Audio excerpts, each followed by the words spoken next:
Chapter 126, Chapter 124, Interrogation. Kakashi looked at the two jounins and stepped forward. He handed them a letter and said, "The Hokage has assigned us the mission to escort the prisoner and carry the dead bodies back to Konoha." Renjiro and Seiichi nodded. Renjiro took out a scroll and handed it to Kakashi and said, "The bodies of the 9 dead ones are in this scroll." Kakashi took the scroll and stored it properly. Seiichi got up and said, "Follow me. I'll take you to the prisoner." Kakashi and his squad followed Seiichi and Renjiro. They entered a small room. At the center of this room was a chair.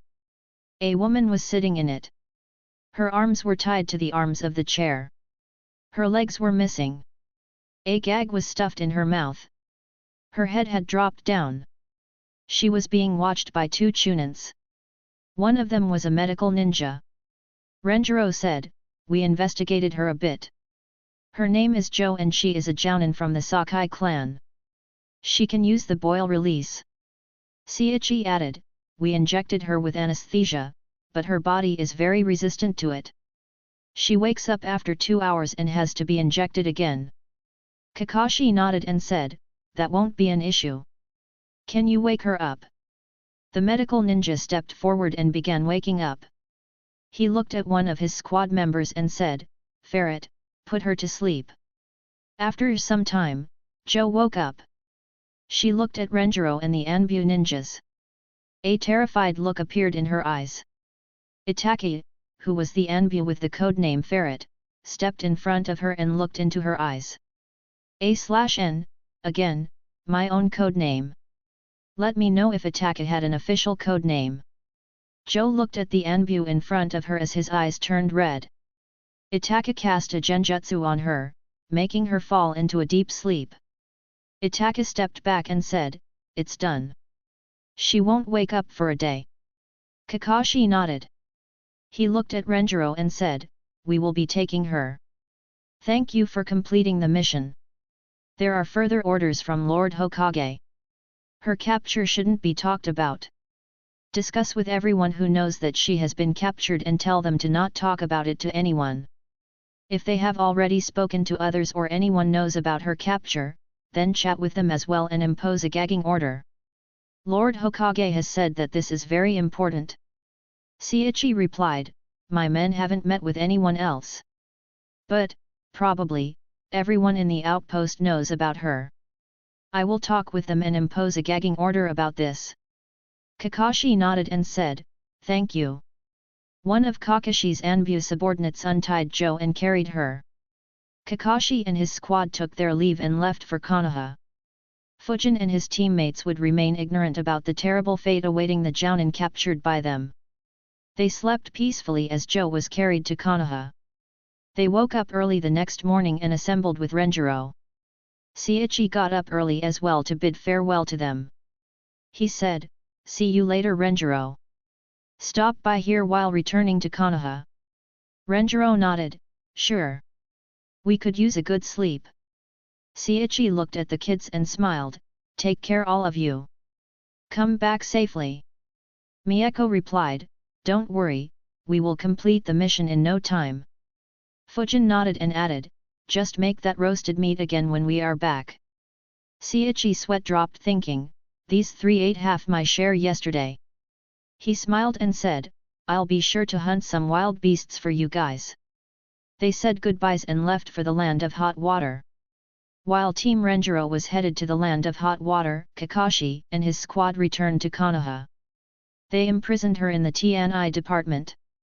Ibiki waited with them in the prison. Understanding the importance, Hiruzen himself showed up. Seeing Hiruzen, all 4 Anbu respectfully greeted him, "Lord Hokage." Hiruzen nodded and looked at Jo. He looked at Itaki and said, "Wake her up from the genjutsu and place her under a new one. I want to interrogate her." At that time, another person entered the prison. He was an old man. His right arm was concealed within and hanging inside his black robe.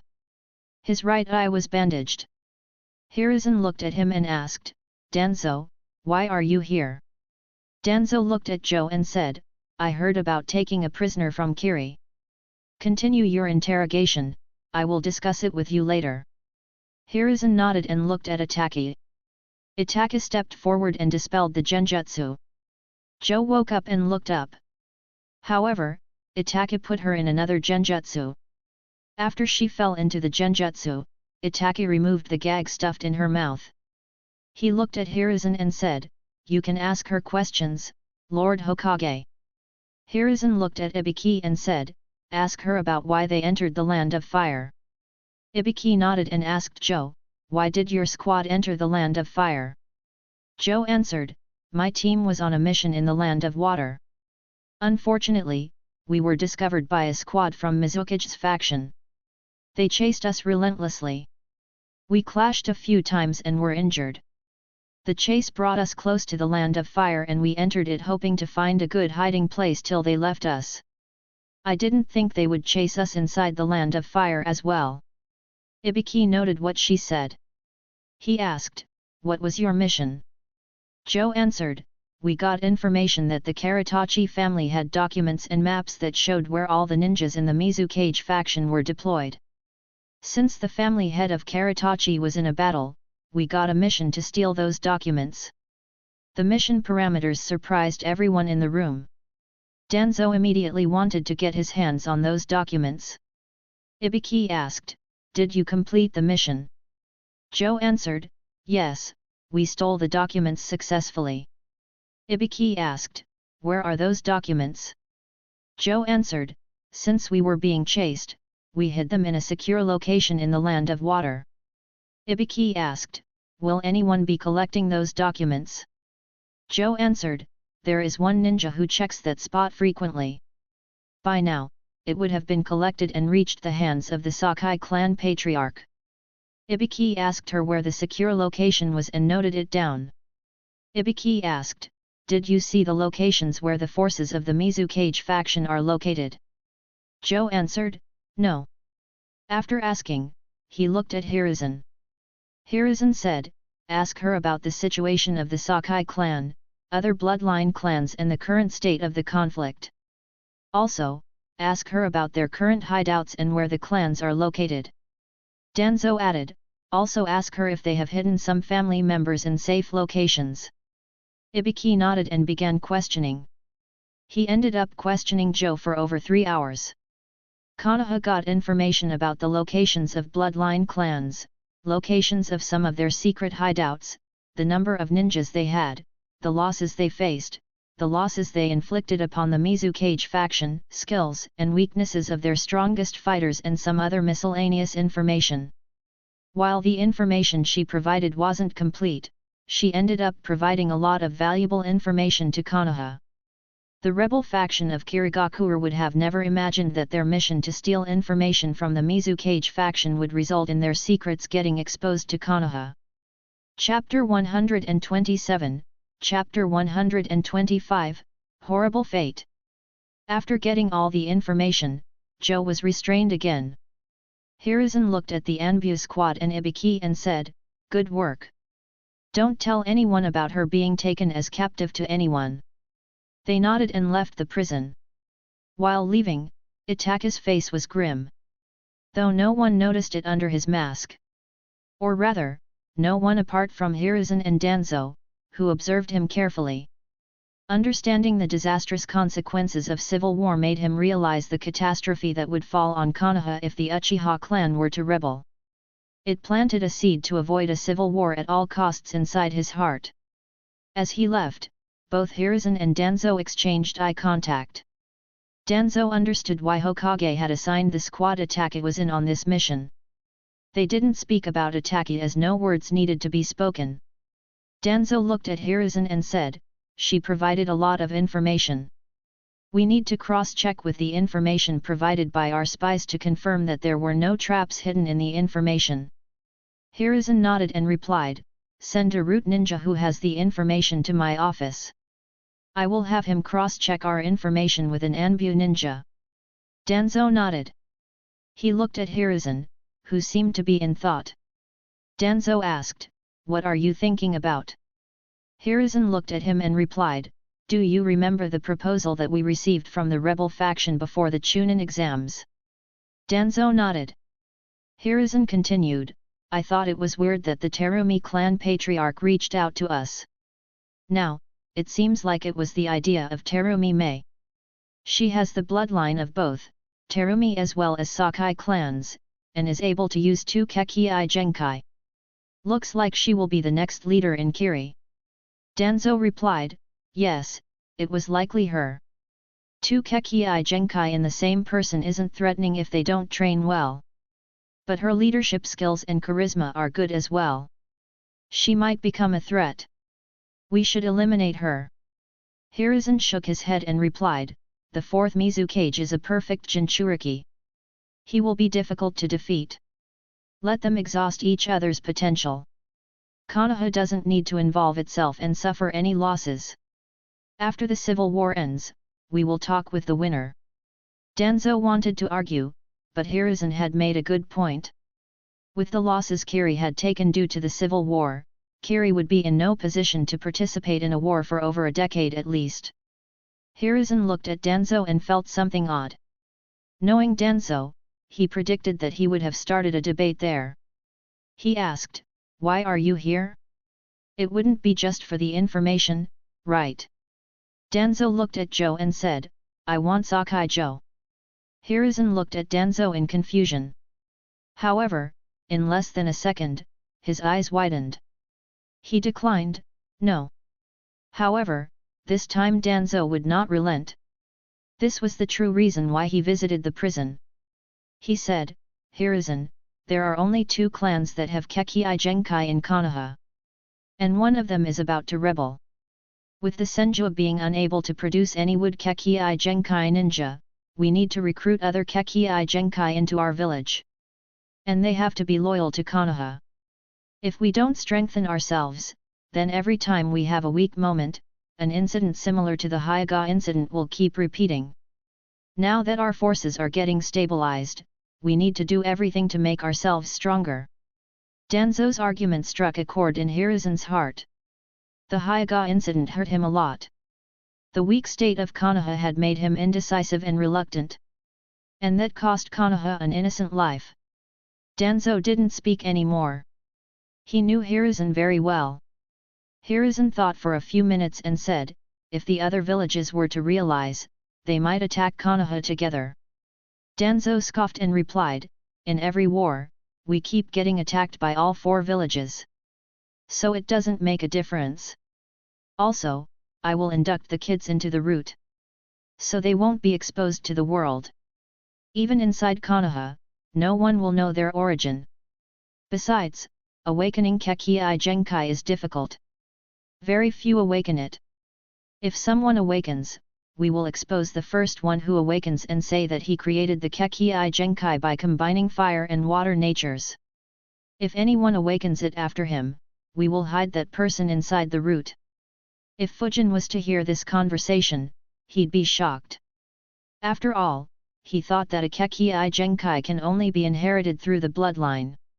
Without it, there was no way to be able to use a Kekii Genkai. After all, even talented ninjas who had mastered all elements like Hiruzen and Kakashi never learned any Kekii Genkai. Hiruzen sighed. He thought, he has done thorough preparation. I don't think I can win this debate. So, what to do? He thought for a bit and finally looked at Sakai Jo. He sighed, she is already a waste. If we release her, she will hate Konoha with all her heart and use all her influence to make her clan take an anti-Konoha stance. If the bloodline clans win, our relationship will be sour. Looking at Hiruzen, Danzo understood what he was thinking. He said, the way ahead will be to deny meeting the squad from the rebel faction. We will deny knowing their existence. Remove their mentions from the reports. If the bloodline faction wins in Kiri and asks us about it, we will feign ignorance and push the blame on the Mizukage faction. Since the squad from the Mizukage faction died at the hands of Konoha ninjas, we can even claim that we took revenge for the bloodline faction. So we will be able to use this incident to better our relations. However, for that to happen, she needs to disappear. Hiruzen sighed again and agreed, all right. But ensure that no information about her leaks out. And all the progress has to be reported to me in secret. Danzo nodded. He was about to leave when he had a thought. He stopped and asked, Hiruzen, which team was assigned this mission? They were very thorough. Danzo had rushed here in a hurry. So he wasn't aware which squad had undertaken this mission. Hiruzen answered, it was Senjurenjiro and his students. Danzo's left eye widened. But it returned to normal quickly. He said, they are efficient. I want to induct them into the route. Hiruzen raised his left eyebrow and looked at Danzo. However, he couldn't figure out anything from his poker face. Hiruzen replied, one of his students is a Hyuga. They are not suitable for the route. Another is an Uchiha who is arrogant even by their standards. Good luck convincing her into joining the route. Danzo scoffed in displeasure. However, that was an act. He was interested in the wind user. While speaking, Hiruzen realized that Danzo's target should be Fujin. The others were just spoken as a distraction. Hiruzen continued, the third one is a civilian orphan. He could have been inducted into the route. Fortunately or unfortunately, it's too late. Danzo, who was hopeful about getting Fujin, felt like Hiruzen had played with him. He asked, why is it late? He isn't even a teenager yet. While it's true that the route mostly inducts 5 to 6 years old kids, we can still recruit older ones. Hiruzen shook his head and said, that boy is too headstrong. He wouldn't agree to have any seal put on him. He won't be a good match for the route. Besides, I already have plans for him. Danzo raised his left eyebrow and asked, what plans? Hiruzen smirked and answered, I will be inducting him into the Anbu and training him to be a negotiator for Konoha. Danzo had a lot of thoughts about what Hiruzen might say. However, this one left him dumbfounded. A/N, hey guys. I thought for a long time about Kekii Genkai. Before I talk about my plans for them in my FIC, let me clarify what are the canon facts. Initially, we were told that Kekii Genkai can only be gained through a bloodline. If you don't have the bloodline, then there is no way to merge two elements and form a Kekii Genkai. However, there are a lot of instances later in the series that counter this fact. Instances like: one may claim that she has 3 chakra natures and so she can use 2 Kekii Genkai. She didn't mention having 2 bloodlines. 2 Raza was said to have learnt magnet release. 3 Oniki had stated that Mu passed the secrets of dust style to him. All these above instances kinda counter the point about Kekii Genkai being restricted to only the bloodlines. But at the same time, none of them explicitly states it. I haven't read the databooks, but I have seen the ones who read it saying that the databooks mention that Kekii Genkai can only be obtained through the bloodline. So I suppose the above instances can just be considered as more plot holes, and kinda unnecessary ones. As for Naruto, the Wind Calamity, I will be following this. There will be 2 ways to unlock Kekii Genkai. 1 inherit it through a bloodline. 2 learn it by fusing 2 elements. Once you achieve this, your next generation will get the bloodline to easily awaken them. However, I will be putting a big restriction on learning Kekii Genkai. Talented ninjas like Hiruzen, Kakashi, and Orochimaru, who learned so much about ninjutsu, couldn't learn any Kekii Genkai. So in my FIC, being very talented in ninjutsu will not imply that a ninja can learn/create a Kekii Genkai easily. Learning a Kekii Genkai will depend on luck and fate. So very talented ninjas might not successfully fuse 2 jutsus, while some of the less talented ones might be able to do it if they get lucky. Important, just because I am adding this feature doesn't mean that I will have Fujin learning a Kekii Genkai. He will definitely consider it and might try it, but success isn't guaranteed. It is supposed to be almost impossible after all. So please don't keep expectations of Fujin fusing multiple Kekkei Genkai successfully or be disappointed thinking he will become very overpowered by mastering multiple Kekkei Genkai, leading the story to not be the same anymore. The story will stay consistent in terms of power scaling. Chapter 128, Chapter 126, Dodged a Bullet. Danzo stared at Hiruzen. After half a minute, he said, Hiruzen, the role of negotiator is for senior members in the village. Experience is important. What do you mean by sending someone who hasn't even entered his teens to represent Konoha during negotiations? Hiruzen chuckled and replied, our current negotiators are either too soft or too strict. While we do find a middle ground, we usually get the short end of the stick. Danzo scoffed and accused, it's your fault for being so soft. Don't accuse the rest of us. Hiruzen shook his head and replied, and your methods are way too harsh. We would be at war all the time if your ideas are followed. And of course, I won't send someone inexperienced to do the final negotiations for us. He will be among the first round of negotiators. And his task will be to annoy them just enough that the negotiations still stay on the table and we will have an advantage when we negotiate later. Danzo was surprised by Hiruzen's words and confidence. He wondered, what exactly did Hiruzen see in that boy? Hiruzen looked at Danzo and thought, on second thought, the prospect of sending Fujin to the route would be hilarious. Danzo tends to make promises while recruiting. If Fujin does enter the route, I wonder how often he will ask Danzo for a new jutsu. Danzo was about to say something, when Hiruzen interrupted, leave it. He is off the table. His talent would be wasted in the route. Seeing Hiruzen being stubborn, Danzo nodded and left. If Fujin was to learn about this conversation, he would sigh in relief and comment, phew. Barely dodged the bullet. That said, even without Hiruzen denying it, Fujin wouldn't have entered the route.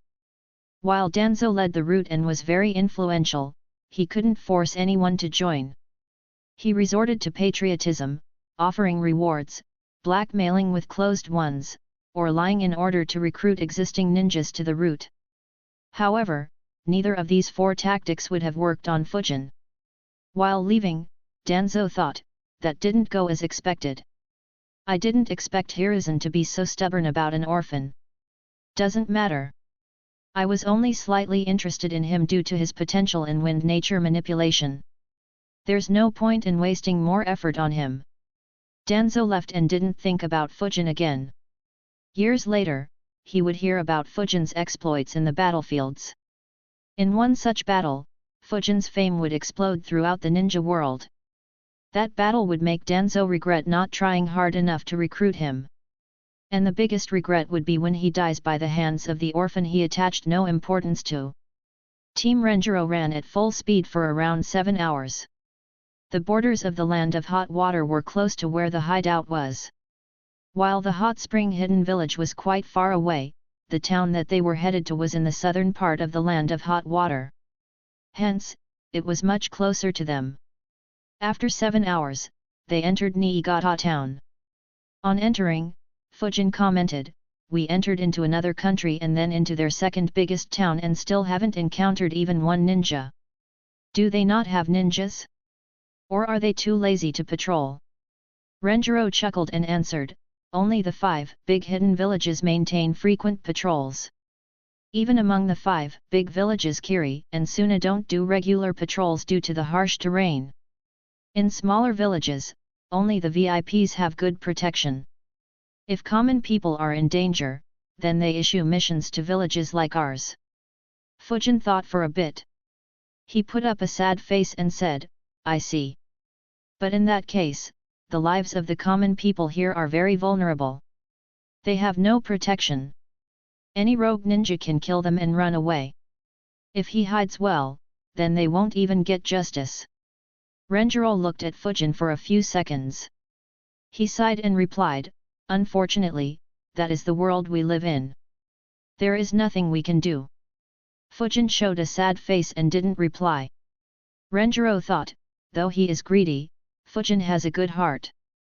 At the same time, Fujin thought, I don't think I can get any more jutsus from Renjiro.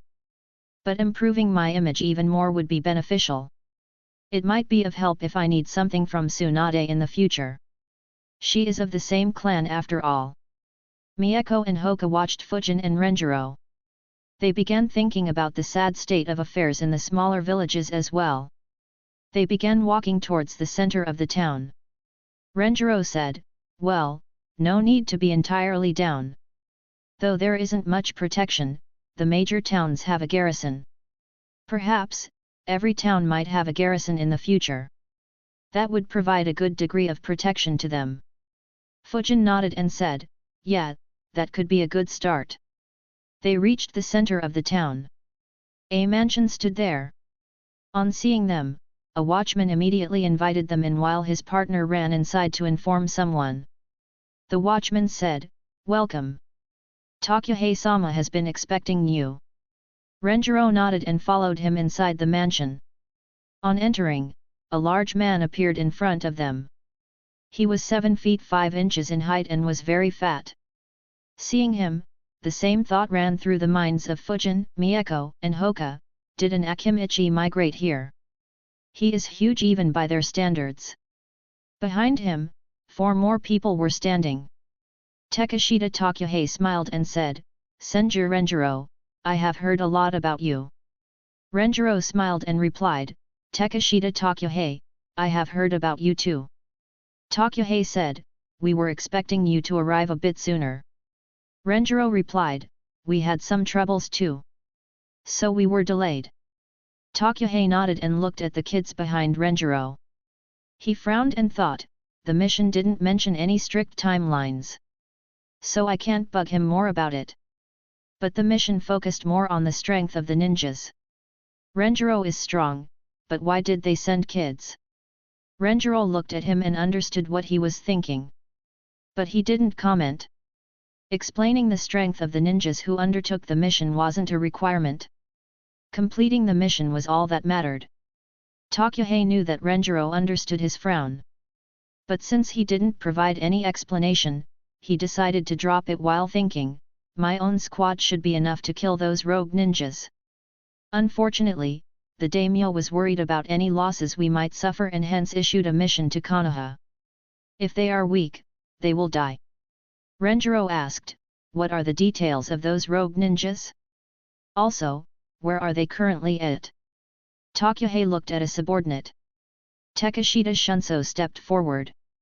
He said, "Until now, we have detected 13 rogue ninjas. We have calculated that there are 2 more. All of them are ninjas from the land of water. Among the 13 ninjas, there are 3 jounins and 10 chunins. Their leader is Kubota Mitsuzuka. He is a veteran jounin. The others under his command are experienced too. Some of them are ninjas who were assigned under him in the Third Great Ninja War. We haven't found their base. But looking at their movements, we have calculated their base to be near the coastline towards the southeast direction." Renjiro analyzed the information and said, "Good work. We won't have to waste time to find them." Takuhei said, "Renjiro, while we do know their approximate location, we don't know their exact location." Renjiro replied, "Don't worry. Leave that to us. We will take a break today. Tomorrow, at 4 AM, we will leave. Have your team be prepared." Takuhei wanted to leave immediately. But he understood that they had traveled a long distance. He nodded and said, "All right. Shunso, arrange for their resting area." Shunso led them to the arranged rooms. After he left, Fujin, Mieko, and Hoka stared at Renjiro. They wanted answers. Chapter 129, Chapter 127, Joint Mission. Renjiro looked at his students' faces and chuckled. Mieko was annoyed. She asked, "Why are they coming with us too?" Renjiro answered, "It's a joint mission. You didn't expect to take on more than a dozen ninjas with just us 4, did you?" A scowl formed on Mieko's face. Hoka sighed and said, "It would have been fun to fight them ourselves." Fujin said, "Apart from that big guy who has a lot of chakra, the others don't seem that strong. So we should be getting more opportunities to fight than you think. Hoka smiled and said, that's more like it. Renjiro was speechless at his students once again. He thought, did they just hope that their allies fail in completing the mission just so that they get to fight more? He let out a cough to attract their attention and said, take a rest for the day. You need to be in top condition tomorrow morning. The trio nodded. Fujin asked, Sensei, when you take the rank S missions, do you perform them alone or do you go with a team? Renjiro was surprised by the question. He answered, depends on the mission. For example, in missions like these that include elimination, I have a team. We need members to find them and to ensure that none of them run away. Fujin heard the reply and thought, that makes sense. I guess the solo missions could contain protecting someone secretly or an assassination mission. He looked at Renjiro and asked, Sensei, do you have information regarding Takuhei and Mitsuzuka? Renjiro answered, I checked Takuhei's information before taking this mission. He is a veteran jounin and was one of the commanders of the village hidden in hot springs in the previous war. But there isn't much of a record of him fighting. His job was to ensure that they don't get caught in between R and Kumo's clashes. Apart from that, he is known for his earth release and high physical strength. As for Mitsuzuka, he specializes in water release like most Kiri ninjas. And he is quick on his feet. I fought him a couple of times in the previous war. Renjiro looked at Fujin and chuckled, his fighting style is actually quite similar to yours. Though he knows a few rank A jutsus, he prefers to indulge in hit-and-run tactics and fights from a long range. Mieko and Hoka's faces scowled on hearing that. Both snorted and looked at Fujin. Fujin wondered, oh, I wonder how I would fare against him. Mieko and Hoka were about to protest. They didn't want Fujin to fight the enemy leader while they dealt with scrubs. However, Renjiro spoke first. Renjiro's face got serious as he spoke, he will be my target. I am confident that I can win against him, but you three need to stay on guard. If he manages to slip a water clone away, he will attack you in the back when you are in midst of battle. So keep your guard up all the time. The three recognized the seriousness in Renjiro's voice. They nodded their heads immediately. Renjiro added, just like the last fight, there won't be any weaklings among them. And unlike last time, we won't have the advantage of being in home territory. Also, don't chase them if they manage to escape into the sea. Neither of you three is trained in how to fight a battle in the sea. They agreed. The Kiri ninjas had fought in seas all their life. While they could fight on water, they would be at a disadvantage against Kiri ninjas. Especially as only Hoka had some affinity to the water element. The trio asked for more information from Renjiro. Renjiro provided the information he knew as well as warned them about several things they should pay attention to. They also decided on some strategies to follow during the mission. After discussing, they spent the rest of the day doing light warm UPS and meditation. While Team Renjiro was discussing, Takuhei and his subordinates were discussing as well. While Shunso was showing Team Renjiro the rooms, Takuhei's subordinates began expressing their displeasure. Seo Shisaku said, we asked Konoha for strong reinforcements. Why did they send little brats? Etsuko Nakamura added, yes. These brats could get in our way when we fight. If they let their opponents get away, we could end up getting ambushed. Takuhei-sama, we need to consider this joint mission carefully. Takuhei heard them. He began analyzing the actions of Konoha. Seeing that he was lost in thoughts, Nakamura called him out again, Takuhei-sama. Takuhei looked at him. He replied, let's not jump to conclusions. Konoha has an excellent track record of completing missions. So they might have some plans for sending those kids. His subordinates gave him a weird look. Shisaku said, do you really think that those kids will be any useful? Takuhei shrugged his hands. He answered, if they weren't, why would Konoha send them? And Renjiro wasn't bothered when I looked at them skeptically. Besides, we wanted to complete this mission on our own anyways. So their strength doesn't matter much. In fact, if we perform far better than Konoha's squad, then I can persuade the daimyo to increase funding to build a proper ninja force in our country. If we manage to do that, then we won't have to depend on Konoha. The eyes of his subordinates widened. Shusaku said, "That's a great plan, Tokyohei-sama." Tokyohei nodded and said, "So give your all to this mission. As long as we outperform Renjiro's squad, we will be able to get some benefits from the daimyo." They waited for Shunso to return. When he did, they discussed their strategy and tactics for the next day. The next day, at 3:45 am, Renjiro's and Tokyohei's squads gathered in the mansion. Fujin, Hoka, and Mieko observed Tokyohei's squad. In addition to the 4 they saw the day before, there were 3 more Chunin-level ninjas in his squad. Along with their own squad, they now had 12 ninjas. Fujin observed them and thought, as long as we manage to kill a few Kiri ninjas in the initial sneak attack, we should outnumber them. So this might be an easy mission as well. Tokyohei looked at Renjiro and smiled. He asked, "Renjiro, did you guys rest well?" Renjiro nodded and replied, "We did. Are you guys prepared?" Tokyohei nodded. Renjiro looked at Shunso and asked, "Have you marked the locations on the map?" Shunso nodded and laid a map on the floor. Everyone observed the map carefully. The towns and villages in the land of hot water were marked on the map. And a location was marked on the southeastern coastline. Shunso pointed at the map saying, "This is our current location. According to what we have calculated, their base is around here. Which is around 40 kilometers from our location." Renjiro nodded.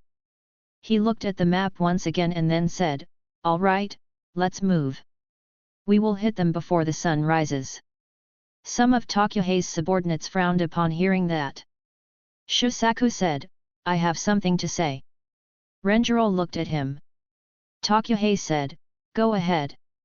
Shusaku said, "Though we have calculated their current location, we still have to be careful about any traps they may have set up. So we need to proceed slowly and carefully. It would be preferable to attack when the sun rises." Renjiro shook his head and replied, "Don't worry about the traps. We will take care of them. Let's move." Without waiting for their reply, Renjiro turned around and began leaving the mansion. His students followed him while secretly laughing. Shusaku was mad at having his suggestion dismissed so lightly. However, Tokyohei looked at him and shook his head. Soon, they too followed Renjiro. Chapter 130, Chapter 128, Pre-Dawn Raid. The entire group exited the town of Niigata stealthily. Even if those rogue Kiri ninjas had any spies in the town, they wouldn't notice them leaving. After leaving, they traveled at a fast speed. They covered the initial 30 kilometers very quickly. The Yugakure ninjas, who were looking down on the kids, had solemn faces. They were finding it difficult to keep up with them. It was a big blow to their pride. Renjiro looked at their expressions and chuckled. In his experiences, it was always better for actions to do the talking than explaining with words. They traveled the last 10 kilometers with caution. Hoka and Mieko used their digitsus to check for traps and enemies. Fujin didn't use his chakra field.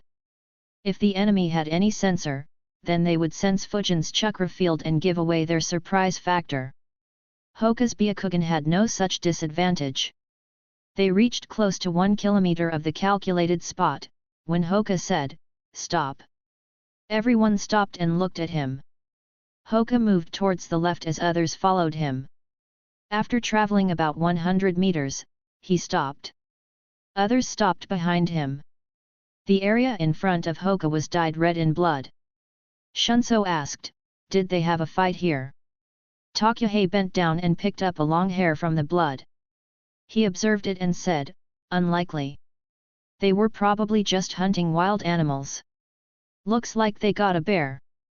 Fujin observed Tokyohei and thought, he's able to guess an animal just from a hair that is dyed in blood. Mieko activated her Sharingan and observed the surroundings. After some time, she said, found a trail. Renjiro said, good work. Take the lead. Also, keep an eye out for traps. Hoka, you keep an eye on traps too. And keep an eye for their base as well.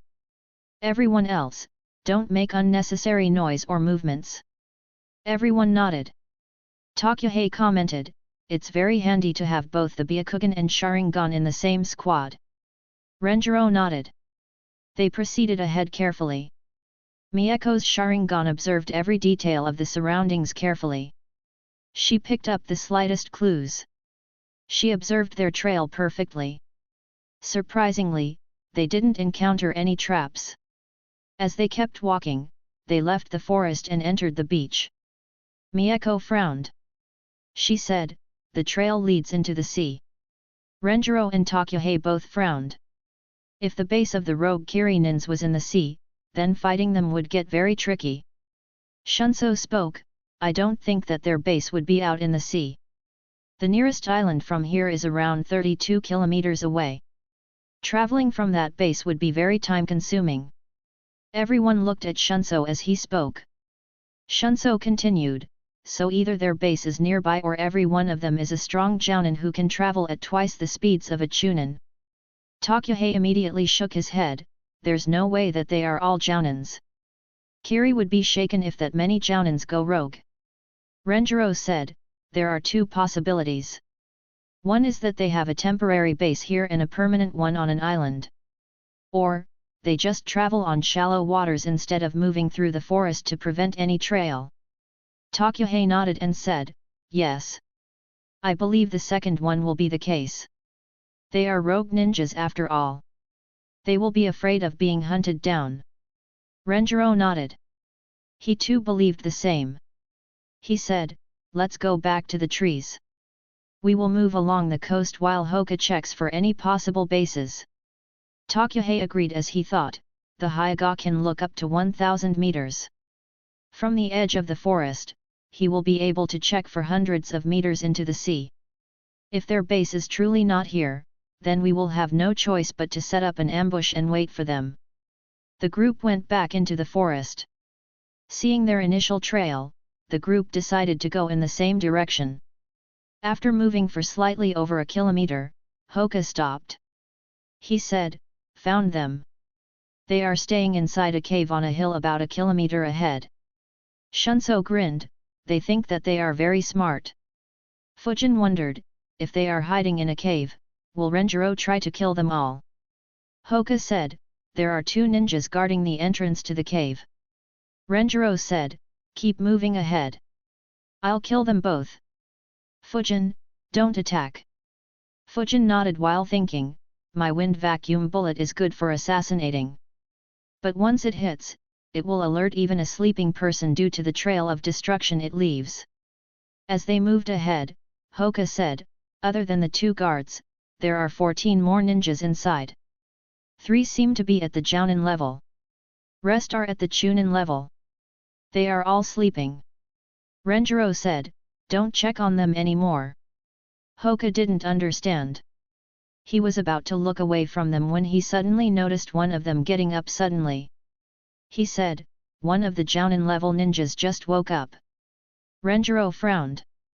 He said, some ninjas instinctively feel when someone looks at them. Though they can't sense the Byakugan, they can feel that something is wrong. Keep that in mind. After saying that, he suddenly flickered ahead. Instantly, Hoka, Fujin and Miyako also flickered. The Yugakure ninjas, who were alongside them, were dumbfounded. Shusaku exclaimed, what the fuck? A scowl formed on Tokyohei's face. He said, keep up. He made a few hand signs and flickered as well. Others soon followed him. Inside the cave, Kubota Mitsuzuka was sleeping. However, when Hoka observed him, his eyes suddenly opened up. He immediately got up and checked his surroundings. On seeing that no one was around, he thought, what the fuck? I swear that someone was fucking looking at me. Thoughts ran inside his mind at the speed of light. He immediately came to the conclusion, fucking Hyuga. Those cowards should have issued a mission to Konoha. He got up and gathered chakra on his right foot and stamped his foot on the ground. A wave passed through the ground. It was harmless, but everyone inside the cave felt it. All the 13 rogue ninjas woke up. Mitsuzuka flickered towards one of the two jounins. On arriving, he shouted, "Fumimaro! Quickly check our surroundings." At the same time, the other rogue ninjas also began arriving at their location. Kabata Mitsuzuka moved very rapidly. However, there was someone who moved even faster. Renjiro flickered thrice in quick succession and reached just around 150 meters from the guards. On reaching here, he noticed that there were a few traps set close to the cave. However, he didn't pay any attention to them. He stepped on the ground and disappeared inside it. A second later, 8 earth spears formed under the two unsuspecting guards and pierced them. The guards were shocked. However, even before they could let out a scream, Renjiro appeared from the ground and beheaded them in one smooth action. As soon as he beheaded them, Hoka, Mieko and Fujin appeared behind him. While they were running, Hoka noticed the traps. Mieko took the lead to avoid them and the other two followed her. On reaching, they noticed the cave. It was a small hill that was as tall as a 3-story building. There was a giant cave mouth at the bottom which split into a few paths. This hill was around 200 meters from the beach. The rogue ninjas chose this spot so that they won't be visible to anyone who scouts for them from the sea, but still be close to the sea if they needed to escape. As soon as they stepped there, they felt a ground wave passing under their feet. Hoka checked the inside of the cave. He frowned and said, "Everyone is up." Renjiro made a hand sign and said, "I figured." Fujin, Hoka and Mieko watched their sensei as he built up a massive amount of chakra. Behind Team Renjiro, the Yugakure ninjas were following. However, without the Byakugan or the Sharingan, they couldn't identify all the traps. Takuhei was the first one to notice the traps. He shouted, "Wait! There are traps ahead." However, they were flickering rapidly. 3 of their ninjas ended up activating traps. Immediately, hundreds of needles rained down on them. Takuhei frowned and made a few hand signs. Inside the cave, Fumimaro spread his chakra field.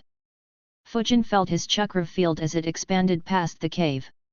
He quickly said, "They sensed us." Fumimaro immediately sensed the huge chakra built up by Renjiro. He yelled, "Crap! They are right outside the cave and are about to attack us." All the former Kirinins immediately had grim looks on their faces. Ever since they went rogue, they never had to fight against a proper ninja squad. The Mizukage faction was too busy fighting the rebels. They didn't have the time to pay any attention to them. Renjiro put his palms on the walls of the hill. Earth Release, Mountain Destroyer Jutsu. Chapter 131, Chapter 129, Chaos Inside the Hill. Earth Release, Mountain Destroyer Jutsu. Chakra poured from Renjiro's palms into the hill. The hill began collapsing. In merely 3 seconds, the entire hill collapsed. The rogue Kirinins felt the ground under them trembling. In a second, some rocks began falling. Their expressions grew grim. By then, only 11 ninjas had assembled there. 3 still hadn't made it to that room. They understood that they needed to escape. However, escaping to the cave entrance would be very dangerous. Realizing their grim situation, Mitsuzuka made a hand sign. Immediately, a water prison began forming around them. He shouted, "Pour your fucking chakra into this jutsu, everyone!" The rogue ninjas wasted no time and immediately began pouring their chakra into Mitsuzuka's water prison jutsu. The water prison became larger and denser as a result of everyone's chakra. Rocks kept falling on it but didn't damage it. However, the first critical time was when the ground under them collapsed. The water prison sphere also fell and maintaining its form became very difficult. Through everyone's desperate efforts, they managed to hold on. The second critical time was when the water prison hit the ground after falling. This time, they didn't manage to maintain the sphere. The impact on the ground coupled with the rocks falling on it broke the jutsu. However, 4 ninjas used water barrier jutsu to provide protection. Outside the hill. While the hill was collapsing, the Yugakure ninjas were struggling with the traps. Takuhei erected earth walls to protect everyone. The ninjas themselves used kunaus to block incoming needles. They managed to withstand the barrage. Takuhei breathed in relief when one of them fell to the ground. Shunso immediately moved towards him. He checked him. Others gathered around him. Shunso said, "He is all right. It's just 2 needles that hit his thighs." He removed the needles and observed them. The others got worried thinking that the needles were poisoned. After checking the needles and the fallen ninja, Shunso said, "The needles are coated with some anesthetic medicine. He will probably sleep for some time." Everyone breathed a sigh of relief.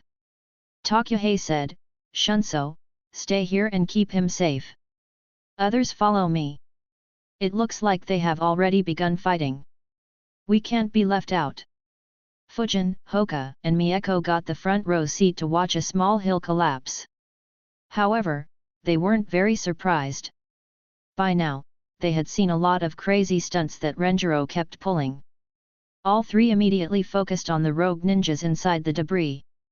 Fujin spread his chakra field to sense them. There was no more need for maintaining stealth. He made a few hand signs and prepared a wind vacuum bullet. Hoka and Mieko got ready as well. Inside the collapsed hill, there was chaos. The 11 who were together managed to avoid critical injuries. However, most of them had minor injuries due to pieces of rocks falling on them. One Chunin had a minor concussion. However, the 3 who weren't along with them suffered. 2 of them specialized in the water element, while the last one specialized in the earth element. All 3 had woken up due to the ground wave produced by Mitsuzuka. However, they were deep in sleep and woke up a few seconds later. By the time they began moving, the hill had already begun collapsing. They didn't understand. Similar thoughts ran through their minds. What the hell happened? We were having the time of our life before we went to sleep. Why is this happening? That too right after we left that shithole. The 2 water affinity ninjas tried protecting themselves, but they were crushed by the rocks. The earth affinity ninja tried going underground. However, the ground under him itself crumbled. But, he still managed to build an earth dome to protect himself just in time. He got buried under the debris but stayed alive. Even before the 2 sides had met in combat, Renjiro had almost killed a quarter of their numbers. On seeing his efficiency, Fujin had just one thought, need a team my ass. Renjiro made another hand sign and slammed his palms on the ground. Earth release, 1000 needles jutsu. On seeing Renjiro perform another jutsu, his students, once again, had the same thought running through their minds. They thought, please leave one for us too, sensei. At the same time, Mitsuzuka made a few hand signs. Water release, water shock bomb. He spat out a jet of water that hit the debris on top of them. On contact, it exploded and sent the debris flying over. It created a hole for them to escape. However, at that very instant, hundreds of earth needles formed in the ground around them and instantly shot at them. All of them noticed it, however at varying speeds. The ones who noticed the needles forming jumped up the hole immediately. 6 of them managed to jump safely out of the range of the needles. 3 got cut by a few needles that just cut across their flesh. 1 had a dozen needles stabbing him, but none were critical. However, the last one was unfortunate. He was the slowest to notice and jump.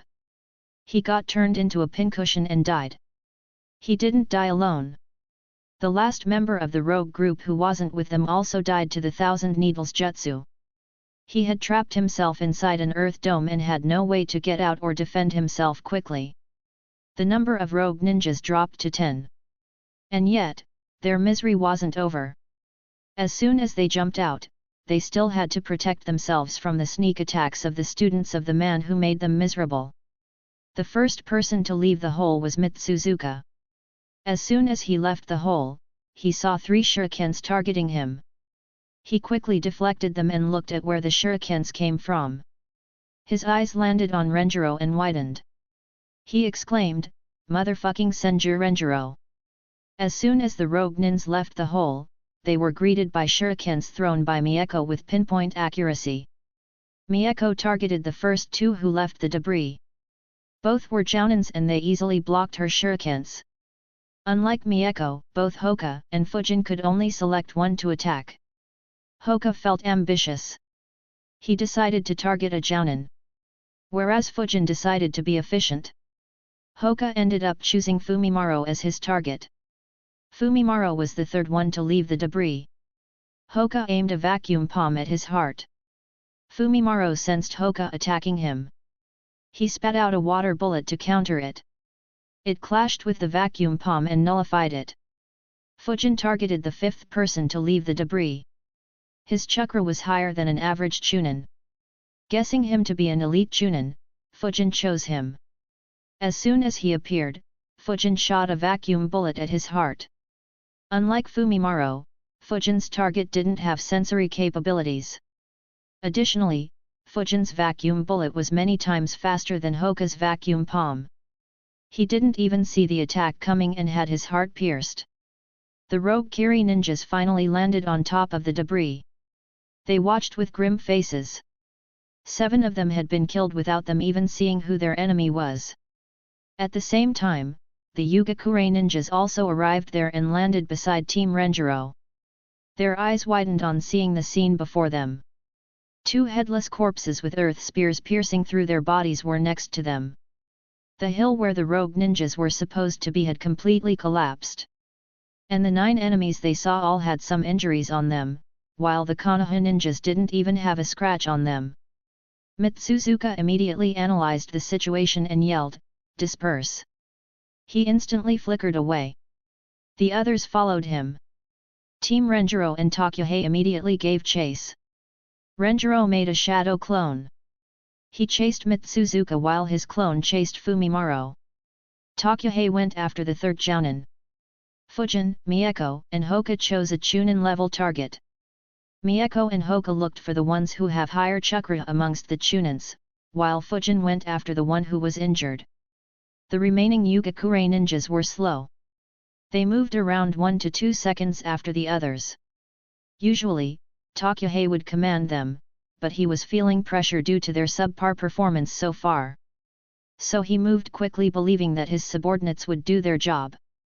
They quickly gave chase too. Shusaku went after a chunin alone. The remaining 4 chased in pairs. Chapter 132, Chapter 130, The Interference of the Clones. The 10 Konoha and Yugakure ninjas chased after 9 rogue ninjas from Kirigakure.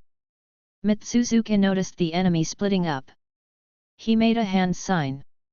3 water clones formed around him. They dispersed in different directions. Renjiro noticed them and made a hand sign too. 3 shadow clones appeared. They chased after the water clones. Renjiro didn't mind this. His chakra was much larger than Mitsuzuka's chakra. And he was confident that the water clones won't be able to interfere in the fights with his students. As for the Yugakure ninjas, he didn't care much. The first one to catch up to his prey was Fujin. Fujin was the second one to flicker among the group. Only Renjiro was faster than him. In addition, Fujin's opponent was injured. He had a dozen needles stuck in his body. Fujin caught up with him with just 2 flickers. On seeing him, he grabbed his sword and rushed at him. This rogue ninja was Imamura Sidoro. He didn't want to fight at close range due to the needles stuck in him. They limited his movements. He made a few hand signs quickly, water release, wild water wave jutsu. A 5-meter tall and 20-meter wide wave of water appeared in front of Fujin. Fujin decided to take it head-on. Chakra flowed through Fujin's sword. He grabbed it with both his hands and swung it with a huge force. A horizontal flying slash of wind chakra was sent. It slashed the wave and moved towards Sidoro. The accompanying whines completely dispersed his jutsu. Shitaro was shocked. He had never seen a jutsu like this. He quickly jumped up thinking, what jutsu is this? I recall the samurais sending flying slashes, but it was nothing like this. The slash passed from under him. It cut a lot of trees directly behind him. However, he wasn't uninjured. He was hit by the razor-sharp whines. Numerous cuts appeared on his body. Both his eyes were cut as well. He yelled in pain and horror. In the next second, his heart was hit by an air bullet. He fell down dead. After the rogue ninjas escaped, the first ninja died in under 30 seconds. They would have never imagined such a result. Fujin created a shadow clone to seal and store his body. He grabbed the scroll and moved towards other targets. While Fujin was fighting, the others were still chasing. The three Jounins successfully escaped into the sea. However, Renjiro and Takuhei chased them into the seas. Mieko and Hoka managed to intercept their targets before they entered the sea. They began fighting. However, they were restricted as they had to ensure that their opponent didn't escape into the sea. All three of the Chunins that Yugakura's Chunins chased also entered the sea. They followed them. The fight would have entered a deadlock, if not for two variables. The first one was Fujin, who killed his opponent in little time. The second variable was the water clones of Mitsuzuka. Mitsuzuka had seen Renjiro stand with the three kids before the Yugakure ninjas arrived. He had speculated that those three were his students. His three water clones rushed towards Fujin, Hoka, and Mieko. Renjiro's shadow clones followed them. Mieko's opponent was Nikon Motoyuki. He was an elite Chunin who specialized in the water element. Mieko was faster than him. She and Motoyuki stepped on the beach at the same time. She threw 2 shurikens at him and another 2 shurikens to cut off his escape route to the sea. Motoyuki easily blocked the 2 shurikens. He looked at Mieko with disdain. However, Mieko's eyes turned red. He immediately became very alert. The Sharingan was a nightmare in battle. He was about to escape to the sea when he noticed that the other 2 shurikens had wires attached. Mieko controlled those wires to redirect the shurikens at Motoyuki from the other side. At the same time, she used fireball jutsu. Motoyuki moved to dodge the 2 shurikens. While moving, he used water wall jutsu to block the fireball. The fireball hit the water wall and steam spread through the region. Motoyuki immediately made a few hand signs. The mist began gathering in the region. Mieko frowned as she noticed the mist getting formed. She was about to make a move when she felt danger. She immediately moved to her right. A water bullet passed through her previous location. If she hadn't moved, it would have hit her heart. Mitsuzuka's water clone beat Renjiro's shadow clone in reaching this battlefield. However, it didn't accomplish anything as Mieko dodged it and Motoyuki couldn't take any advantage of the opening it provided. Spikes formed under the water clone. The water clone quickly moved out of the way. Renjiro's shadow clone had also appeared on this battlefield. Mieko observed both with her Sharingans and realized that they were clones. Renjiro's clone made a few hand signs, great breakthrough jutsu. The jutsu cleared out all the mist and steam. While the jutsu was harmless, the water clone was vulnerable. He immediately used water wall jutsu to protect himself. Renjiro's clone appeared next to Mieko. Mieko grinned. She hadn't had the opportunity to fight alongside Renjiro as an equal yet. Neither did Fujin or Hoka. She was sure that she was the first among her teammates. Renjiro said, "While I am still here, we can fight even in water. I'll take care of it." Mieko nodded and said, "All right, sensei."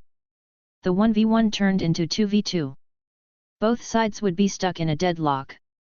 The situation with Hoka was similar. He tried dominating with his taijutsu, but his opponent managed to keep his distance. However, Vacuum Palm proved to be a huge challenge for him. They were in a deadlock until Renjiro and Mitsuzuka's clones entered the battlefield. Due to Hoka's Byakugan, no sneak attack was possible. It just turned into a 2v2. In the same way as Hoka and Mieko got attacked, the last water clone of Mitsuzuka went towards Fujin. Unfortunately for him, Fujin's fight was already over. He immediately sensed two chakra signatures moving towards him. Fujin frowned. One chakra signature belongs to Renjiro. But it is much weaker. Should be a clone. Who is the other guy? Is it a clone too? Or a new enemy? Mitsuzuka's water clone frowned as well. He felt that he was sensed. He thought, his students are so fucking bothersome. All three have some sort of sensory abilities. How the fuck should I sneak attack them? The aspect that made Mitsuzuka a terrible enemy was his ability to make perfect sneak attacks. Unfortunately, that ability was almost made useless. He frowned thinking, I made the wrong choice. I should have gone after the fucking Yugakure ninjas. Not knowing who was coming, Fujin prepared the air bullet jutsu. Knowing that a sneak attack would be useless, Mitsuzuka's water clone increased his speed to attack Fujin with full power. Renjiro's shadow clone increased his speed as well. Renjiro's clones couldn't catch Mitsuzuka's clones as they moved in a random way to avoid Renjiro's clones. With Mitsuzuka's clone traveling in a straight line, Renjiro's clone was able to close the distance. As soon as he appeared in view, Fujin recognized him. Seeing that it was an enemy, Fujin attacked with the air bullet jutsu. 7 air bullets were shot at and around Mitsuzuka's water clone. Renjiro's shadow clone noticed the attack and moved out of the way. Mitsuzuka's clone also moved out of the way quickly. The jutsu barely missed him. Had it hit, the clone would have been dispelled. Mitsuzuka's clone was confused. He thought, why isn't anyone fighting with him? Did he stop chasing? However, the clone didn't think for long. He immediately made a few hand signs. Water release, waterfall jutsu. A huge column of water crashed down towards Fujin. Fujin was annoyed. I can understand if his main body tried attacking me head-on. But a mere clone wants to take on me in ninjutsu. A huge amount of chakra gathered on Fujin. Renjiro's clone smirked on noticing it. He made a few hand signs. Mitsuzuka's clone's eyes widened on sensing Fujin's huge chakra. Fujin supercharged his jutsu and launched it without making any hand signs. Wind release, great breakthrough jutsu. Fujin's supercharged great breakthrough jutsu hit Mitsuzuka's waterfall jutsu. Though the waterfall jutsu was 2 ranks higher, the amount of chakra the water clone had was very limited. After all, Mitsuzuka made it to sneak attack and not to attack head-on. The great breakthrough jutsu tore into the waterfall jutsu and dispersed the water. The water clone immediately used another jutsu. Water release, water prison jutsu. The great breakthrough jutsu hit the water prison. It was sent flying, but it held firm. Even so, the water clone had a grim expression. His chakra was almost over. While the great breakthrough jutsu was dying down, an earth spear appeared under the water prison. It pierced through it. The water clone saw the earth spear. Unfortunately, he didn't have the chakra to do anything about it. He avoided it, but the water prison jutsu was dispelled. He looked at the winds of the great breakthrough jutsu and shouted, "Fucking hell!" The great breakthrough jutsu hit and dispelled him. Chapter 133, Chapter 131, Hoka finally gets to use Taijutsu. A/N, hey guys! This chapter is sponsored by Terrence Smith. You can thank him for the double release. A few kilometers away from the shores, Mitsuzuka looked behind. Renjiro was still hot on his tail. He thought, one of my clones was dispelled. And so soon too. Sigh, how did we attract this bastard? Fujin looked at Renjiro's clone. He was hiding inside an earth dome. The dome collapsed. Renjiro's clone flickered next to Fujin. He asked, "What's the status?" Fujin replied, "My opponent is dead. How are things with you?" Renjiro's clone answered, "My opponent made a few water clones and sent them to sneak attack you 3. Fujin nodded. He had concluded along the same lines. Renjiro's clone said, "My clones have gone to Hoka and Mieko as well. You go help Hoka. I'll help Mieko." Fujin nodded and flickered. He had already sensed Hoka. Fujin landed on a tree beside the beach. A frown appeared on his face. These guys are fighting on water. I won't be able to sneak attack. Fujin observed the situation properly. Renjiro's shadow clone was suppressing the water jutsus of Mitsuzuka's water clone and the other rogue ninja. Both the water clone and the rogue ninja maintained a long distance from Hoka. His gentle fist and vacuum palm were too threatening. However, Renjiro's clone and Hoka weren't able to attack effectively either. Fujin thought, I should consider getting a summon that can fight in the water. After all, my water affinity is pretty much non-existent. I'll be in danger if I get trapped underwater. After observing for a minute, Fujin sighed, there is no way to sneak attack. Maybe I should have bugged Hiruzen for a jutsu that can attack over a kilometer away with pinpoint accuracy instantly. Surely he'd have something like that. Even if he doesn't, considering the badass titles he has, he should be able to create a new jutsu like that, right? Fortunately for Hiruzen, he couldn't know Fujin's thoughts. Fujin made a few hand signs. Wind release, vacuum bullet jutsu.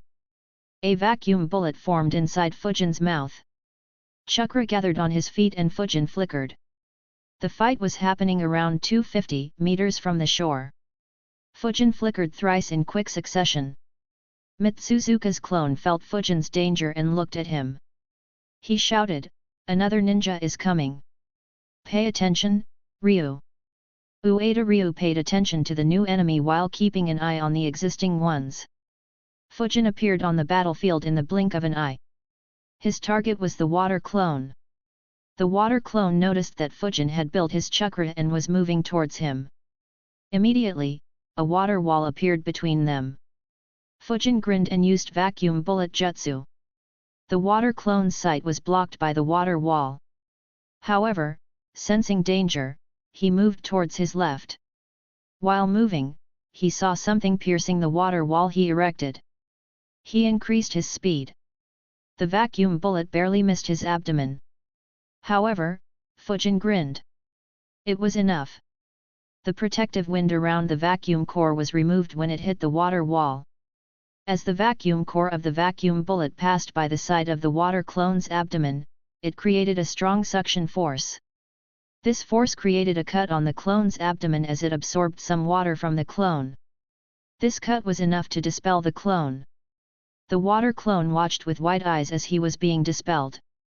He would never imagine that a kid not even in his teens would dispel him. Ryu watched with wide eyes. He cursed internally, what the hell? Not only did he lead Renjiro's clone here, but he got dispelled by a kid who hasn't even grown any facial hairs yet. What did I do to that foul-mouthed bastard that he would resort to such means to kill me? Ryu's complaints were understandable. Unfortunately, that wouldn't stop the Konoha ninjas from killing him. With the water clone dispelled, Fujin, Hoka and Renjiro's clone looked at Ryu.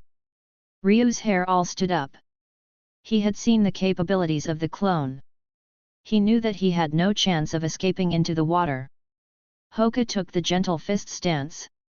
Fujin grabbed his swords. They would be more practical while fighting on water. Ryu quickly shouted, "Wait, I surrender. I will give you all the secret information about Kirigakure. Just don't kill me." Hoka and Fujin didn't make any move and waited for Renjiro to decide. However, both were ready to make a move at a moment's notice. Renjiro judged for a moment. On deciding, he said, "All right. Don't resist. If you do, I will kill you." Hoka, close all his chakra points. Understanding his position, Ryu didn't resist. Hoka attacked him and closed all his chakra points. Renjiro's clone flickered next to Ryu and knocked him unconscious. He put a chakra suppression seal on him. He looked at Hoka and Fujin and said, "You two go check on Mieko. I will keep an eye on him." They nodded and flickered. Renjiro's clone carried Ryu and flickered to the forest and hid among trees. Hoka and Fujin moved towards Mieko. Hoka asked, "How did you finish your battle so quickly?" Fujin shrugged and said, "I attacked that injured guy." "Why did you rush after an elite Chunin?" Hoka snorted and said, "I wanted to fight a stronger opponent." Fujin smirked and asked, "Oh, I hope you had fun." Hoka didn't reply to Fujin. However, he was complaining endlessly in his mind, "I only fought him by myself for half a minute." Then the two Jounin clones interfered and dominated the fight. "I barely got to fight." On Mieko's battlefield, Motoyuki was stunned when he saw another clone of Renjiro entering the battlefield. Motoyuki swore endlessly in his mind, "I was winning the fight. I had set up the hidden mist jutsu. I could have easily escaped into the seas. I would have left far away in no time. But Mitsuzuka's clone led Renjiro's clone here. With his methods, I couldn't escape. And now, another one showed up here. Don't fucking help if you are going to make the matters worse." Mitsuzuka's clone's expression was also grim. It understood the significance of Renjiro's clone showing up here. It meant that one of his fellow clones was defeated. And the ninja alongside him was also killed or captured. A huge fight began. The water clone desperately tried to defend himself while trying to create an opportunity to escape for Motoyuki. Unfortunately, nothing worked. The teamwork of the two clones was flawless. And Mieko provided perfect support with her shurikens and the threat of Sharingan Genjutsu. After a bitter struggle, the water clone finally fell. Just like Ryu, Motoyuki also offered to surrender. As soon as he offered to surrender, Fujin and Hoka arrived. One of Renjiro's clones looked at Hoka. He looked at Motoyuki and said, "All right, don't resist. If you do, I will kill you." Hoka, close all his chakra points. Hoka was surprised to be asked that again. Fujin grinned and taunted, "Today is your lucky day, Hoka. You get to attack two elite Chunins with your gentle fist. I am so happy for you." Hoka's face immediately went dark. He ignored Fujin and walked ahead while thinking, "I want to fight them head-on. This is just lame." He followed the clone's command and closed his chakra points. The clone knocked him out and put a chakra suppression seal on him. Fujin said, "Sensei, even Hoka's opponent surrendered. Your other clone took him back to the shore." One of the clones nodded and said, "I will take care of him." He grabbed Motoyuki and flickered. Mieko had heard Fujin's comment. She grinned and said, "Good job, Hoka. I am glad you finally found opponents to fight with Taijutsu." Both she and Fujin began laughing. Hoka's face got even darker.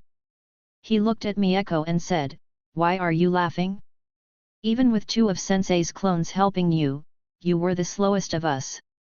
That made Mieko scowl. She immediately began arguing with Hoka. Fujin silently moved away and stood next to Renjiro's clone. He was trying hard to suppress his laughter. Renjiro's clone was speechless. "We are in the middle of an A-rank mission. And two of my students are arguing mindlessly. And the third one is the one who instigated the argument and is laughing at it. Was I too lenient with them?" Renjiro's clone let out a cough. That attracted the attention of Mieko and Hoka. Realizing what they have been doing, they immediately stopped arguing. However, both gave Fujin a few angry stares. Fujin saw them but acted like he didn't see them. He thought, "Oh boy! These two are hilarious as always. It's so hard to suppress my laugh, ha ha ha." Seeing that his students have calmed down, the clone said, "We will leave the enemy Jounins to my main body and Takuhei. Let us move and clear out the three Chunins that are engaging against Yugakure." They nodded and said, "All right, Sensei." Chapter 134, Chapter 132, Underwater Battle. While Fujin, Mieko, and Hoka were dealing with their opponents, the others had begun fighting as well. Renjiro finally managed to stop Mitsuzuka from running. Mitsuzuka looked at Renjiro and shouted, "Why the fuck are you here, Renjiro? I have no interest in fighting you. I'll leave that fucking country of hot springs. That should fulfill your mission parameters, right? Renjiro smirked. He wasn't unaware of how foul-mouthed Mitsuzuka was. He said, unfortunately, you killed too many civilians. The daimyo was very insistent on bringing your head back. A scowl formed on Mitsuzuka's face. He shouted back, don't fucking underestimate me, Renjiro. I killed dozens of your fucking subordinates in the last war. If you want to kill me, I'll take a fucking piece of you too. Renjiro didn't reply. There was no point in engaging in more talks. He made a hand sign. Water release, water dragon jutsu. A water dragon formed behind Renjiro and moved rapidly towards Mitsuzuka. Mitsuzuka flickered while making hand signs. Water release, water shock bomb. He released a jet of water that hit the dragon on its head and exploded. Both jutsus were neutralized. Water showered in all directions. Mitsuzuka thought, too easy. There should be more. As Mitsuzuka thought, 3 water dragons appeared at the spot where the 2 jutsus had just clashed. The one in the center moved straight at Mitsuzuka. The other 2 water dragons split in opposite directions and attacked Mitsuzuka from his right and left. Mitsuzuka moved backwards while making hand signs. Suddenly, he jumped backwards. A huge head of another water dragon appeared under his feet.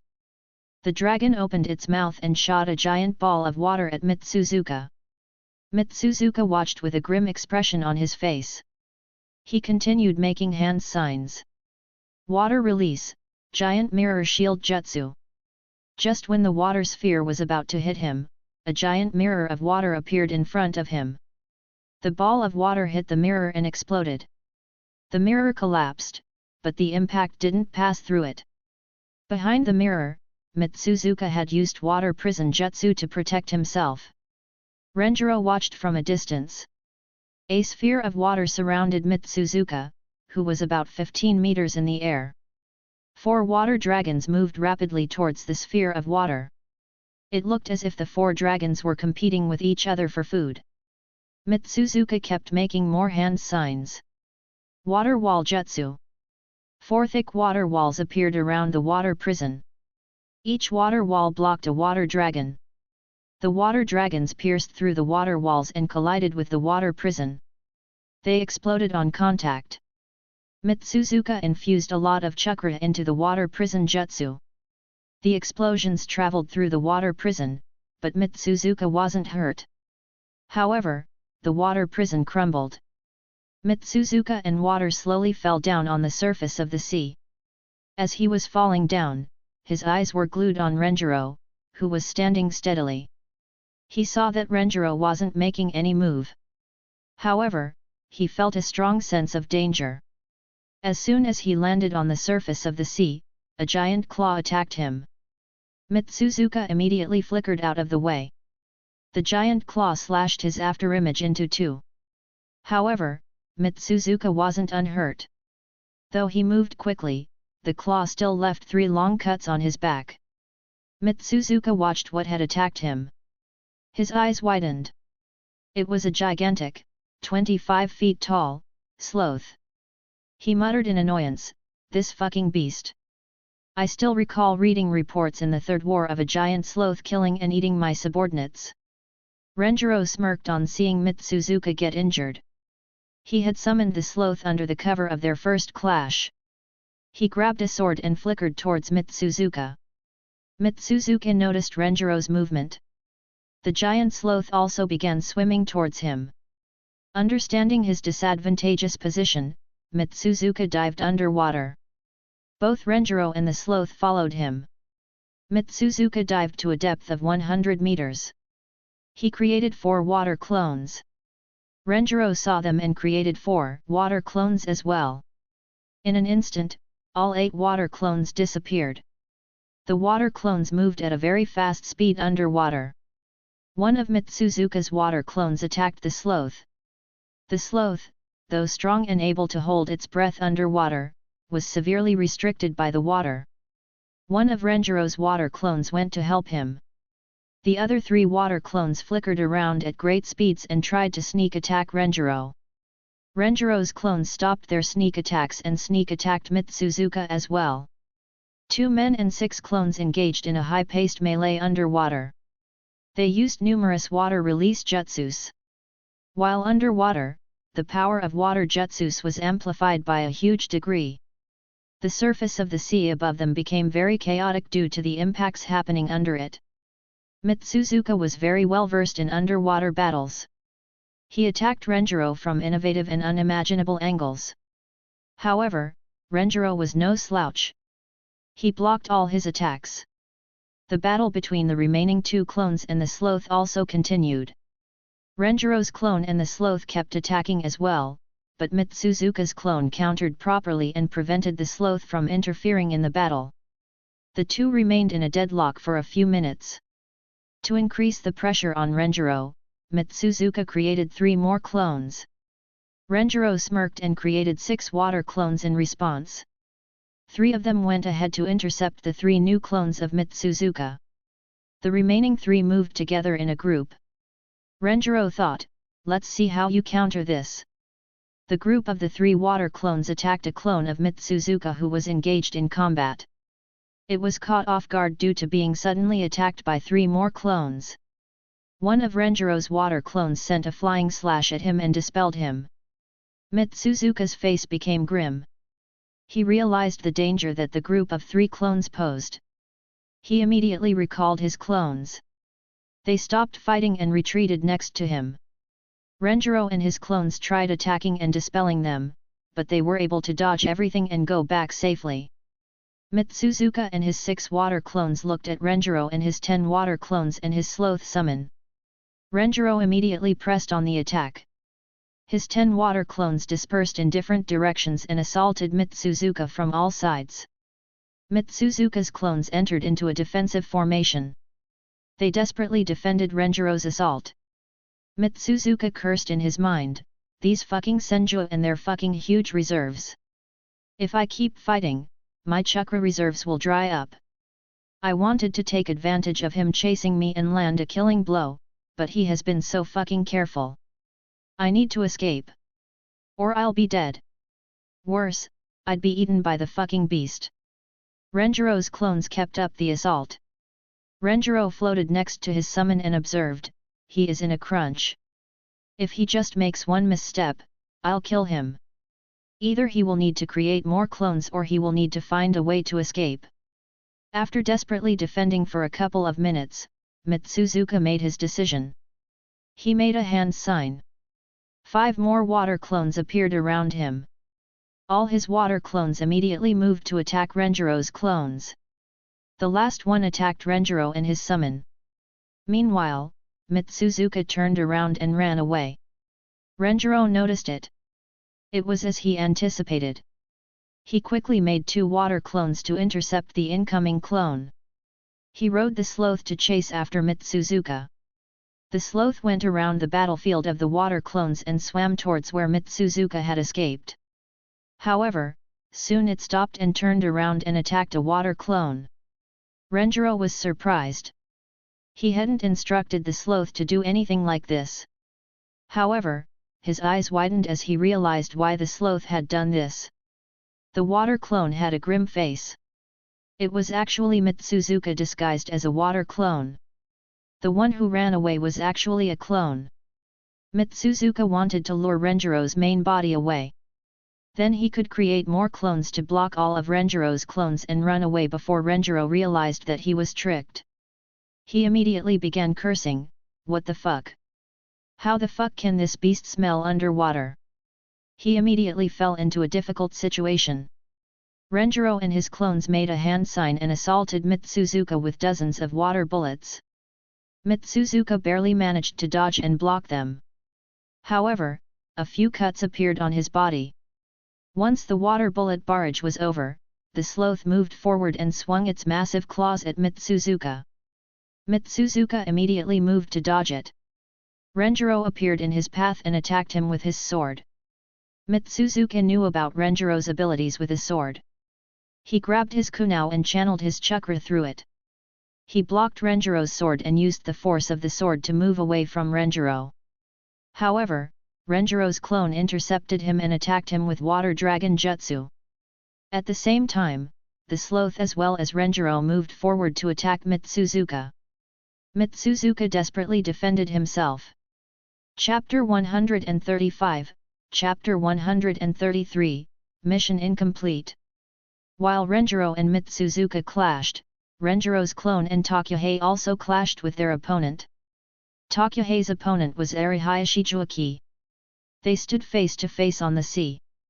Juaki taunted, "Takuhei, we have heard about you. You are a strong earth release user. But..." He smirked and continued, "But, we are at sea. How will you fight me here?" Takuhei wasn't affected by his opponent's attempt at disturbing him. He calmly said, "You ninjas from the big 5 villages need to stop underestimating us." He made a hand sign, "Since I dared to chase you, it means that the result of this battle will only be your death." Takuhei opened his mouth wide. He spat out rocks and mud from his mouth. Soon, a small, 5-meter radius island formed in the middle of the sea. Juaki was surprised at Takuhei's skill. He thought, "He is very good. No wonder Mitsuzuka asked us to not fight against him on land." Takuhei made a few more hand signs. Earth Release, Rock Dragon Jutsu. He spat out a 20-meter-long rock dragon. Juaki was surprised once again. He quickly moved backwards and made a few hand signs. Water Release, Water Bullet Jutsu. He spat a few dozen water bullets at Takuhei and the rock dragon. But the rock dragon moved and got in front of Takuhei. All the water bullets hit the rock dragon. But, apart from a few scratches, no damage was done. Juaki swallowed his saliva, such strong defense. Takuhei smirked on seeing Juaki's reaction. He controlled the rock dragon to move towards Juaki. Juaki instantly dived underwater. Takuhei jumped on his dragon and followed him. Inside the water, Takuhei again made a few hand signs. The rock dragon opened its mouth and spat multiple mud bullets at Juaki. Juaki was surprised, but he dodged them all. Juaki made a few hand signs while running. Water Release, Water Dragon Jutsu. A water dragon formed and moved towards Takuhei. The rock and water dragons clashed. The rock dragon just moved through the water dragon, completely crushing it. Juaki was dumbfounded. He screamed internally, "What the hell is this thing made of?" This matchup was very unfair for Juaki. The earth element is strong against the water element. Of course, Juaki himself isn't strong enough. Unlike Renjiro and Mitsuzuka, he couldn't make his water dragon explode on contact. So the damage output of his jutsu was quite low. Juaki was very annoyed by the battle so far. He immediately made a few hand signs. Water Release, Water Clone Jutsu. 4 water clones appeared around him. They immediately dispersed and surrounded Takuhei. Juaki made more hand signs. Water Release, Great Current Jutsu. A water current formed in front of Juaki. It engulfed Takuhei and his rock dragon. They began getting dragged backwards along the water current. Takuhei exerted more chakra on his rock dragon to get out of this current. This provided an opening for Juaki's clones. They immediately used water bullet jutsu on Takuhei. Each clone shot a dozen bullets. Despite the strong water current around Takuhei, each bullet hit its target. Takuhei saw the incoming attack and made a hand sign. Earth Release, Iron Skin Jutsu. All 48 water bullets hit him.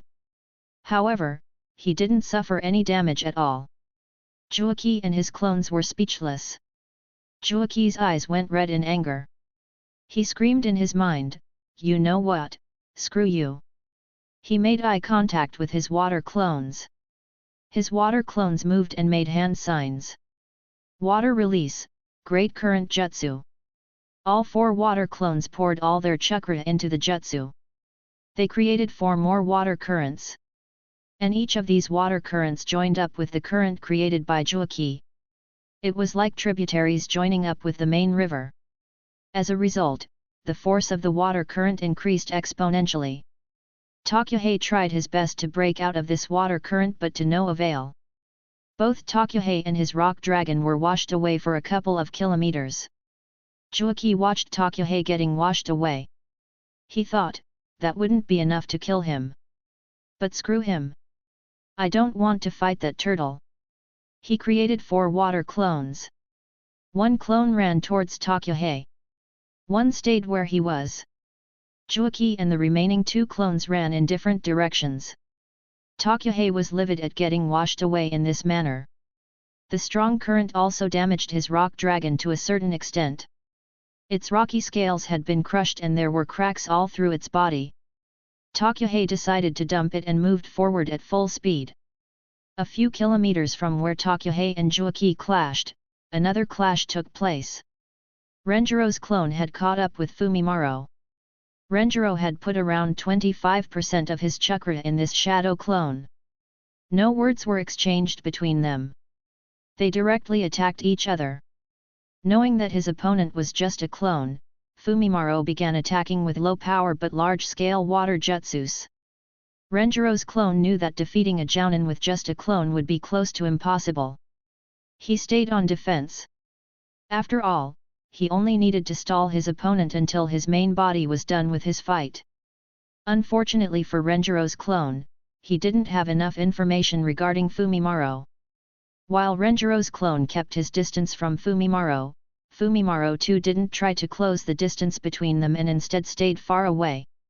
He just used a combination of water bullet, exploding water colliding wave, water dragon, and water gun jutsus. Renjiro's clone managed to block everything perfectly with water wall and water prison jutsus. After fighting for 4 minutes, Fumimaro made a hand sign. Hidden mist jutsu. Renjiro's clone frowned as the mist began forming. This jutsu was very good for running away. He immediately made a few hand signs. Wind release, great breakthrough jutsu. The jutsu immediately dispersed all the mist. However, Fumimaro secretly smirked.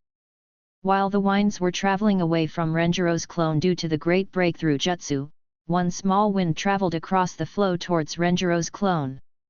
Renjiro's clone felt that something was off, but he couldn't understand what. He focused chakra into his eyes. They began glowing. He was surprised. A wind clone was disguised as the wind itself and traveling towards him. Seeing that he was noticed, Fumimaro's wind clone appeared in front of him. He was only 10 meters away from Renjiro's clone. Immediately, a water wall began appearing in front of Renjiro's clone. However, it was too late. Fumimaro's wind clone exploded. The winds sent by the explosion pierced through the thin water wall. Renjiro's clone flickered, but he still got hit. A small cut appeared on his face. He looked at Fumimaro and said, "I underestimated you." And got dispelled into smoke. Fumimaro looked at the spot where Renjiro's clone was. He thought, shadow clones are known to transmit memory. If he defeats Mitsuzuka, he will come after me. He created a few water clones and they all dispersed in different directions. As he left, Fumimaro thought, it was a mistake to come here. I had advised Mitsuzuka to not create any chaos. Unfortunately, he enjoys killing and torturing just as much as swearing. Even if Mitsuzuka survives, I shouldn't go back with him. He will just attract another calamity. But where to go without him? If I stay in the vicinity of Hidden Mist, I will attract those dogs of Mizukage. I can't join the rebel faction either due to how many of them I killed.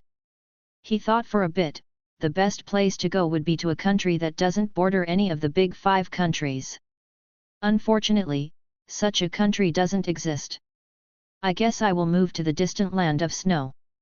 Perhaps there I could find clues on how to fuse my wind and water elements into the ice element. With no one pursuing him, Fumimaro quickly escaped from the battlefield. Since he ran on water, there wasn't any trail left behind. Renjiro, who was assaulting Mitsuzuka along with his summons and clones, got the memories of his defeated clone. He was surprised. I had heard about him, but there was no intel on his wind nature capabilities. He hid it deep. However, he ignored it and focused on Mitsuzuka.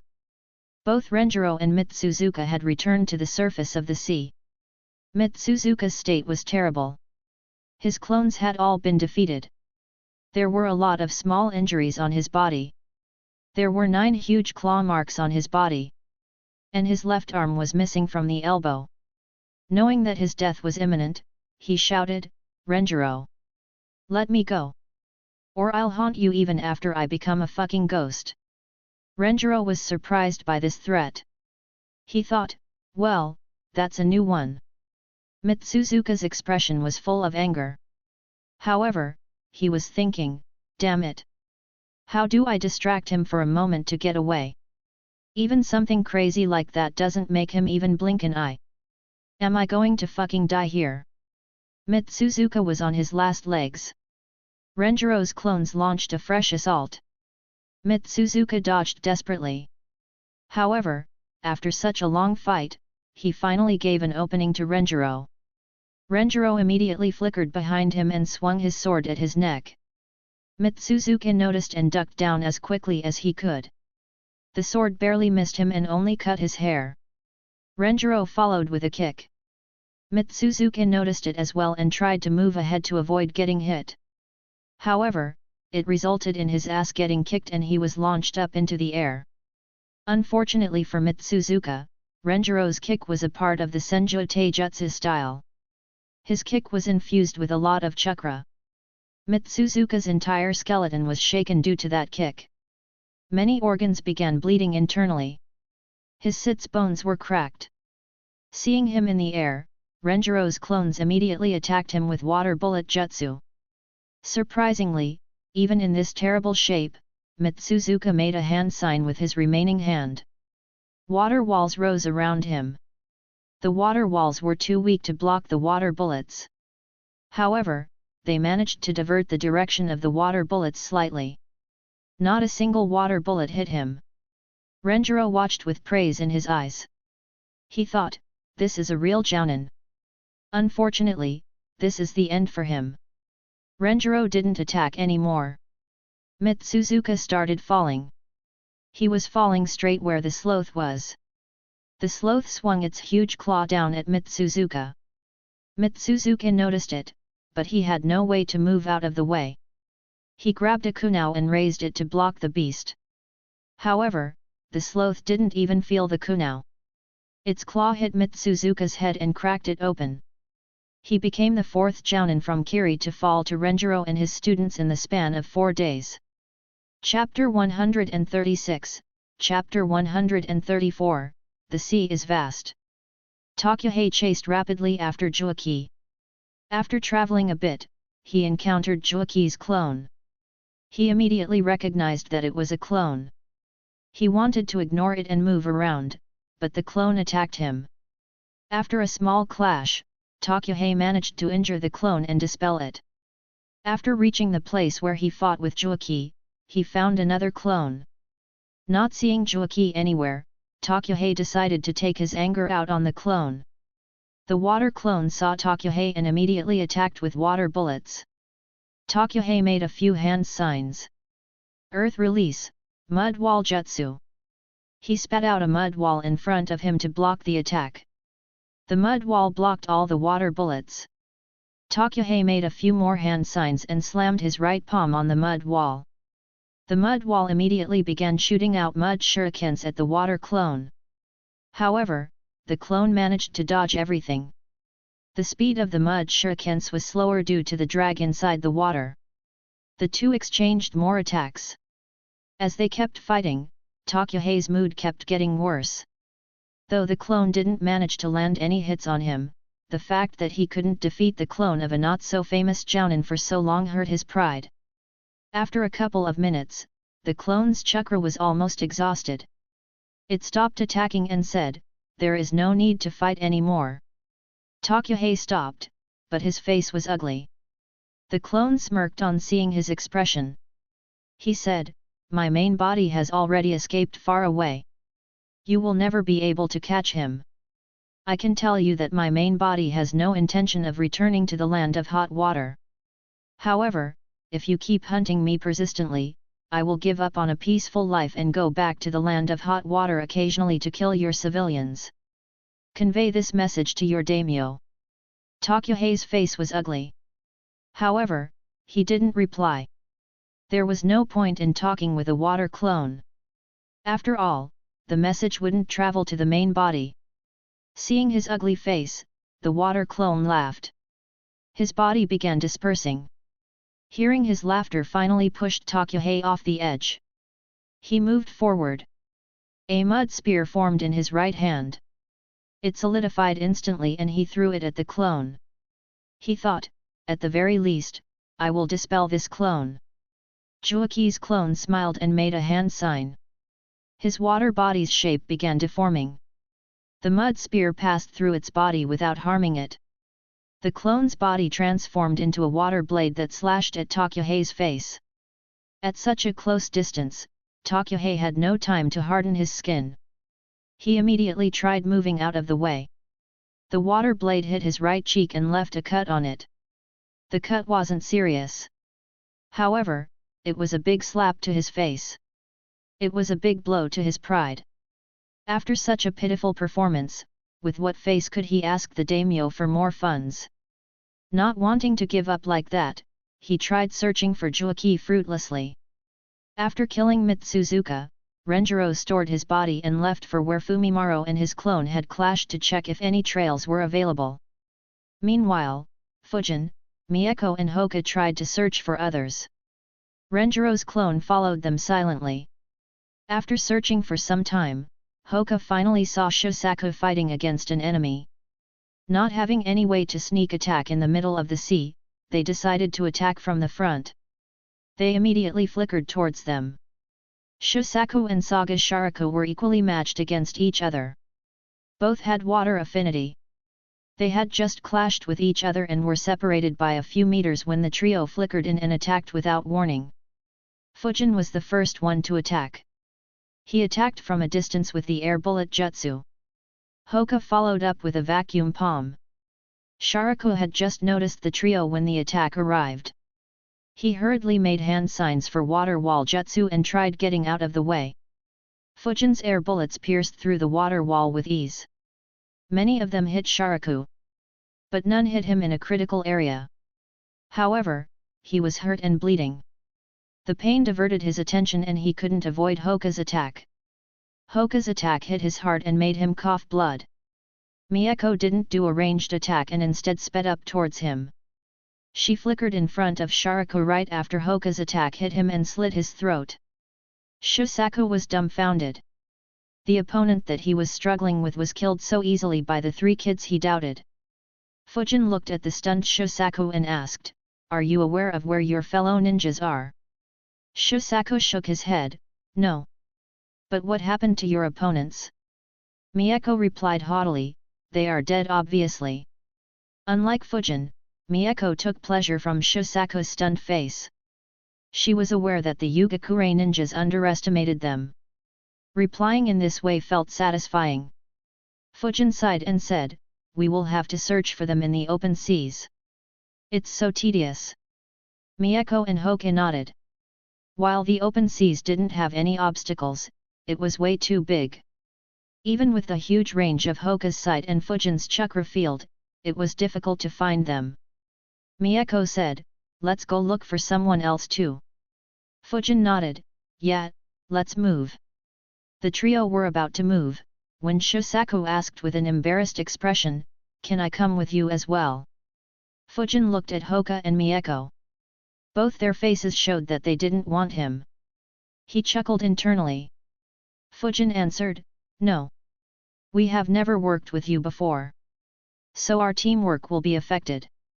It'll be better if we search in opposite directions. That would double our chances of finding someone and helping them." Fujin, Mieko, and Hoka flickered without waiting for Shusaku's reply. Renjiro's clone, who was keeping a watch from afar, chuckled and followed them. Shusaku never sensed Renjiro's clone. Shusaku watched the trio with a dumbfounded expression. He thought, this is the first time I have felt 3 kids looking at me as if I was useless. The kids in my village look up to me. Besides, how can my scouting skills compare to that of a Hyuga? He shook his head and stored the body of the dead rogue ninja and went in the opposite direction. The trio continued searching for around 10 minutes but didn't find anyone. Mieko complained, "What the hell? How long are we going to search in these open seas? There is no one here." Hoke nodded. Fujin thought for a bit. He made a hand sign. Shadow Clone Jutsu. He used Shadow Clone Jutsu multiple times until he made 6 clones. The clones immediately dispersed in different directions with their chakra field activated. Mieko and Hoke noticed that. Hoka said, "That's smart, Fujin." Mieko asked in an annoying tone, "Why didn't you use this tactic earlier?"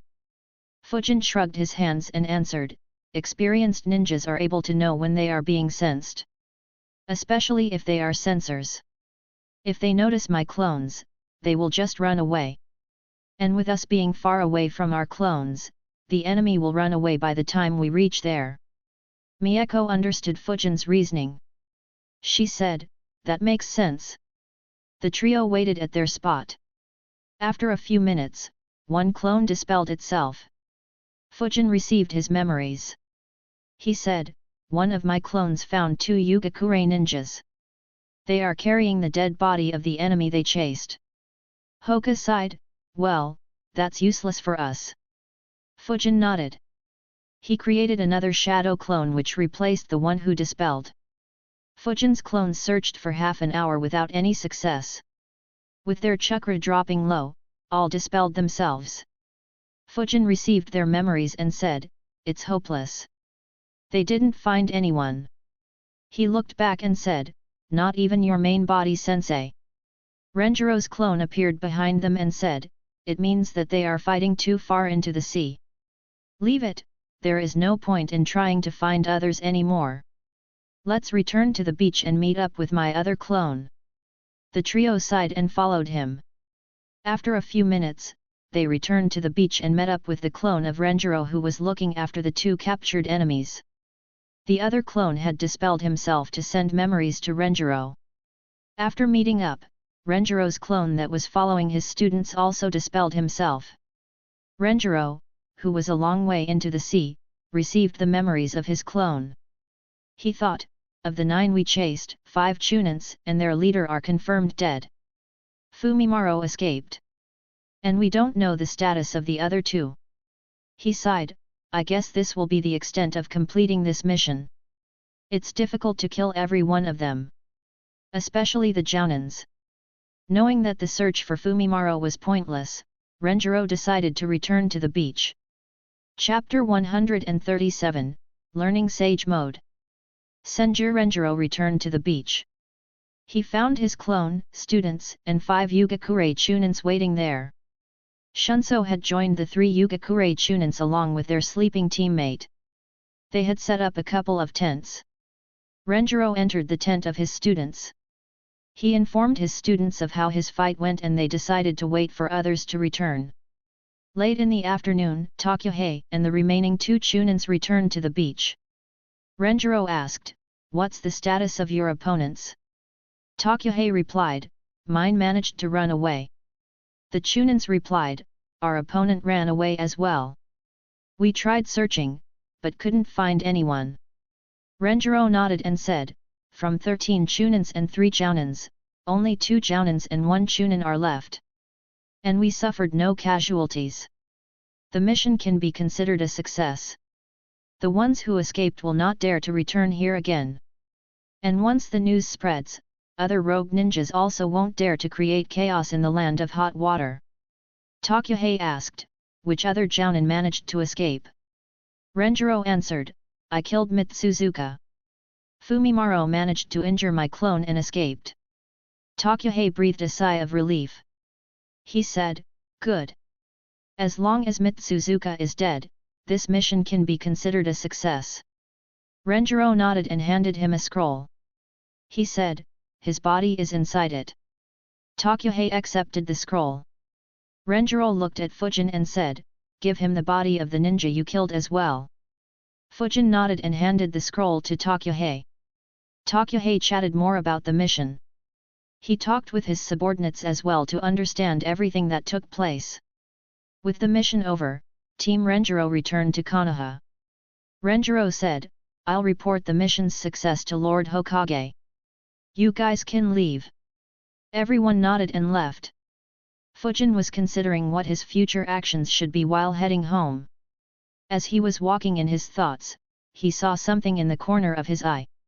He turned his head to the right to see a man with long white hair peeking in through a hole. He looked up to see what the man was peeking into. Fujin's eyes twitched as he read the sign. It read Konoha Hot Springs. The man was peeking into the women's section of the bath. Fujin's eyes glowed as he observed the man. His chakra was humongous. He sighed as he thought, pervy sage. What an appropriate name. A shame that he won't get that name for a few more years. Still, I wonder what he's doing here. Did he come back to report something to Hiruzen? Or did Hiruzen call him back due to the threat of the coup? His presence could make the Uchihas more cautious. Jiraiya sensed someone looking at him and turned around. He saw an 11-year-old boy staring at him with glowing eyes. He thought, what does this kid want? I hope he doesn't interfere in my research. He was about to continue peeking when the boy's chakra suddenly spiked. He began making hand signs rapidly. Jiraiya panicked, what the hell? Since when did young brats begin having Jounin level chakra? And why the hell is he making hand signs for the air bullet jutsu? Does he want to destroy the bathhouse? Jiraiya immediately flickered and appeared next to Fujin and grabbed his hands. He asked, calm down kiddo. What are you doing? Fujin looked into his eyes and said, Grandpa said that all perverts must be caught, castrated, and tied to a pole to be whipped publicly to death. Jiraiya's eyes twitched. He asked, which crazy old man is your grandpa? Fujin replied, Lord Third. Now let my hands go and accept your punishment. Jiraiya's eyes twitched once again. He complained in his mind, how many young kids is that old man going to fool into calling him grandpa? And since when did he become so righteous? No, this doesn't sound like him at all. He is as perverted as me. Jiraiya let his hands go and said, that old man is my sensei. So stop building your chakra up. Fujin looked back with deadpan eyes and said, his students are the legendary Sunnins, not legendary perverts. Jiraiya laughed, legendary perverts? Ha ha ha ha. He looked at Fujin and said, you are lucky that you met Jiraiya the gallant and not the other two Sunnins. Fujin thought in his mind, no shit. One is a pedo researcher and the other is a drunk Hulk. Fujin looked at Jiraiya with surprise on his face. He said, are you really? Jiraiya smirked and said, that's right. You are looking at the one and only. Jiraiya slammed his hand on the ground. A lot of smoke appeared and from the smoke, a toad appeared. Jiraiya jumped on the toad and moved as if he was dancing.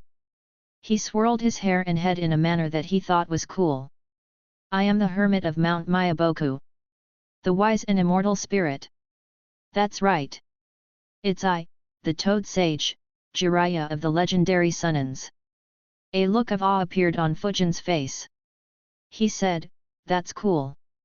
But Gramps said that even if his students were perverts, he would still chase them down with a stick in his hand. Hearing that, Jiraiya's leg slipped and he fell on the toad. He thought, the first half doesn't sound like the old man at all. But him chasing with a stick totally sounds like him. Jiraiya looked at Fujin and said, what do you want, kid? You are interrupting my research. Fujin said, if you don't want me to tell Grandpa about your perverted acts, then you need to teach me what I want. Jiraiya was amused by Fujin. He asked, oh, and what do you want to learn? An innocent smile formed on Fujin's face. He said, Sage mode. Fujin's reply shocked Jiraiya. His mouth fell open in disbelief as he heard what Fujin wanted. He forgot to swallow, and the resulting coughs rattled through his chest like a storm, leaving him gasping for air. He took deep breaths and said, "Kid, go bother someone else. I have no time for you." Fujin squinted his eyes and said, "You have to, or I will never let you do your research." Jiraiya looked skeptically at Fujin and said, "Good luck catching me, kiddo." He made a hand seal and both he and the toad disappeared into the smoke. Some distance away, Jiraiya appeared. He muttered, "What an annoying brat." At that instant, he saw a gorgeous lady walking next to him. His eyes immediately landed on her and a lecherous smile appeared on his face. However, he suddenly heard, "Stop perving around and teach me, old man." Fujin's voice wasn't soft. Everyone in the street heard him. Everyone began looking at Jiraiya with disgust. Jiraiya turned around to see Fujin standing behind him. His eyes widened. He asked, "How did you follow me?" A smirk appeared on Fujin's face as he said, "I have been taught by Gramps. Do you think you can get away so easily?" Jiraiya grabbed a smoke bomb and threw it on the ground and said, "Try following me now." Jiraiya appeared under a tree and said, "Finally got rid of the boy." However, he heard, "You didn't." Jiraiya looked up to see Fujin standing on a branch of that tree. Jiraiya disappeared once again. Fujin followed him. Both appeared in various locations in the village. Fujin tracked down Jiraiya every time. Jiraiya was annoyed, not only does he have a high chakra, but he is also a sensor and can flicker seamlessly. So annoying. Realizing that he wouldn't be able to get rid of Fujin, he transformed into a toy bear. Fuji. A few seconds later, Fujin appeared at that location. He looked at the toy bear and frowned. He muttered softly, "That old pervert ran away. Shit, Grandpa will be disappointed with me." Jiraiya laughed in his mind as he saw anger and disappointment appear on Fujin's face. However, soon he was terrified. Chakra gathered on Fujin's fist as he punched at the bear with full power. Jiraiya immediately undid the transformation and moved out of the way. The punch hit the ground and left a massive hole in it.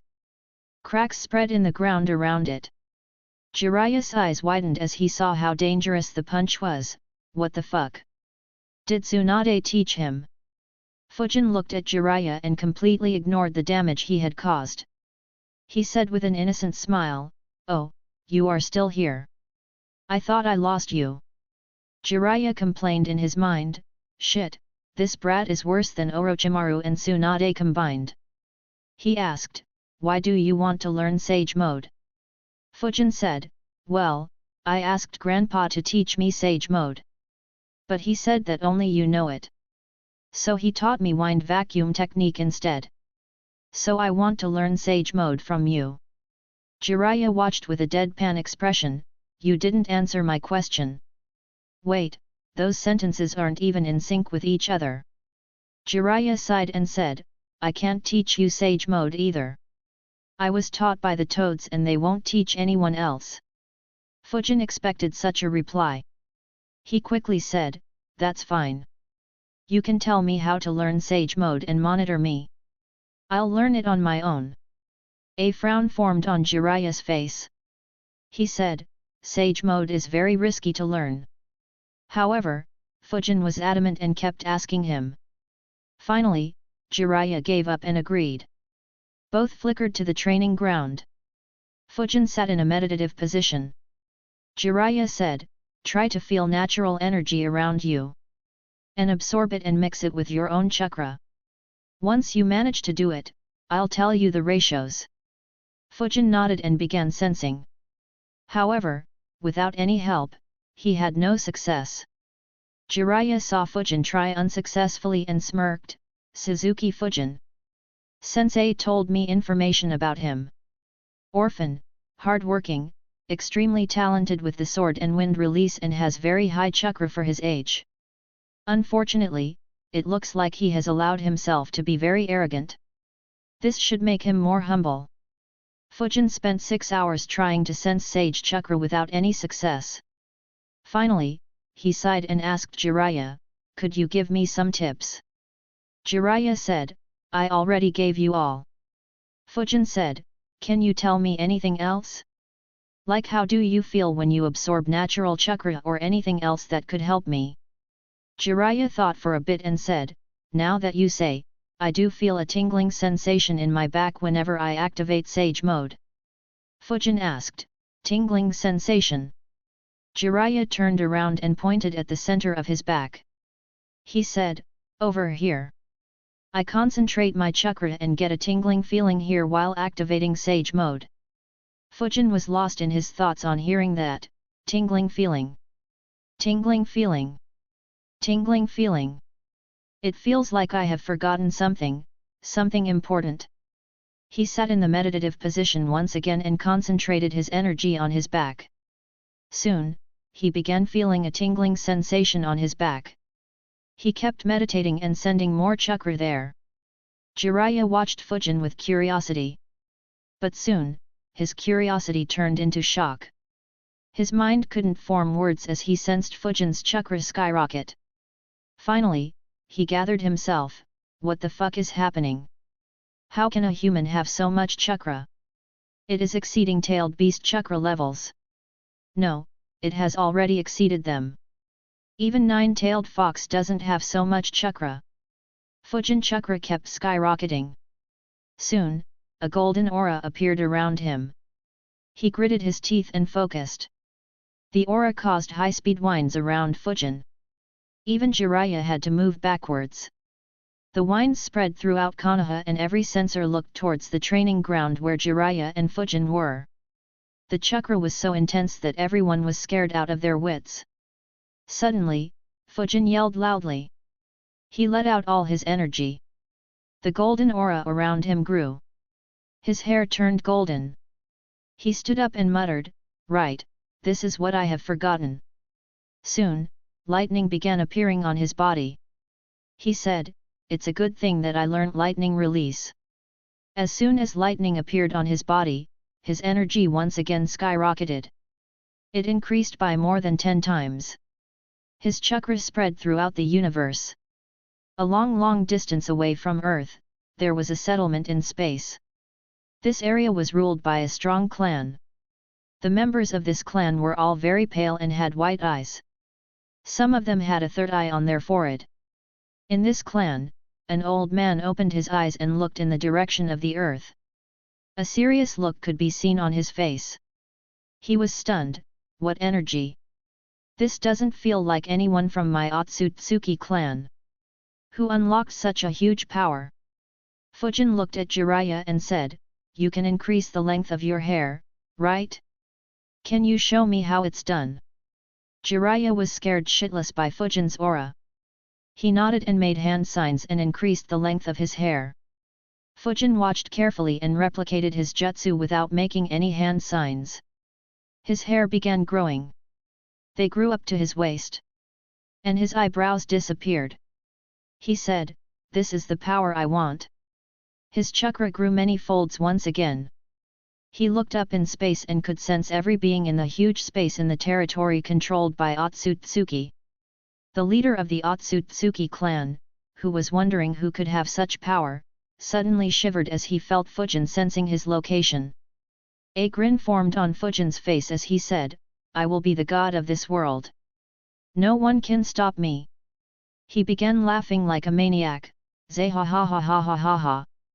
Chapter 138, Chapter 135, Concluding the Mission. Senju Renjiro returned to the beach. He found his clone, students, and 5 Yugakure Chunins waiting there. Shunso had joined the 3 Yugakure Chunins along with their sleeping teammate. They had set up a couple of tents. Renjiro entered the tent of his students. Fujin had sensed Renjiro when he arrived close to the beach. All 3 students greeted him. Mako asked, "What's the status of the mission, sensei?" Renjiro's clone dispelled itself to transmit all the memories back to his main body. Renjiro answered, "Their leader Mitsuzuka is dead." The other jounin that my clone chased managed to escape. The trio were surprised. This was the first time they heard someone escaping from Renjiro. Renjiro looked at their expression and shrugged his hands and said, "It was a clone. It's difficult to stop a jounin with just a clone." The trio looked away awkwardly. Their expectations from Renjiro were too high. Fujin asked, "What about the ones who didn't return, sensei?" "We searched for them a lot, but didn't find them." Renjiro answered, "There are two possibilities. The first possibility is that they are dead, with their bodies at the bottom of the seafloor or taken away by the enemies. Or the second possibility of them failing their mission and trying to search for the enemy fruitlessly." The trio nodded. They had reached the same conclusion. Renjiro continued, "Let's wait here till the evening. If they are alive, they will return when their chakra drops low." The trio nodded. The tent became silent. They didn't have anything to do but wait. After some time, Fujin said, "I am bored of eating ration bars. You guys wanna hunt fish?" Hoka and Mieko immediately agreed. Hoka said, "Definitely." Mieko said, "Let's go." All three flickered out of the tent, leaving Renjiro alone. Renjiro sighed and muttered, "Oh well. This mission is pretty much over. No harm in having some fun." Before diving into the water, Mieko announced, "The one who catches the biggest fish is the winner. The time limit is 10 minutes. She dived into the sea without waiting for the response of her teammates. Hoka and Fujin chuckled and dived into the water as well. Mieko activated her Sharingan to watch properly underwater. Hoka activated his Byakugan. He had the advantage in this competition. Fujin spread his chakra field to pick up on signs of fish. They dispersed in different directions. The Yugakure ninjas noticed them diving into the sea in a hurry. Shunso wondered, did they find an enemy? He immediately alerted others and they prepared themselves for a fight. The trio searched under the sea. Hoka was the first one to find prey. He saw a big whale shark. He ran towards it quickly. The whale shark noticed something coming towards it and sensed the danger. It immediately charged towards Hoka to tackle and bite him. However, Hoka moved out of the way and hit it with the gentle fist style. A single hit killed the shark. Fujin was the next one to find his target. He found a giant crab. He thought, damn, do crabs in this world become so freaking huge? On second thoughts, there are gigantic toads. So this shouldn't be strange, I guess. The crab noticed Fujin and attacked him with its giant claws. Fujin dodged and gathered chakra on his fist. He punched between its eyes. The punch caused cracks to appear on its shell. Its brain was smashed due to the punch. It died. Fujin lifted the crab and began making his way back. Mieko saw quite a few giant fishes. But she wasn't satisfied. When the time began to run out, her eyes laid upon an 8-meter-long bluefin tuna. She immediately went towards it and killed it. She carried it back. Hoka was the first one to return to the coast. Behind him, he dragged a 12-meter-long whale shark. The Yugakure ninjas watched with wide eyes. One of them cursed, "Those brats went fishing. We don't know where our teammates are and they are enjoying themselves." Shunso calmed him, "Calm down. They have done more than enough for the mission. No point in getting angry with them." The guy snorted and stayed quiet. Soon, Fujin returned. He walked on the surface of the sea with his right arm stretched up. He was carrying the giant crab on his right hand. He walked next to Hoka's shark and dropped his crab there. Hoka quickly observed and smirked. He claimed, "My shark is 12 meters long. Your crab is only 10 meters in height. I won." Fujin's eyes twitched. He countered, "Look at their sizes. Your shark is only 2 meters wide. My crab is 8 meters wide. So mine is much bigger than yours." Hoka was about to argue when Mieko returned. She was carrying an 8-meter-long blue tuna fish. She saw Fujin's crab and Hoka's whale shark and her face became upset. Hoka chuckled, well, we know who the loser is. Fujin nodded. Mieko's tuna was the shortest and the thinnest among the three. Mieko snorted in displeasure. Hoka asked, Mieko, judge whether Fujin's crab or my shark is bigger. Mieko was upset at losing. She turned her head away and snorted, I don't care which fish is bigger. Why are you arguing like little kids? Fujin and Hoka gave her deadpanned looks. Hearing the commotion, Renjiro left the tent. Hoka looked at him and said, Sensei, you be the judge. Is my shark or Fujin's crab bigger? Renjiro's eyes twitched. He thought, why are they being so childish? He looked at Mieko who was looking away from them and had the smallest fish and realized, looks like it was her idea. Hoka pressed Renjiro, come on sensei. Tell me that my fish is bigger. Renjiro replied, stop being childish and cook the fish you caught. Hoka sighed due to not getting any answer. Fujin chuckled at his antics. The trio decided what fish to eat. After some discussion, they decided to eat the crab as none of them had eaten a giant crab before. The shark and the tuna were stored in special storage scrolls that helped keep food fresh. Preparing and cooking the crab took quite some time. All four ate it till their stomachs were full. They invited the Yugakure ninjas, but they politely refused the invitation. Late in the afternoon, Takuhei and the remaining two chunins returned to the beach. Renjiro asked, what's the status of your opponents? Takuhei replied, mine managed to run away. The chunins replied, our opponent ran away as well. We tried searching, but couldn't find anyone. Renjiro nodded and said, from 13 chunins and 3 jounins, only 2 jounins and 1 chunin are left. And we suffered no casualties. The mission can be considered a success. The ones who escaped will not dare to return here again. And once the news spreads, other rogue ninjas also won't dare to create chaos in the land of hot water. Takuhei asked, which other jounin managed to escape? Renjiro answered, I killed Mitsuzuka. Fumimaro managed to injure my clone and escaped. Takuhei breathed a sigh of relief. He said, good. As long as Mitsuzuka is dead, this mission can be considered a success. Renjiro nodded and handed him a scroll. He said, his body is inside it. Takuhei accepted the scroll. Renjiro looked at Fujin and said, give him the body of the ninja you killed as well. Fujin nodded and handed the scroll to Takuhei. Takuhei chatted more about the mission. He talked with his subordinates as well to understand everything that took place. After understanding everything, he walked to Team Renjiro's tent. On entering, he saw the 2 captured rogue ninjas. He said, Renjiro, I want to take over these 2 as well. Renjiro shook his head and said, they surrendered to me. I will take them to Konoha and interrogate them properly. Takuhei realized why Renjiro was adamant. They could provide Konoha with a lot of important information regarding the current state of affairs in Kirigakure. However, he insisted, Renjiro, a lot of innocent civilians were killed by these guys. I can understand your point. However, we have to answer to the citizens of the land of hot water. So allow me to take them back first.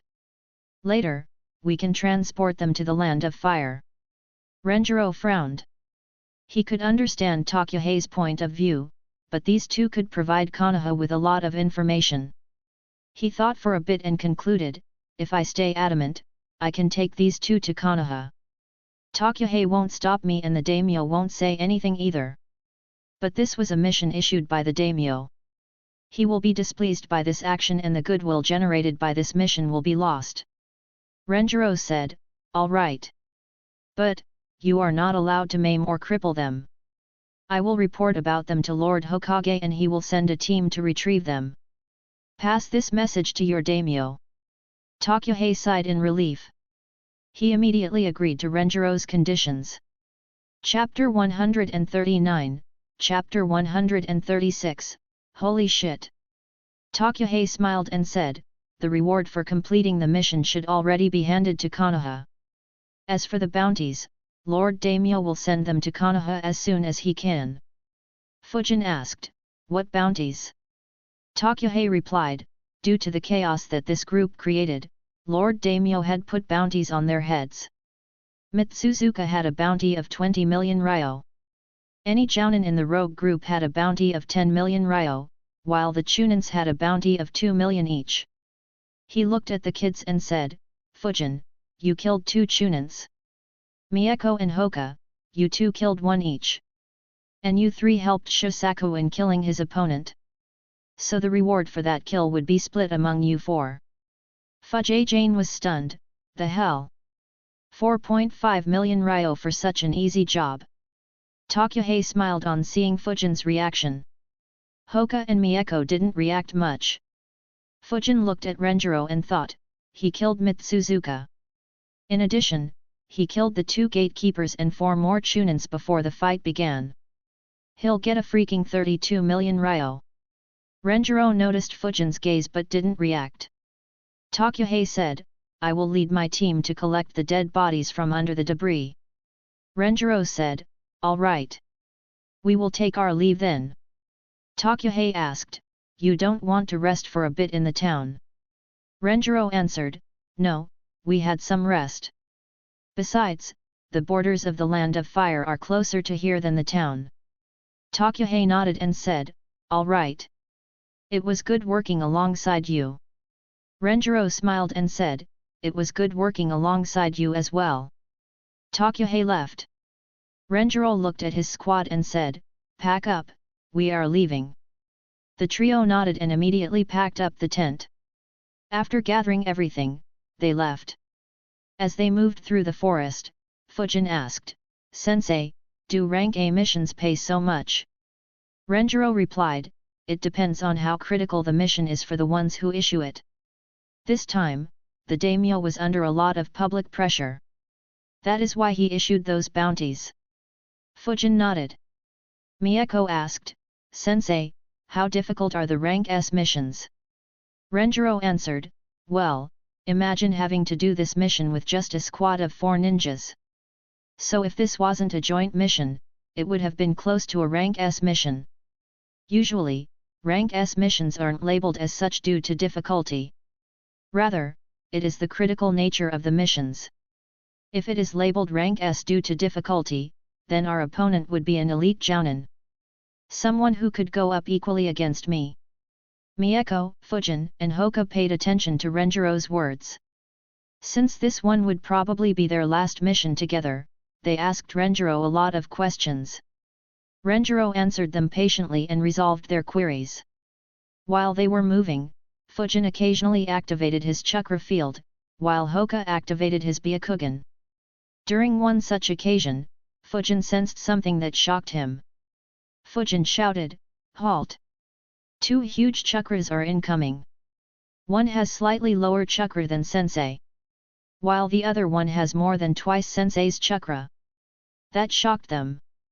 Hoka immediately activated his Byakugan, while Mieko activated her Sharingan. Renjiro also became serious. He thought, my chakra was naturally high due to being a senju. The ones who had chakra equal to or higher than me are usually S-ranked ninjas. Renjiro spoke, Hoka. Hoka answered, one is a shinobi from Kumo while the other is from Taki. Both are rogue ninja. Suddenly, Hoka stopped speaking. There was a stunned expression on his body. Renjiro asked, what did you see? Hoka answered in a shocked voice, the one with the higher chakra has a different body. It's disgusting. This surprised them. Fujin thought, disgusting body. A few faces appeared in his mind. Around 800 meters from Team Renjiro, 2 ninjas were traveling at a rapid speed. One of them was 5 feet 6 inches tall and very slim. The other one was over 6 feet tall and had a well-built body. The slim one asked, are you sure that Cash Cow will be traveling from here? The tall guy answered, my sources are never wrong. Now shut up and keep moving. Suddenly, both their eyes widened. The slim guy chuckled and said, looks like you were right, freak. Let's go quickly. Both of them sensed Fujin sensing them and moved rapidly towards Team Renjiro. Team Renjiro waited to see who was approaching them so quickly. Fujin had a very bad feeling. In a few seconds, two silhouettes appeared in front of them. Fujin watched as his eyes kept widening. They both wore long black cloaks with red clouds, red interiors, and chin-high collars.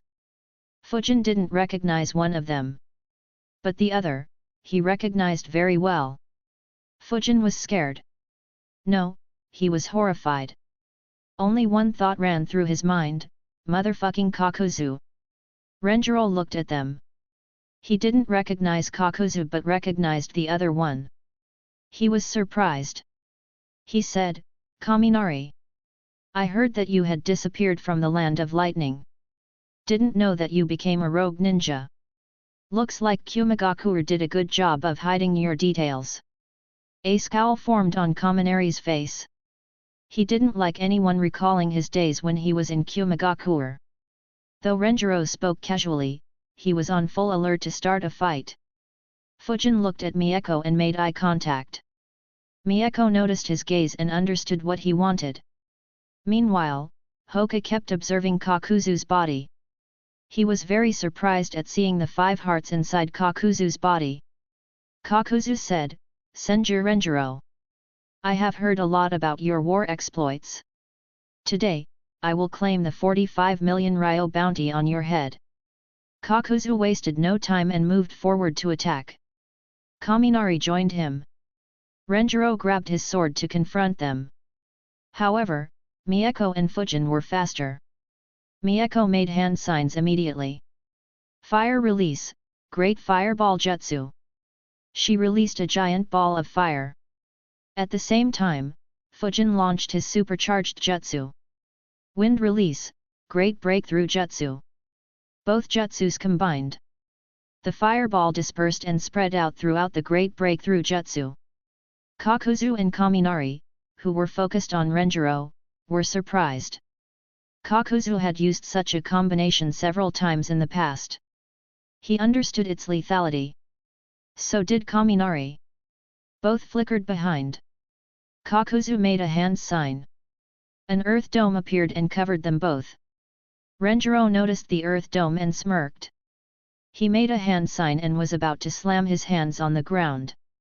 Mieko and Hoka were prepared to go on the assault too.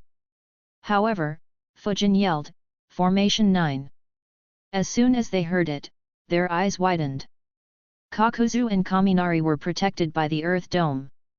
However, soon needles began forming on the inside surface of the dome. Kakuzu noticed them and snorted. He made a hand sign and all the needles crumbled into dust and soil. They felt that the combination jutsu had already passed and hence lifted the earth dome. But, instead of a clear battlefield, they were met by a 20 feet tall sloth who attacked them with its giant claws. They both flickered in opposite directions. Realizing that Kakuzu would be the bigger threat, he flickered in front of Kakuzu and attacked with his swords. Kakuzu saw Renjiro and made a hand sign. Earth release, Iron Skin Jutsu. Kakuzu's skin blackened. He raised his fist and blocked Renjiro's sword. Chakra flowed through Renjiro's sword. It hit the back of Kakuzu's fist. The attack left a small slash on Kakuzu's fist. Kakuzu was surprised. He said, It's been a long while since someone could hurt me. I will enjoy killing you. Renjiro and the sloth were about to press on the attack, but they suddenly withdrew backwards. Renjiro looked at Kakuzu. It seemed as if there were monsters under his clothes, or perhaps under his skin, that were trying to break out. 4 black monsters appeared around Kakuzu. Each had a mask of different color on them. Renjiro, despite all his experience, was stunned. He thought, what the hell is this? And who is this guy? And why was there no mention of such a strong ninja during the previous wars? Kakuzu and the 4 monsters attacked Renjiro and his summon with perfect coordination. Renjiro kept his distance from them and tried his best to defend himself. He often resorted to diving into the ground to protect himself. Chapter 140, Chapter 137, Fighting against the Akatsuki. On the other side of the battlefield, Kaminari was confronted by Fujin, Mieko, and Hoka. Fujin flickered in front of him while making some hand signs. Wind release, air bullet jutsu. Fujin shot a dozen air bullets at him. Lightning sparks appeared on Kaminari's body. His speed increased a lot and he dodged all air bullets easily. Mieko and Hoka quickly attacked with shurikens, but Kaminari dodged them as well with ease. Fujin analyzed, there is no lightning armor on him, just sparks. Is this a toned-down version of Raikage's technique? After dodging, Kaminari moved towards the trio. His speed was incredibly fast. Fujin's eyes couldn't follow him. He instantly blew a great breakthrough jutsu in front of him. It didn't matter if he couldn't see his opponent's exact location. He would just attack the whole area. Kaminari saw the incoming attack and quickly moved out of range. He tried attacking from a different direction, but Fujin attacked again with the wide-range Great Breakthrough Jutsu.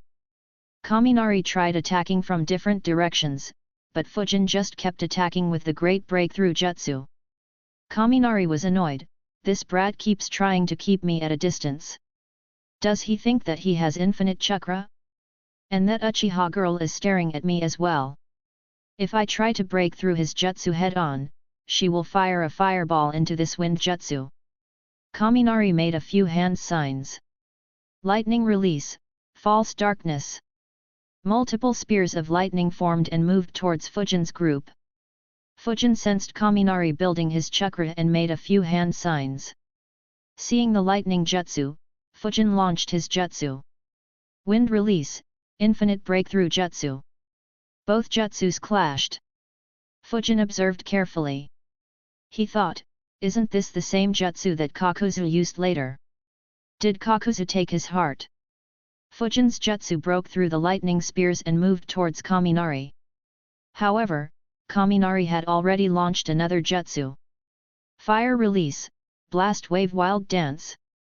Kaminari expelled a large stream of fire which moved in a spiral manner. It clashed with Fujin's jutsu. Kaminari smirked as he watched, my false darkness was stronger than his jutsu. However, the wind release has too much of an advantage against lightning. But, false darkness reduced the momentum of his jutsu. And now, my blase wave will be assisted by his jutsu. As Kaminari had calculated, his blaze wave entered the infinite breakthrough jutsu and spread throughout it. Fujin thought, damn, he is good. Hoka moved forward and slammed his hands on the ground. Earth release, earth wall jutsu. A huge wall appeared between them and the flames. He made another hand sign and slammed his hands on the ground again. Earth release, earth dome jutsu. A dome was formed that covered all three of them. The fire covered a large area. It flowed over the wall and heated the outside of the dome. Trees were set on fire for hundreds of meters. The jutsu even reached Renjiro and Kakuzu's location. Both immediately escaped into the ground. Renjiro's sloth summon had already been injured by Kakuzu and it had returned back. After a minute, the fire died down. Renjiro and Kakuzu had begun fighting underground. Kaminari quickly moved across the battlefield. He stood on top of the earth wall and noticed the dome below.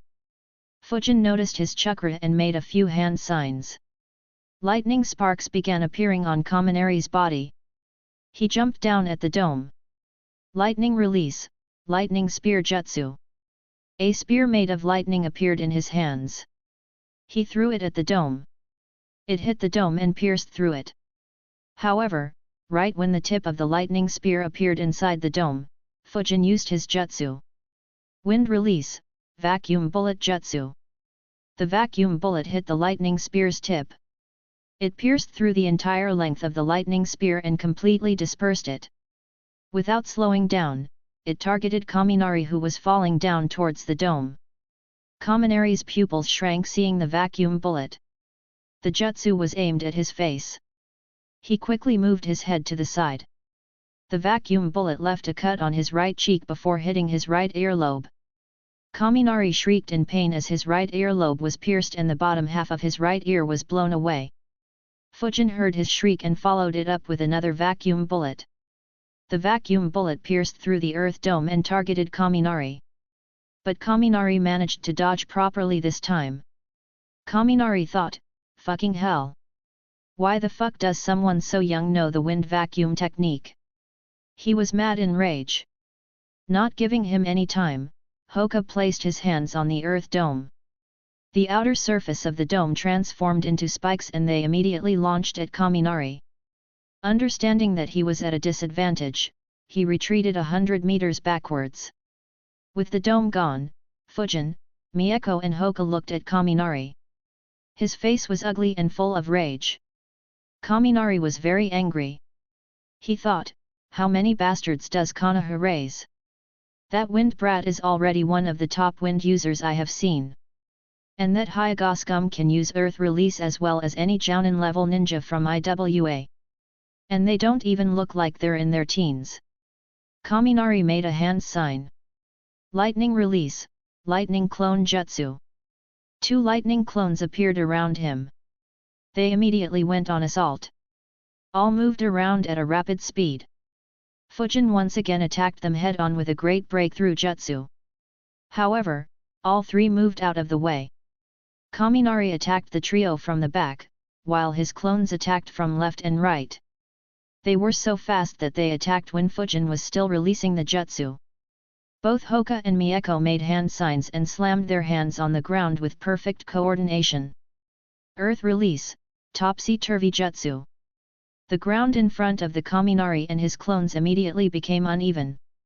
Some parts of the ground went up a few inches, while some other parts went down a few inches.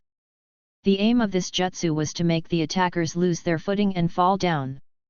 Kaminari and his clones noticed them and immediately slowed down. The slowdown was enough for Fujin to turn around and launch another great breakthrough jutsu at Kaminari. Hoka and Mieko also made hand signs. Water release, water gun jutsu. Fire release, flame bullet jutsu. They both launched jutsus on the clones. Kaminari and his clones had to retreat once again. While Kaminari was retreating, the trio were attacked from the other side. Kakuzu's fire mask had been useless against Renjiro. So he sent it to help out Kaminari. It released a huge flame at the trio. Hoka made a hand sign and released water gun jutsu to intercept it. While Mieko slammed her hands on the ground and raised an earth wall to protect them. They managed to defend perfectly. Kaminari didn't attack. He had some doubts. He thought, why is their teamwork so good? Even veteran teams might struggle to have such efficient coordination. They have left the attack to that wind user while the other 2 are perfectly complementing him. Kaminari kept feeling that something was off. And while he was analyzing, it finally hit him, wait a minute. Why is that wind user fighting without considering his chakra wastage at all? His chakra has fallen very low now. In just a few more jutsus, he will be dry. Kaminari analyzed, but couldn't figure out the reason why they were acting that way. Kakuzu and Renjiro were still stuck in a deadlock. Kakuzu had the absolute advantage over Renjiro, but he couldn't deal any injuries to him. Kakuzu analyzed, he is good. If it weren't for those 3 kids, he might have been able to escape successfully from me. That said, what is that useless Kaminari doing? I even sent my fire mask to help him. And he still can't kill 3 kids. The fighting continued for a few minutes. Team Renjiro was extremely exhausted. Fujin had one knee on the ground. Mieko and Hoka were tired as well. They had spent a huge amount of chakra on ninjutsu. Renjiro was also exhausted. Fighting against an S-rank ninja and the 3 masks took its toll on him. Kaminari observed them and smirked, finally they ran out of chakra. Now let me see why they fought so recklessly. Kakuzu also observed very carefully. During the last few minutes, he had seen endless tactics and tricks from Renjiro. He didn't want to get careless. Fujin looked over at Renjiro. Renjiro was looking at him as well. They both nodded their heads as soon as their eyes met. Hoka and Mieko noticed it. Immediately, all four flickered in different directions. Kakuzu and Kaminari immediately followed Renjiro and Fujin respectively, while Kaminari's clones followed Hoka and Mieko. If there was one thing that Team Renjiro prided upon, it was their skill with the body flicker jutsu. Even in an exhausted state, they all managed to flicker multiple times. Unfortunately, their opponents were very strong. All of them were chased down successfully. Chapter 141, Chapter 138, Death of a Powerhouse. Team Renjiro ran in different directions at a fast speed. However, they were all very exhausted. Kakuzu could match Renjiro's speed, while Kaminari and his clones were faster than Fujin and his teammates. After flickering 8 times, Fujin's chakra finally hit a low. He hid behind a tree and took deep breaths. Using the last bits of his chakra, he made a few hand signs. Kaminari arrived almost immediately after Fujin. He saw the tracks left behind by Fujin and saw where he was hiding. He went around the tree and appeared in front of Fujin. An evil smile appeared on his face. He said, "You brat destroyed half of my right ear. I will make you pay 1,000 times." He expected Fujin to be afraid. However, there was no hint of fear on Fujin's face. He was surprised. Fujin spoke with determination, "Ever since I became a ninja, I have always been determined to give my life for the village. Death doesn't scare me." Kaminari was stunned. But soon, he broke into a huge laughter, "Ha ha ha ha ha ha." He looked at Fujin with a cruel look in his eyes and said, "Brat, let me educate you. Death is kind. I will show you how miserable life is. By the time I am done with you, you will be begging for death." Ha ha ha. Immediately a scared look appeared on Fujin's face. Kaminari's evil smirk grew bigger as he extended his arm to grab Fujin's neck. At the same time, Hoka and Mieko were also caught by Kaminari's clones. They seemed too exhausted to fight back. Kaminari's clones approached them. Soon after them, Renjiro was also chased down by Kakuzu. Kakuzu's lightning mask appeared behind Renjiro and pushed him to the ground and pinned him down. Kakuzu appeared and said, "Your mastery of water element is very good. I will take your heart and replace my water mask with your heart." Renjiro's eyes widened as he processed this information. Threads appeared from the lightning mask and drilled into Renjiro's chest. However, Renjiro smirked. Kakuzu immediately had a bad feeling. Boom! Renjiro exploded under the lightning mask. Kakuzu moved away quickly, but his lightning mask wasn't able to. It took the full brunt of the explosion. The mask cracked. Kakuzu was stunned. He lost one of his hearts. He watched where Renjiro exploded and thought, "Shadow clone explosion jutsu." But when did he make a shadow clone? Was it when he was escaping? No, I was keeping an eye. He didn't have any chance to make a shadow clone. So when did he do it? Kaminari's lightning clones approached Hoka and Mieko. As soon as they reached within range, both Hoka and Mieko exploded. The clones couldn't react fast enough and were caught in the explosion. Both were dispelled. Though lightning clones didn't transmit information, the main body could sense when the clones were dispelled. The clones were dispelled when Kaminari's hand was extending towards Fujin. Kaminari realized that both his clones got dispelled and became distracted for a fraction of a second. Fujin noticed it and he exploded as well.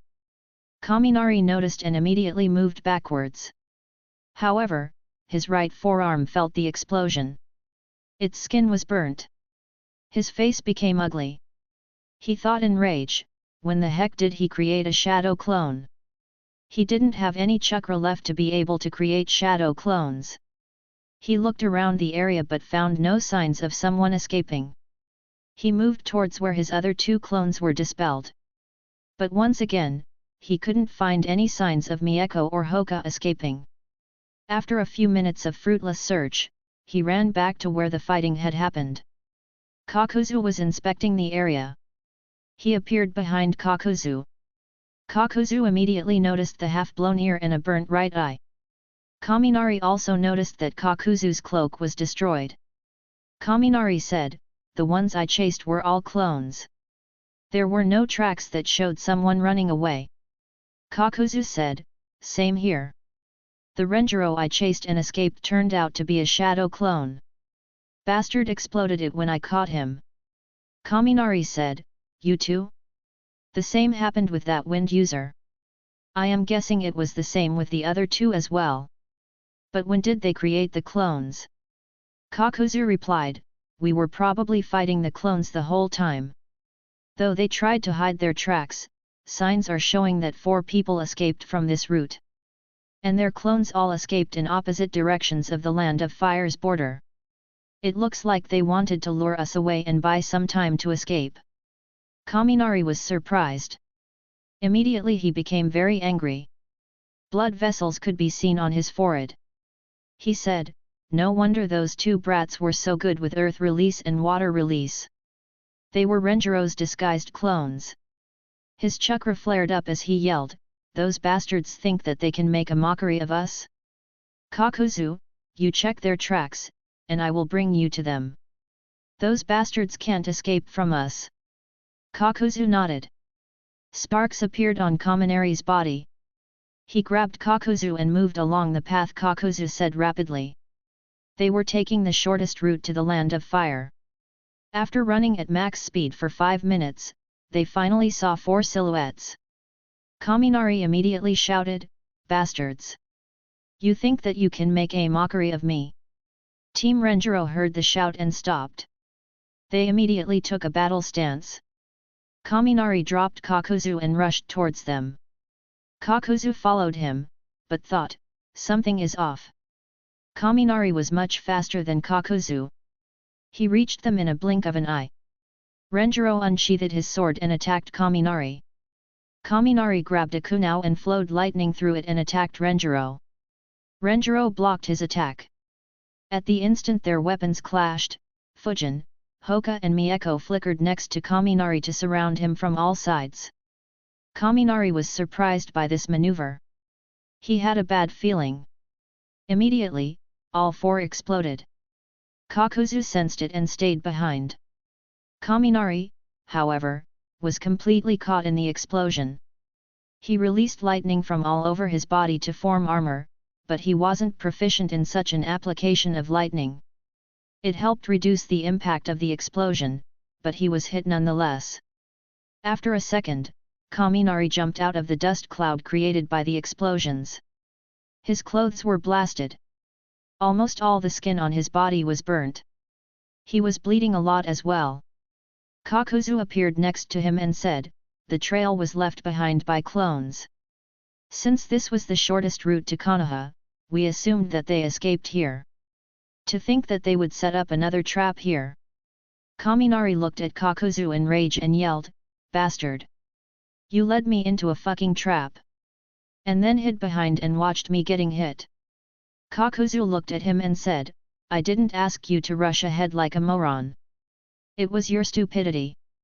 Kaminari yelled, "Asshole, are you calling me a moron? It was your dumb head that led us into this trap in the first place." Kakuzu didn't reply, but Kaminari kept yelling at him. After yelling for a bit, Kaminari turned around and walked away. However, in the next instant, an arm pierced through his right lung. Kaminari looked down in horror. Threads drilled into his body as Kakuzu began taking his heart. Kakuzu said, "I guess they didn't tell you. My previous partners died because I couldn't stand them and killed them." Kaminari was stunned. A rogue ninja from Kumagakure, who was on the threshold of reaching S rank, died without anyone seeing. Well, not without anyone seeing, as 2 pairs of eyes were watching this act. The first pair of eyes belonged to Zetsu. The other belonged to Renjiro's shadow clone. Fujin's clone sensed when Kakuzu and Kaminari were chasing after them. He relayed the information to Renjiro's clone, who used the minimum amount of chakra needed to create a shadow clone. The clone moved out of the path and hid underground. After killing Kaminari, Kakuzu removed his heart. Threads gathered around that heart and a new lightning mask was formed. Renjiro's clone watched the whole process. Surprisingly, Kakuzu didn't feel anyone keeping an eye on him until he was done with the process. After the lightning mask formed, it entered into Kakuzu's body. Knowing that any further hunt was meaningless, Kakuzu retreated away from the land of fire. Renjiro's clone dispelled itself to transmit the information back. Long away from where Kaminari died, Team Renjiro entered the land of fire. Chapter 142, Chapter 139, Formation 9. Flashback. Team Renjiro was about to press on the attack, when Fujin said, Formation 9. The eyes of Renjiro, Mieko, and Hoka widened. Formation 9 was a code word for a battle tactic that Renjiro had taught them. It was a tactic used under a specific condition. The condition was that they are facing adversities so strong that they have no chance of victory and a high chance of death. Renjiro's eyes widened, but he completed his jutsu. Fujin made one shadow clone and poured around 70% of his chakra into it. Renjiro made 3 clones and poured 60% chakra into one clone and 5% chakra into each of his remaining 2 clones. The weaker clones used the transformation jutsu to transform into Hoka and Mieko, as neither of them knew the shadow clone jutsu. He followed up with the summoning jutsu to summon the sloth.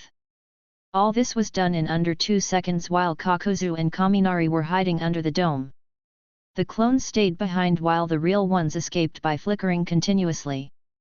After escaping for a kilometer, Renjiro made 3 more clones while Fujin made another. A couple of clones transformed into Mieko and Hoka once again and continued escaping forward. While the real team took a different and longer path and left behind no tracks at all. After splitting, Fujin was breathing hard. He had lost most of his chakra to the clones. Since he planned to end with Shadow Explosion Jutsu, his clones won't return any chakra. After moving for a bit, Mieko asked seriously, "Why did you say Formation 9? Who were those guys?" Fujin didn't reply and tapped one of the pockets of his flak jacket. A scroll dropped. Fujin opened it and summoned a bottle. Everyone watched as a bottle of soldier pills appeared in Fujin's hands. Fujin opened and consumed a pill. He looked at Renjiro and asked, "Do you want one as well, sensei?" Renjiro nodded and took a pill. Fujin kept the bottle back and answered, "The masked man is Kakuzu. I read his information in the bingo book. He is, or rather was, an S-rank ninja." This information surprised them. Especially Renjiro, who knew the information of all S-rank ninjas. Renjiro asked, "What do you mean by was?" Fujin answered, "According to the information, he was sent by Takigaku to assassinate Lord First Hokage. But he failed and was presumed dead. However, somehow, he managed to make it alive and return to his village. After returning, he revolted against his village and became a rogue ninja. He was never seen again. I guess everyone assumed that he died and hence he isn't put in the shorter bingo books." The explanation shocked them. But soon, they became skeptical. Mieko said, "The first Hokage lived a long time ago. How would that guy still be alive if he fought back then?" Mieko purposefully stretched the word long while speaking to tease Fujin. Even Renjiro was doubtful of this information. How could someone that old look so young? Fujin shrugged and said, "We will get the information when our clones are dispelled. If you have the bigger bingo book, you are free to check." He looked at Mieko with a smirk on his face and said, "If you want to go back to check with your own eyes, then good luck. I'll be sure to offer flowers to your grave, haha." Renjiro instantly shut him up, "Don't joke about such things. Anyways, fighting them wasn't a part of our mission. So there is no need to risk our lives against enemies we don't have information about." Fujin looked at Hoka and asked, "Hoka, you said his body was disgusting. What did you see?" Hoka answered, "Instead of nerves and blood vessels, his body seems to be made of threads. And he had 5 hearts in his body." Mieko was shocked. She asked, 5 hearts? How can something like that be possible?" Hoka replied, I have no idea. They both looked at Renjiro. So did Fujin. Renjiro shook his head and said, I have never heard about any such technique. But, if we assume that having just one heart would keep him alive, it could mean that he just faked his death against Lord first. Fujin, Mieko, and Hoka nodded. They all analyzed the information. After some time, Fujin asked, Sensei, who was the other guy? Renjiro looked at Fujin and asked, You didn't see him in the bingo book? Fujin answered, The bingo book has way too many names. I probably forgot. I only read the S-ranked ninjas in detail. Renjiro understood. The bingo books had a lot of names. It was impractical to remember everything. He said, The other guy is Kaminari. He was an elite jounin in Kumagakure. He is strong, and very close to being ranked S. He was deployed against Kirigakure in the Third War. So I never fought him before. Fujin was surprised. He thought, Akatsuki recruits ninjas who aren't S-ranked. I guess none of Kakuzu's previous partners was S-ranked. That's why they died at his hands. This guy will be killed by him as well. Fujin asked Renjiro, why did he go rogue? Renjiro answered, we don't have much information regarding that. He went missing after the Third War. We speculated that the Third Raikage passed the secrets of his lightning release, chakra mode to his son and not to him.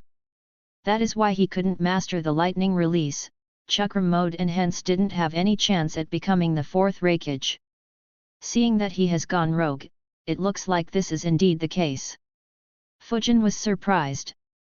He thought, oh well, no matter the world, nepotism exists everywhere. Fujin replied, I see. That seems dumb. Renjiro nodded, yeah, it is. Fujin said, did you notice their cloaks, sensei? Renjiro nodded. Fujin said, they are both rogue ninjas. And both are very strong. Seeing that they both wore the same cloak, they probably have some organization behind them. Renjiro agreed, yes. It is disturbing. I'll ask Lord Hokage to look into this. If there are more ninjas at this level in this organization, then they could pose a threat to even Konoha. They moved alongside the longer path for around 10 minutes while discussing more. Mieko and Hoka complained about missing out and decided to learn the Shadow Clone Jutsu after returning to the village. Team Renjiro flickered numerous times in order to ensure that they can't be chased. Mieko and Hoka also consumed a soldier pill each. While moving, Fujin wondered, Renjiro was never mentioned in the original story.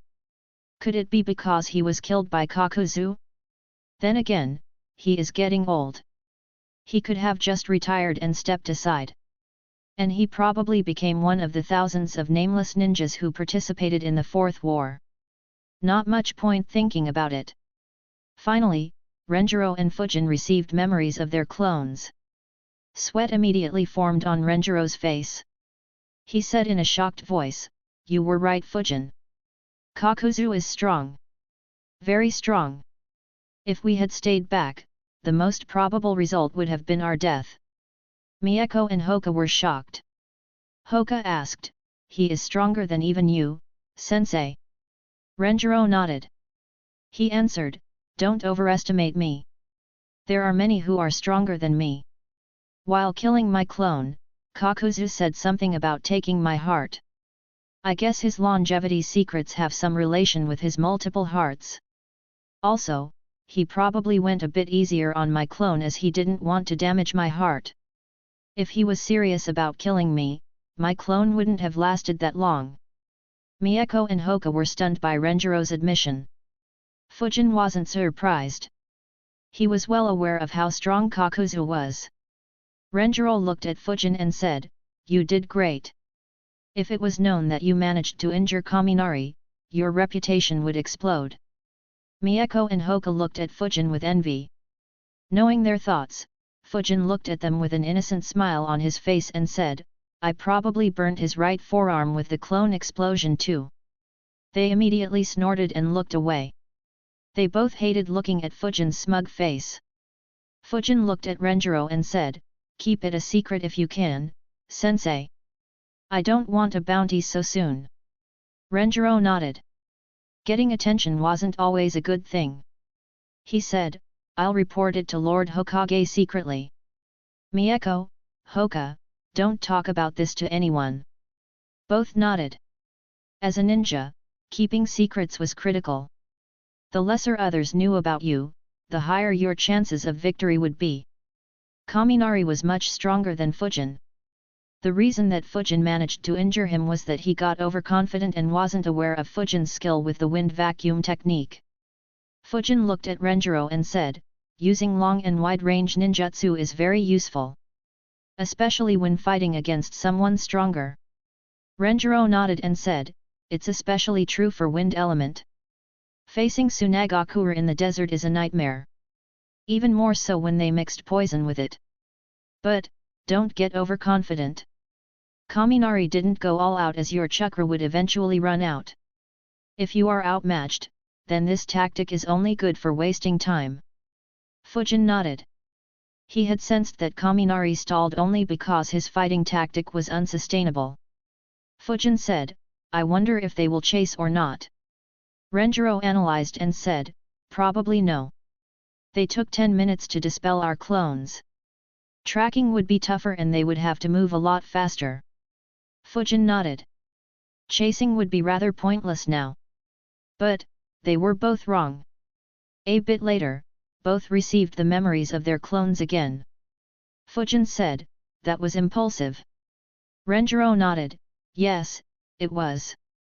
Mieko and Hoka asked, what happened, sensei? Renjiro answered, they tracked our clones. Kaminari attacked recklessly. All 4 clones surrounded him and exploded. He should be injured, but his life won't be in danger. I guess he was just annoyed at getting fooled. Mieko chuckled, that would teach him a good lesson for chasing after us. Renjiro replied, don't take it too lightly. This time we were saved due to Fujin reading the bingo books. When we return, you and Hoka should read it too. Also, this tactic worked perfectly this time. Next time, it won't work so well. So work hard and become stronger. His students nodded. Though they got away without any injuries, the experience was very scary. After traveling for a bit, they finally reached the borders of the Land of Fire. Chapter 143, Chapter 140, Akatsuki. A/N, hey guys, Madison Brown has sponsored a chapter. You can thank him for the double release. While they were entering, Renjiro suddenly stopped. His students looked at him. Hoka asked, what happened, sensei? Renjiro replied, Kaminari died. His students were shocked. Mieko and Hoka thought, how could someone so strong die suddenly? Fujin recovered from the shock fastest and concluded, looks like Kakuzu killed him for his heart. Though Renjiro didn't say anything, he probably managed to destroy one heart with his clone. Most likely the lightning one. Hoka asked, how did he die, sensei? Renjiro answered, looks like they had an argument. When Kaminari turned his back, Kakuzu attacked him. His technique does depend on hearts. He stole his heart after killing. Renjiro thought hard. After some time, he said, don't tell anyone about him. I'll make a secret report to Lord Hokage and have him investigate Kakuzu. His students nodded. The death or betrayal of an elite jounin during peacetime would always be a huge deal. Such matters are better left to the village to handle. The team kept moving forward at a fast speed. Hoka asked, Sensei, aren't we going to go to the patrol outpost? Renjiro shook his head and answered, no. A lot of things happened during this mission. It's best to report to the village right away. As for Seiichi, I'll talk with him later. Fujin thought, yeah, that would be the best. Though we are inside the Land of Fire, I wouldn't call it safe. Due to eating the soldier pills, they weren't tired. So they continued moving without any breaks until they reached Konoha. Land of Rain. Deep within the dense forests of the Land of Rain, a hideout existed. Even light had difficulty reaching it. The number of people who were aware of its presence can be counted on one hand. A man sat still in this hideout. Suddenly, a figure began appearing from the ground. It appeared right in front of him. The man opened his eyes. His eyes shone with purple colors. Multiple circles can be seen in his eyes. White Zetsu said, "Pain. Pain. You won't believe what I saw." The man sitting was the Devapath of Nagato. Pain looked at White Zetsu, waiting for it to say. But he didn't say anything. Pain asked, "What did you see?" White Zetsu said excitedly, "Kakuzu and Kaminari fought against a squad from Konoha. The Konoha ninjas managed to run away and injured them. In the end, Kakuzu and Kaminari entered into an argument and Kakuzu killed him." Nagato was surprised. He asked, "Which squad of Konoha did they run into? Did the remaining two Sunnins return?" Black Zetsu replied, "No. It was Senju Renjiro, an elite jounin from Konoha, and his students." Pain asked, "How strong are he and his students?" Black Zetsu replied, "He has a bounty of 45 million ryo. He is quite strong, but not in S rank. His students just got promoted to Chunins." Nagato was surprised once again. However, soon he was disappointed. He thought, a squad of fresh Chunins led by an elite jounin managed to injure and run away from a couple of Akatsuki members. And they even caused an argument which resulted in one of my members dying. So disappointing. White Zetsu said, "It was so surprising. Kaminari just turned his back to Kakuzu and got stabbed in the back." Nagato and Black Zetsu ignored White Zetsu. Black Zetsu asked, "What do we do now?" Pain answered, "Let Kakuzu move alone. Scout a partner for him that he can't kill." White Zetsu said, "Since Konoha ninjas fought with them, Konoha will now have information about us. If they focus on us, it may cause a lot of issues. They have some scary ninjas." Pain replied, "They most likely already know about us. Even if they take any action against us, they are no threat. You don't need to worry about it. Just scout for stronger members." Zetsu nodded and left. White Zeta said, "That was surprising. I thought he'd be upset or angry." Black Zetsu replied, "He is strong. Even without Akatsuki, he could capture all 9-tailed beasts. So he doesn't attach any importance to weaklings who die so easily." White Zetsu smiled and said, "Yet. His eyes are so scary." Zetsu would search for new members for Akatsuki. Unfortunately, Haiden won't complete his ritual for quite a few years. So many more Akatsuki members would die at Kakuzu's hands. Konoha. After traveling the whole night, Team Renjiro returned to Konoha early in the morning. En route, Renjiro imparted his vast knowledge to his students to prepare them for their future. After entering Konoha, they went to the Hokage building right away. They walked towards the Hokage's office. The door was closed. Renjiro walked forward to knock on the door. However, an Anbu ninja appeared in front of him. The Anbu ninja said in a serious tone, "Lord Hokage is busy. You will have to wait." Renjiro looked back at him and said, "It's important." The Anbu ninja was surprised. He knew Renjiro. He said, "Lord Hokage is having a meeting with the elders." Renjiro replied, "It's more important.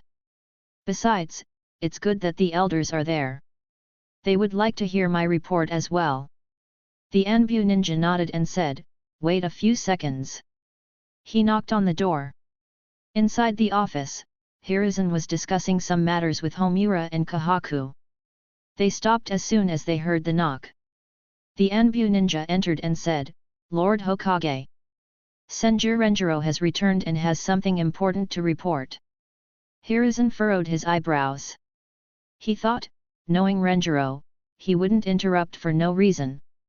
He said, "All right, send him in."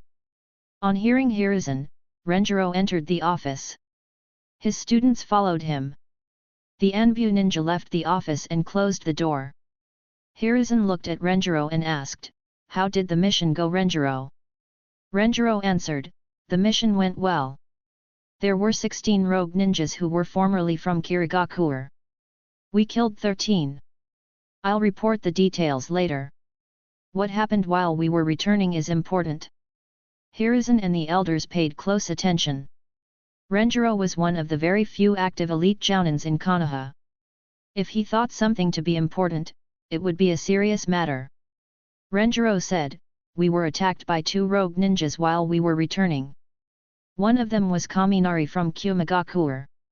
Hiruzen and the elders immediately became serious. Renjiro continued, "The other was called Kakuzu. He is a rogue ninja from Takigakure." Fujin remembered his data from the bingo book. Apparently, he had tried assassinating Lord first. This surprised them. Kahaku immediately said, "That can't be right. Even if it is, that person would be very old and not worth our attention." Renjiro replied, "He is stronger than me. He would easily be categorized as an S-rank ninja. Luckily we escaped while deceiving them with clones. Otherwise, even getting away would have been unlikely." This shocked them. Renjiro's strength was top tier in Konoha. Only 3 in Konoha could claim to be able to kill him without allowing him to escape. Hiruzen asked, "Even you wouldn't have been able to get away?" Renjiro nodded. He said, "Even more worrisome is that they were wearing the same uniform. Both wore black cloaks with red clouds on them." Hiruzen's eyes widened. Renjiro noticed it. Hiruzen said, "Akatsuki." After a pause, he continued, "It's where my treacherous student joined after betraying us." Renjiro was shocked. He asked, "Even Orochimaru is there? What do we know about this organization?" Hiruzen replied, "Not much. Jiraiya tracked Orochimaru and they entered into a fight. He got this information from Orochimaru. We did some searching. Apparently, it is a mercenary organization. IWA and smaller countries around it often employ them. We don't know much about them. Their leader is a mystery. So is their total number of members. Other than Orochimaru, we had heard just about Jozo joining them. And now we know about Kaminari and Kakuzu joining them as well." Renjiro analyzed and replied, "That's not much information." Hiruzen nodded. They discussed a bit about Akatsuki and what steps they should take. Renjiro proceeded to provide them with all the details of the encounter. Fujin, Hoka, and Mieko paid attention and observed how Renjiro interacted with the leaders and provided the information. They noticed that Renjiro made no mention of Fujin's battle achievements against Kaminari. After half an hour of discussion, Hiruzen handed Team Renjiro the mission rewards. Hiruzen looked at the newly promoted Chunins who just had to undergo such a frightening encounter. He thought, "Sigh, I don't want such young kids to encounter such dangers. But since they survived, this incident will make them stronger. Should I reward them with something to motivate them more?" As the thought crossed his mind, Hiruzen's gaze fell upon Fujin. He immediately decided, "No, there is no need to." Team Renjiro was dismissed. They left the Hokage's building. Chapter 144, Kaitor 141, Farewells. Renjiro looked at his students and said, "Come, let's go out to eat." His students followed him. Mieko asked, "Which restaurants are open at this time of the day, sensei?" Renjiro replied, "The ramen shop should be open. Follow quickly. It's my treat." He flickered. His students immediately began the race. They arrived at the shop and ordered their ramen. Renjiro asked, "What have you planned for the future?" Mieko replied, "I will join the Konoha police force." Hoka said, "My father will arrange for me to join a squad. So I will be doing more missions." Fujin answered, "I am not sure. I haven't thought about it. I guess I will spend some time mastering the wind vacuum technique." Renjiro thought and said, "Mieko, I know all Uchiha join the police force. However, there aren't many opportunities to fight in the police force. I would recommend you to go on a few missions. It will provide you with more experience that will be helpful in becoming a jounin. Mieko nodded and said, yes sensei. If the police force isn't a challenge, then I'll take difficult missions as well. Renjiro smiled. He looked at Hoka and said, Hoka, don't forget to train ninjutsu as well. Hoka nodded and said with reluctance, yes sensei. Renjiro looked at Fujin and said, Fujin, training is good. But don't forget to do missions as well. In a battlefield, your skills will grow at a much faster pace than in a training field. Fujin nodded and said, yes sensei. Tuka served ramen. They began eating. While eating, Renjiro said, Chunin is an important phase. Your leadership skills will be developed at this rank. And you will be able to undertake a variety of missions and cooperate with a large number of fellow Chunins. When undertaking missions, do a few missions with Chunins you have never worked with. It will help you understand the skills of a lot more ninjas. And you could also find techniques or jutsus that suit you perfectly. So keep your mind open and observe everyone properly. He took a pause and said with a serious tone, of course, the most important thing is that you take care of your life. Don't take unnecessary risks and complete the missions in the most efficient ways. Don't try to get interesting fights when you can finish your enemy off with lesser efforts. All three nodded seriously. Until now, they could play around as they had Renjiro looking after their backs. But that won't be the case anymore. Renjiro said, there is another thing that I want you to know. Fujin, do you recall our conversation about Kekkei Genkai? Fujin thought for a bit and said, yes sensei. Mieko asked, what did you discuss? Renjiro replied, we didn't discuss much. He looked at Fujin and said, last time, I didn't tell you some details as you were still training. The truth is, that other than inheriting a Kekkei Genkai from a bloodline, you can also create a Kekkei Genkai by fusing two natures. Mieko and Hoka were surprised to learn this. Fujin was shocked. He thought, what the hell? Kekkei Genkai can be created? By people who don't have any relations to that bloodline. Mieko asked, how can Kekkei Genkai be created, sensei? Renjiro said, let's take the example of Scorch Release. It is a Kekkei Genkai that forms from the fire and wind natures. If a ninja has mastered these two natures and can fuse the two natures perfectly, then that ninja will be able to use Scorch Release. Mieko quickly asked in an excited tone, does this mean that I can have two Kekkei Genkai? Renjiro nodded and said, if you can fuse two elements perfectly, then yes. He paused for a few seconds to let his students absorb this information. He continued, however, it is almost impossible to do this. Very few are known to attain a Kekkei Genkai through this method. I didn't tell you about this earlier because I didn't want you to waste your time on this. Even someone as talented and strong as Lord Hokage couldn't manage to do this. Fujin thought, oh. Even Hiruzen can't do it. But, he said that very few could do this. Who were they? And how did they manage to fuse them? Mieko asked, how to fuse two elements, sensei? Renjiro smiled and answered, I don't know. I never managed to do it. The basic requirement is that you should have a complete mastery of two natures. Only then can you attempt to fuse them. No one from Konoha ever managed to do this. Lord 2nd and 3rd spent quite a few years trying this but never succeeded. One of the Sunnins, Orochimaru, also tried without any success. But, we researched this a lot and concluded that managing to fuse two natures needs a lot of luck and maybe some sort of epiphany. While talent is also a factor, it isn't enough to achieve this. This information decreased the hopes of Fujin and Mieko. Hoka wasn't concerned about this. Fujin thought, an epiphany. I guess that is the only explanation that can explain the likes of Kakashi, Hiruzen, and Orochimaru not achieving this. Still, this is definitely worth a try. Though I need to decide which elements to try. After analyzing, Fujin asked, Sensei, is this method only valid for elemental Kekkei Genkai? Can Kekkei Genkai such as Sharingan, Byakugan, or Shikatsumayaku also be created? Miyako and Hoka were surprised by this question.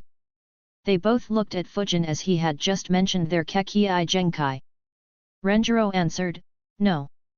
At least, there has been no record of those three Kekkei Genkai appearing outside their bloodlines. Fujin was disappointed. He sighed internally thinking, just when I thought I had an easier way to climb to the top. I am not sure how much aid an elemental Kekkei Genkai will provide me. But something like Sharingan or Shikatsumayaku would have buffed me up a lot. Renjiro said, anyways, don't bother trying to fuse two natures anytime soon.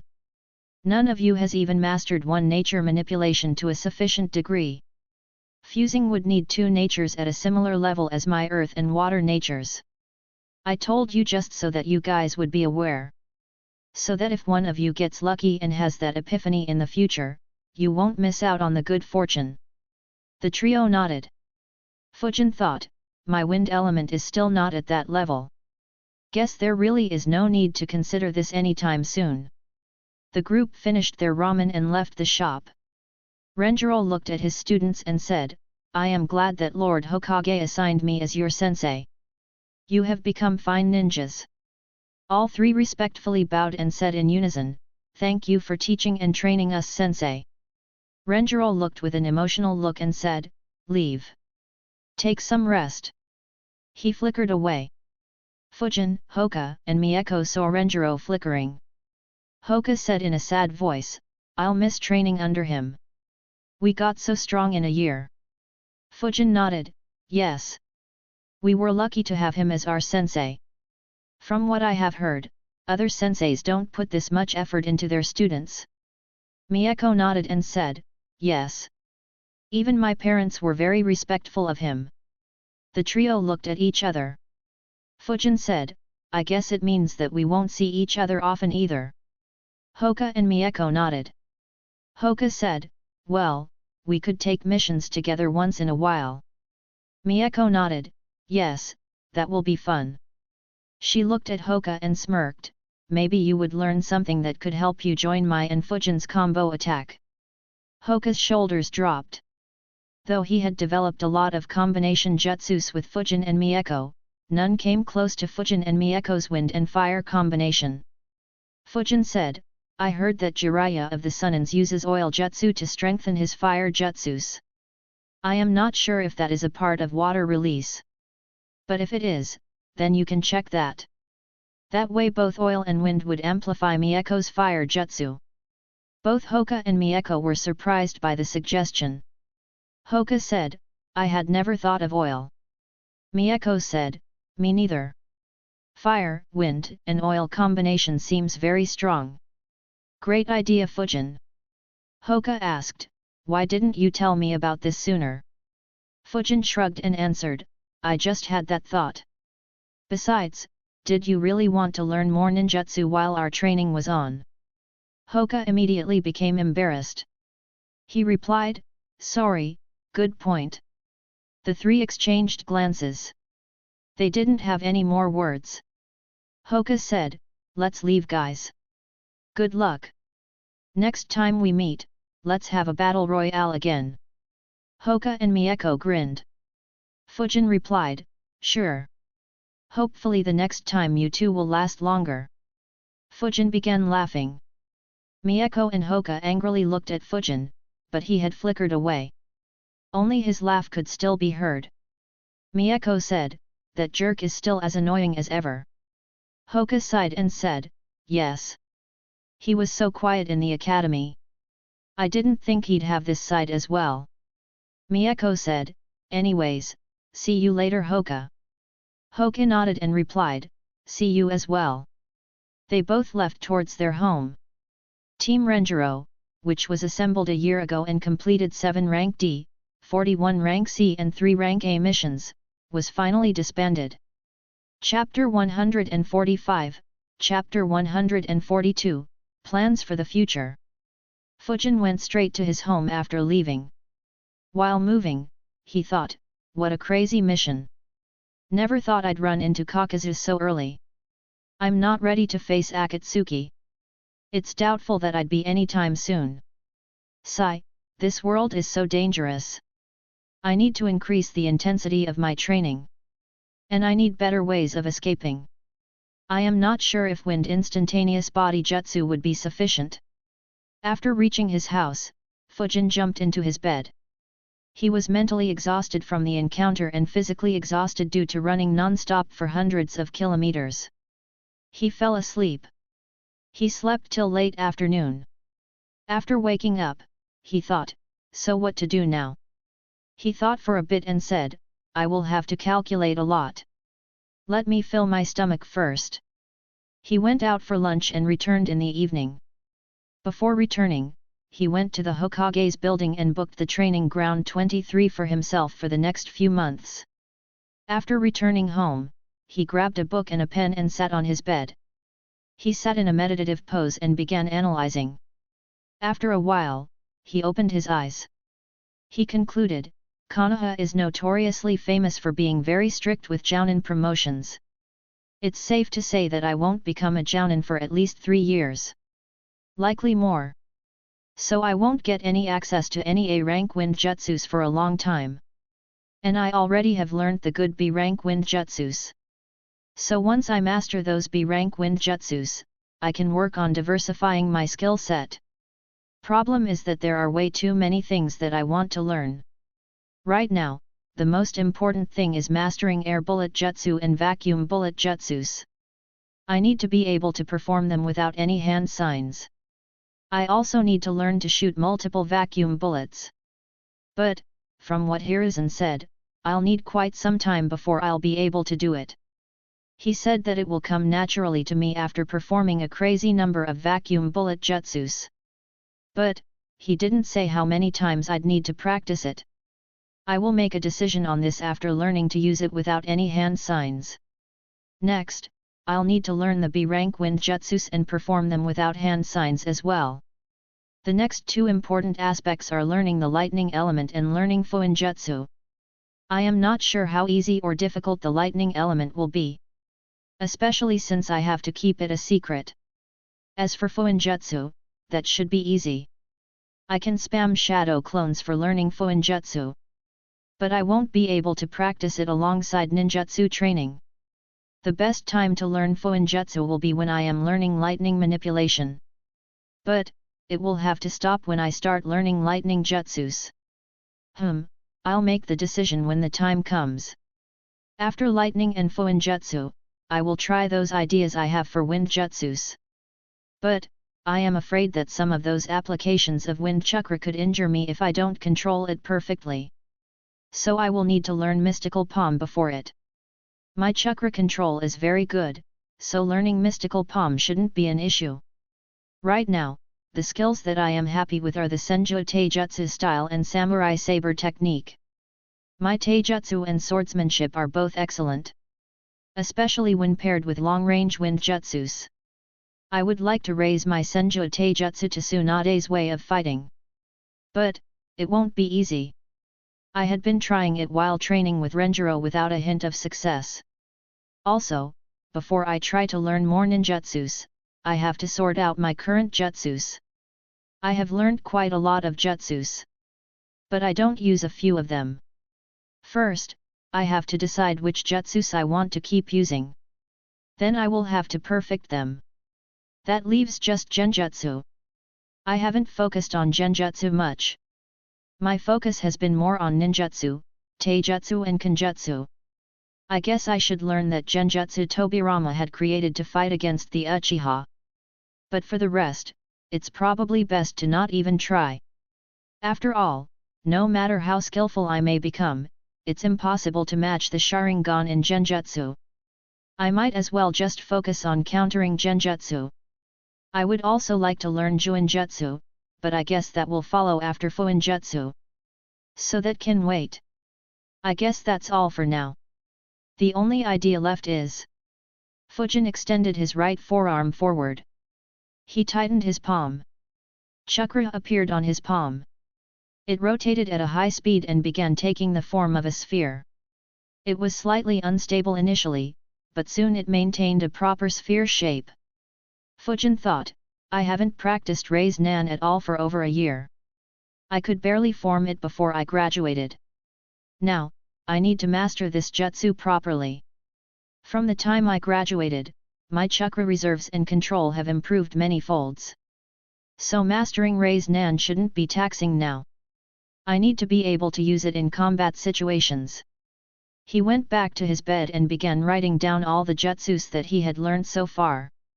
Transformation Jutsu, Clone Jutsu, Substitution Jutsu, Body Flicker Jutsu, Shadow Clone Jutsu, Raise Nan, Shadow Clone Explosion Jutsu, Wind Release, Gale Jutsu Jutsu, Wind Clone Jutsu, Wind Levitation Jutsu, Projectile Control Jutsu, Wind Retrieving Jutsu, Gale Surge Jutsu, Breakthrough Jutsu, Dust Cloud Jutsu, Wind Explosion Jutsu, Propelling Winds Jutsu, Great Breakthrough Jutsu, Spinning Shield of Wind Jutsu, Wind Gale Wolf Jutsu, Wind Dragon Jutsu, Wind Instantaneous Body Jutsu, Wind Sword Jutsu, Infinite Breakthrough Jutsu, Wind Torpedo Jutsu, Air Bullet Jutsu, Vacuum Sphere Jutsu,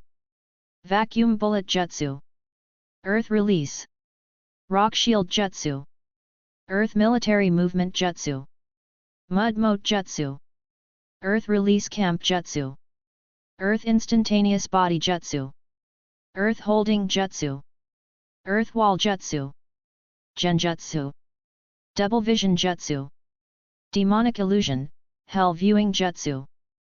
Fujin saw the list and had just one thought, when the fuck did I learn 37 jutsus? He sighed and exclaimed. No wonder I felt the need to sort my jutsus. Sigh, this is so much work. A/N, it really is, lol. He began analyzing all his jutsus and their utility. After what seemed like an epoch, Fujin was finally done. He concluded his thoughts, among 36 jutsus, only 3 jutsus are completely useless for me. Clone Jutsu, Wind Torpedo Jutsu and Earth Holding Jutsu. Wind clones are a much better option as compared to Clone Jutsu. As for Wind Torpedo Jutsu, Vacuum Bullet Jutsu does a much better job. As for Earth Holding Jutsu, it is too slow to be useful for anything. There are also some redundancies. Breakthrough, Great Breakthrough and Infinite Breakthrough Jutsus are just advanced forms of each other. In fact, aspects of both jutsus are covered in the Infinite Breakthrough Jutsu. So, once I master the Infinite Breakthrough, I'll be able to increase its power by supercharging or decrease its power to Great Breakthrough or even Breakthrough by just controlling my chakra. It is the same with Rock Shield and Earth Wall Jutsus, and with Earth Military Movement and Earth Instantaneous Body Jutsus. Then, there are some very basic jutsus. Gale, Wind Retrieving, Projectile Control, Wind Levitation Jutsu, Propelling Winds Jutsu and Dust Cloud Jutsus. Though these jutsus seem good, they don't work in a fast-paced battle. But, I have already mastered them. And I have a cool idea for them. So I'll set them aside for now. Next are utility jutsus. These can provide some uses. Gale Jutsu can be used to cover up footprints and smell. Earth Release Camp Jutsu can be used to make a hideout. Mud Moat Jutsu can be used to set up traps. These jutsus are handy, but I don't need to master them as I won't use them in battle. Now, for the important part. That is combat. I will divide jutsus into 4 parts: offense, defense, movement, and support. For defense, I have Earth Wall Jutsu and Spinning Shield of Wind Jutsu. Both are good and mastered. And I have some ideas to improve the Spinning Shield of Wind Jutsu. And, I always have the option of escaping underground. This should be sufficient. For movement, I have Substitution Jutsu, Body Flicker Jutsu, Wind Instantaneous Body Jutsu and Earth Instantaneous Body Jutsu. All 4 have been mastered. I wonder if there would be any lightning jutsu that promotes speed in the library. Anyways, this is good for now. The only ways that I know to improve this substantially are learning the lightning chakra mode or flying thunder god. For support, I have shadow clone and wind clone jutsus. Both are good, especially when combined with shadow clone explosion jutsu. I also want to transform wind dragon jutsu and gale wind wolf jutsu into support. Otherwise, they aren't very effective. Lastly, offense. I guess I can further divide offense into close range, mid-range and long range. For close range offense, well, that's a surprise. I only have Rei's Nan. Makes sense, I suppose. My sword is plenty. And my taijutsu is good as well. I guess I can improve this further by learning elemental Rei's Nan and maybe a jutsu like Chidori. For mid-range offense, I have wind explosion jutsu, wind sword jutsu, infinite breakthrough jutsu, air bullet jutsu, vacuum bullet jutsu and vacuum sphere jutsu. I should stop using wind explosion and air bullet as soon as I can. And instead, use vacuum sphere and vacuum bullet. Only with sufficient practice will I be able to reach a stage where vacuum jutsus feel as natural as those jutsus. I guess genjutsu would come under mid-range offense as well. I need to try using these two jutsus during missions against enemy chunins and see how effective they are. Though, in the long run, they won't be very effective. Lastly, long-range offense. All my support jutsus double up as long-range offense. Infinite breakthrough and vacuum bullet jutsus also double up as long-range jutsus. Especially vacuum bullet, which has a fearsome penetrating power. Alright, this is it. That covers all my jutsus. I can form a battle system. Senju Taijutsu style and swordsmanship for close range. Vacuum bullet, wind sword, vacuum sphere, and infinite breakthrough for mid and long range attacks. Earth wall and spinning shield of wind for defense. Wind and shadow clones for support. Body flicker and substitution for dodging. Wind/earth instantaneous body jutsus for escaping. And my chakra field to sense or scout enemies. The only aspects that are missing are healing and maybe sealing. Once I learn mystical palm jutsu and a good seal, I should be a complete ninja who covers all aspects. Once this is done, I will pick one aspect and just focus on it till I reach among the top tier ninjas in that aspect. Fujin's face became very determined.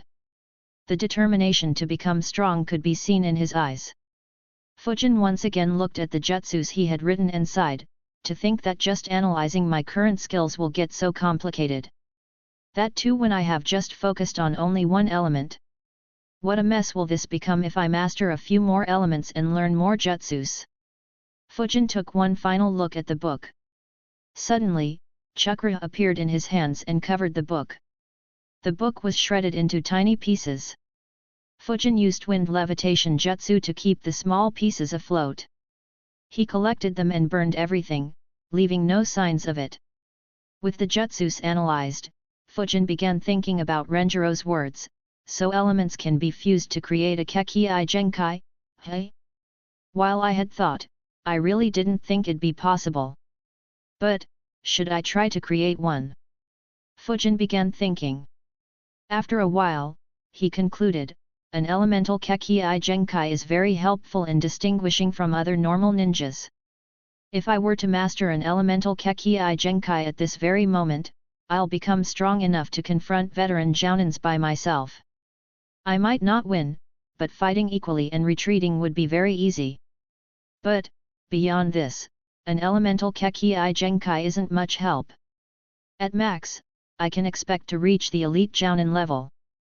But considering that it'll be a few years till I master 2 elements, I should already be close to that level. So an elemental Kekii Genkai wouldn't be that useful. Another question is that if I decide to create one, which Kekii Genkai should I create? My top 2 elements are wind and lightning. That gives swift release. My third element is fire. I am not sure what fire and lightning do together. Fire and wind together should give scorch release. Scorch release is relatively good. The only known user was at S rank. so getting it could be a good help to reach that level. As for swift release, their bloodline was wiped out during the warring period. Though a few swift release users pop up, none have been famous. And there is barely any information in the library. That said, swift release is a bit unidimensional. All it does is increase speed. And I am already very fast. The main question will be, does swift release amplify my max speed? Or would it just help me reach some default speed and be useless if I already exceed that speed? If it's the latter, then it'll be a waste. But if it's the former, then it can be insanely good. If in the future I get my hands on the Raikage lightning chakra mode technique and combine it with swift release and my own speed and they all stack up, I'll easily be the fastest ninja ever.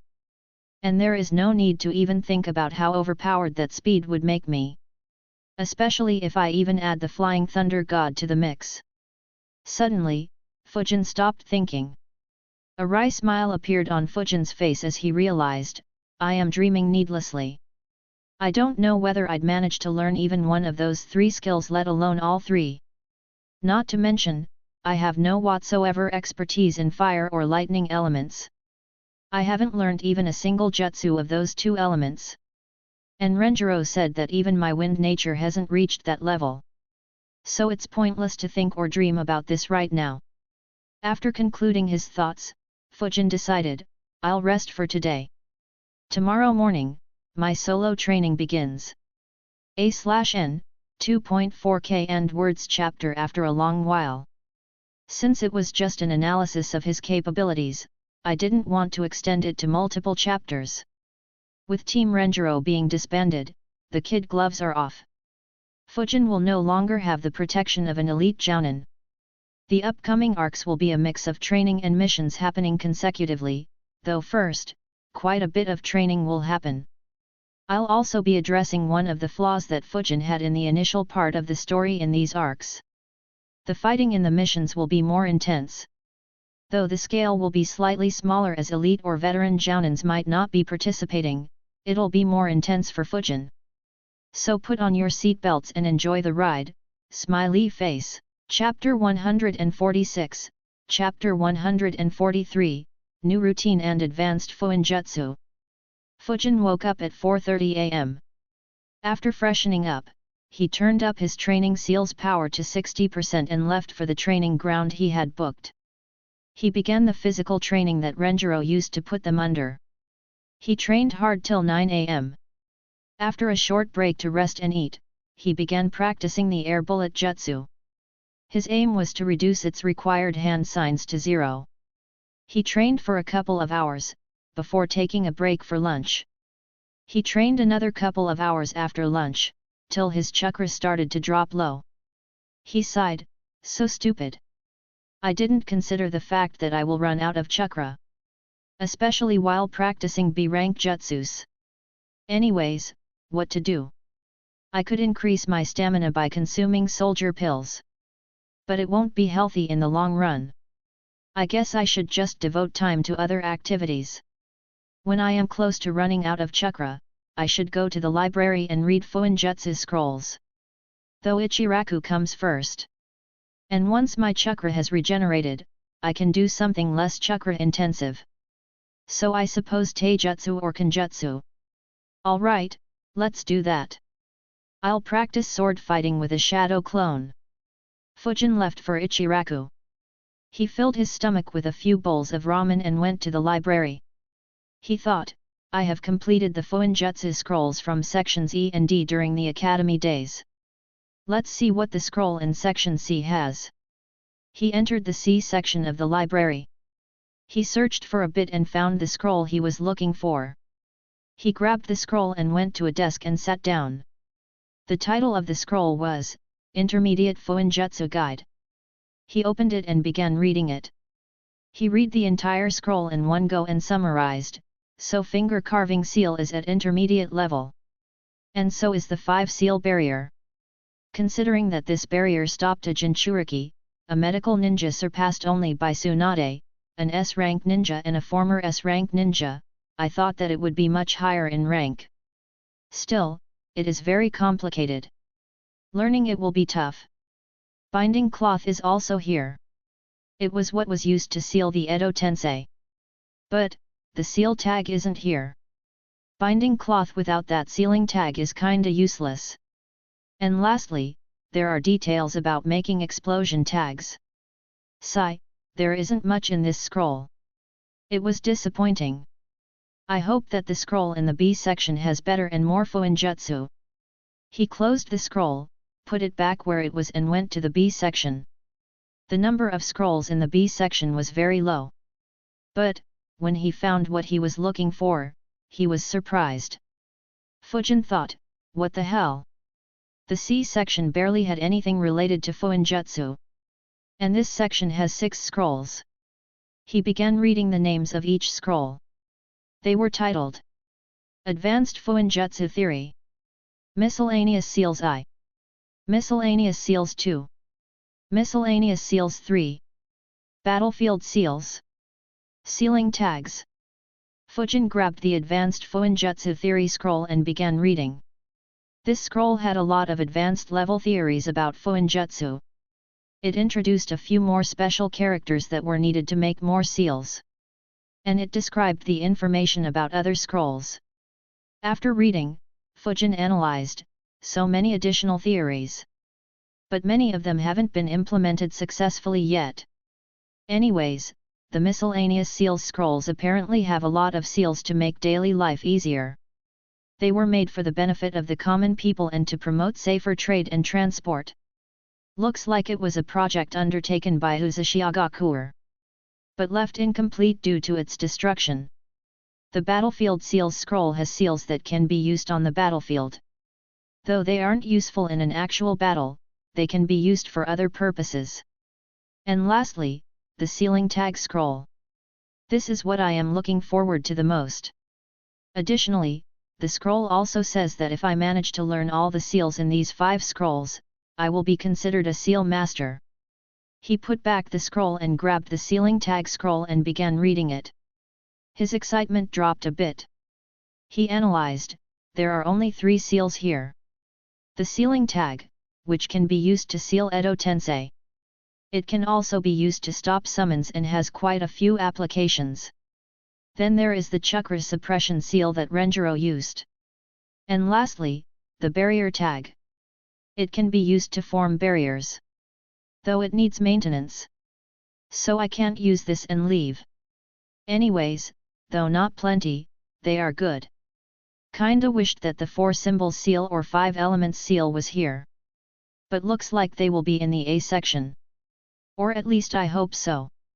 It would suck if it isn't available in the library at all. He changed the scroll for battlefield seals and began reading. This scroll had a lot of seals. After reading them all, Fujin analyzed, wow! I didn't think this would be so useful. There are seals for all sorts of battlefield applications. Fujin's surprise wasn't unwarranted. The scroll had seals to isolate sound.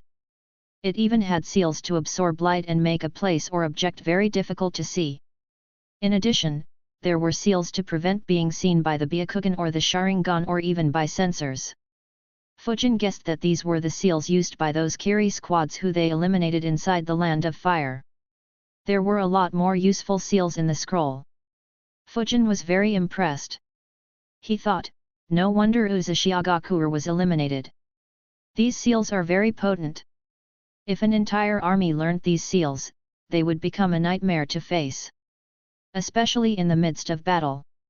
Finally, he began reading the miscellaneous scrolls. While reading, Fujin's eyes lit up. The seals that were in the meditation room in the central tower of the Forest of Death in these scrolls. Even the seals on his training seal were in these scrolls. After reading all 3 scrolls, he concluded, these seals are good too. If the 5 big villages had cooperated and focused on these, then this world might have been a much better place. These seals are very good to develop this world quickly. Anyways, the most useful seals for me would be the ones used in that meditation room. In addition, there are also storage seals that can store living things safely. These too could be useful. After reading all the scrolls, Fujin put them back and sat in the library. He analyzed, there is a heck of a lot to learn in Fuinjutsu. Actually, much of the stuff in the B section should have been placed in the C section. But I guess the village wanted to restrict their access to elite chunins and above.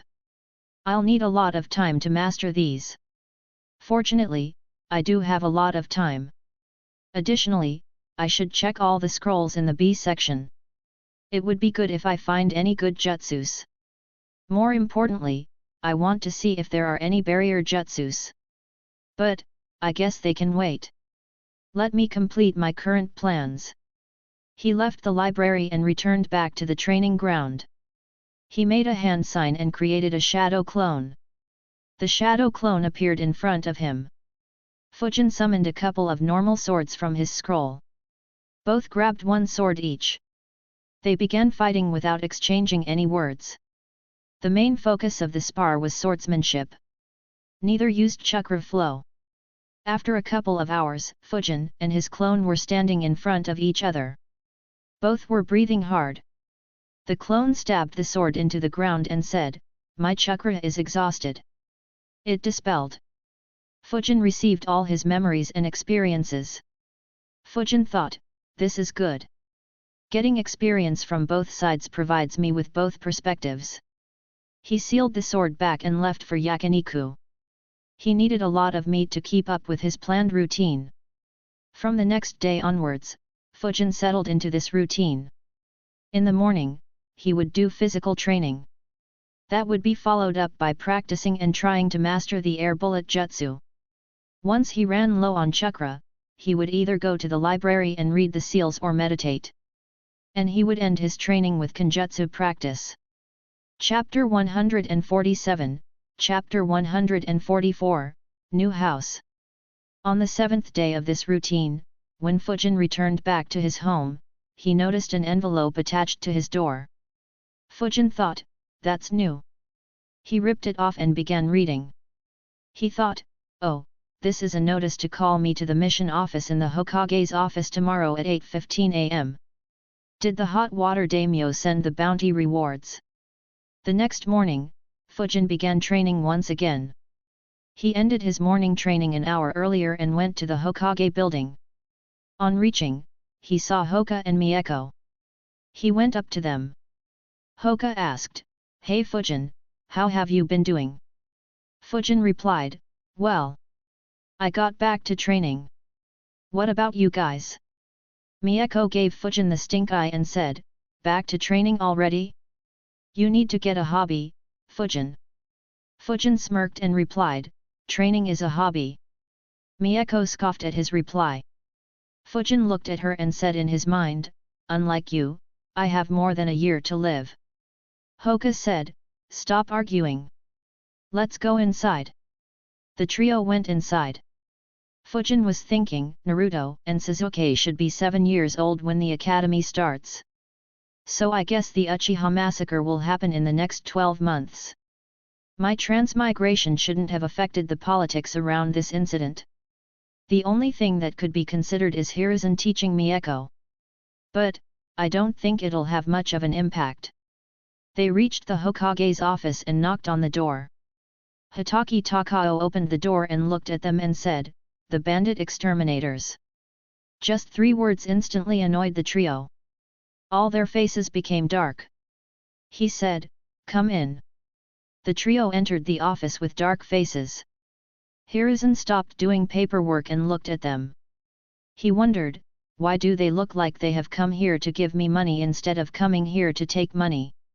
Takao opened a drawer and grabbed 3 packets. He handed one to each one of them. Hiruzen said, "You guys did a great job in the land of hot water." The joint commander of the mission, Takuhei, and their daimyo praised your work a lot. He looked at the package in their hands and said, "These are the bounty rewards that daimyo has sent for you. Fujin, yours has 4.5 million ryo. Mieko and Hoka, your packets have 2.5 million ryo each." Fujin saw his packet and thought, rank A missions give a shitload of money. Hiruzen's eyes didn't miss Fujin looking at his packet. He thought, this brat is very greedy. I have to ensure that he doesn't pick up any bad habits. He asked, what are you three planning to do with the money? Mieko answered, nothing. My mom will take it all and put it in the bank. I can have access to it when I am older. Hoka said, same here. Though I'll be asking my dad to get me more tools to improve my strength. Hiruzen looked at Fujin, what about you Fujin? Fujin thought for a bit and said, I'll probably buy a new house. The one that the academy assigned me is too small and kinda old. Hiruzen was surprised. He never thought that Fujin would consider housing. Most orphans would live in their assigned houses for a long time. They would usually move out only when they get married. Hoka and Mieko were surprised as well. Hoka said, that's good. Good luck Fujin. Mieko added, yes, good luck Fujin. Invite us when it's ready. Fujin nodded. Hiruzen said, good. Takao, arrange for a proper contractor to meet up with Fujin. Good luck Fujin. Fujin nodded and thanked him. They left the office. Takao followed Fujin. He said, Fujin, follow me. Mieko and Hoka said goodbyes and left for their respective homes. Fujin followed Takao. He led Fujin to a huge shop. It was quite close to the Hokage building. Fujin observed the shop. Many workers were working here. And all seemed busy. He entered and said, Old man Ag. An old man looked at the entrance. He was around 60 years old. All his hair was white, but his back was still upright. Seeing Takao, he walked towards him. Takao began walking towards him. Fujin followed. Ag said, Takao. To what do I owe the pleasure? Does Lord Hokage require my services? Takao shook his head. He said, this young man is planning to buy a house. Lord Hokage sees a lot of promise in him. So he asked me to recommend you to this young man. Ag took a good look at Fujin. He suddenly realized and said, Fujin-kun. I remember watching you in the Chunin exams. No wonder Lord Hokage values your talent. Fujin thought, wow, I didn't think I'd be recognized. Does that make me a minor celebrity? Haha. The old man continued, I actually lost some money in the betting. But seeing promising young men like you was worth it. Ha ha ha ha. He began laughing loudly. Fujin watched him with a deadpan look. Takao looked at Fujin and said, Fujin, old man Ag here is one of the best architects in Konoha. He has built many houses and usually has a few on sale too. He will give you the best deals. So choose the house you like. Fujin nodded. Takao left. Ag watched his back as he left. Though Takao spoke only a few simple sentences, which any outsider might think were casual, there were a lot of hidden messages in them. Even Fujin didn't notice any. When he said that Hokage found Fujin promising, it meant that Fujin was someone with a bright future. Ag shouldn't try to be underhanded with him or take advantage of his younger age. When Takao told Fujin that Ag would give him the best deals, it was actually a message for Ag to give Fujin the best deal he could and only make minimal profits. Ag obviously picked up on them. This wasn't the first time he had interacted with Takao. While he was impressed with Fujin's dominance in the Chunin exams, he was more impressed with the fact that he made Takao speak for him. Usually, Ag would give the job of showing houses to one of his employees. But since Takao brought Fujin, he decided to attend to him. He looked at Fujin and asked with a smile on his face, So Fujin-kun, have you decided on what type of house you want? Fujin thought for a bit and answered, I haven't decided much. The only requirements I have are that it be big and spacious. Ag looked at Fujin for a second and thought, that is pretty much like saying nothing. Fujin looked at him and asked, Can you show me some houses first? He said, Sure. Can you tell me what your budget is? Fujin replied, That will depend on the house. Ag was speechless by the reply. He sighed and thought, this will be a long day. He didn't know how right he was. He nodded and said, all right. Follow me. He began walking outside. All the prime area in Konoha was already sold and occupied. So no place near the Hokage's buildings was for sale. They walked a few blocks away. After walking a bit, they reached a place where 5 houses had just been built. Eiji said, "In this area, I have just constructed these 5 houses. Check if you like any of them." Fujin observed the houses. From the outside, all looked great. All were built on an area of around 1,200 square feet. And all houses had a spacious living room on the ground floor along with a kitchen and a bathroom. On the upper floor, there were multiple master bedrooms. Fujin thought, not bad. The houses are good. Well, at least much better than my current one. But, none of them has a basement. I could try to build a basement using the camp jutsu, but I am not sure that it won't harm the foundation of the house. Also, the houses are kinda close to each other. Though they are separated by a fence, I'd like it if the houses were farther apart. Eiji stayed outside and watched Fujin. He just kept flickering from one house to another. He chuckled, kids. So enthusiastic about everything. Though this one would not be in his budget. Unless of course Lord Hokage is paying for it. After a few minutes, Fujin left the house. He looked to be in thought. Eiji asked, "Did you like the houses, Fujin-kun?" Fujin looked at him smiling. He answered, "Yes, they are well built. But, do you have any houses that are not close to other houses? Also, it'd be great if they have basements." Eiji didn't expect that reply. He thought, these are a few of my best houses. But he doesn't look impressed at all. Chapter 148, Chapter 145, Picky Youngster. A/N, damn. We reached 1000 power stones this week.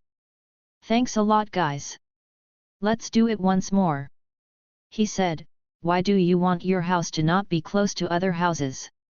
Fujin tilted his head and said, "I did say I want them to be spacious, right?" Eiji was surprised again. He thought, "What do you plan on doing with so much space?" He said, "These are my houses with large empty spaces around them. I do have a few with even larger space. But they don't have any basements. As for the ones with basements, they don't have a large space around them." Fujin thought and said, "Can you show them to me?" Eiji nodded and said, "Sure, follow me." They began walking to the next house. While walking, Fujin asked, "How much were those houses for Mr. Eiji?" Eiji replied, "I can sell one of those houses to you for 2.2 million ryo." He thought, they can go for over 3 million ryo. But due to Takao's words, I can sell them for just above my bottom line. Fujin was surprised. He thought, so an elemental crystal is worth more than one house. Renjiro wasn't kidding about their rarity. Eiji took Fujin to look at a lot of houses. The one Fujin liked the most was a 2-story house built in a 1,500 square foot area. The land around the house was unoccupied. But it didn't have a basement. And the roads around the houses were quite busy.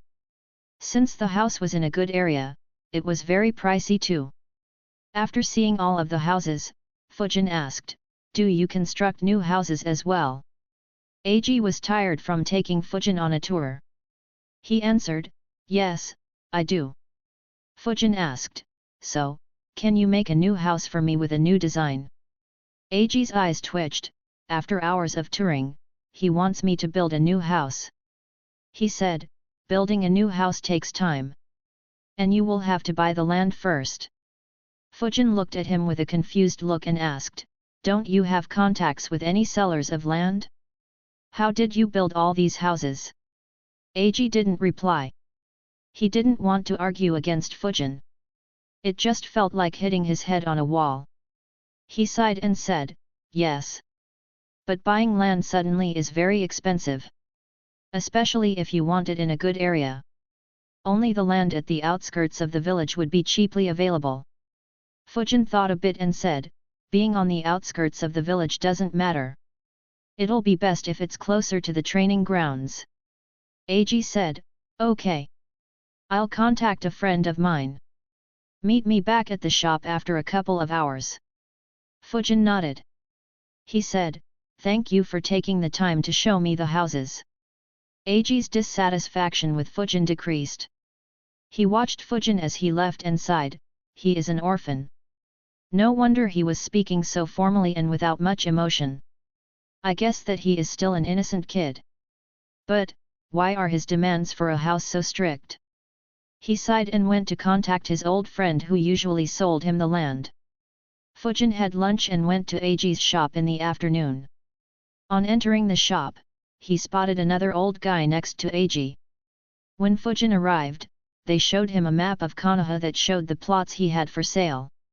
There were 5 that were suitable for Fujin. However, 3 of them were close to the residential areas of the Uchiha, Hyuga, and Abarame clans. Fujin didn't consider those. One of the plots caught his eye though. It was a 2,500 square meters, around 26k square feet, plot. It was about 100 meters away from the civilian residential area. No clan was close to this place. And training ground 23 was very close to here. Fujin visited the plot along with the 2 old men and decided to buy it. Eiji was shocked again. Today was not a good day for his heart. He asked, you want to buy the whole plot and not just a small part of it to build your house? His friend looked at him with a frown on his face. He was stopping his business. Fujin said, oh, we can buy a small part of it as well. What's its cost? Eiji's friend replied, that area is very far from the center of the village. So the prices are cheap. I can sell a 1,000 square feet area plot for 100,000 ryo. But, if you buy the entire plot, I can sell it to you for 2 million ryo. Fujin thought, not bad, that's much better. Though still quite expensive. Anyways, I don't have any big expenses lined up. He looked at Eiji and asked, how much will constructing a house cost? Eiji answered, it depends on how big a house you want. A house like the ones I showed you first will cost around 500,000 ryo to construct. Fujin replied, great. He looked at his friend and said, I'll buy the entire plot then. Can you go any cheaper, old man? Eiji and his friend only had one thought, how rich is this kid? Fujin bargained over the price for a bit. In the end, he bought the whole plot for 1.6 million ryo. They did all the paperwork for the land transfer. Fujin then discussed the design of the house with Eiji. Eiji showed some of his plans. In the end, Fujin decided on a great-looking design, built on an area of 4,000 square feet at the center of the plot, with 3 stories and 2 basement floors. They began discussing the price and the time needed to construct the house. Eiji had seen Fujin bargain earlier. He said, don't bother discussing the price of construction with me. I'll quote you the lowest price. Constructing this house will cost you 1.8 million ryo and it will take around 7 to 8 months to be entirely built. Fujin frowned, 7 to 8 months? That long? Eiji sighed and replied, do you think making a house is easy, kid? My men will first have to dig a deep hole to lay down a proper foundation. The digging itself will take 2 to 3 months. And your house will be very big. So we will need time to make it properly. Fujin thought, that's reasonable. He asked, I have one question, old man. Will you be digging the entire ground, or do you have to leave some pillars for support? Eiji was surprised by that question. He didn't expect to hear it from Fujin. He replied, we will be digging the entire ground. Pillars made from the ground aren't very sturdy. Fujin said, okay, I can get the digging done quickly then. Eiji asked, do you have an affinity for earth nature manipulation? Fujin was surprised. He thought, I didn't expect a civilian to know about nature manipulation. Makes sense though. There should have been other ninjas who did the same. He nodded, yes. Eiji replied, that's great. Alright then. Once you have completed digging, I will reduce the construction cost depending on how much work is done. Fujin nodded and asked, another question. Will this house be able to withstand any attacks? Ag replied, only very weaker ones. If you want, I can invite a seal master to inscribe seals on your house to make it more sturdy. But even then, it won't be able to stop something very powerful. But, we are in Konoha. Such attacks won't happen on us anyways. Fujin looked at him thinking, yeah, there will be 2 deadly attacks on us within a decade. The house is certain to be destroyed by pain. I'd just prefer it to survive sound and sand invasion. Fujin said, all right. You can invite the seal master then. Ag replied, inviting a seal master will increase the costs. Fujin asked, how much? Ag answered, I will have to talk with him.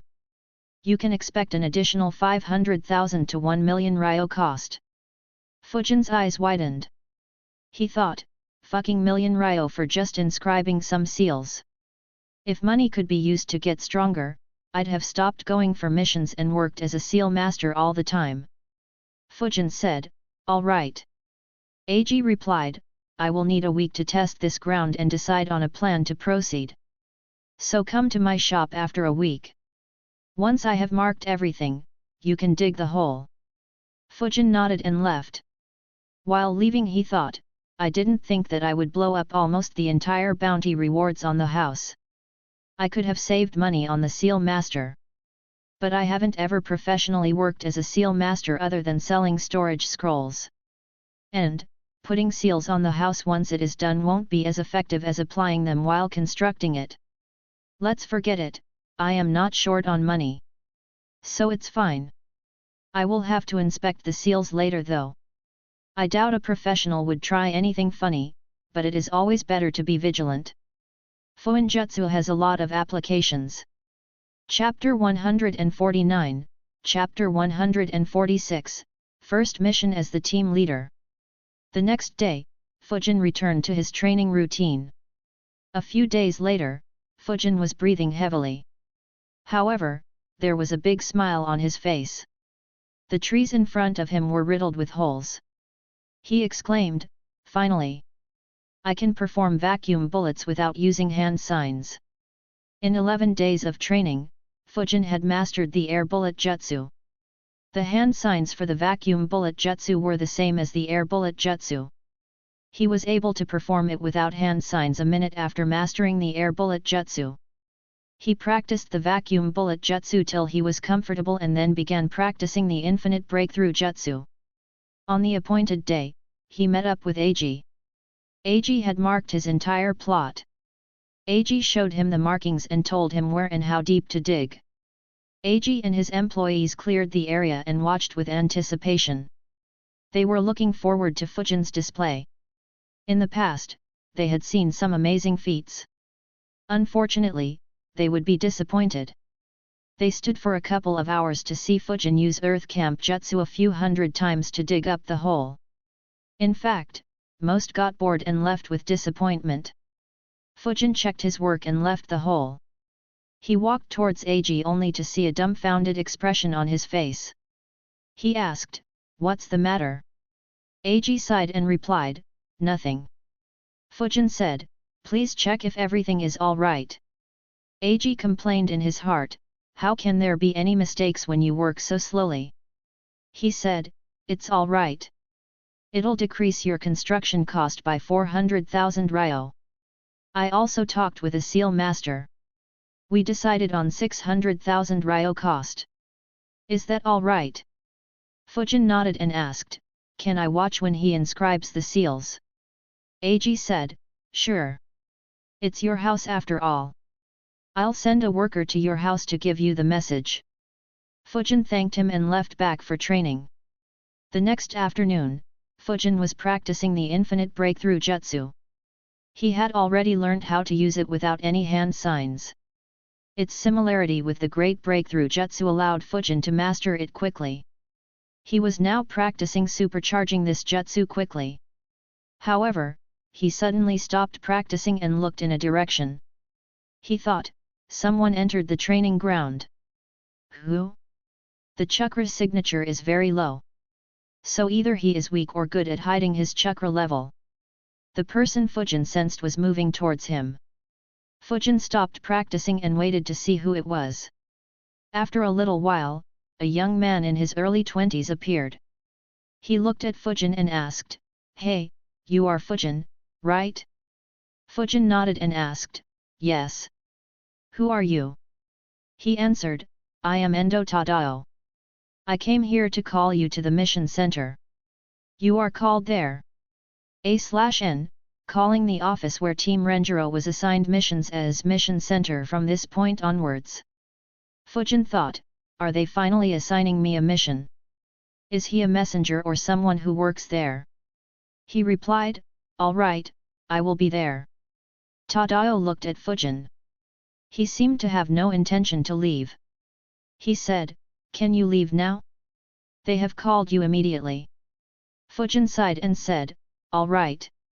Tadao expected Fujin to follow him back. However, Fujin just disappeared. He was shocked. What the hell? I just blinked my eyes and he disappeared.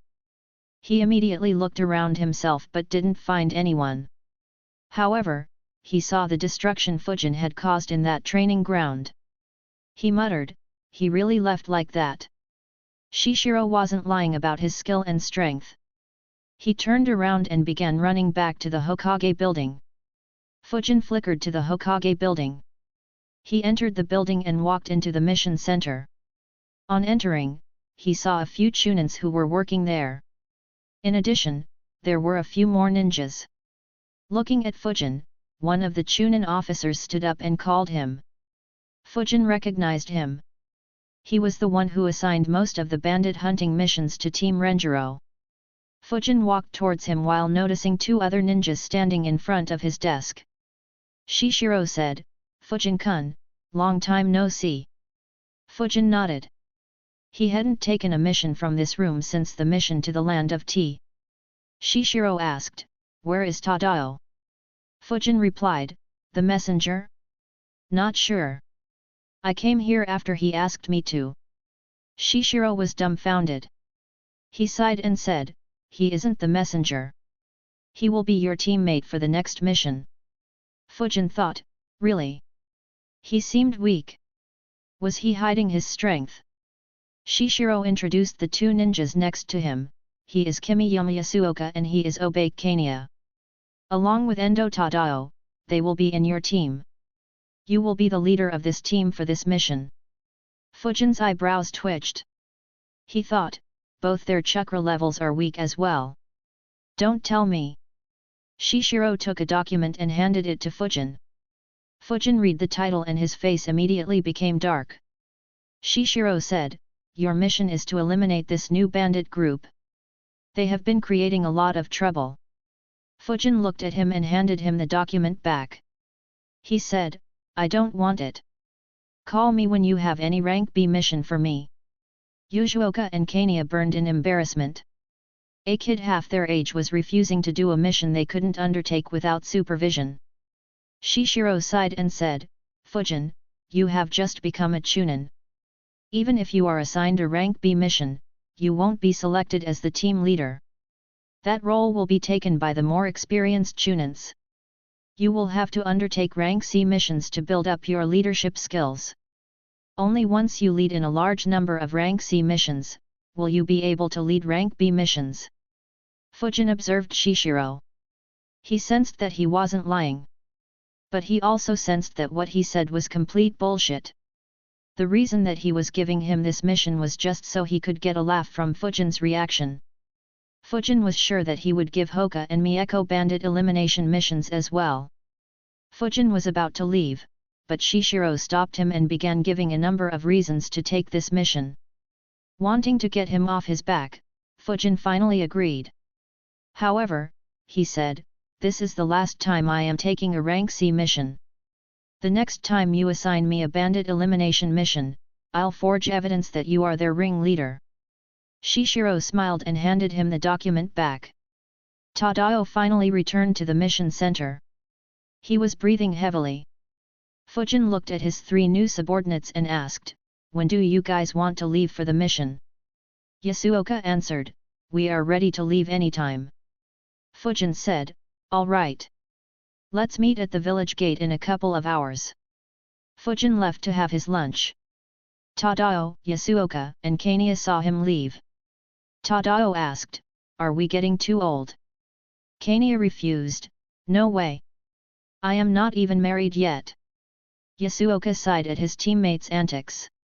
He said, "Well, at least he is strong. Though he seems to be very arrogant. He didn't put us in his eyes at all." Shishiro chuckled and patted his back. He said, "Don't worry. He is very reasonable and balanced. And he is very strong. From what I heard, he is even stronger than me. And he has a reputation for being the bandit exterminator. You guys will be fine." Tadao, Yasuoka, and Kania sighed. They knew they had been set up by Shishiro. All 4 of them were 22 years old. They were in the same year in the academy and were good friends. Unfortunately, the 3 of them weren't very talented. They never managed to be promoted to Chunin and had already given up on it. They stayed together as a team and would only take rank C missions occasionally for the money and to stay in shape. Shishiro was a bit more talented than them. He managed to be promoted to the Chunin rank in the 3rd Great Ninja War. But he became weary of risking his life and took a desk job. After a couple of hours, Fujin and the 3 genins assembled. Fujin asked, "Have you prepared the necessary weapons and rations for the mission?" All 3 genins nodded awkwardly as many were watching when Fujin asked this question. Fujin asked, "What are your specialties?" Tadao said, "I am good at throwing shurikens. I can hit a bullseye every single time." Yasuoka said, "I have mastered water nature manipulation." While there was no change in Fujin's expression, he scoffed in his mind, "Mastered? Why don't you put your name down as a candidate for the 5th Hokage?" Kania said, "I can observe our surroundings carefully and pick up on clues." Fujin nodded and said, "All right, let's go." However, Tadao stopped him, "Wait Fujin. Can you tell us about your specialties?" Fujin stopped and turned around. He answered, "I know a bit of wind and earth nature manipulation and am good with clones." After answering he turned around and began leaving. The trio were a bit surprised. They expected the preteen to brag about his prowess. But, he didn't show off at all. They quickly followed him. Chapter 150, Chapter 147, A Scheme Targeting Konoha. Fujin and his squad moved quickly through the forest. Kania took the position at the front while Fujin was in the rear. Occasionally, Fujin used to activate his chakra field and sense his surroundings. Fujin sighed thinking, "This is tough without Hoka. I could divide this job with him to reduce my workload." And, his eyes could notice the stuff I missed and vice versa. After some time, Yasuoka asked, "Fujin, you became a Chunin in the last Chunin exam, right?" Fujin replied, "Yes." Yasuoka asked again, "Who were your sensei and teammates?" Yasuoka and his teammates were getting very bored by moving without talking even a bit. And talking among themselves while ignoring Fujin would have been rude. So Yasuoka began talking with Fujin. Fujin didn't have much of an interest in interacting with them. There wasn't much benefit in doing it. But, as they kept on talking, Fujin realized that those guys were fun. So their talks became more cordial. At some point, Fujin asked, "How often do you guys do such missions?" Tadao answered, "It depends on our expenses. Usually, we do 1 or 2 missions per month. Shishiro assigns a Chunin to our team to lead the mission." Fujin asked, "And do you always do missions together?" Kania nodded, "Yes. For rank C missions, we are together as a team. But, if someone needs some extra money, then they take some rank D missions solo." Fujin thought, "Not bad. I guess it is a good method of making money. Well, at least to handle day-to-day needs. Plus with the same team, they should be very familiar with each other and should have solid teamwork. Unfortunately, they are too weak. If they were at least Chunins, their team could have been slightly famous. They continued moving towards their target. While moving, Fujin seriously considered, should I create such a team too? Having teammates with a good bond, teamwork, and complementary skills could ease up the missions quite well. But, even if I decide to make such a squad, who should I include? The only ones that come to mind are Mieko and Hoka. Perhaps I could even ask Teru and Yori as well. Though I haven't met them for over a year. That said, both Mieko and Yori will die soon. So there isn't much point in including them. Also, both Hoka and Teru are quite headstrong. And, neither have the fire element or the genjutsu skills that an Uchiha brings to the table. Fujin thought for a bit before finally giving up, leave it. Such a team works for these guys because they are all equally weak and have no great ambitions. Among the strong, no such teams ever formed. The only squad with an all-S rank roster that comes to my mind is the Sunnins. And, even they broke up. The journey to the reported area took 7 hours. Fujin sighed internally, if I was with my previous squad, we could have reached here in 3 hours. Unfortunately, not only were these guys slow, but they also needed 2 breaks. I guess expecting the same level of fitness and capability as my old squad was a bit too much. Probably only Anbu or Jounin squads will have a higher efficiency than us. Fujin and the Genins were observing the area. There were clear signs of a fight happening at that place. Yasuoka observed the surroundings and said, there are multiple broken carts here. Looks like the attack had taken place here. Kania snorted in displeasure, those cocky bandits didn't even bother to hide and cover up their actions. Fujin too wondered about that, that's weird. None of the dozens of bandit camps we cleared had such stupid bandits. It's as if they want to let others know that they created trouble. But why would a bandit group attract unwanted attention? The weirdness of the situation suddenly increased Fujin's alertness to the max. Kania began observing the clues. He said, according to the clues, they are. However, Fujin interrupted him, southwestern direction. About 1,100 meters from here. Move quickly and quietly. The trio were surprised. They never thought that Fujin would be a censor as well. They immediately followed his instructions without any complaints or doubts. They moved over a kilometer in the direction that Fujin pointed before they could see the camp. Kania was very surprised. He said softly, first they left all the clues on the road. And they have a camp out in the open? Sure, it's in the forest, but there is no cover for them at all when someone finds them. Yasuoka and Tadao were confused too. The place had multiple small huts made of bamboo and leaves. They were spread over 100 meters and could probably hold around 60 bandits. There was no natural protection other than the forests. However, Fujin's attention was on something else. Oh! I see. There is one ninja among this bandit group. And he seems to be at the Chunin level. Is he behind this stupidity? Or is he scheming up something? Fujin's eyes moved towards his temporary subordinates as he thought, having subordinates is kinda nice. I'll let them test the waters. If it's just this guy, then I will assassinate him. If he is indeed cooking up some scheme, then they will be good meat shields. I'll stay back and observe what scheme is being cooked here. Sigh, they kinda seem good. Unfortunately, this world is too dangerous. If something were to happen to them, then it's their own fault for being so weak. Fujin steeled his resolve. He said, you guys begin the assault.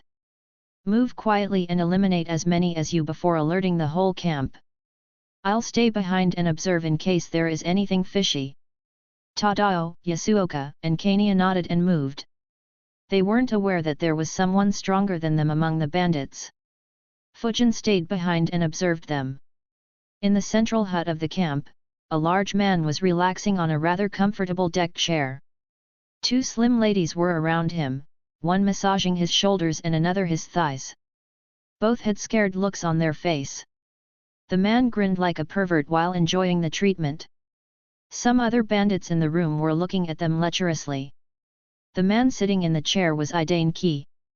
He was a hot-headed chunin from Kumagakure. Due to his hot-headedness, he killed a civilian and hence ended up in a prison. Fortunately for him, he was able to get out of prison due to special circumstances. A month ago in the Raikage office, an old man entered the Raikage's office and placed some documents in front of him. He was an elder in Kumagakure. He said, "These are some reports that we received from the Land of Fire." Mabi took the reports and began reading. The fourth Raikage frowned. He asked, "Is Konoha up to something?" The old man shook her head and said, "No, this is related to their trade. In the past couple of months, their trade has suddenly boomed. If their trade continues to increase at this rate, then they will earn a lot of money which they can use to train more ninjas." A's frown deepened. He said, "Konoha controls the richest and the most fertile land in this world. If they begin growing rapidly, then their strength can once again surpass us." The old man nodded and said, "Yes. And if that happens, then war will have to be started again to prevent Konoha from getting too strong. Though Minato died and Orochimaru betrayed them, their strength is still quite strong. Some of their younger ninjas are gaining fame quickly. We need to ensure that Konoha's growth is at least slowed so that we don't have to go to another war." Ace immediately became angry. He said, "Just a few years ago we could force them to hand over an elite jounin. And now they are becoming a threat again." However, the old man calmed him down. "I would advise you not to make such a reckless move again, Lord Fourth. Konoha promoted a lot of chunins to jounins in this period.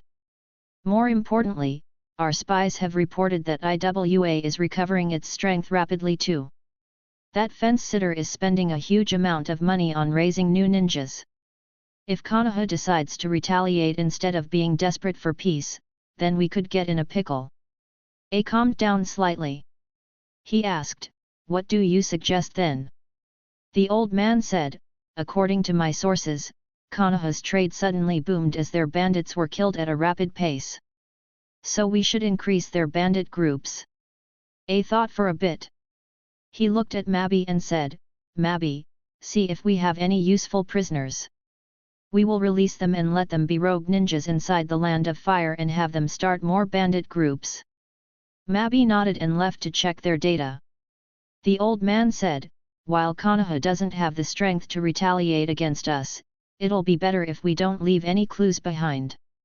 A nodded and said, "Yes, I know that. It'll be annoying if they retaliate with similar measures. Though if they do, I'll smash them all." Chapter 151, Chapter 148, Be careful of explosions. Yasuoka, Tadao, and Kania moved quietly. They began from one edge of the base. They silently entered a hut, killed everyone in it, and moved on to the next hut. They were quite successful and kept killing in this manner. It continued until one of the bandits who was moving towards the hut noticed something entering it very quickly. He quickly moved towards the hut. Tadao, who was killing the ones inside the hut, noticed a bandit coming in. He killed everyone and waited inside the hut to kill the incoming bandit. But, the bandit never entered the hut. Instead, he stopped around 10 meters away from it. Tadao frowned. If he doesn't come in quickly, then the smell of the blood will spread. Tadao lost his patience and ran outside towards the bandit. The bandit noticed and screamed, "Intrud!" Tadao cut his neck before he could finish. Unfortunately, that yell alerted everyone. However, they weren't worried. They had already killed over half the bandits. All three immediately hid behind the huts. They waited for the bandits to rush out. The scream had made all bandits rush out. Ki was displeased at being disturbed. He left his tent grumpily. As soon as the bandits exited the huts, they were ambushed. Another 10 bandits were killed. Fujin thought, "Not bad, these guys are neat. Anyways, there don't seem to be any traps here. Is it just a brainless rogue ninja?" The remaining bandits were terrified. They prepared themselves for a fight. Ki screamed, "Konoha scums! Die!" He immediately made a move towards Yasuoka.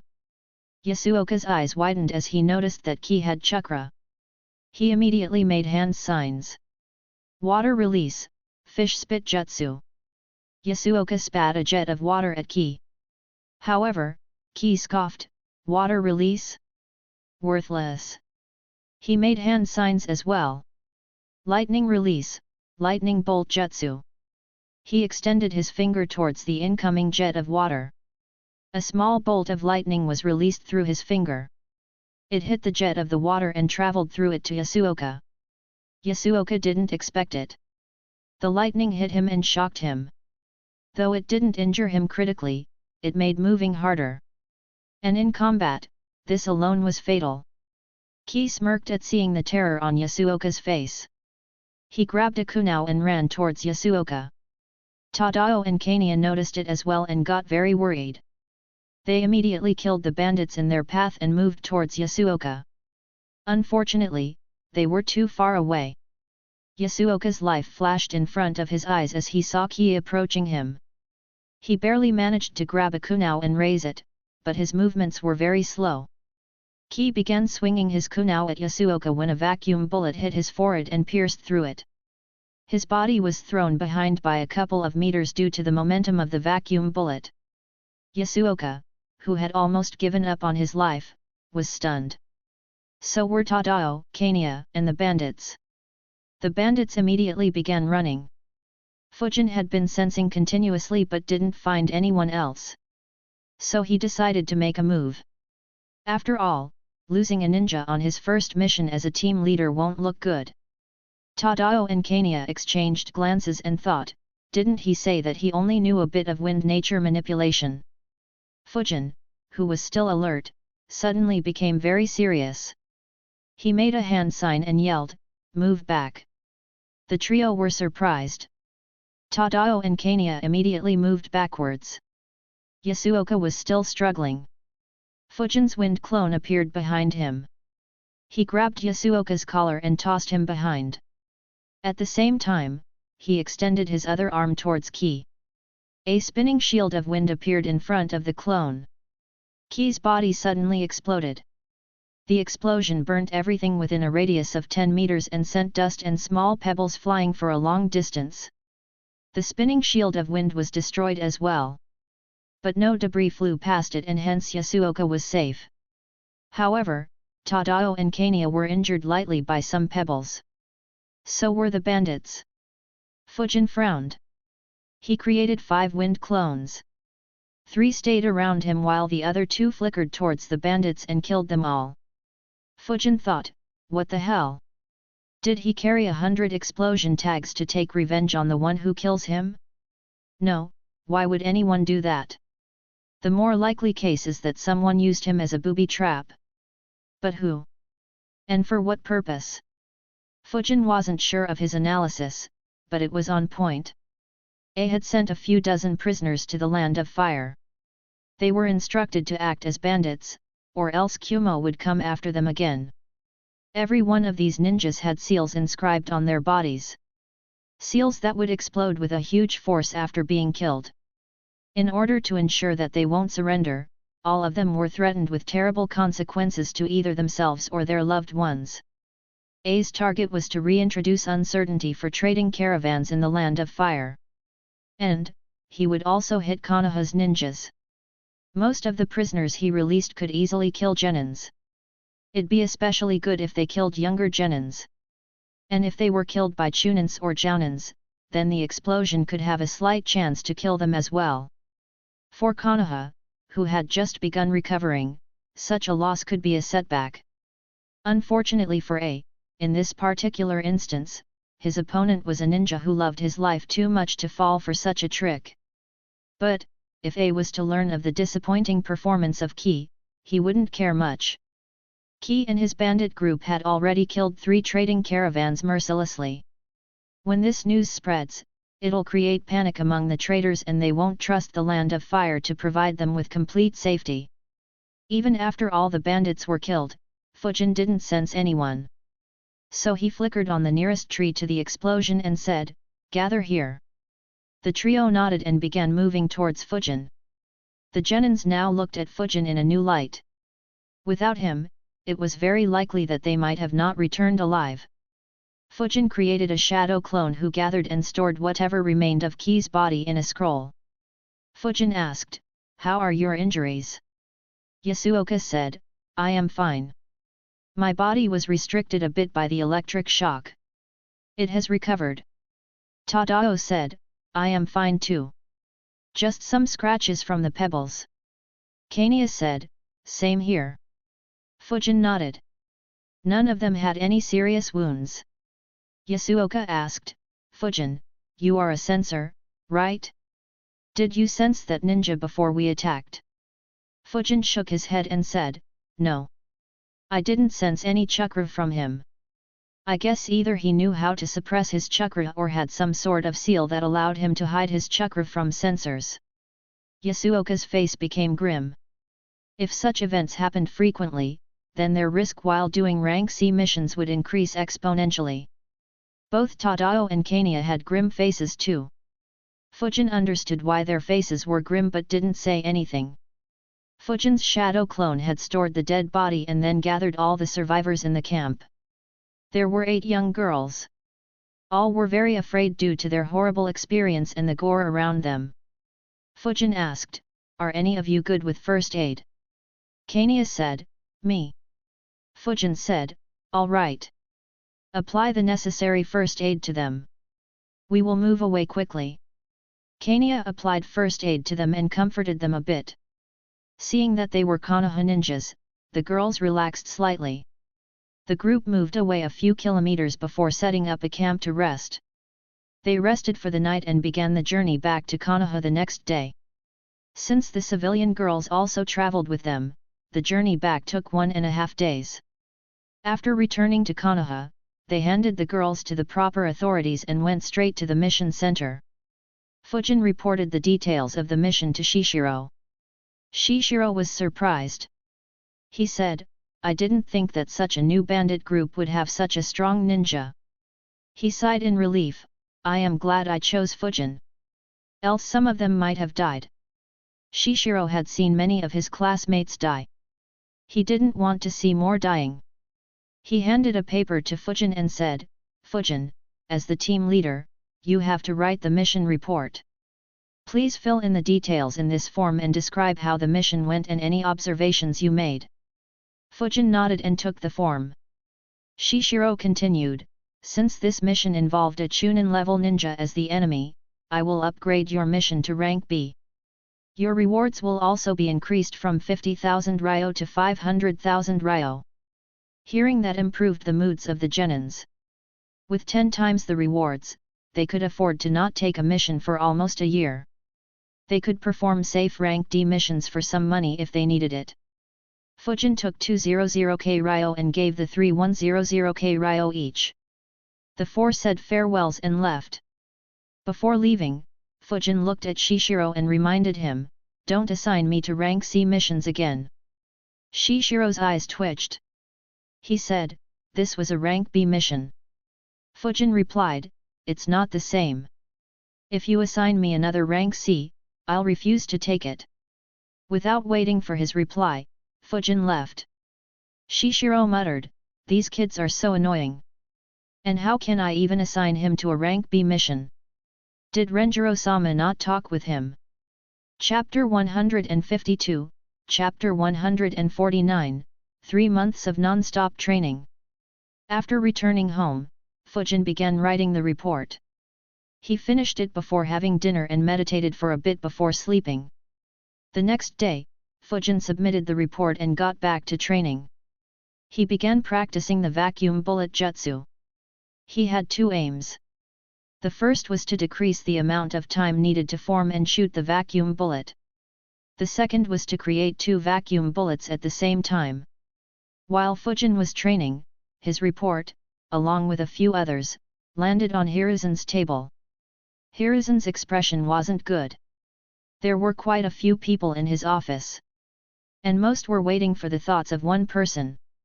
Shikaku said, "It looks like someone isn't happy with the trade boom that we experienced recently. And seeing the jutsus used, these ninjas are most likely from Kyumigakuer. I believe that Kyumigakuer is using its prisoners to do this suicidal task. They should be unaware of the seals on their body." Hiruzen nodded. He too had reached the same conclusion. He asked, "What do you suggest we do?" Shikaku said, "It's quite easy. We will analyze the data of bandit groups and see which bandit groups rose abruptly. We will dispatch Anbu squads to crush those bandit groups. Jounin squads who are moving out to perform rank A and S missions will also be tasked to clear out such bandit groups if they are near their route." Hiruzen nodded and said, "All right. I'll hand the command of this mission to you, Shikaku.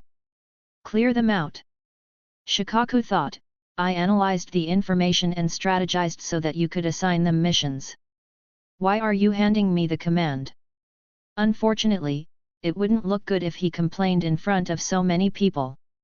So he agreed. In the next week, every single of these groups was eliminated by Shikaku with the help of Anbu, Root, and Jounins. Though A's goals were successful initially, they didn't affect Konoha much overall. After a week of training, Fujin analyzed, "I managed to improve my control over the vacuum bullet and decrease the time needed to use it considerably. But, I had no success at all in forming the second vacuum bullet. I guess Hiruzen was right." Since he couldn't create another vacuum bullet at the same time, he decided, "All right. From now on, I'll focus entirely on Fuinjutsu." He created a shadow clone with 10% of his chakra. The clone flickered to the library. Fujin created a bunch of more clones. 4 of them split in 4 different directions and began and activated their chakra field. Fujin sensed the chakra fields and thought, "I would have loved to master Fuinjutsu at home. But, my house doesn't have enough space for my clones. Oh well, it's not like my house can hide me from Byakugan or that perverted crystal ball. Besides, the training ground rarely has any visitors. The only 2 who visited me here so far are Renjiro and Tadao. So it should be safe. Anyways, if someone does see me, I'll just say that my grandpa asked me to learn it to prepare for Flying Thunder God Jutsu, haha. My skill at Fuinjutsu becoming public shouldn't have any effect on me now. Only the surprise element will be lost." While his clone went to the library, Fujin started with the finger carving seal. It was very easy and he mastered it within a few minutes. He opened a scroll and summoned the items that will be needed to practice and waited while meditating. Library. Fujin's shadow clone entered the B section of the library. He grabbed the Advanced Fuinjutsu Theory and Sealing Tags scroll. He sat down and read how to create the sealing tag. He also checked the new symbols that he would have to learn to create it. After 15 minutes of careful reading, he made a hand sign. Shadow Clone Jutsu. A shadow clone appeared next to him. As soon as the new clone appeared, the new clone dispelled itself. As soon as the clone dispelled himself, Fujin received the memories. Knowing all the information needed to learn the sealing tag, Fujin made a hand sign. He used Shadow Clone Jutsu repeatedly until he created 10 clones. He thought, "This is my first time. So I'll limit myself to 10 clones. If my head is fine, I'll create more." Fujin and the 10 clones began creating the sealing tag individually. The 4 sensor clones kept an eye out for any intruders while the clone in the library began reading information on other seals. Fujin and his 10 clones practiced for half an hour. Fujin dismissed his clones. Memories of the clones rushed into his head causing a small headache. Fujin thought, that wasn't bad. Working on the same thing reduces the impact of sudden memories. I can try with 15 this time. Fujin meditated for a few minutes to properly understand the gains of all 10 clones and combine all information into one. After 5 minutes, he began using Shadow Clone Jutsu again. While making the clones, he thought, I need to get the multi-Shadow Clone Jutsu. Creating them one by one is kinda tedious. That said, how do I ask Hiruzen or Renjiro for a forbidden jutsu? He thought for a bit, but couldn't come up with anything reasonable. He thought, leave it. I'll ask when the opportunity presents itself. Till then, I will consider this as a form of training to master the shadow clone jutsu. I still can't do it without that last hand seal. Fujin continued learning Fuinjutsu in this manner. Eventually, he increased the number of shadow clones to 20. For 3 whole months, no one disturbed him. In these 3 months, Fujin managed to learn to create the explosion tag, sealing tag, chakra suppression seal, barrier tag, 5 elements tag, cloth binding technique, silence seal, anti-Byakugan seal, anti-Sharingan seal, stealth seal, light absorption seal, training seal, resistance seal, gravity seal, and a bunch of other seals. While he didn't learn all the seals, he learned enough to be able to replicate the meditation room from the tower. He also managed to create storage seals that can store living beings and tested them with some rats. While he couldn't be considered a Fuinjutsu master yet, he was very close. In these 3 months, he also kept increasing the difficulty of his morning physical workout. He had increased the training seal's power to 68%. In addition, he also practiced his ninjutsu once a week. During this period, AG contacted Fujin twice to view the 2 times when the Fuinjutsu master that he invited inscribed seals on his house. Fujin observed the process carefully. He didn't recognize the Fuinjutsu master. But, the Fuinjutsu master was definitely more skilled than him. However, Fujin recognized all the seals he inscribed. There wasn't any funny business. While Fujin made massive progress, one thought popped up often in his mind: why am I not being called for any missions? I expected that I would be assigned to a few B-rank missions at least. After all, shouldn't Wind Element Ninja be in demand in a village where most have the fire element? However, he never did anything about it. He was very happy with the progress he was making with Fuinjutsu. Finally, Fujin's training in isolation was disturbed. While he was practicing a seal, a Chunin entered training ground 23. One of Fujin's clones sensed him and dispelled himself. Fujin and his clones received the memories. In a few seconds, all items were packed and stored in the scroll. Fujin kept the scroll back and dispelled his clones. The Chunin didn't realize that he was sensed. In a few seconds, he arrived where Fujin was. Fujin saw him. He looked like in his late teens. The Chunin said, "Hey Fujin, I am Hotaki Ryota. You have been assigned to our squad for a mission. Come with me." Fujin nodded and followed him. He dispelled his clones that were sensing. Fujin wondered, why exactly did I not get any mission for 3 months? Did Hiruzen spy on me learning Fuinjutsu and decide to give me a break? But, that doesn't sound like him at all. Fujin's analysis couldn't have been farther from the truth. 2 days ago in the Hokage office, Hiruzen asked, "Takao, can you tell me the status of Renjiro's students?" Takao answered, "I'll have to check Lord Hokage. I'll let you know later." Hiruzen nodded. A few hours later, Takao entered the Hokage office. Hiruzen saw that he had a rather strange expression. Takao said, "Lord Hokage, I checked the information about Renjiro's students. Hyuga Hoka joined a Chunin squad arranged by his father. He fulfills the typical Hyuga role in a squad. He has led in 7 rank C missions and participated in 3 rank B missions. Uchiha Mieko joined the Uchiha police force. In addition, she has led in 3 rank C missions and participated in 5 rank B missions. Both Mieko and Hoka have shown great promise." About Fujin. Hiruzen was looking forward the most to Fujin's performance. But he wondered, what exactly did Fujin do for Takao to make such a strange face? Takao said, "Fujin has led in just 1 rank C mission about 2 weeks after that rank A mission. The mission got upgraded to rank B, but he completed the mission without any casualties. But, after that, he took no mission at all." Hiruzen was surprised.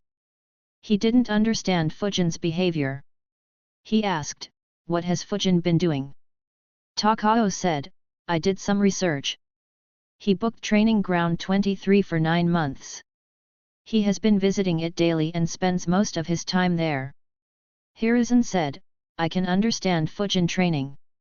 But why didn't he take any missions? Takao said, I am not sure. Hiruzen thought for a bit. Suddenly, it hit him. He said, wait, don't tell me. Chapter 153, Chapter 150, The Importance of Socializing. Takao saw Hiruzen. He wondered, what did Lord Hokage realize for him to be so surprised? Hiruzen thought, no wonder Fujin never did any mission. He never joined a team. From what Genki had said, Fujin stayed alone and never interacted much with others. Renjiro noted the same thing and said that Fujin preferred being and acting alone. So Fujin has no contacts outside his small bubble of friends. And most of those friends are still in their genin squad or in the academy. He shouldn't be in touch with any chunins other than maybe his academy teachers. And since he is an orphan, no one arranged for him to enter a squad. And with both his teammates being from big clans who were arranged in squads by their families, he was left with no one to make a team with. Hiruzen said, Takao, call Sarutobi Tomatsu to my office. Takao nodded and left the office. Hiruzen sighed, Renjiro didn't teach that kid to socialize. And Fujin didn't even approach anyone about it. If he had visited the mission center a few times and let others know about his wind release capabilities, lots of teams would have extended an invitation to him. Even if no one invited him, at least he could have improved his leadership skills by clearing out the rank C missions. Instead, he just chose to not do any missions at all. Hiruzen analyzed a few more things. In the end, he decided, I need to keep checking on Fujin's progress every month. While he isn't as talented as Minato or Orochimaru, he is still good. It'll be a waste if he loses interest due to not doing any missions and only training. Back to the present, Ryota led Fujin to Yakiniku. Fujin asked, shouldn't we be going to the mission center? Ryota replied, not really. Meet up with the team first. We will accept the mission officially tomorrow. Fujin wasn't sure what Ryota was up to. But he followed him in. Ryota led him to a table where 3 other people and a dog were sitting. Fujin observed them. One of them was overdressed. Fujin noticed some bugs buzzing around him. Fujin concluded that he was from the Aberame clan. Another was a definite Inyazuka. He was in his late teens as well. A huge ferocious-looking dog lay behind him. The dog noticed Fujin's gaze and stared back at him. The last person looked to be in his mid-20s. His face had a large burn mark. There were multiple scars on his arms as well. Of the 4 people in this team, his chakra was the highest. The scar-faced guy looked at Fujin and smiled. He said, so you are Fujin. I have heard a lot of good things about you. Come sit. Fujin sat down and said, I wonder who spoke about me. He chuckled, it was Lord Hokage. Fujin wondered, what is that old fox up to? The scar-faced guy said, let us introduce ourselves properly. I am Sarutobi Tomatsu. I am an elite chunin and the leader of this group. I specialize in fire release. The other members of the group began introducing themselves. Ryota said, as I said, I'm Hotaki Ryota. I am a chunin. And I specialize in earth release. The man sitting with the dog said, I am Inyazuka Tadashi. This is my partner Kenta. I am a chunin too. I am responsible for scouting, tracking, and smelling danger. I specialize in taijutsu and I can use a few fire jutsus as well. Kenta barked at Fujin as if to say hello. The last member, who was very quiet, said in a neutral tone, I am Aberame Katsumi. I am a chunin. I am responsible for scouting, tracking, and trapping enemies. I can use some water jutsus. Fujin heard them carefully and remembered their specialties. Tomatsu said, our team lacks explosive power. So we were looking for someone who specialized in wind release. That way, we could use a fire-wind combination jutsu. Unfortunately, ninjas with good control over wind manipulation are very rare in Konoha. That's why, when Lord Hokage recommended you, I agreed. So Fujin, would you like to join our squad? Fujin was a bit surprised. He asked casually, I can refuse. Tomatsu chuckled and said, of course, you can. I can't force you to follow us. Ha ha ha. Fujin nodded and asked, can you tell me how teams work? Like how many missions you do? What are the rules or common practices of your group? I haven't been a part of any team before, so I don't know much about this. Tomatsu answered, you don't need to worry much, Fujin. We are very casual. So there are no strict rules as such. The most important thing is to give your all in the mission and maintain good teamwork. Also, never abandon your teammates. If you are found slacking or putting your teammates at risk, then we won't keep you in the team anymore. Of course, the same applies to the rest of us too. Fujin nodded. What Tomatsu said was basic. Tomatsu continued, as for missions, we only do rank B missions. We take them continuously with a few days break between missions depending on how tired we are after the missions. The reward money is equally divided among all team members. When you are a part of the team, all your rank B missions will be with us. You can take up missions with other teams only if we take a long break. I wouldn't recommend wasting time on rank C or D missions, but you can take them on your own on rest days if you want. The only exception would be if Lord Hokage assigns you on a separate mission or if you get invited for a rank A mission. In that case, give preference to those missions. Of course, let us know that you'll be busy on those missions if possible. Fujin thought for a bit and concluded, that's very reasonable. Tomatsu asked, so, do you want to be a part of our team, Fujin? Fujin replied, sure. I would like to be a part of your team. He sighed and said, besides, I haven't been assigned any mission for 3 months. So I don't really have any other choices. On hearing Fujin, Ryota, Katsumi, and Tadashi had weird expressions. Tomatsu had an idea. He said, Fujin, you are aware that you have to form a team and then go to the mission center to get missions, right? Fujin looked at him and raised an eyebrow. He asked, what do you mean? He said, you get missions only if you go to the mission center with a team. Fujin was surprised. He thought, what the heck? I recall Hiruzen and Tsunade sending messages when they had to assign missions. I thought that job is done by mission center here instead. He asked, are you sure? Tomatsu replied, yes. You will be called only if Lord Hokage has a special mission for you. And usually, only elite jounins get missions assigned that way. Fujin was stunned. He exclaimed internally, fuck. No wonder I never got any missions. Fujin's new squad chuckled at his expression. Tomatsu didn't want Fujin to feel embarrassed on day one. He said, introduce yourself, Fujin. Fujin sighed again and said, I am Suzuki Fujin. I specialize in wind jutsus. I am also a censor. So I could aid Tadashi-san and Katsumi-san a bit. Tomatsu said, good. Also, no need to be formal with us, Fujin. Just use our names. Fujin nodded, all right. At that time, a waiter came in and delivered meat. Tomatsu said, let's celebrate getting a new team member. The group began eating while chatting casually.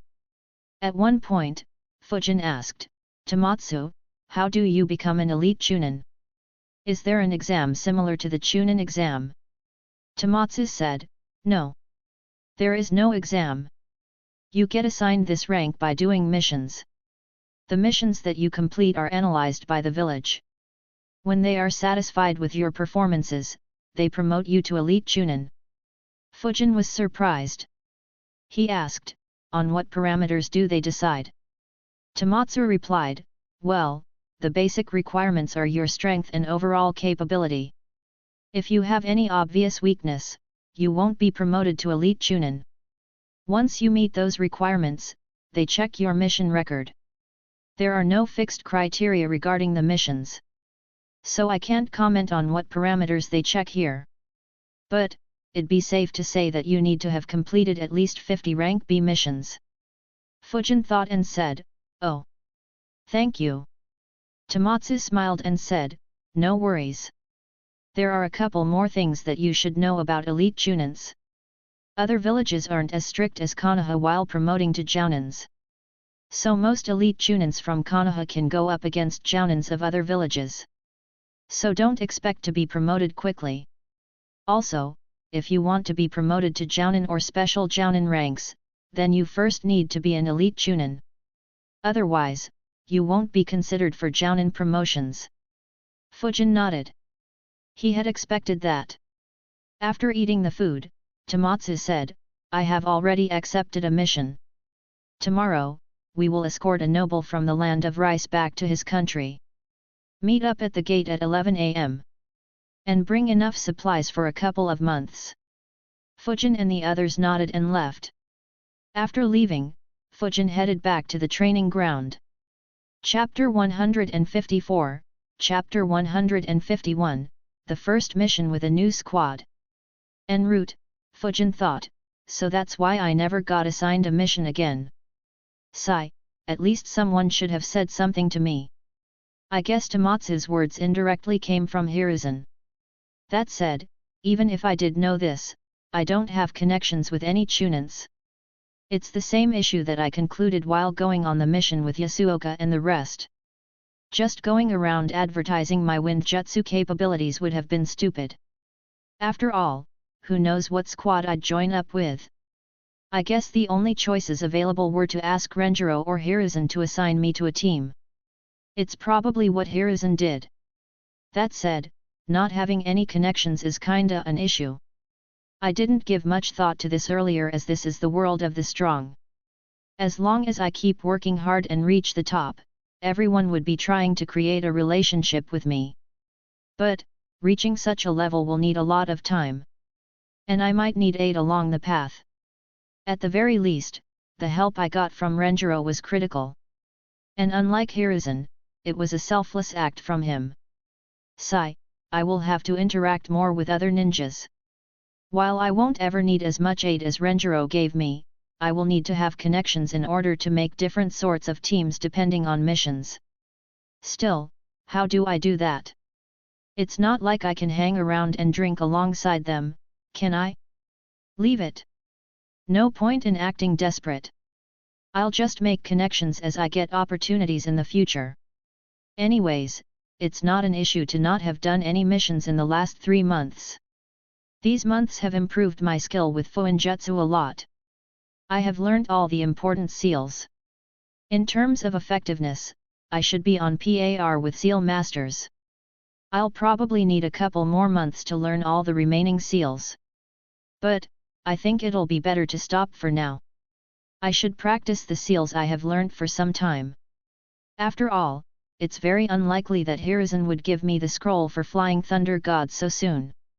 Fujin trained with his shadow clones to practice his ninjutsu, kenjutsu, and taijutsu for a few hours. The next day, Fujin began moving towards Konoha's entrance gate. He thought, Land of Rice. I hope I don't end up encountering Orochimaru. Encountering Kakuzu was plenty of excitement for a few years. Fujin gathered with his new squad at the gate. Tomatsu said, "Our client will arrive here in a few minutes. I'll brief you on the situation."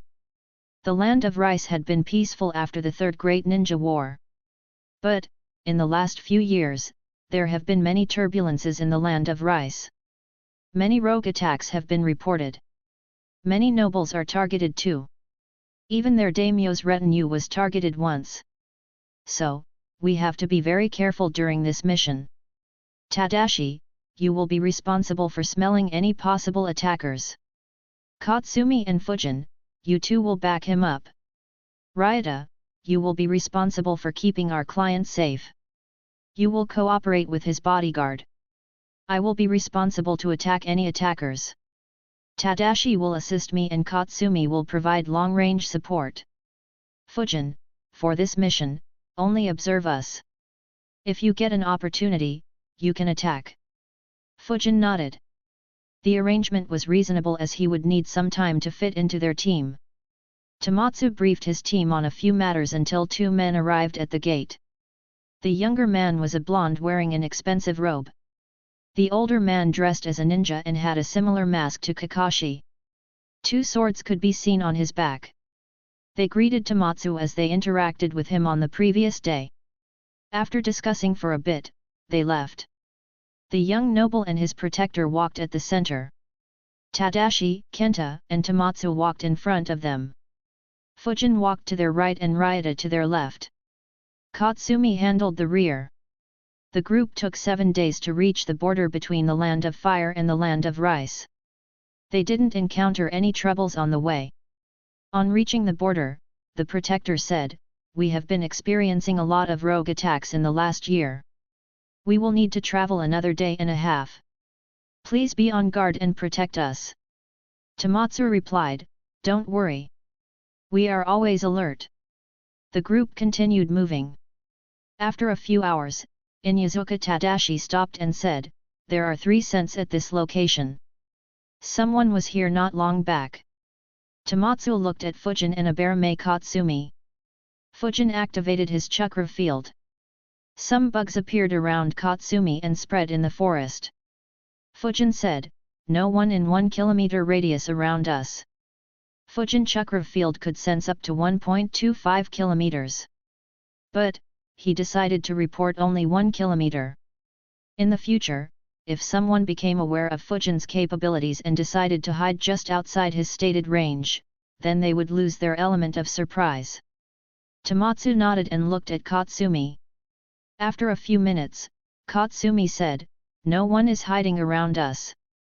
Tomatsu instructed, "Have your insects keep a watch. If those guys are planning trouble for us, then they might appear soon." Katsumi nodded and let his bugs fly around the group. The group continued walking for another kilometer. Some distance ahead of the group, 4 ninjas were waiting on a tree.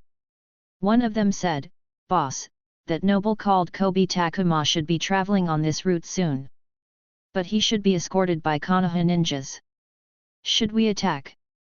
Before he could answer, another guy said, "Let's attack them and even kill Konoha ninjas. That way we will become famous throughout the Land of Rice." The third guy also wanted to attack. So their leader agreed and said, "We will attack and kill them all. Hide properly. We will launch a sneak attack and kill them before they even understand what's happening." All 4 dispersed in different directions and got in position. Unknown to them, their small meeting was conducted under the surveillance of a few bugs. Katsumi spoke without giving any signs of tension, "Don't react. 4 rogue ninjas are planning an ambush ahead. About 1.5 kilometers from here." Tomatsu asked, "How strong are they?" Katsumi replied, "Not sure. Guessing at Chunin level." Tomatsu instructed, "All right, keep moving this way. When we are close, Katsumi and Tadashi will attack. Ryota and Fujin will defend." "Fujin, don't sense them." No one replied to Tomatsu and the group kept moving forward. The noble and his bodyguard were tense but didn't show it. They were already prepared to get attacked. Around 500 meters from the ambush spot, Tadashi said, "I can smell them." Katsumi said, "My bugs have passed me their location as well." Tomatsu said, "Good. Attack as soon as you can." The group walked until they were just 100 meters from the ambush spot. Suddenly, Tadashi, Kenta and Katsumi disappeared. They moved stealthily through the forest towards the ones waiting in hiding. Fujin's eyes glowed as he observed them. He checked the ambushers and thought, "Chunins. At max those guys are genins. Only one has Chunin level chakra reserves." Tadashi and his dog were faster. They reached their opponent first. Their opponent didn't see them until the last moment. When he heard something and checked behind him, Tadashi stuck his kunao into his back while Kenta bit his throat. Another attacker was a few meters away from Tadashi. He was shocked at seeing one of them being killed so quickly. He shouted to alert others and grabbed his weapon. However, Tadashi and Kenta suddenly began spinning. Man-beast taijutsu, fang over fang. The ninja hadn't seen such a technique before. Both Tadashi and Kenta hit him. Their claws ripped his throat. Both stopped and looked at their victims and thought, they were only genins. On the other side of the road, Katsumi watched from a distance as his bugs devoured one of his opponents. The last remaining member of this group was their leader. He was terrified by the screams of his underlings on the other side and the bugs eating one of his men in front of him. He began making hand signs in a panic when Katsumi said, "Give up. Your death is a certainty." He was humiliated but kept making hand signs. Suddenly, he felt something bite his chest. The tense situation made him ignore the pain, but suddenly his hands and legs trembled. His knees fell to the ground. Katsumi said, "You shouldn't fight when your clothes are full of my poisonous bugs."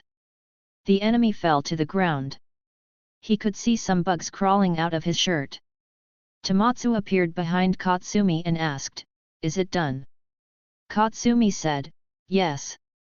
Looks like only he was at the Chunin level. Though it's doubtful that someone like him can have a bounty." Tomatsu said, "Even if he doesn't, we can use his head to improve relations with the daimyo slightly. So collect it." Katsumi nodded and stored his head in a scroll. The group continued their journey. Chapter 155, Chapter 152, Boring. As the group proceeded ahead, they were attacked again on 2 occasions. However, in both instances, all enemies were killed without Fujin getting any chance to fight. Fujin wondered, are there so many rogue ninjas in this country? Or is Orochimaru trying to influence the environment here? After all, he shouldn't be able to create a hidden village while the daimyo still exists. Then again, for him to kill off a daimyo in secret shouldn't be much of an issue. Fujin wasn't able to arrive at any conclusion. So he dropped the thought. On the day after, they reached the location and completed the mission. Without waiting, the Konoha team left back for Konoha. As they were running on branches, Tomatsu asked, "So Fujin, how did you feel this mission was?" Fujin answered, "Well, it was kinda boring." Tomatsu laughed at that answer. He said, "Yeah. Most missions are boring. If we have exciting missions all the time, then we won't live for long." Fujin thought, "Yeah. That's true. Still, this is very boring." Ryota said, "Most rank B missions are like these. Our missions get interfered with by rogue genins and chunins.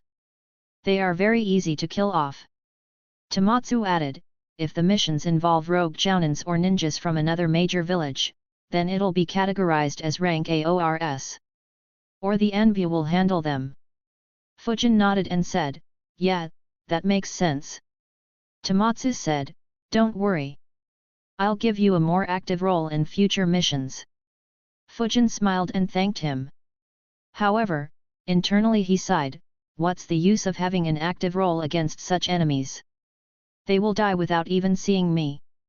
It's fine for now, but I will need to find a way to get better missions after I'm done with my training plans." The team returned to Konoha without any issues and divided the rewards equally. They had a group dinner before leaving for home. Tomatsu asked the group to meet again in the mission center after a week. Fujin began meditating after reaching home when he heard a knock on his door. He wondered, who'd come to visit at this time. He opened the door to see a familiar face. That person worked in Eiji's shop. He said, "Fujin-kun, the work on your house is completed. Eiji-sama wants to show it to you tomorrow at 9 a.m. Fujin replied, "Oh, that's great. I'll be there. Thank you." The messenger nodded and left. Fujin thought, kinda convenient that it got completed today. Right after my mission was completed. The next day, Fujin headed to the land he bought after completing his morning workout. When Fujin reached, he saw his new house. Fujin thought, wow! This looks great. The house in front of him was 3 stories high. It was circular in shape and was quite huge. A circular fence was built around the house. The rest of his land still had trees making the surrounding of the house look great. While Fujin was admiring his house, Ag arrived. He asked, "Are you lost in its beauty?" Fujin chuckled and said, "You have done a great job, old man." Ag chuckled and handed him a key and said, "I finished constructing it 3 days ago. But it seems like you were out on a mission." Fujin thought, "Oh. Was that guy checking my old house every night then?" He nodded and said, "Yes, I returned yesterday evening." Ag said, "Let me show you the house from the inside." Fujin took the key and entered the house. The ground floor was huge. After entering the house, there was a circular room on the left. It had a big round table at the center along with multiple sofas between the table and the wall. In addition, this floor had a kitchen and a couple of washrooms. At the center of the floor, there was a circular staircase. The remaining space on this floor was open. Ag had placed a dining table, a few seats, and a few flower pots in proper positions to add to the aesthetics. After checking the ground floor, Fujin decided to check the floors above. The area of the floors above decreased successively. The first floor had 5 rooms while the second had 3. On top was an open terrace. On both the first and the second floor, 1 room each had proper furniture to be considered a bedroom. The remaining rooms were empty. Fujin saw his house and commented, "Now that's money well spent. That said, I have no use for most of these rooms for now. But, it's good to have some extra space in case I need it for some reason in the future. Anyways, I should check the important stuff now." Fujin and Ag moved down the stairs to the basement. The basement had 2 floors too. If these 2 floors were included as well, then Fujin's house was a 5-story house. The first basement floor had very little space around the staircase. There was a 2 feet wide circular passage around the staircase. On the other side of this circular passage were 8 rooms. Fujin checked the rooms and all were built very well. All the rooms were completely empty other than having a few lights and some wire extensions in case Fujin decided to add some electronics in the rooms. Lastly, they moved to the bottom floor of the basement. In complete contrast to the floor above, this basement floor was completely open. There were only a few pillars on this floor to support the house above, but other than the pillars, nothing existed on this floor. Ag said, "As you had asked, this floor is completely open.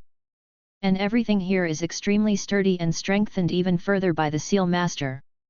Fujin nodded and built his chakra up. Wind release, breakthrough jutsu.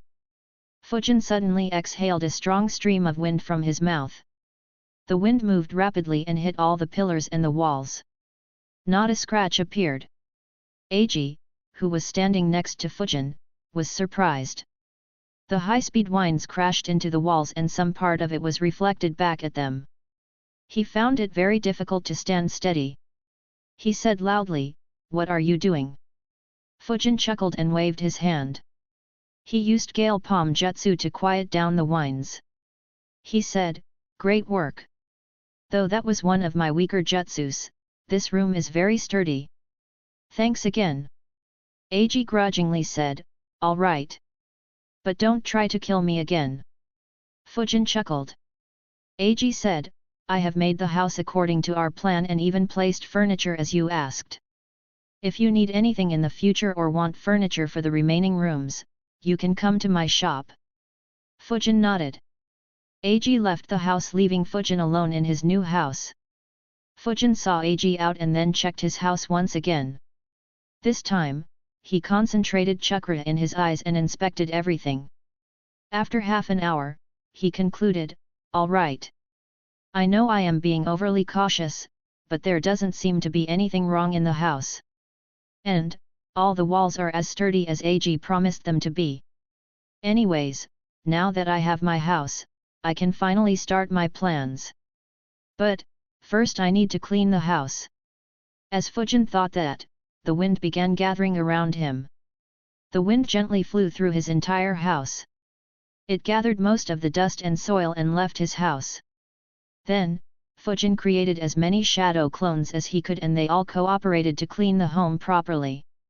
When his house became very clean, Fujin closed the door and began inscribing seals on his new house. During the last 3 months, Fujin had debated a lot on whether or not to cover his house in seals. After a lot of analysis, he concluded the pros and cons of it. He concluded, if I don't inscribe my new house with seals, then my Fuinjutsu capabilities can stay a secret for long. That's the only plus point. On the flip side, my house could be checked by any passing Hyuga. If my luck is bad or someone decides to spy on me, then my training of lightning release and other stuff that I plan to keep a secret could be exposed.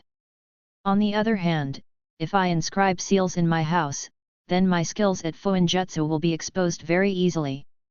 I could lie that I had hired a seal master while building the house, but I can't be sure how long that lie would last. Furthermore, others might think that I have something to hide and might get more interested in my house. As for the positives, seals would secure my house and I can do all the shit I want without worrying about the n number of sensory abilities in this world. After analyzing both scenarios, Fujin decided, I'll cover my house in as many seals as I can. I'll eventually have to expose my ability in Fuinjutsu anyways. So might as well do it now. If Hiruzen or Renjiro ask me, I'll tell them that I used the shadow clone trick and instead pass hints to them that I need the multi-shadow clone jutsu. As for the rest, I'll just give some lame excuses. Chapter 156, Chapter 153, When a Psycho Becomes a Seal Master. Fujin spent the entire day inscribing seals in his house.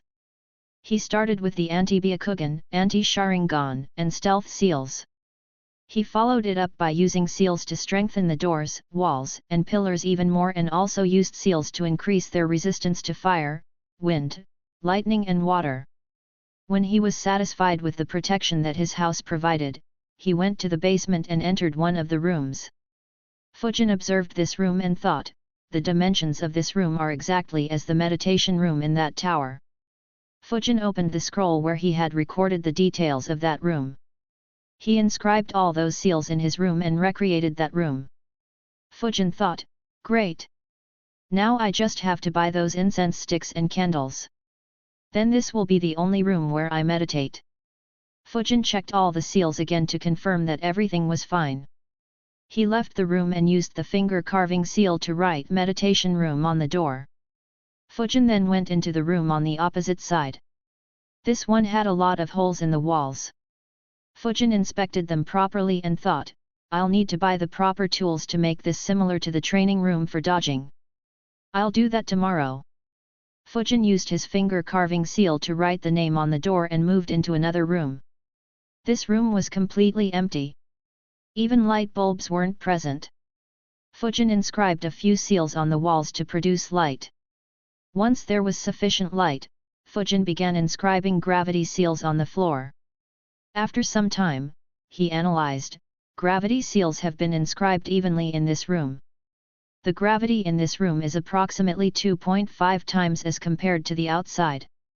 Combined with my training seal, this place would be good to practice my taijutsu forms and do weight training.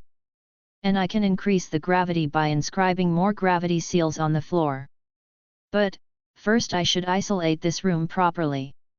The increase in gravity in this room shouldn't affect the rest of the rooms. And it shouldn't damage the structural integrity of the house. It would suck if my new house just collapsed.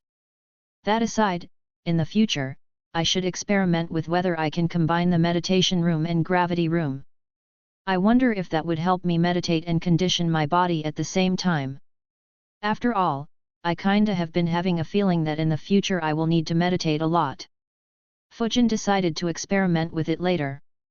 He currently didn't have the expertise to create such a room as the design for the meditation room was copied and not created by him. Fujin made a hand sign. It deactivated all the gravity seals he had inscribed in the room. Fujin began inscribing anti-gravity and isolation seals around the gravity room. He had to check multiple times.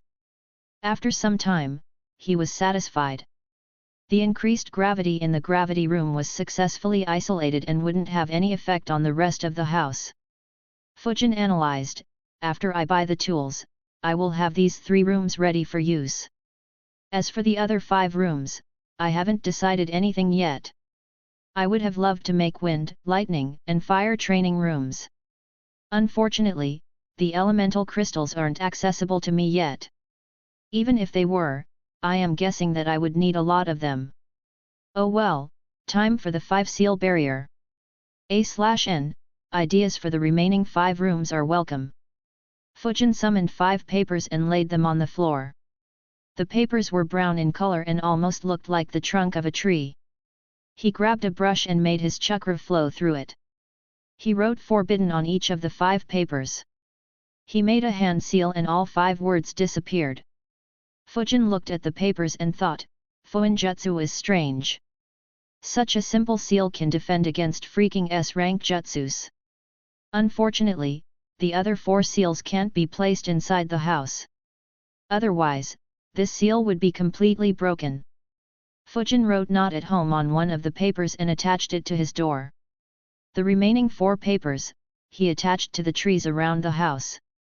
After the papers were attached, they were almost invisible to the naked eye. Fujin made a hand seal. The chakra that could be sensed from the papers became suppressed as well. He thought, perfect. Even Byakugan will have a tough time locating them now. Fujin walked to the front of his house. He formed a fist and concentrated chakra. He punched the door with full force. Fujin saw the result and exclaimed, excellent. As he had expected, there wasn't even a dent in the door. He thought, this should keep the home safe during Orochimaru's invasion. I wonder if it can withstand the Shinra Tensei as well. I'm guessing that it won't. Fujin made a hand seal and deactivated the seal. He pulled the paper off and carried it back home. He began making more tags. He created 64 barrier tags. He installed them at appropriate locations inside his house. Once that was done, Fujin thought, barrier tag isn't as strong as the 5 seal barrier. But, it can still take a couple of B-rank jutsus. Any more and it will need to be provided with chakra. But, this is enough for my needs. This will ensure that no one can sneak into my house. And it will also alert me. So barrier tags when I'm at home will be plenty. When I'm not at home, the 5 seal barrier will be up. With the barriers set up, Fujin began wondering whether he could use any more seals to make his house more secure. If someone knowledgeable in Fuinjutsu was to inspect Fujin's house, they would freak out. They would wonder which lunatic inscribed the seals. On top of the seals inscribed by the seal master, while constructing the house, Fujin had inscribed over 1,000 seals in his house. Even the Hokage building didn't have so many seals. Fujin couldn't think of anything else. So he began checking his scrolls. Soon, he found the one he was looking for. He made a hand sign and 2 items appeared in front of him. They were an incense stick and some wax from a candle. Fujin lit both of them on fire and inspected them properly. He thought, I memorized their appearance and smell. Now, which shop sells these things? Fujin left his house, locked the door and put up the not at home sign. He had a meal and then began searching through Konoha's stores. Fujin searched various stores that sold ninja weapons and tools without any luck. Finally, he found one. It was a multi-story shop that sold ninja tools and was very close to the Hokage building. Fujin bought a few meditation mats and a lot of those incense sticks and candles. He also bought a lot of training equipment to be placed in the gravity room. While checking the store, he also found the equipment and blunt-wielded weapons needed for the dodging room and bought them as well. After that, Fujin bought groceries, utensils, and other necessary items for his house. He also took all the items that he needed from his old house, vacated it and completed the formalities and procedures related to it. By the evening, Fujin's new house was set. Fujin exhaled in relief, I forgot how much work it is to change residence. When I left the orphanage, I didn't own anything and barely had any necessities. Anyways, pretty much everything is set. The only remaining task is setting up the equipment and mechanisms in the dodging room. I'll do that tomorrow. For now. Fujin entered the meditation room and began meditating. He opened his eyes after 3 hours of meditation. A smile could be seen on his face. He thought, excellent. This room is a total success. Happy with his work, Fujin went to sleep in his new cozy bedroom. The next day, Fujin made a change to his training routine. He cut the morning physical training in the training ground from 4 hours to 3 hours. That last 1 hour, he spent training in the gravity room. He spent the remaining day setting up all the mechanisms in the dodging room. He tested the room a few times and had to make some changes until he was satisfied. Fujin thought, I think I can improve the efficiency of this room even more. Right now, I depend on my eyes and ears to sense incoming weapons and dodge. Once I'm able to dodge all weapons consistently, I will begin attempting it with my eyes closed. When I'm able to do that, I will use the silence seal to eliminate all noise. That should help improve my instincts. Anyways, all the plans that I had are completely implemented. Only one last thing to do. Chapter 157, Chapter 154, Party. Fujin left the basement and got on the ground floor. He opened a scroll and summoned a very long cloth. Fujin began inscribing some seals on the cloth. After some time, Fujin made a hand sign. Cloth binding jutsu. The cloth began moving around the staircase. Soon, it covered up the way down to the basement completely. The remaining cloth kept rolling over it to form multiple layers. The staircase and the basement below became completely invisible. Fujin made a hand seal and the cloth began hardening. Fujin walked towards it and stepped on it. He moved around on the cloth and analyzed, excellent. It looks and feels just like the rest of the floor now. Fujin spread his chakra field and tried to sense the basement. But, he couldn't. He smiled, now even sensors can't sense it. Though I guess someone like Renjiro can still find it. After all, he never said how he found the hiding spots of those Kiri ninjas. Anyways, it's fine. It's not like I really need to hide anything there. The main purpose of this is just distraction. In the future, if I'm suspected of doing anything fishy, then Konoha is sure to check my house. They will waste a lot of effort to check my house and find nothing in here at all, ha ha ha. And, it'll let me know that I'm being suspected and I can preemptively take some precautionary measures. Of course, until then, I can keep improving my seals even more and make the defenses even sturdier. Hehe, how fun it'd be if I can have half a dozen types of barriers and a few dozen traps in my home. And all that to hide nothing. Fujin laughed at that thought. He calmed down thinking, anyways, now that the house is ready, I should call a few people in. Mieko and Hoka had asked me to invite them. And I can invite Renjiro as well. Should I invite others? Who all? I can invite Genki in. Though he would probably not like to be among kids. I should also invite Teru, Yori, and Hana. But probably best to not have them alongside Renjiro. As for my new team, I have just met them. So probably not a good idea to invite them right now. I could mention it after the next mission. So, in what order to invite? Fujin thought for a bit and decided, I'll invite my old team first. Then I can invite Hoka again to hang alongside our classmates. Genki I'll call later. Fujin made 3 shadow clones. The first one flickered towards the Senju clan compound. The other 2 waited for a bit and left for Uchiha and Hyuga clan compounds. The clone headed to the Senju clan reached first. Unfortunately, Renjiro was out on a mission. The clone passed a message about his new house and left. He searched for Teru's house and invited him.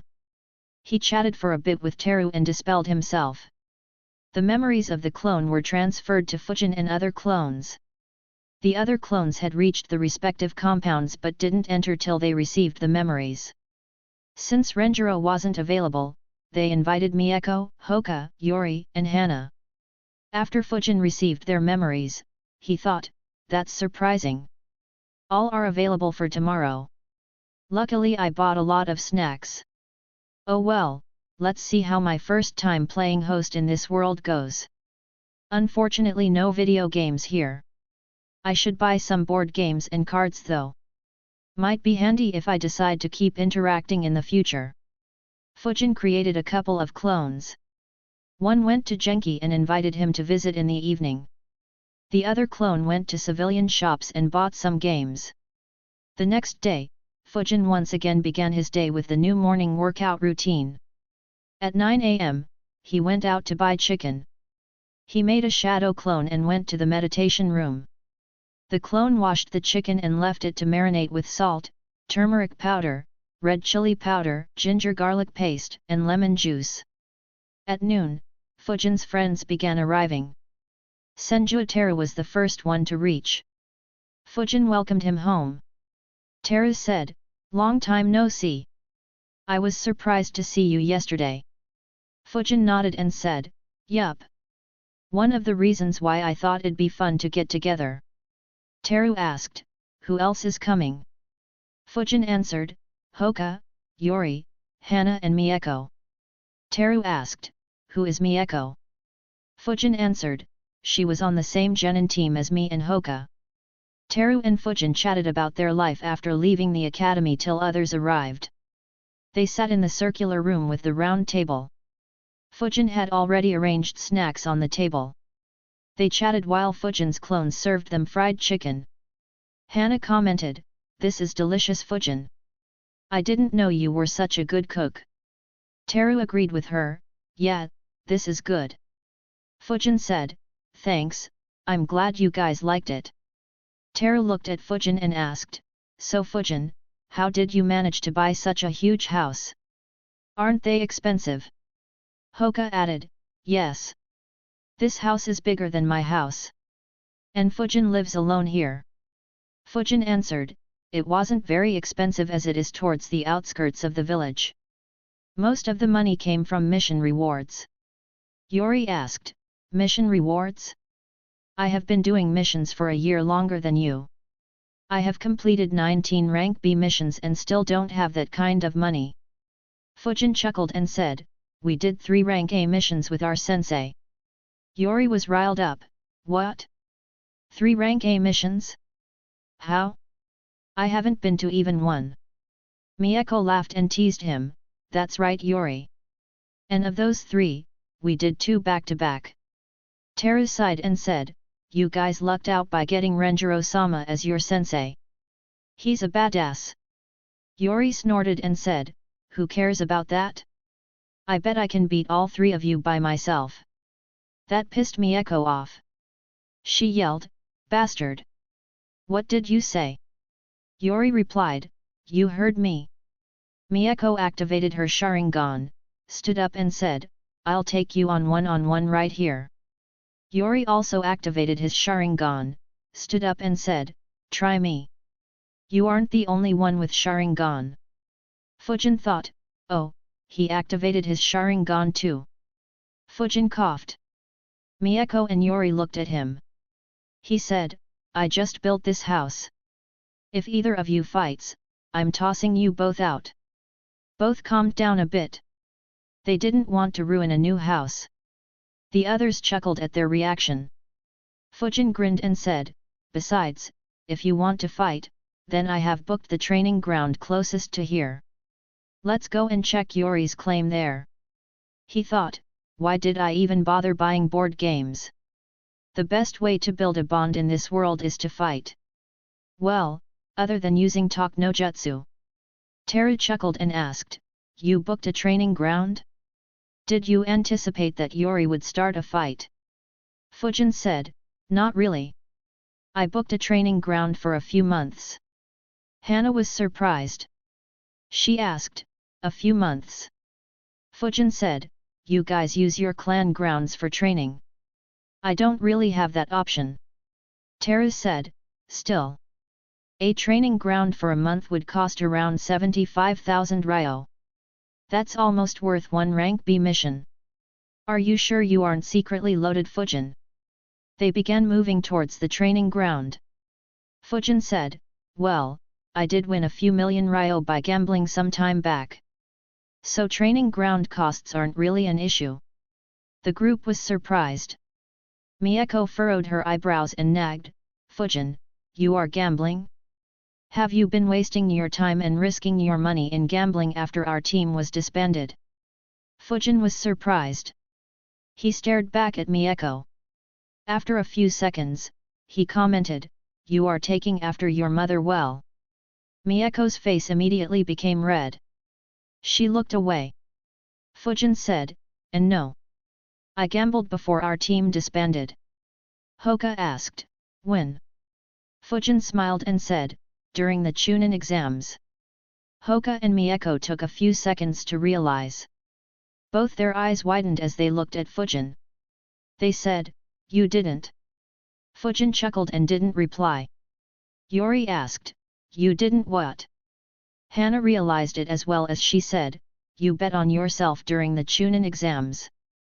Fujin replied, bingo. I bet most of my money on myself.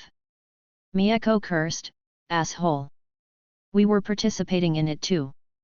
Even Hoka was displeased. Fujin chuckled and said, sorry. But it was kinda good money. Both snorted. Soon, they arrived at the training ground. Yori looked at the destruction around him and asked, did a hurricane pass through here? Fujin chuckled and said, I guess you could say so. Anyways, how do you guys wanna fight? One-on-one or something else? Mieko said, I'm kicking Yori's ass first. Yori snorted and replied, I can beat all of you together. Fujin chuckled and said, alright. Let's have a battle royale then. All 6 will fight and no one will form teams.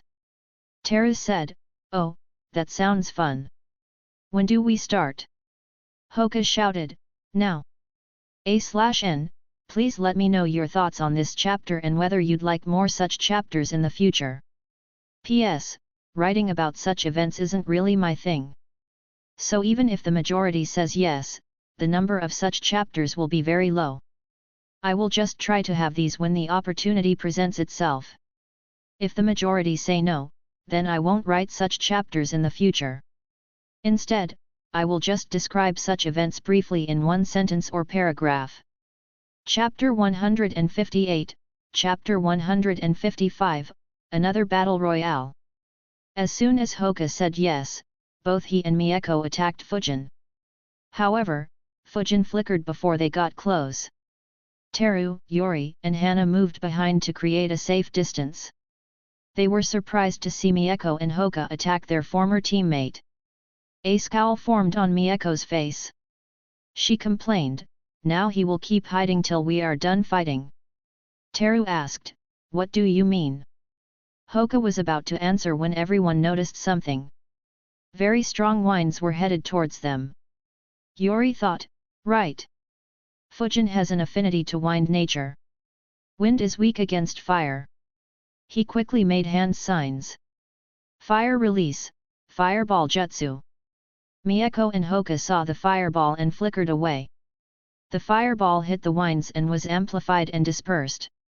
Unfortunately, the winds carried these amplified flames back towards the group. Yori was shocked. Hana and Teru escaped underground. Yori also tried escaping, but he was slow. Fujin saw the flaming winds and smirked, as I expected, that Moran blew fire into the winds. The jutsu he used was a powered-down variation of the infinite breakthrough jutsu. It focused more on the wind flow rather than creating sharp winds. So the jutsu was pretty harmless despite its great momentum. At most, it could send someone flying for a few meters. The flaming winds hit Yori. However, his resistance to fire was quite high. He wasn't injured much. Just some of his clothes caught fire, but he doused them quickly. Unfortunately for him, Fujin wasn't his only opponent. His words were fresh in the minds of Hoka and Mieko. Both flickered and appeared next to him. Yori's Sharingan noticed them flickering towards them. He immediately tossed shurikens at them. Mieko neutralized his shurikens with her own, while Hoka attacked from a range with vacuum palm. At such a close distance, Yori couldn't dodge. The vacuum palm hit one of his chakra points and sealed it. It disoriented him. Hoka noticed the opportunity and attacked him again. 8 trigrams, 16 palms. Yori tried struggling, but he was no match for Hoka's taijutsu. Hoka sealed Yori's chakra points. After getting his last hit, Hoka said, "You are out." He placed his palm on Yori's chest and pushed him towards a tree. However, at the same time, he heard, "So are you." Teru appeared under Hoka and grabbed his legs. Earth release, headhunter jutsu. Hoka was dragged underground, leaving only his head above the ground. Teru placed a kunai on his forehead. Hoka cursed internally, "Shit! I got distracted." He sighed and said, "I give up." At the same time, Mieko launched shurikens at Teru. Teru immediately blocked them all with the kunai. They both began fighting. Hana stayed away from Teru and Mieko and just observed them.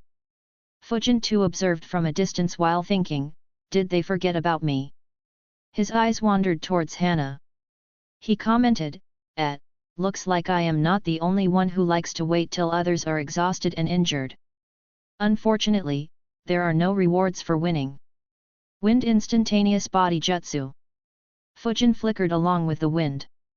Hana, whose attention was majorly on Teru and Mieko, was also keeping an eye on Fujin. Though she didn't expect Fujin to move so quickly, she was prepared to face him. She attacked him with the gentle fist style. The basic rule, while fighting against a Hyuga, is to keep a distance. But Fujin was interested in measuring his progress. So he engaged Hana in taijutsu. Hana's strikes were on point. But Fujin blocked all the attacks with ease. His speed was much faster than hers. He never allowed her fingers or palm to touch his body. Hana was shocked. How much did he improve in just over a year? "I can't even touch him." After blocking her continuously for a minute, Fujin concluded, "In terms of taijutsu, she isn't anywhere near Hoka's level." Not seeing any point in extending it any further, Fujin decided to attack. Hana attacked Fujin again, but he grabbed her wrist and threw her into the air. He exhaled a gentle but strong wind at her which sent her flying back towards a tree. She flipped in the air and landed on the tree on her feet. Fujin said, "You have lost." Hana had a complicated expression. She nodded. Fujin smiled and left towards Teru and Mieko. Hana saw him leaving and thought, though they didn't say anything, "I am the only genin in this group. And I'm the weakest. I need to work hard or else I will never be at their level." Fujin guessed Hana's inner turmoil. After all, being the only one who wasn't promoted to a chunin would hurt. Especially considering that she was only 11. Mieko and Teru were engaged in a tough fight. Teru was superior in speed and taijutsu. Even in ninjutsu, he had an edge with earth and water elements. But he had to be very careful about not looking into her eyes. Suddenly, they heard, "You two didn't forget about me, did you?" Immediately they looked towards Fujin. He was sitting on a branch. As soon as they saw him, Fujin exhaled strong whines towards them. Both made hand signs and escaped underground. Fujin muttered, "While escaping underground is a good defense, it doesn't mean that you can abuse it without any consequences." Fujin jumped off the branch. Chakra gathered on his fist. He punched the ground right above them. Cracks formed on the ground. The impact of the punch could be felt underground. Teru felt the shockwaves and frowned. He wondered, is Fujin good at earth release as well? Teru made a few hand signs. The ground around him hardened. It protected him from the shockwaves. However, Mieko was hit. She escaped above ground, only to have a kunai placed at the back of her neck. Fujin said, "You have lost." A scowl formed on Mieko's face. She gave up unwillingly while complaining in her heart, I always manage to detect and neutralize sneak attacks in mission. Why do I fall to his sneak attacks every time? As soon as she gave up, spikes formed on the ground and launched at Fujin. Fujin instantly flickered out of the way. His eyes glowed as he watched Terra's location underground. More spikes and spears kept forming and launching at Fujin. Fujin dodged all. He thought, while hiding underground isn't always good, if someone hides like a porcupine, then I don't have a second way of dealing with them. Just vacuum bullet, but that might kill him. So not usable in this situation. Realizing that he was only wasting his chakra, Terra left the underground. He said, "You have grown strong, Fujin. I didn't expect your wind release to improve so much." Fujin replied, "So have you. I never thought you would develop a porcupine-like battle tactic." Terra smirked. This battle tactic was very annoying. He enjoyed using it against Yuri.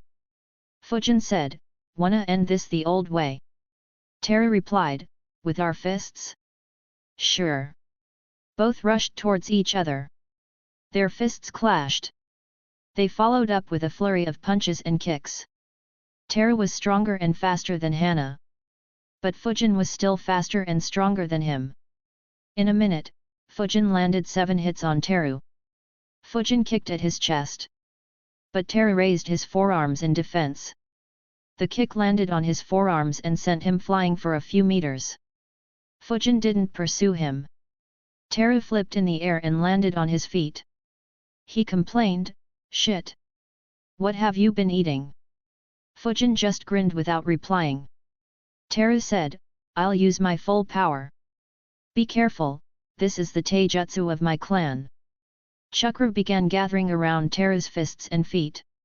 Fujin could see it clearly. He understood what Terra was up to. A smile crept on his face. Terra didn't understand why Fujin was smiling. He sent a punch straight at Fujin's chest. Fujin formed a fist and gathered chakra in it. He punched Terra's fist. Both the punches clashed. Terra's eyes widened in shock as he felt the strength in Fujin's punch. Fujin applied more force and sent him flying. Terra flipped in the air once again and landed on his feet. But, this time he was sent flying for 25 meters. And he skidded backwards a few meters more. He asked, "How do you know Senju Taijutsu style?" Fujin said, "Did you forget who my sensei is?" Terra smiled bitterly, "I didn't think he would teach it to someone outside the clan." Terra shook his right hand and said, "I give up.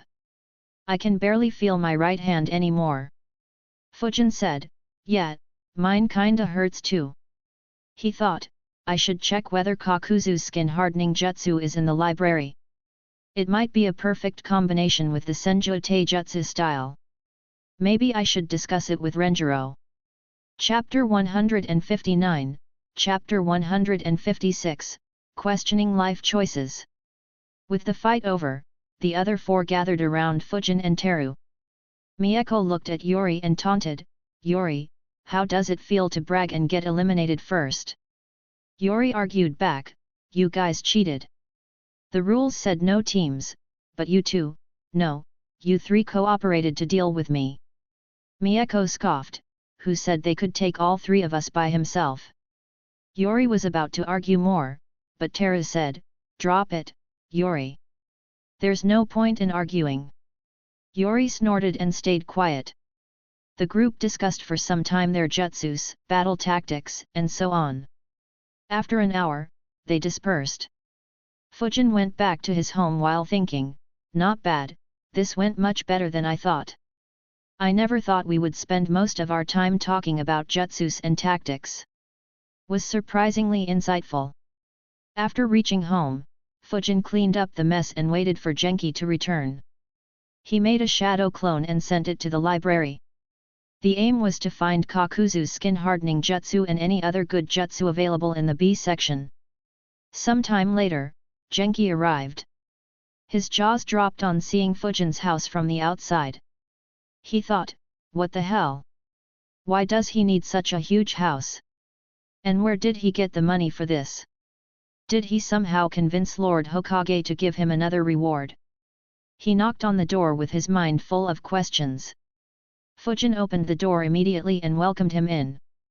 Genki awkwardly said, "It looks like you are doing very well, Fujin." Fujin didn't understand the context. So he just nodded and said, "Yes sensei." Genki sighed internally. He realized that Fujin didn't understand him. Fujin asked, "Would you like to have something sensei?" Genki was surprised. He asked, "What do you have?" Fujin answered, "Well, I have some snacks. And can cook a few pieces of fried chicken quickly." Genki said, "Sure." Fujin made a shadow clone who got to work. Genki saw the clone and thought, he is using clones for this. Don't tell me he made such a huge house to accommodate his clones. Genki said, "While your clone cooks, tell me what all you have experienced after graduating." Fujin. Both sat down as Fujin began telling Genki most of the unimportant events. Genki listened carefully while asking questions or passing comments, compliments, and criticisms. They ate the fried chicken while discussing. After they finished chatting, Genki asked, "Fujin, did Lord Hokage give this house to you as a reward?" Fujin tilted his head and asked, "Does Lord Hokage give houses as rewards?" He looked down and muttered softly, "Did I just get scammed? I should go and ask him." Genki heard that and freaked out. Given his past experiences, Genki was sure that Fujin would take his name and ask the Hokage to reimburse him. Heck, he might even ask for interest. He quickly refused, "No no no. Lord Hokage doesn't reward like this. I just asked because I was wondering how you could afford such a place." Fujin understood and said, "Oh. We did back-to-back rank A missions. I killed some ninjas with a bounty during it." Genki was surprised. He asked in disbelief, "Rank A missions?" Fujin nodded and said, "Yup. Renjiro-sensei took us with him." Genki didn't say anything. He thought, Fujin and his squad already did rank A missions. They did rank A missions at an age when I was still in the academy. Heck, I did my first rank A mission after Fujin graduated. Genki had arrived here to motivate and encourage his student and inspire him a little bit. Instead, he began questioning his life choices and achievements. He recalled how he introduced himself as an elite chunin to every class he taught. He recalled how he celebrated all night when he was promoted to jounin. And now he found out that his students undertook missions at the same level of difficulty as him in just a year's time. And his students seemed to be doing financially better than him too. Genki sighed in his heart thinking, "When I taught the class, I always thought that I will feel pride when my students surpass me and have great achievements. I never imagined that I'd be depressed. In all those thoughts I was already old and my students were in their 20s. Fujin didn't understand why Genki was lost in thoughts. He said, "Unfortunately, the missions were classified. So I can't tell you the details, sensei." Genki replied, "It's fine. Anyways, rank A missions are very dangerous. It's fine when someone as strong as Renjiro leads. But don't try it without him." Fujin nodded. Even with Renjiro, they almost died. Though it was likely that Renjiro's presence attracted Kakuzu. Fujin asked, "Are you still teaching sensei, or are you doing missions?" Genki answered, "I was promoted to jounin after you guys graduated. So I have been doing rank A missions." Fujin's eyes brightened. He said, "Congrats sensei." Genki smiled. Some of his pride returned. Though it was fated to be crushed again. Fujin asked, "Can you invite me on rank A missions, sensei?" Genki immediately refused, "No. They are too dangerous." He thought, "What the hell? I thought he admired me. Instead, he just wants to take advantage of me." His greediness hasn't decreased one bit. Fujin said, "Come on sensei. I can handle myself as long as I am not facing jounins. And my sensor skills and wind nature manipulation provide the perfect support. However, Genki remained adamant, no. Fujin looked at Genki with a deadpan expression. Genki thought, why is he looking at me like this? He became a bit uncomfortable and asked, what? Fujin said, at least give a proper argument. Genki sighed and said, I am a newly promoted jounin. I am not our team leader. So I can't bring you along anyways. Fujin thought for a bit, that is reasonable. Still. Fujin sighed and said, alright sensei. But at least recommend my name if you need someone with a skill set like mine. Genki finally nodded and said, alright. But don't keep your hopes too high. Fujin smiled and nodded. Genki gave Fujin some advice on how to take care of the house and left. After he left, Fujin sighed, playing host is too much work. Though it should be fine once in a while. Also, none of my guests today noticed the basement. Looks like this cover is good enough. Fujin created a shadow clone. It dispelled itself almost immediately. The memories of the clone were passed to the clone in the library. It dispelled itself. Fujin received the memories and was surprised, wow! I didn't think there was so much good stuff that I never checked. The jutsu Kakuzu used is called the Iron Skin Jutsu. In addition, many barrier jutsus are also placed in the B section. They will be good to have alongside my Fuin Jutsu. There is also the Summoning Jutsu, Rashomon. That would be another good defense to have. Though there is no triple or more layered Rashomon Jutsus. Still, even without them, this is great. Wild Lion's main jutsu is another good one. It is the jutsu that Jiraiya used to extend and strengthen his hair. And Needle Jizo Jutsu, based on this jutsu, is also there. Actually, I can form a new defense system with Rashomon, Iron Skin, and Lion's main jutsus. Combined with my high speed and intercepting or deterring attacks at mid-range with wind jutsus, injuring me will become very difficult. Tobirama's Bringer of Darkness Genjutsu to target the Uchiha is present in the B section as well. So 5B rank jutsus that I will need to master. And might need some barrier jutsus as well. I will focus on these after I am done with my lightning release. Once I am done with all of them, I will try the summoning jutsu. With that good defense, I should be fine even if I encounter wild and ferocious summons who won't reason with anyone. Chapter 160, Chapter 157, Castle Defense. Fujin entered the lowest floor in the basement. He extended his palm and looked at it. Chakra began spinning in his palm, taking a circular shape. Fujin decided, it's been a long time since I practiced this jutsu. In fact, I haven't practiced it since I graduated from the academy. Fujin began practicing the Raise Nan. With all the seals he inscribed, he was no longer worried about anyone seeing this. He was able to form the Raise Nan properly, though it was a bit slower. He continued his training using different methods. He initially tried decreasing the time needed to form it as much as he could.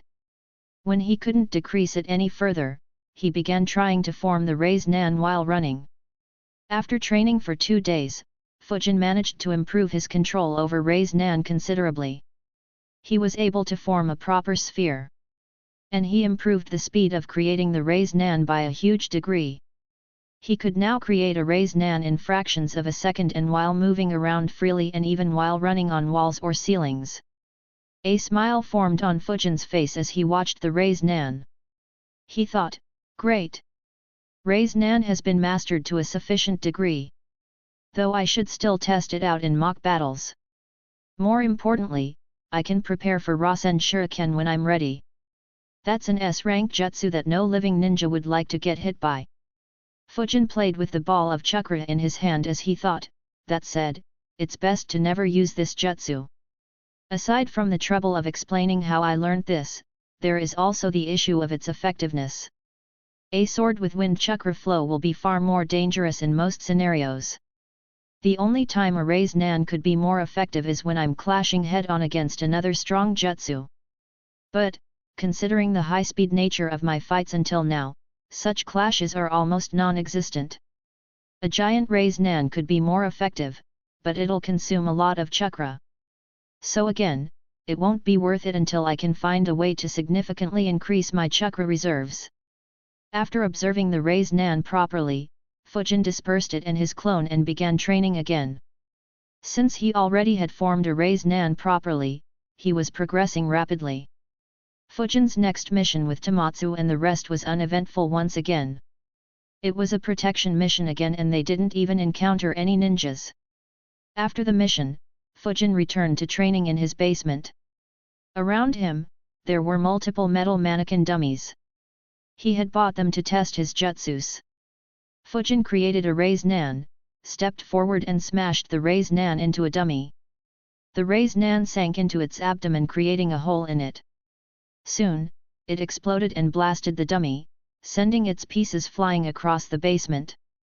Fujin grinned, "Excellent power. Now I need to test it in mock battles." Fujin made a hand sign and a shadow clone popped next to him. Both moved away from each other. Fujin began creating the raised nan and charged at his clone at the same time.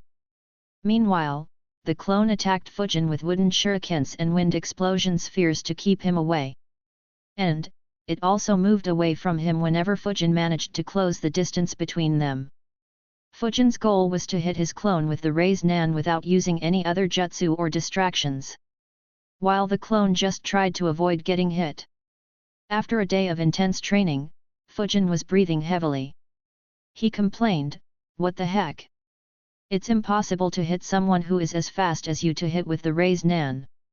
I chased after my clone the whole day without any success. Though my clone did use body flicker whenever I was about to succeed. I guess I should try performing raised nan while flickering around. Otherwise, it will be hopeless." By the time he had to go for the next mission, Fujin could use the raised nan while flickering in his basement.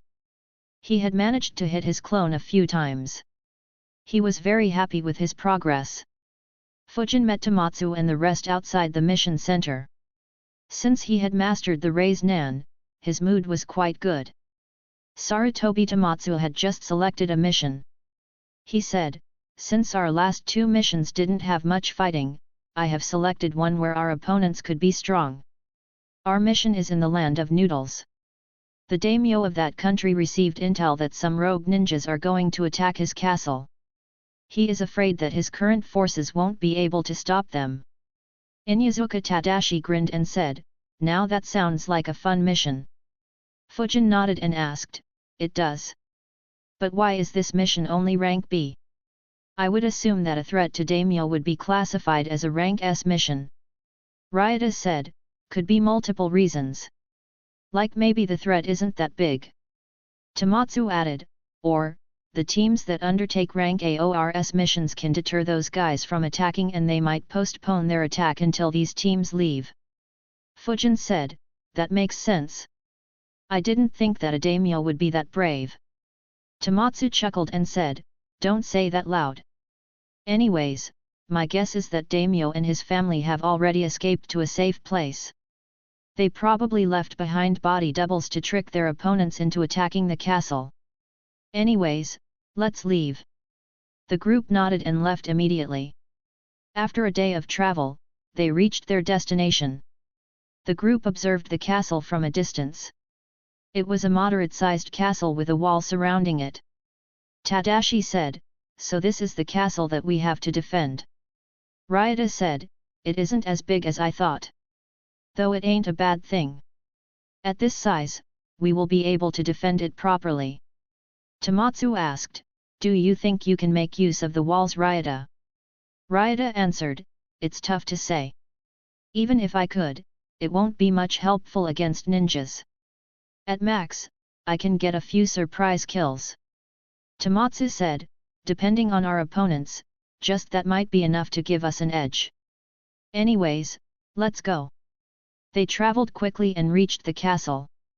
Tamatsu handed the mission scroll to the gatekeeper and they were allowed to enter the castle. As soon as they entered, a ninja flickered in front of them. He said, "Thank you for coming to protect us. I am Akira Soten. I am responsible for the defense of this castle." Tamatsu said, "I am Sarutobi Tamatsu. Let's enter the castle. You can brief us with all the details.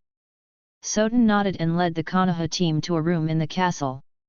Everyone took their seats. Tomatsu said, "We didn't get much information in the mission statement. Can you tell me the exact details?" Soden nodded and said, "I can't give you the source of the information.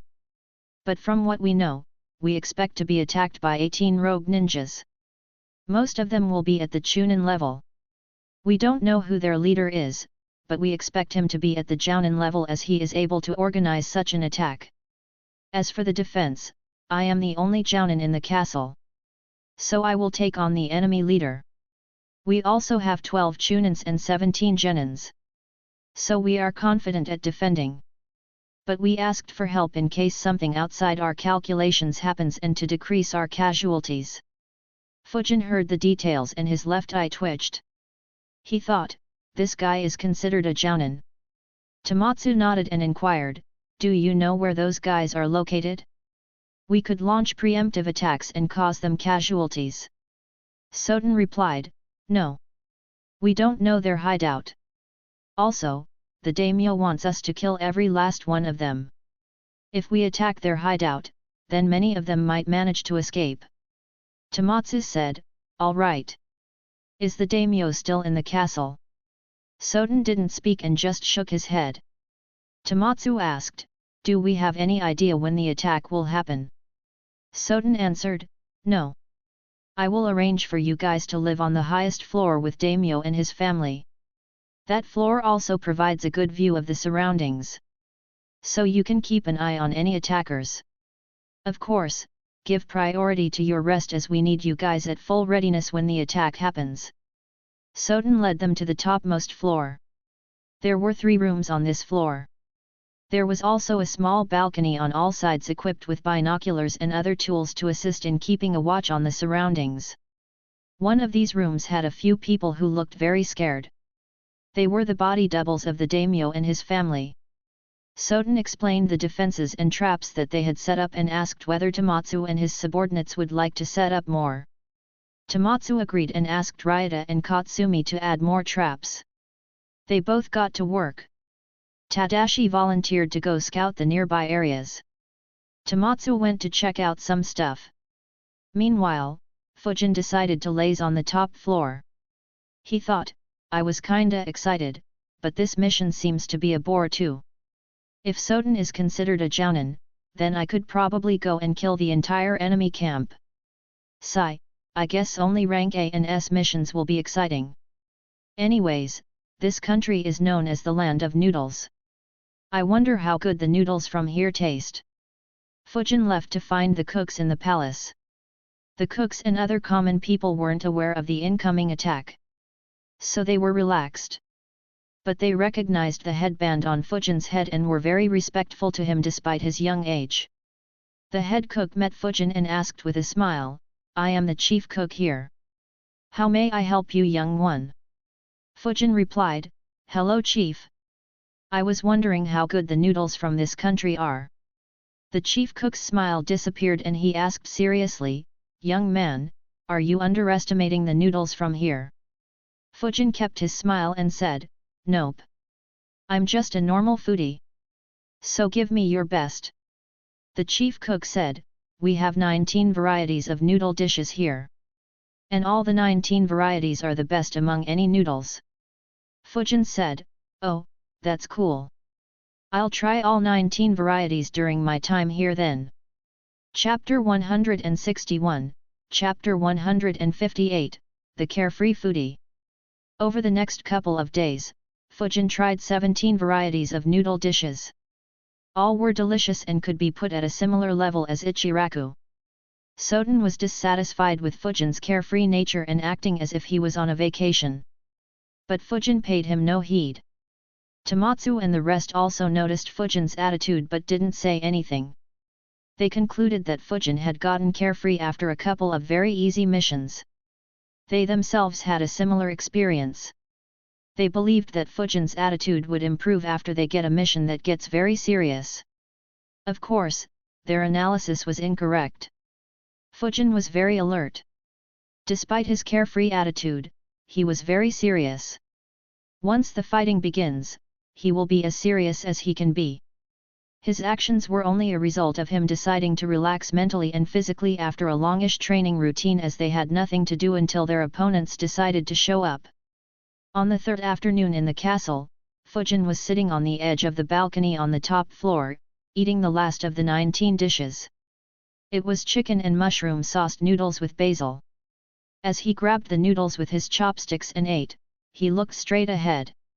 His eyes glowed blue as he observed numerous silhouettes trying to approach the castle stealthily. He swallowed the noodles and said with a steady voice, "They are here." After saying that, he began eating again while thinking, "Just 18. These guys need to find their source and hang him. There are over 50 attackers. And all have chakra. Though none are exceptionally strong. Anyways, I didn't think that standing at an altitude would increase the range of my chakra-enhanced eyesight so much. I can barely see a few hundred meters when at ground level. But from here, I can observe for almost 3 kilometers. A shame that the chakra field doesn't extend in this manner too." Fujin's voice was heard clearly by the people on the top floor. Tomatsu, Ryota, Katsumi, and Tadashi immediately appeared behind him, only to see him eating in a very relaxed manner. Black lines formed on their faces. Fujin said, "The intel was incorrect. There are over 50 attackers." Hearing that, all four became serious and began observing the surroundings. The attackers were still over a couple of kilometers away. But the Konoha Chunins could see the slight movements in the trees as they moved. Tomatsu made a shadow clone who went to warn Soten and get him to ready his men.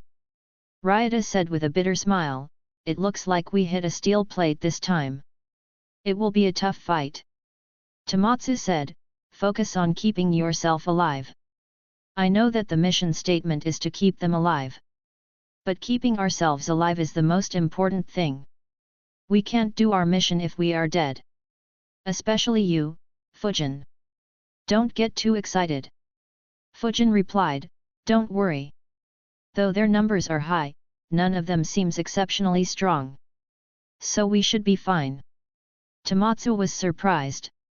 He said, "I didn't expect your sensory skills to be so strong."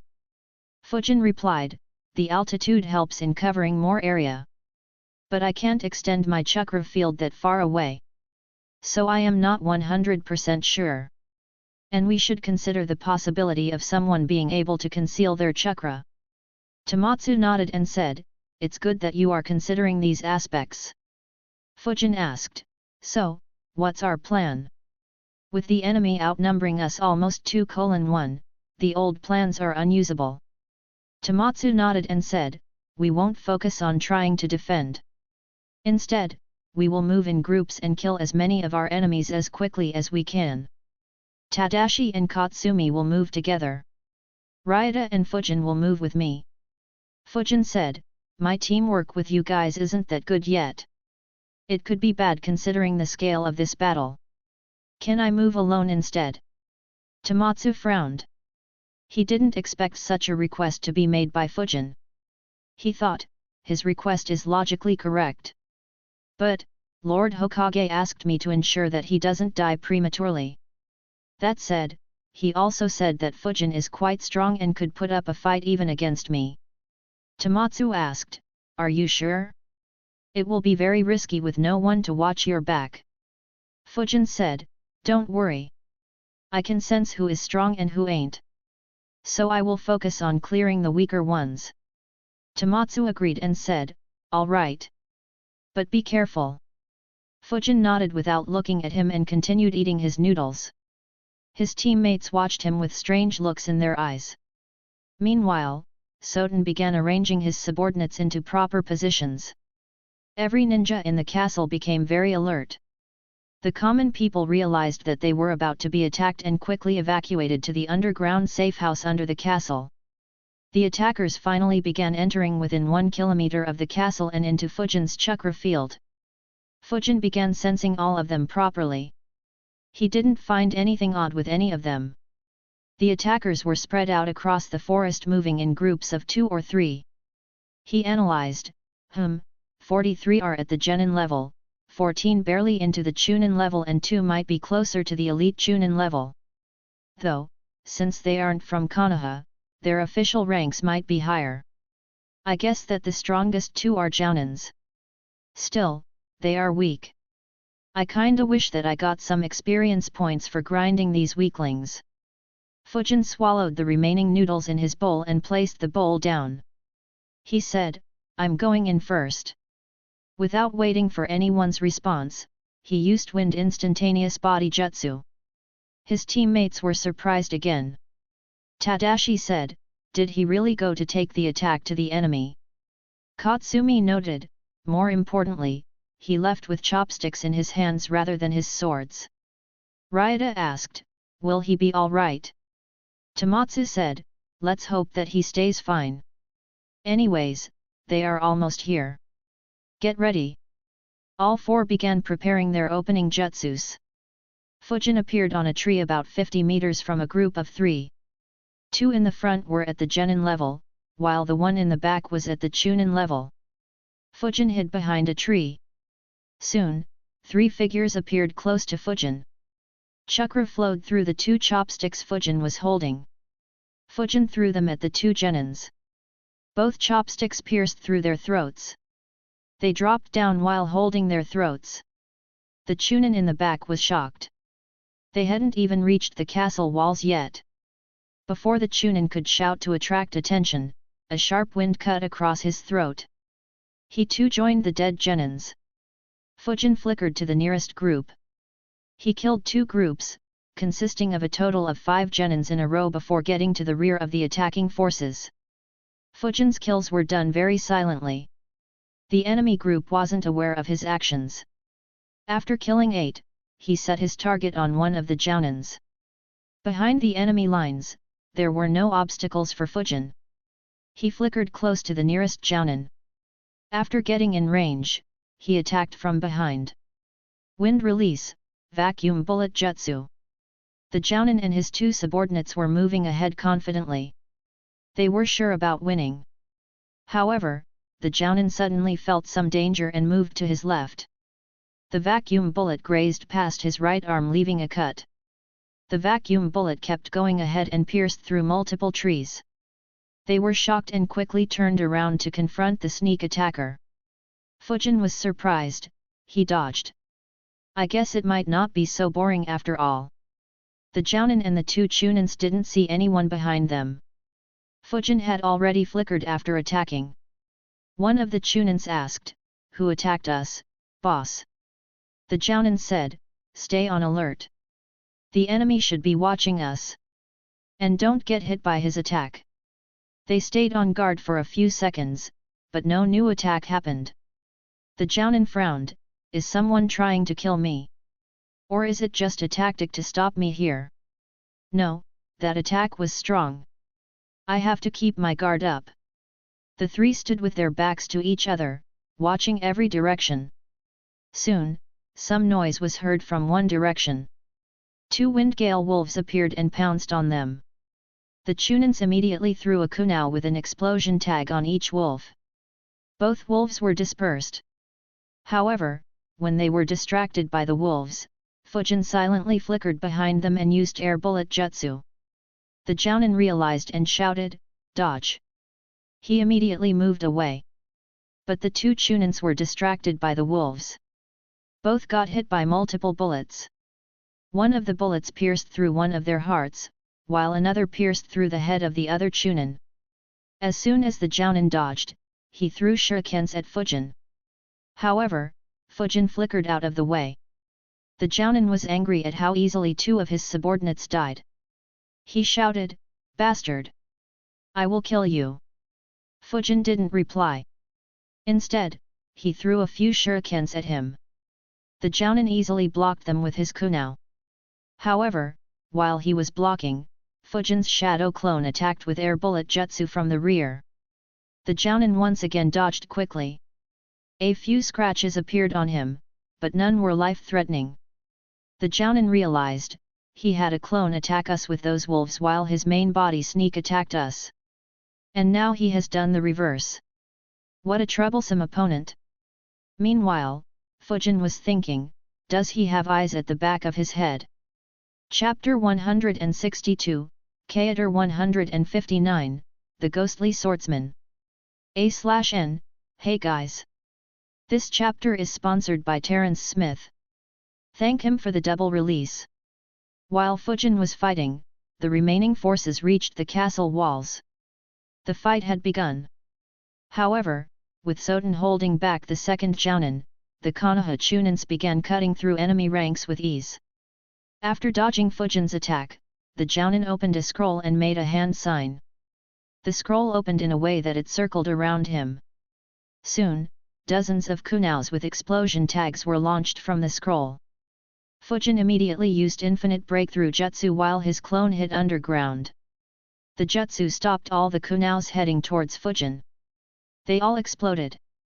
The explosion, however, also dispersed Fujin's jutsu and created a lot of dust cover. The Jounin took the opportunity of the dust cover to run away from Fujin. He thought, is that a kid or a monster? How does he know so many jutsus? I don't want to fight him. This attack can fail for all I care. Fujin noticed him running and thought, did he really not figure out that I am a censor? And why hasn't he used any jutsus? As he was running, he suddenly jumped. But, his legs were still caught by Fujin's clone. He lost his balance and was about to fall on his face. However, to Fujin's surprise, he managed to get a hold of himself immediately. He pointed his right arm towards the ground to ensure that he didn't fall on his face. At the same time, he threw a kunao at Fujin's clone with his free hand. Unfortunately for him, the clone had caught his legs with just one purpose. The clone immediately exploded. The majority of the force of the explosion was focused on his palms. The explosion completely ruined his two legs. His left leg was blown into two. His right leg was burned to the bone and was barely attached. He yelled hoarsely in pain.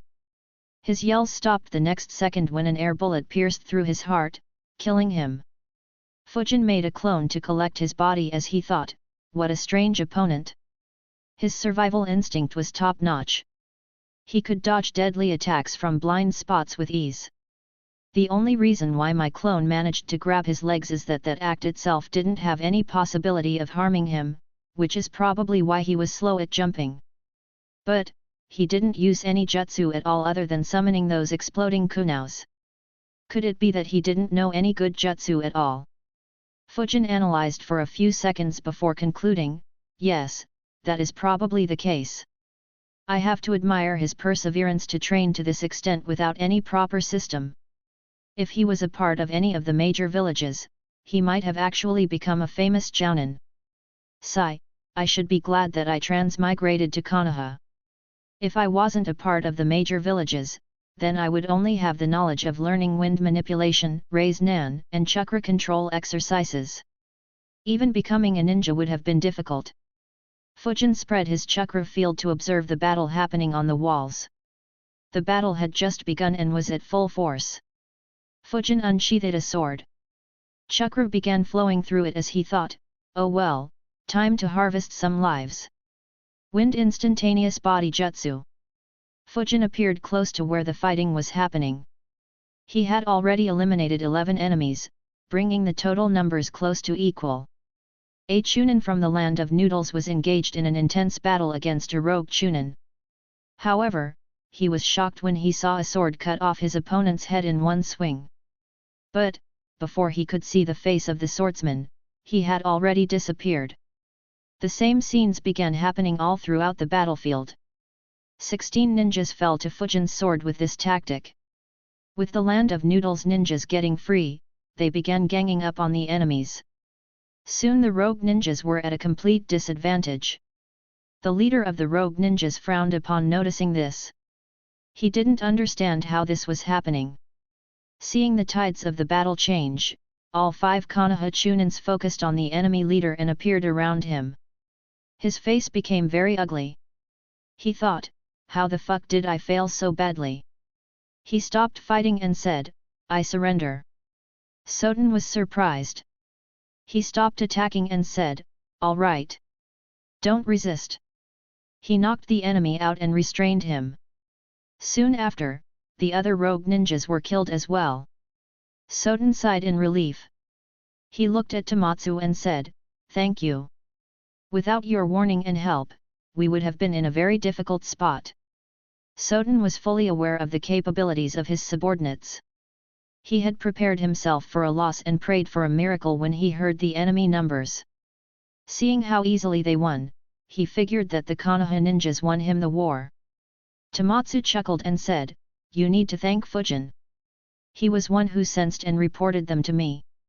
Tomatsu said this intentionally as he was aware that Soden was dissatisfied with Fujin. Soden was surprised. He recalled how he was angry at Fujin.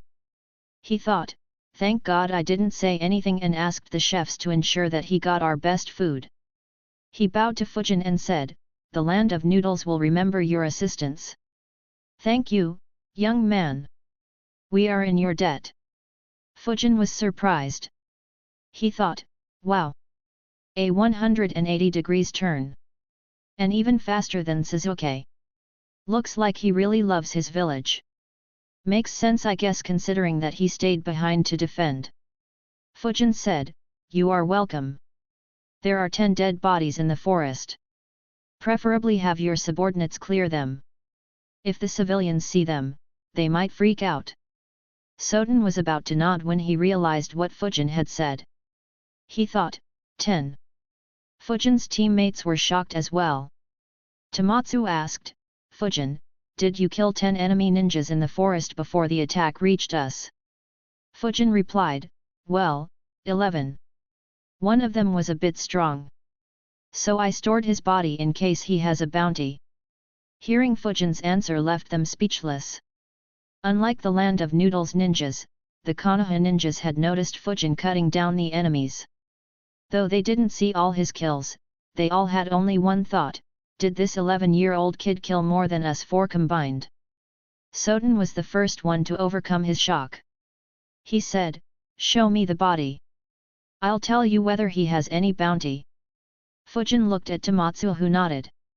Fujin summoned his body from the scroll. When Soden's eyes lay on the dead body's face, he was terrified. He yelled, "The noodle thief!" His shout attracted attention. The land of grass ninjas were very surprised on hearing it. On the other hand, the Konoha ninjas thought, "The what?" Soden looked at Fujin with a terrified expression on his face. He said, "He is the noodle thief. He is a terrible rogue ninja. How did you manage to kill him?" Tomatsu and others watched Fujin. However, Fujin was dumbfounded. He thought, "Terrible rogue ninja. He really was terrible, but I don't think he means the same. How the heck did this weakling get such a response from him?" Fujin asked calmly, "Can you give details about him?" Soden said with some fear in his voice, "He is a rogue ninja from the land of tea. He was expelled from the village when he was only a genin. Apparently, he trained by himself to reach the jounin level without any guidance. He migrated to this country and began stealing our caravans when they exported noodles. He used to only attack caravans that weren't guarded by ninjas or only guarded by genins. We were forced to issue a rank B protection mission for every caravan we set. We issued rank B, rank A and even rank S missions to hunt him down. Unfortunately, no matter what we did, no one ever managed to find him. He was so good that we never even received any information on the jutsus that he specialized in. Due to him, we lost noodles worth tens of millions ryo and have to spend millions on protection every year.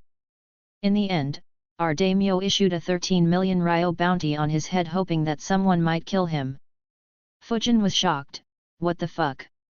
This weakling has a 13 million bounty? And how the fuck did he survive against rank S missions? Don't tell me that his freakish survival instincts warned him every time and enabled him to hide properly from the hunters. Or did he just find a perfect hiding spot?" Fujin's analysis was on point. The noodle thief had found an old base created in secret by the Land of Water during the Third Great Ninja War. The base was difficult to spot naturally and was made to be a perfect hidden base with the help of Fuinjutsu. Post the war, Kirigakure got embroiled in a civil war and the base was forgotten. In addition, his survival instincts always alerted him when someone very strong was out to hunt him, ensuring that he stayed hidden. Due to this, his reputation got built rapidly. Unfortunately, his instincts didn't kick in this time until he was attacked by Fujin and his lucky run was over. Seeing that Fujin wasn't saying anything, Soten stopped asking and said, "Lord Daimyo will be thrilled to know that you managed to neutralize him. Wait here for a day. Lord Daimyo should arrive at the castle by tomorrow morning." Tomatsu agreed to stay back another day as they needed some rest as well. While Soten was talking with them, the ninjas from the land of noodles were talking about their fights. Soon, they all began talking about the ghostly swordsman who helped many of them. For years to come, the legend of the ghostly swordsman will be spoken in this country. Many would speculate that Fujin was the ghostly swordsman, but none would be sure as they never saw the face of the ghostly swordsman. Chapter 163, Kaitor 160, Future Daimyo's Invitation. Konoha Chunins retreated to their room after the battle was over. Tadashi couldn't resist but asked, "Fujin, how did you manage to kill a jounin?" Fujin shrugged and said, "He was very weak." Ryota asked, "He is a jounin. How can he be weak?" Fujin chuckled and said, "If he was in my Chunin exam, I am sure that he won't even get promoted to Chunin." Fujin's teammates suddenly had strange expressions. Initially, they assumed that Fujin was being modest. But now, Fujin had implied that the students in his Chunin exams were stronger. Ryota asked, "What do you mean? Didn't he know some sort of secret jutsus?" Fujin said, "During our fight, he had plenty of opportunities to use jutsus, but he didn't use any. Even in death, he didn't use any jutsu. So most likely, he didn't know any jutsu at all. He just had a very strong survival instinct that allowed him to dodge multiple killing blows. I guess that he was just lucky to never be discovered." Fujin's answer left them dumbfounded. Tadashi's chin dropped. He exclaimed, "You've got to be kidding me." His dog Kenta barked in agreement. After the moment of disbelief passed, Tomatsu said, "Fujin, about the bounty reward." Fujin looked at him and asked, "What about it?" Before Tomatsu answered, Fujin said, "Oh, we divide the bounty rewards as well, right?" Tomatsu nodded. Fujin said, "All right." Tomatsu smiled. He was hoping that Fujin would answer this way. If Fujin had refused to share, he would have kicked him out of the team. He said, "While we do usually share such bounty rewards, all the work was done by you in this case. So you can keep the entire reward. Does anyone else disagree?" Fujin was surprised to see that no one showed any dissatisfaction. He asked, "Are you guys sure? I don't mind dividing the reward equally." Fujin really didn't mind. After all, money wasn't much help in this world. The stuff that could aid Fujin in getting stronger, such as the elemental crystals, couldn't be bought with money. At the very least, it couldn't be bought with just a few million ryo. Tomatsu said, "Yup. We are sure." Fujin didn't insist anymore and just nodded.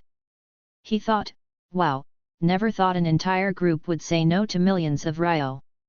If this was my old world, even the richest person would have said yes without a single thought.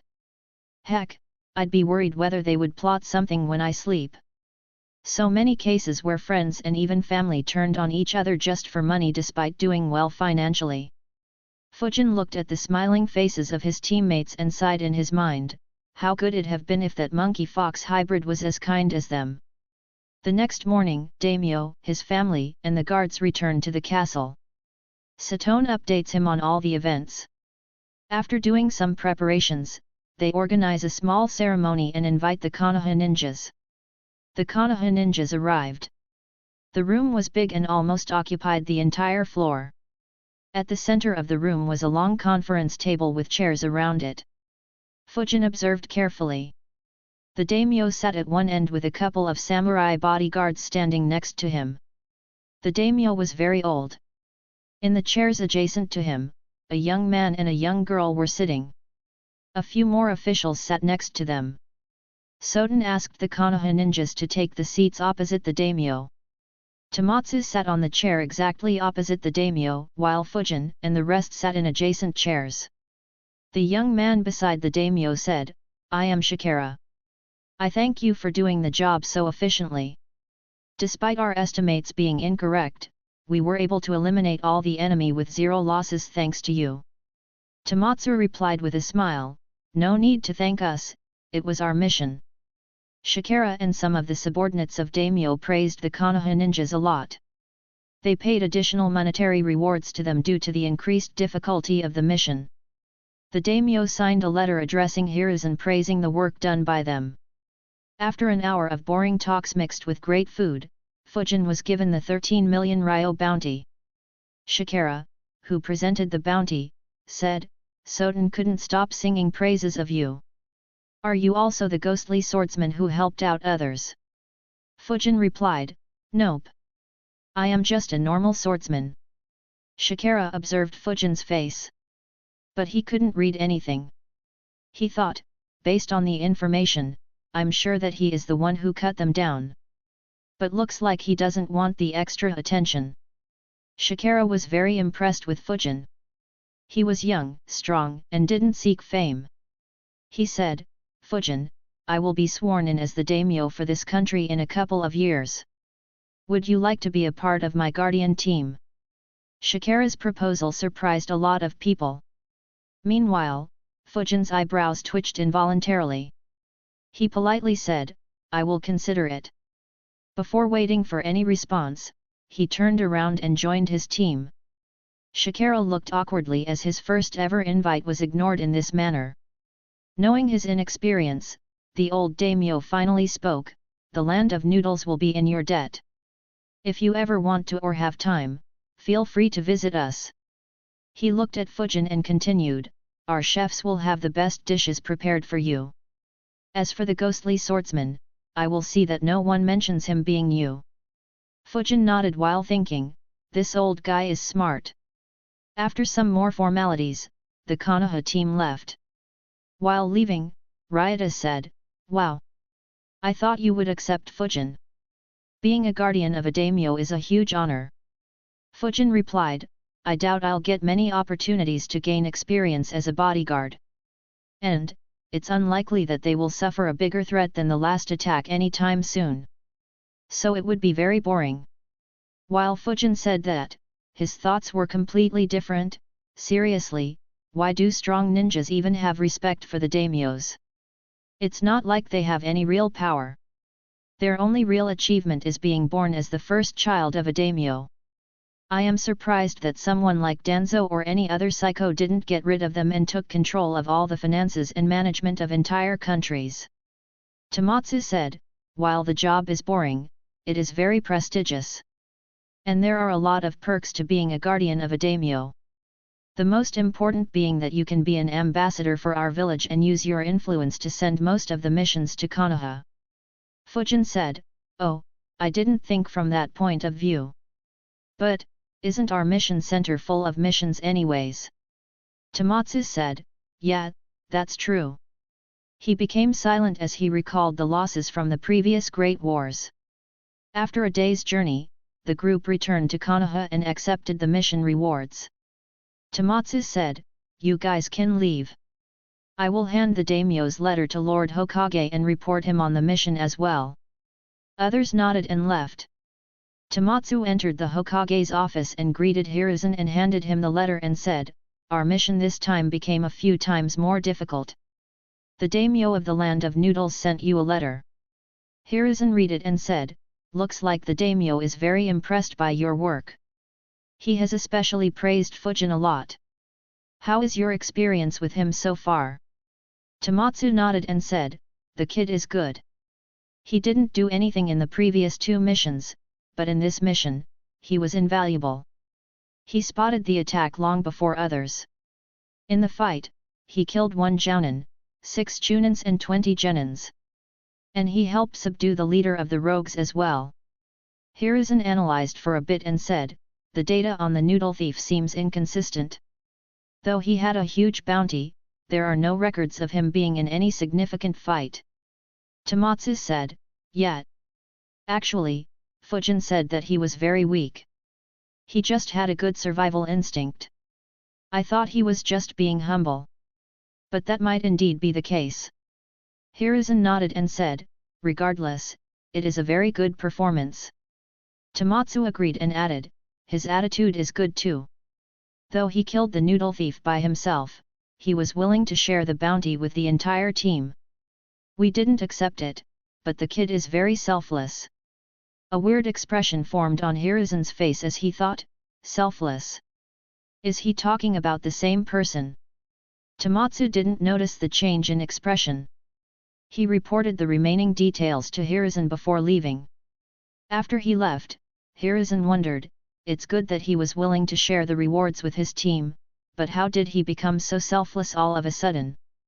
Does he only become greedy in front of me? Hiruzen's analysis was very close to the truth. Strong ninjas like Hiruzen and Renjiro knew a lot of jutsus that Fujin wanted. And it didn't cost them anything to teach apart from maybe time. So he will always use any means necessary to get some jutsus from them. As for money, in Fujin's eyes, Hiruzen handled all finances of Konoha. And Konoha was the richest hidden village. So he operates under the assumption that Hiruzen is loaded. Chapter 164, Chapter 161, Training Lightning Release. After reaching home, Fujin thought, I guess that's the highest level of difficulty a rank B mission can get. Looks like my self-analysis of being Jounin level wasn't incorrect. Unfortunately, Konoha wouldn't promote me anytime soon.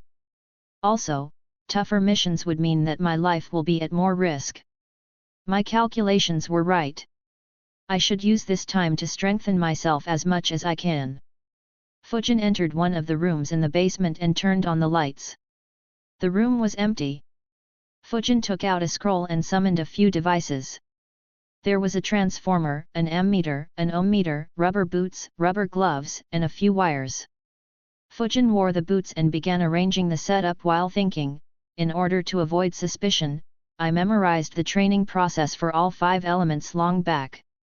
Only training methods for yang and yin elements aren't available in the library. For the lightning element, the way to train is a bit complicated as compared to wind and earth. Though at the same time, it is straightforward. I just have to endure shocks in increasing intensity to master it. I will first need to measure the resistance of my body. And then I will have to use the transformer to subject my body to increasing voltages. That will induce a current to flow through my body. Even that has to be done in phases. My limbs can endure a higher current. But if a current passes through my heart or brain, then it could be lethal. Those 2 parts will have to be trained separately. Anyways, the first step of learning lightning release is being able to withstand 10 ampere current through my whole body for 1 minute. The second step is to produce that much current on my hands. With these 2 steps alone, I will be able to learn lightning jutsus up to rank B. Rank A and S will need me to be able to resist and produce a stronger current. That said, increasing the intensity of the current that I can produce will strengthen the lower ranked jutsus. Of course, on the flip side, I can use rank C and lower jutsus after being able to produce a current of 100 mA. But it won't be very strong. Fujin completed the setup. He created a shadow clone to control the voltage. The setup had 2 open-ended wires. Fujin grabbed one with his left hand. He taped the second wire to his upper arm. This way, the current would enter his hand, pass through his arm and leave through the wire attached to his upper arm. The clone set the output of the transformer to 10V and switched it on. The current began flowing through Fujin's body. A number appeared on the ammeter which was attached to the circuit. It read 0.125 mA. Fujin began calculating, 0.125 mA for 10 volts would mean that my body resistance is 80,000 ohm. The scroll said that I should be able to feel the current when it reaches 1 mA. He looked at his clone and said, increase it to 80 volts. His clone nodded and increased the output of the transformer. Immediately, Fujin began to feel a slight tingling sensation through his arm. Fujin let the current flow through his arm for a minute. He looked at his clone and said, "Increase to 200 volts." His clone increased it. The current rose to 2.5 mA. It still wasn't painful for Fujin. Fujin recalled the details in the scroll. The scroll was right at stating that we will feel the current at 1 mA. At 5 mA will feel very disturbing to a normal human being, but it won't be very painful. From 6 mA, it will start getting painful. From then on, the muscles will start losing control. If a normal human is hit by this, he will just let go of the object that electrified them involuntarily. Beyond 17 mA, a normal human will begin experiencing extreme pain. He can't let go of the object and there is a chance of death. Beyond 100 mA, pumping of the heart becomes uncoordinated and nerve damage begins. At 2 A, there will be a high chance of cardiac arrest, internal organ damage and severe burns. Death becomes very likely. But, as a ninja who has trained my body using chakra, my endurance could be higher. It will still be very dangerous though. I should be very patient once it begins to hurt. He said, "Increase it to 400 volts. The clone increased it and said, "Don't forget that the body's resistance will suddenly decrease after 500 volts. Fujin nodded and said, "Yes. But the decrease in resistance is due to the outer layer of the skin breaking down. Due to my training, it might be higher for me. Anyways, keep an eye on the ammeter. If the value suddenly begins increasing, turn the switch off. A second or two of high current won't be lethal. Besides, there is also the fuse which will melt at 100 mA. A/N, never thought I'd end up reading some research papers for writing fanfic. Anyways, the above data is true IRL, though there can be some variations. The formula for calculating resistance that Fujin used above is R equals V divided by I. A normal human body has resistance between 1K and 100K ohms depending on some factors. P.S. This goes without saying, but don't try anything like this at home. Fujin is able to survive and adapt only due to chakra. So, don't try unless you can use chakra. If one of you has transmigrated from Naruto world to here and knows how to wield chakra, please let the rest of us know how to use it too. Smiley face. The clone nodded. Fujin kept raising the voltage slowly. After half an hour, the clone had increased the output of the transformer to 4000 volts. A 50 mA current passed through Fujin's arm.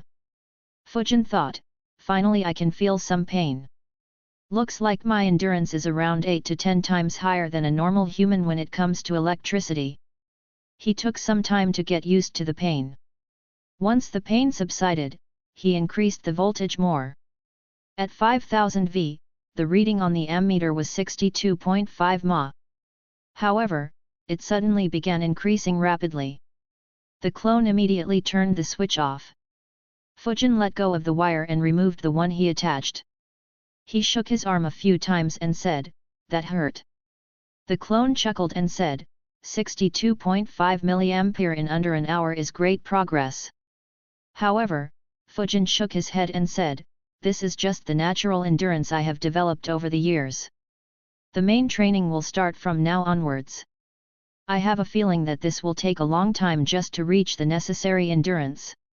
He thought, "I wonder how Sasuke managed to learn lightning release and master Chidori in under a month. Was it just his talent and the Sharingan? Or does Kakashi, no, the Hatake clan have a better way to master the lightning release?"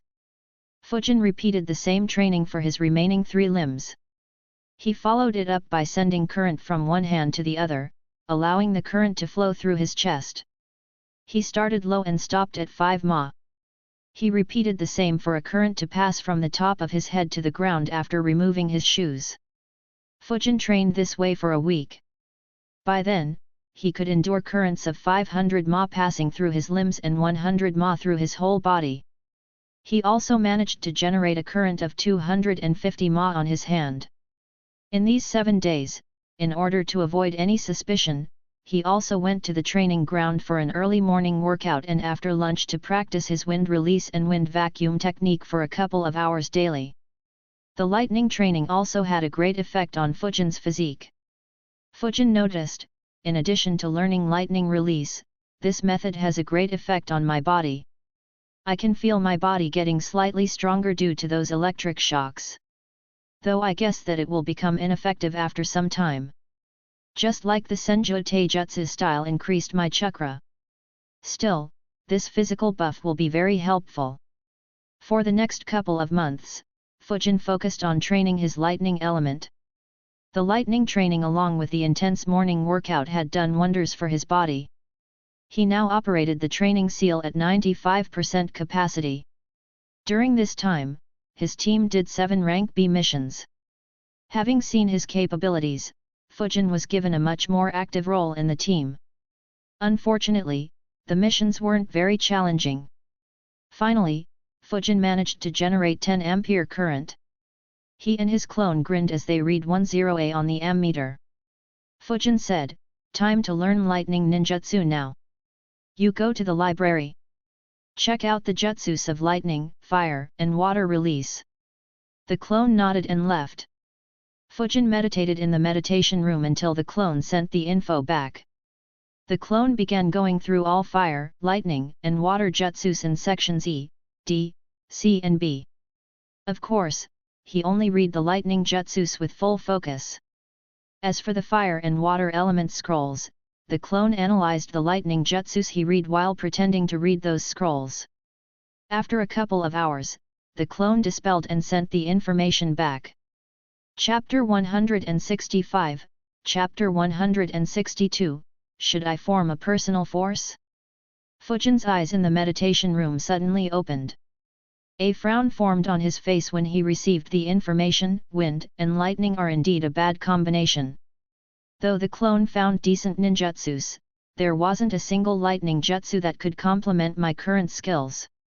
He analyzed for some time before concluding, looks like other than Reikige's lightning cloak mode and Sasuke's Kirin, the remaining lightning jutsus won't be of any use to me when it comes to improving my strength. So that leaves only concealment. Alright. I'll form a new combat system based on my lightning jutsus. I won't use any wind jutsus or jutsus that can connect me with Konoha except the shadow clone and body flicker jutsus. The basis of this new system will be speed complemented by high accuracy and high penetration power attacks. While I don't have any immediate need of creating such a persona, I am currently in a very peaceful phase with a lot of free time. It's best to create this combat system before my life becomes hectic. With that decided, time to start learning the jutsus. I'll start with... Fujin's thoughts were interrupted as he heard a doorbell. He wondered, who'd come to visit at this time? Is Renjiro back? No, the chakra signature is too low. Fujin went up to check. Before opening the door, he sealed up the entrance to the basement. Fujin opened the door to see 5 faces that he didn't recognize. After a few seconds, he recognized a couple of them and was surprised. He thought, well, what a surprise. I nearly forgot about these two. I wonder why they are here. Aoki Daisuke said with a bit of nervousness, "Hey Fujin. How have you been?" Tatsuya also greeted Fujin. A/N, they are the orphans who joined the academy alongside Fujin. Fujin said, "I have been doing well. How about you two? Anyways, come in." The 5 young boys entered his house. Daisuke looked around the house with marvel. He was already surprised when he saw it from the outside. He exclaimed, "Your house is magnificent, Fujin." Fujin said, "Thanks." They sat in the circular room. Fujin asked, "So, what brings you here? Also, who are these 3?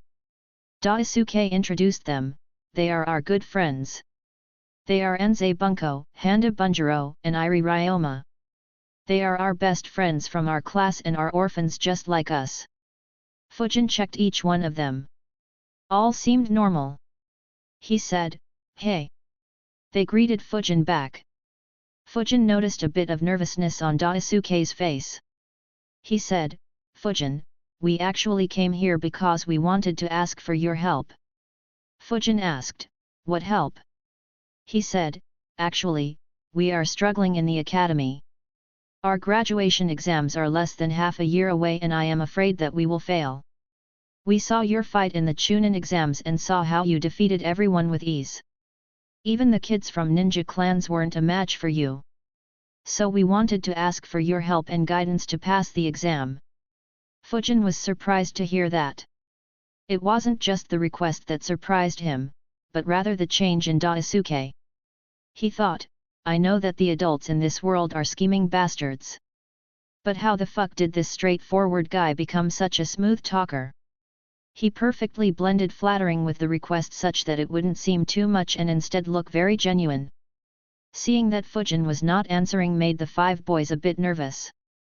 They had decided to let Daisuke do most of the talking as he was familiar with Fujin. But as Fujin didn't reply, Tatsuya asked, "Fujin." Fujin replied, "Can you tell me what have you learned so far? And what areas are you struggling in?" They immediately began telling Fujin their issues. Fujin paid half attention to their words.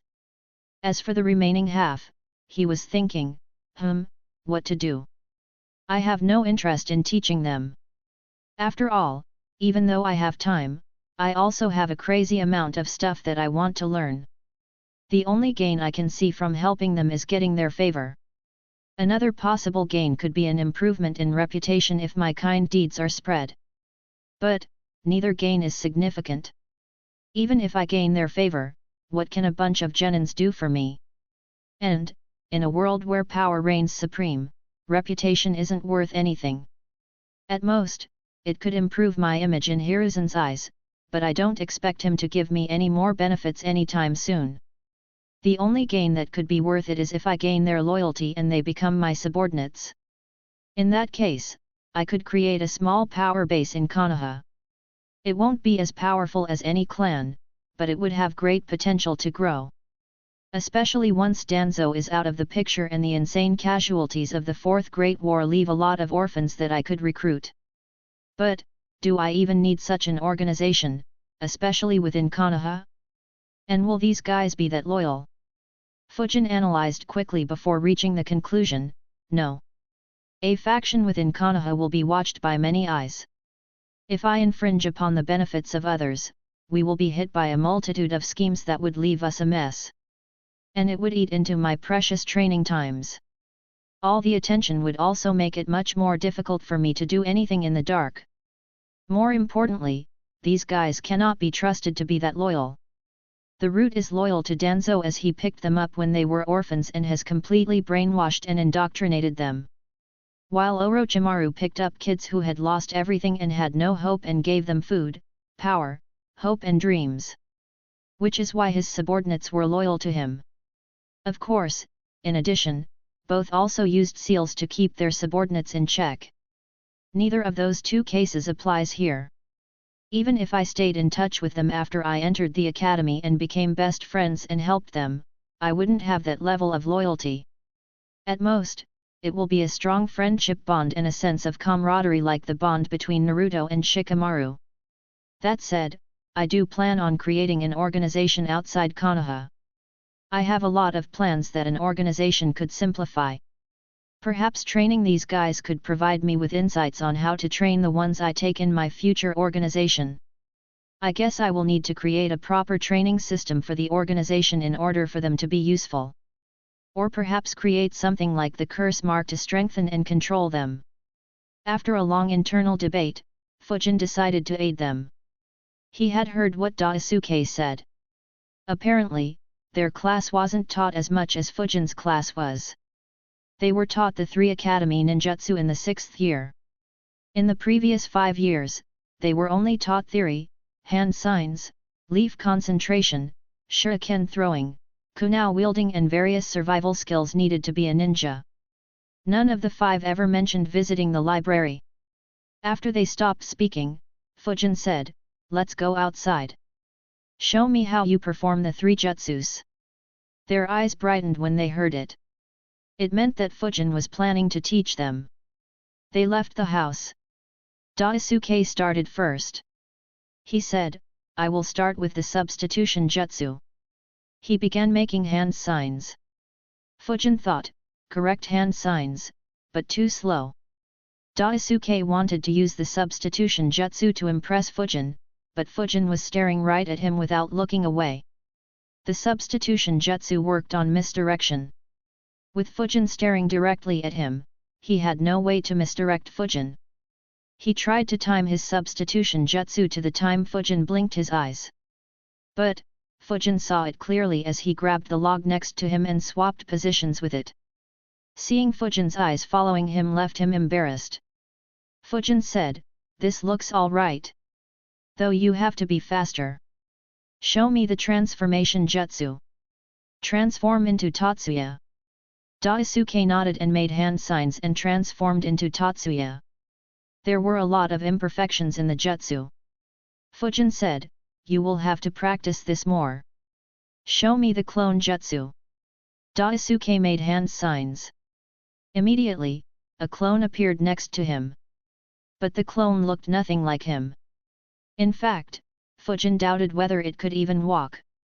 Fujin thought, I guess Naruto isn't the only one who sucks at this.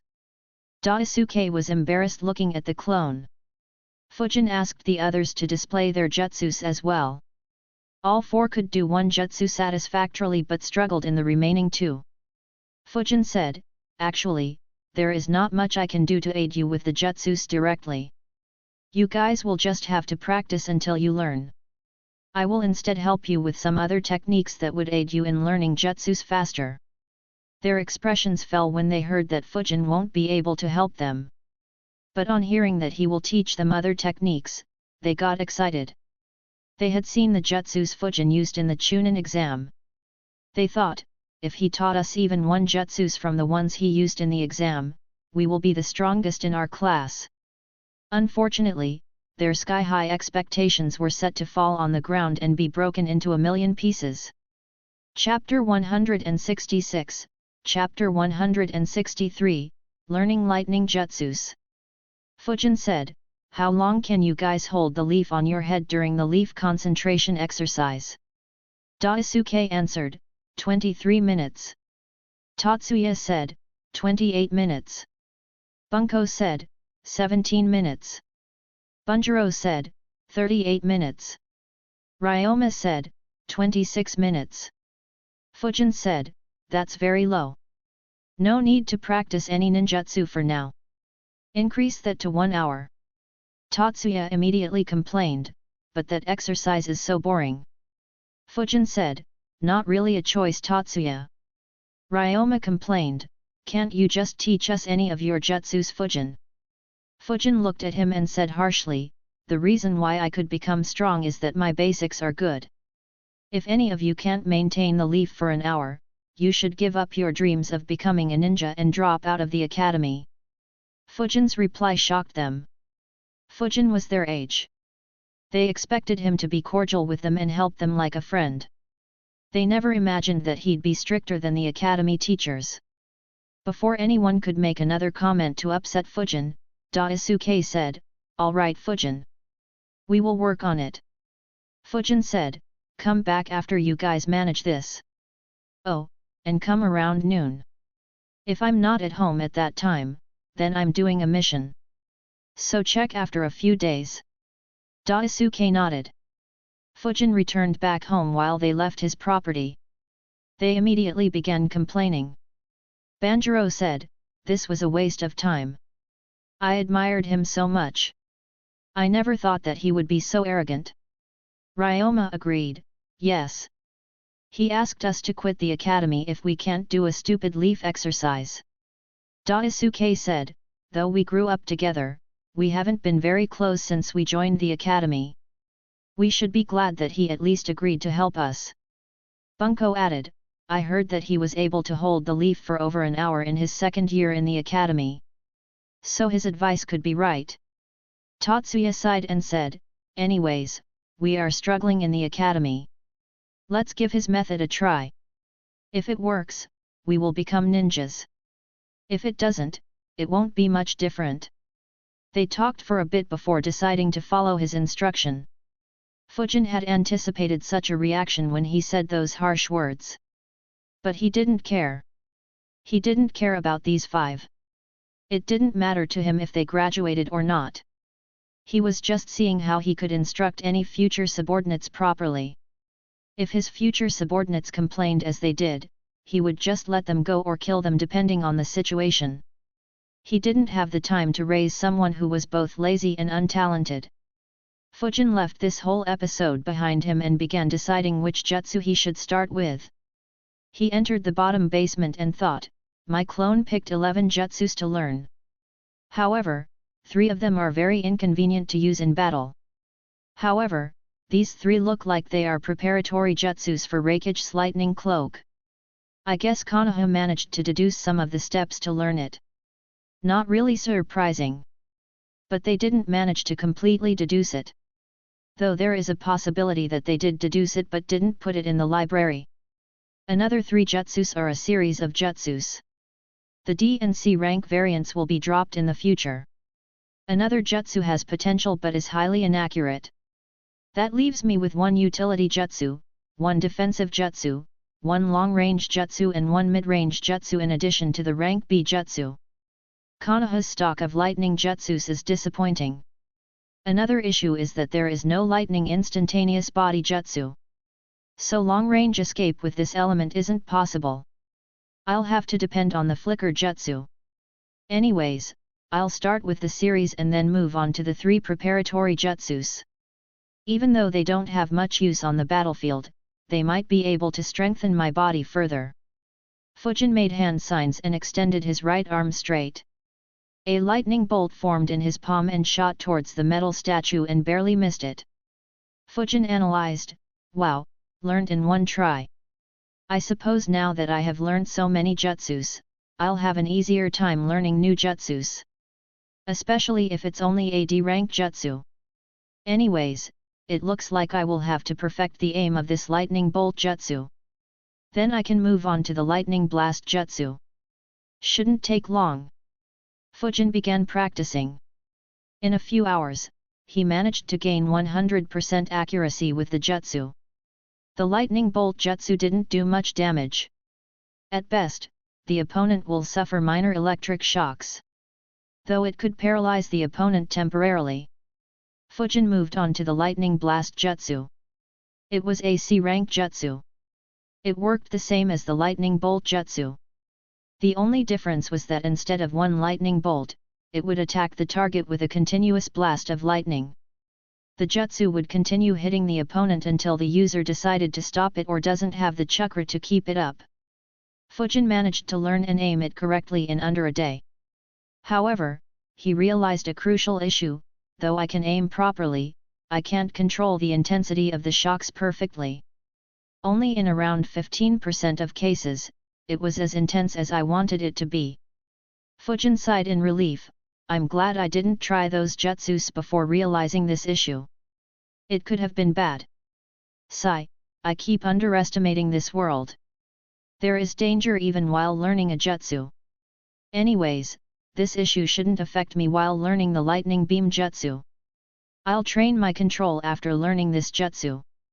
Lightning beam jutsu was a B rank jutsu.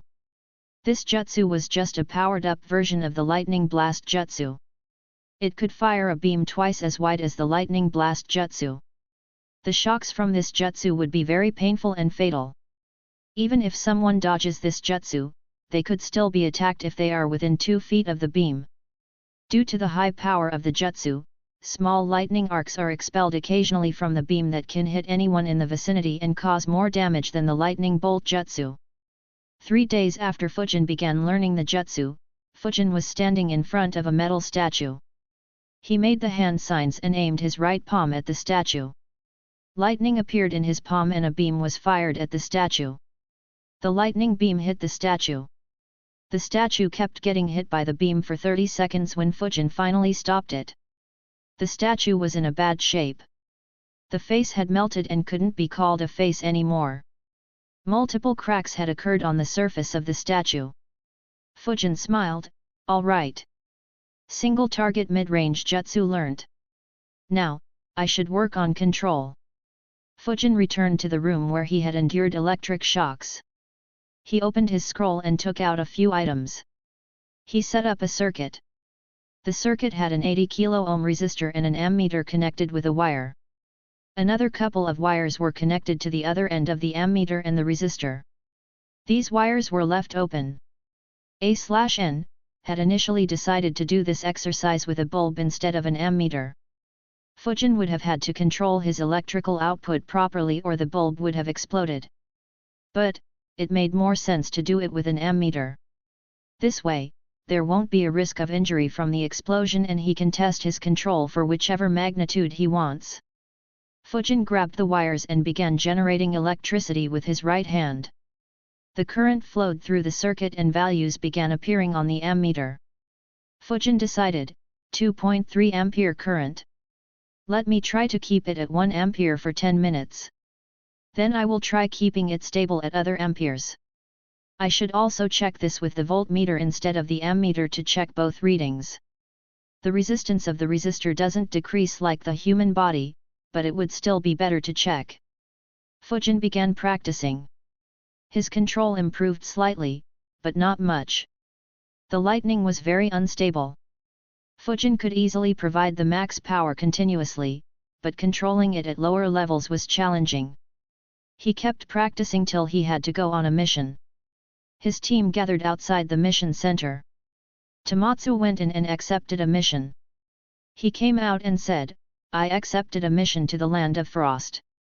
Apparently, a family heirloom was stolen.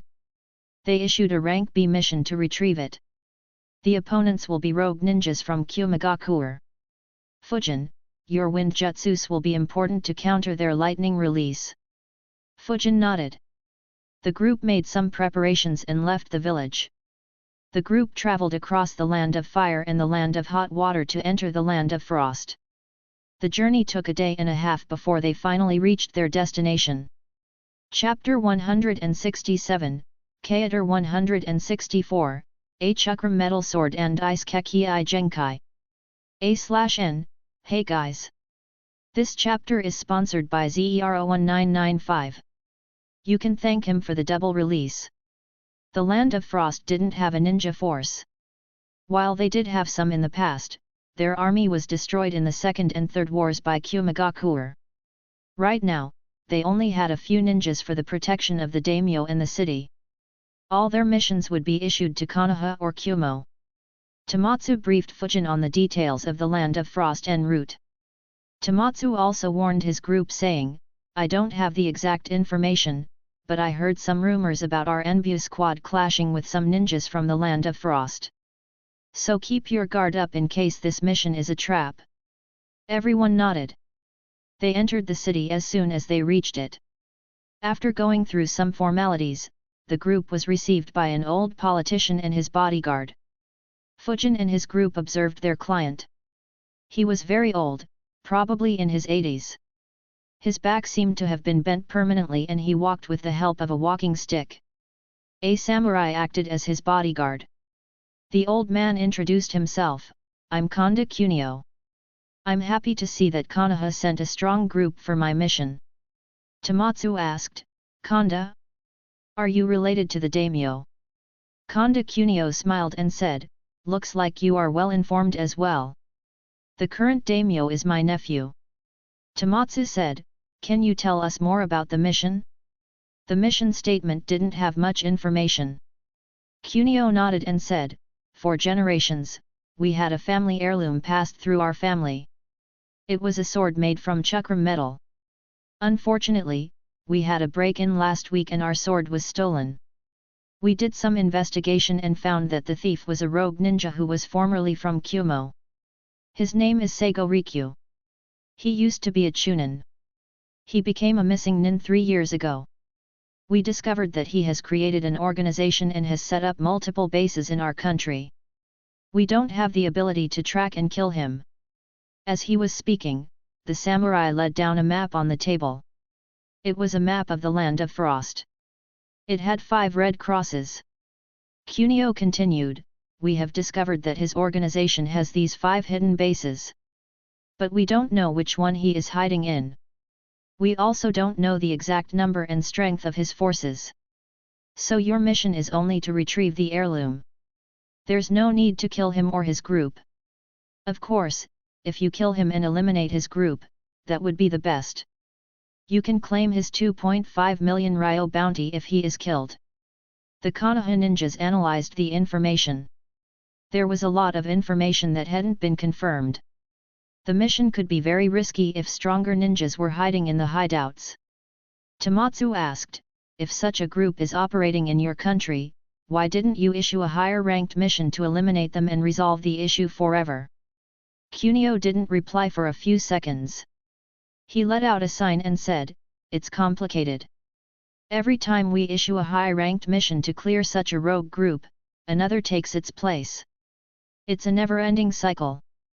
My nephew decided that as long as they don't kill anyone, we won't spend money to hunt them down. Unfortunately, I don't have the money to issue a higher-ranked mission without getting funds from him. He took out a small book and placed it on the table and said, I reiterate that your mission is just to retrieve the heirloom. However, if you are able to exterminate the rogue group, I will reward you with this book. This book contains research conducted by the previous generation of our ninjas on how to combine water and wind manipulation into ice manipulation. This info shocked the group. They began staring at the book. Fujin thought, you gotta be kidding me. How does a weak country have such a book and how did he manage to hold onto it? The old man saw the expressions on the faces of Konoha ninjas and said, I would like to clarify that the research is incomplete. Though we tried a lot, none of our ninjas ever learned Ice Kekii Genkai. The group calmed down. It made a lot more sense now. They guessed that the Land of Frost would have multiple copies of this book. Tomatsu said, all right. We will get your heirloom back and investigate the rogue groups as well. Kunio smiled and got up. He said, enjoy your feast. I'll send someone to show you your rooms for the night. He and his samurai bodyguard left. The Konoha group didn't discuss the mission at all. They rested for the night and left the city early in the morning before the sun had risen. After they were a sufficient distance from the city, Ryota asked, what are your thoughts on the mission? Fujin answered first, it is very tricky. We don't know how many are in his organization. We can't even be sure that he is the leader. If he is just a lackey instead of a leader, then this mission will be very difficult. Tomatsu nodded and said, you are right. It will be a rank A or even S in that case. Considering the risk involved, focus on your safety first. The mission comes after the safety of our group. So don't be impulsive. Especially you, Tadashi. Tadashi's ninja dog, Kenta, barked in agreement. Tadashi replied, hey, I have enough control over myself. The group ignored him and continued forward. They reached the first hideout. It was a small hill with multiple caves in it. Tadashi said, I don't smell anyone inside the hill. I do smell some scents, but they aren't fresh. Katsumi said, I will send my bugs in to check. He sent a few bugs to investigate the hill. The remaining group stayed a considerable distance away. After some time, even the bugs returned empty-handed. Tomatsu looked at Fujin. Fujin spread his chakra field and shook his head, I don't sense anyone. Tomatsu said, all right, let's check the next hideout. The group checked the nearest hideout but didn't find anyone once again. So they moved to the third location. There was a huge waterfall at this location. Apart from the river and some sparse trees around it, the area was open. Ryota asked, where is the hideout here? Tadashi said, I don't smell anyone. Kenta barked in agreement. Fujin asked, should I try to sense right away? Tomatsu said, no, let Katsumi check the area first. Fujin nodded. Katsumi's bugs scouted the location but didn't find anything either. Fujin spread his chakra field. He didn't pick up any chakra either. But he felt something weird. He looked at the waterfall. Chakra gathered in his eyes as he focused on it. He said, "There is a cave at the bottom of the waterfall. But the entrance is blocked with a wall of rocks which look natural." Tomatsu asked, "Do you sense someone hiding there?" Fujin answered, "No, but I have a weird feeling. As if my chakra field can't enter deep into the cave. And as if something is trying to hide from my eyes." Ryota asked, "What do you mean?" Fujin said, "During my last mission with Renjiro-sensei, we encountered a squad from Kiri who hid underground perfectly using Fuinjutsu. I have a feeling that the same might be the case here." As he said that, Fujin thought, "Well, I can't tell that I live in a house that is filled with seals, can I? It has helped in getting familiar with how seals feel when I try to sense them." Hearing Fujin, everyone frowned. Tomatsu said, "Fuinjutsu? That's troublesome. Even more troublesome is the fact that they have someone who could be a seal master." He looked at Fujin and asked, "Are you 100% sure that this place is guarded by Fuinjutsu?" Fujin shook his head. Despite his familiarity with the seals, he still couldn't guarantee. Tomatsu asked, "Is there any way we could enter undetected?" Fujin replied, "Unless we have a much superior seal master, nope." Tomatsu asked, "What would you recommend?" Fujin said, "The best way would be to destroy the cave behind the waterfall. That way, most of them will die inside. We can stay far away and observe who stays alive and comes out. We can decide whether to attack or escape then." Fujin looked at Ryota and asked, "Do you have any earth jutsu that could make the entire waterfall collapse?" Ryota said with a deadpan expression, "Of course not." Tomatsu said, "None of us has any jutsu." Fujin, "If we enter the cave, would we be ambushed?" Fujin said, "Likely not. The initial part of the cave seems clear. They are probably hiding inside. Though I'm not 100% sure." Tomatsu said, "All right. Let's enter the cave then. We will see if there is any way to infiltrate deeper stealthily. If not, we will blow up the whole place with explosives." The group grinned at that idea. The group entered the waterfall. Fujin pointed at one spot and Ryota used a jutsu to create a path. Katsumi first checked the insides with his bugs and the group stepped in when they confirmed that there were no traps. Chapter 168, Chapter 165, Safe Hideout? What's that? The Konoha ninjas entered the cave silently and checked it out. There was nothing in the cave. Fujin stood in front of a wall and focused chakra in his eyes. He wouldn't have noticed it a few months back, but due to practicing Fuinjutsu so much, he could see some seals in the wall. He smirked and thought, at best the one who made these is a seal master and not a grandmaster. It'd have been difficult to explain how I knew it was a grandmaster and convince these guys to retreat had that been the case. Still, this is a great hideout. For starters, there was nothing around the place that would cause suspicion. This cave itself has 2 layers of camouflage. The waterfall and the wall, one of which is natural and the other is indistinguishable from the natural wall. Even if someone still managed to find this cave, they would think that it is only a small cave and wouldn't suspect a bigger cave inside. Perhaps the only vulnerability of this hideout is the ones hiding inside it. If they didn't leave any trail, it'd be almost impossible for the Land of Frost forces to find this place suspicious. Fujin said, "I think they are behind this wall." Tomatsu nodded. The whole group planted a few dozen explosives on that wall. Fujin and Ryota used Earth military movement jutsu to enter the cave walls and planted over 400 explosion tags where Fujin asked them to. As Fujin could see the seals, the rogue ninjas who were hiding inside weren't alerted. Fujin's squad left the waterfall and moved a few hundred meters away. Tomatsu asked, "Is everyone ready?" The group nodded.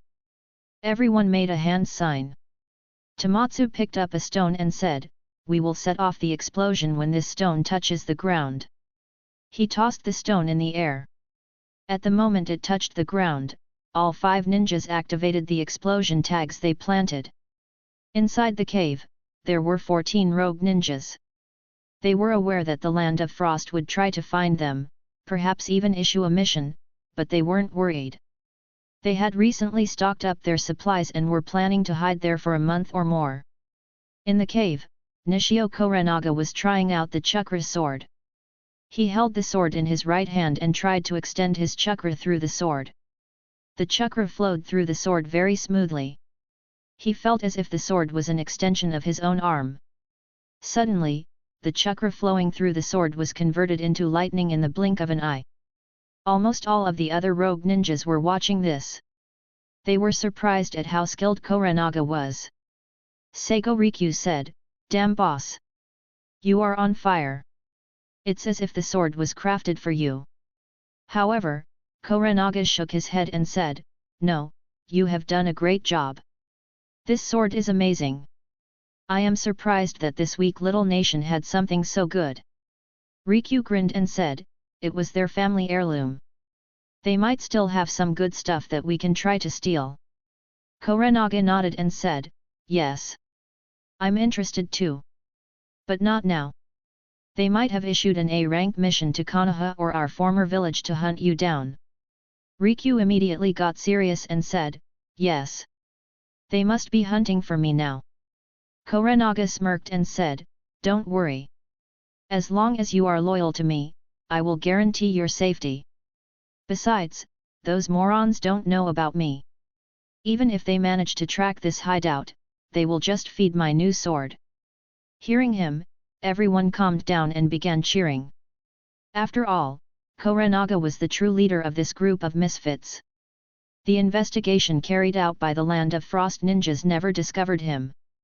So their information was incomplete. And this incomplete information could very well be fatal. As the rogue ninjas were celebrating, the explosion tags began exploding. The entire hidden cave began shaking. They didn't understand what exactly was happening. One of them yelled, "What the fuck is happening? Did an earthquake hit us?" Another one of the ninjas had his eyes closed as he sensed. His name was Fumihiko Mokwamai.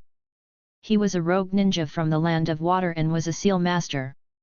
He said, "Someone has planted hundreds of explosions around our cave. Take cover immediately." Everyone began using defensive jutsus. However, the number of explosions was too high. The cave soon crumbled. Rocks rained down upon them. The ground under them began collapsing. Explosion tags began exploding very close to them. All the large-scale defensive jutsus were torn down, leaving every man for himself. The explosions also disabled all seals. The Konoha ninjas could now use their senses to observe the ones hiding inside. Fujin was the first one to speak. His voice was very serious as he said, "There is a jounin among them. Their total number is 14. Everyone is at least a chunin." The entire group became very serious. A jounin from Kumo along with 13 chunins would be very difficult to handle. Tomatsu said, "Let's pay attention from a distance and see how many survive. I will decide whether to attack or retreat." He looked at Katsumi, who nodded his head. The explosions broke all the cave walls. Water from the waterfall began pouring into it and submerging the entire cave. The rogue ninjas who were struggling with explosions, debris, and unstable footing suddenly had to deal with a strong water wave as well. Korenaga grabbed Rikyu and began making his way out of the cave through the water. Mokwamai created a barrier around himself and began making his way out as well. In all, the explosions killed 3. Another 5 were killed when rocks fell on them. And 1 more was killed due to suffocating underwater. The 5 who made it out had some injuries on them. Only Mokwamai and Korenaga were completely fine. They expected to be ambushed as soon as they got out. However, there was no attack, instead there was another trap for them. Katsumi had some of his bugs move along the water that flooded the cave. These bugs could survive underwater and were very poisonous. They managed to bite all except Mokwamai, who was protected by a barrier. As soon as they landed outside the waterfall, their legs began shaking. Korenaga said, "Fuck! I'm poisoned." He looked around to see 3 more being in the same situation as he was. He looked at Mokwamai, who wasn't even a bit hurt, and yelled, "Bastard! Did you betray us?" Mokwamai quickly defended himself, "I have done no such thing." Kuranaga didn't trust him and said, "First we were attacked despite your seals. And now all but you are poisoned. How would you explain that?" Kuranaga unsheathed his chakra sword as he spoke. However, he didn't attack and instead kept his attention on an incoming ambush. Seeing that they wouldn't clash, the Konoha ninjas made a move. Tomatsu said, "I will take on the Jounin. Ryota, take on the unharmed guy. Others finish off the rest and come to help us." The group nodded and flickered. The rogue ninjas noticed them and prepared for a fight. Mokwamai said, "They are Konoha ninjas. Perhaps you four were poisoned by bugs." "They couldn't poison me due to my barrier." Kuranaga snorted and focused on the Konoha ninjas. The Konoha group flickered until they were just 20 meters from the enemy. Fujin was at the center, Tomatsu and Tadashi were on both his sides and both had made hand signs. Fire release, Great Fireball Jutsu. At the same time, Fujin used Infinite Breakthrough Jutsu. The three jutsus combined, creating a massive firestorm. While their missions over the last couple of months weren't challenging, Fujin did improve his teamwork alongside the group a lot. The rogue ninjas were surprised by the huge firestorm heading for them. Kuranaga yelled, "Get underwater!" The rogue ninjas immediately dove into the river they were standing on. Ryota, Tadashi, and Tomatsu followed them underwater. Katsumi didn't join them as most of his bugs were ineffective underwater. While Fujin didn't go as he didn't want to face an experienced lightning user underwater.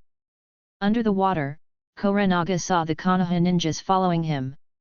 He immediately became angry, "They dare to fight me underwater." He made hand signs. Lightning release, false darkness. He released a spear of lightning from his mouth at Tomatsu. Tomatsu watched the incoming lightning spear with a grim expression as he thought, "I didn't expect him to use such a strong jutsu despite being poisoned." He threw a kunai with an explosion tag at the incoming spear. It exploded right before reaching the spear. The explosion dispersed the spear. However, since they were underwater, the current began spreading through the entire area. The Konoha ninjas as well as the rogues were electrocuted. Among the rogues, 3 had an affinity to the lightning element. They were fine. While Mokwamai once again insulated himself with the help of seals. Only 1 rogue was shocked. On the side of the Konoha ninjas, all the 3 who went underwater and the dog were shocked. Though it didn't injure them, the shock had a paralytic effect on them and hindered their movement. They immediately began exiting the water.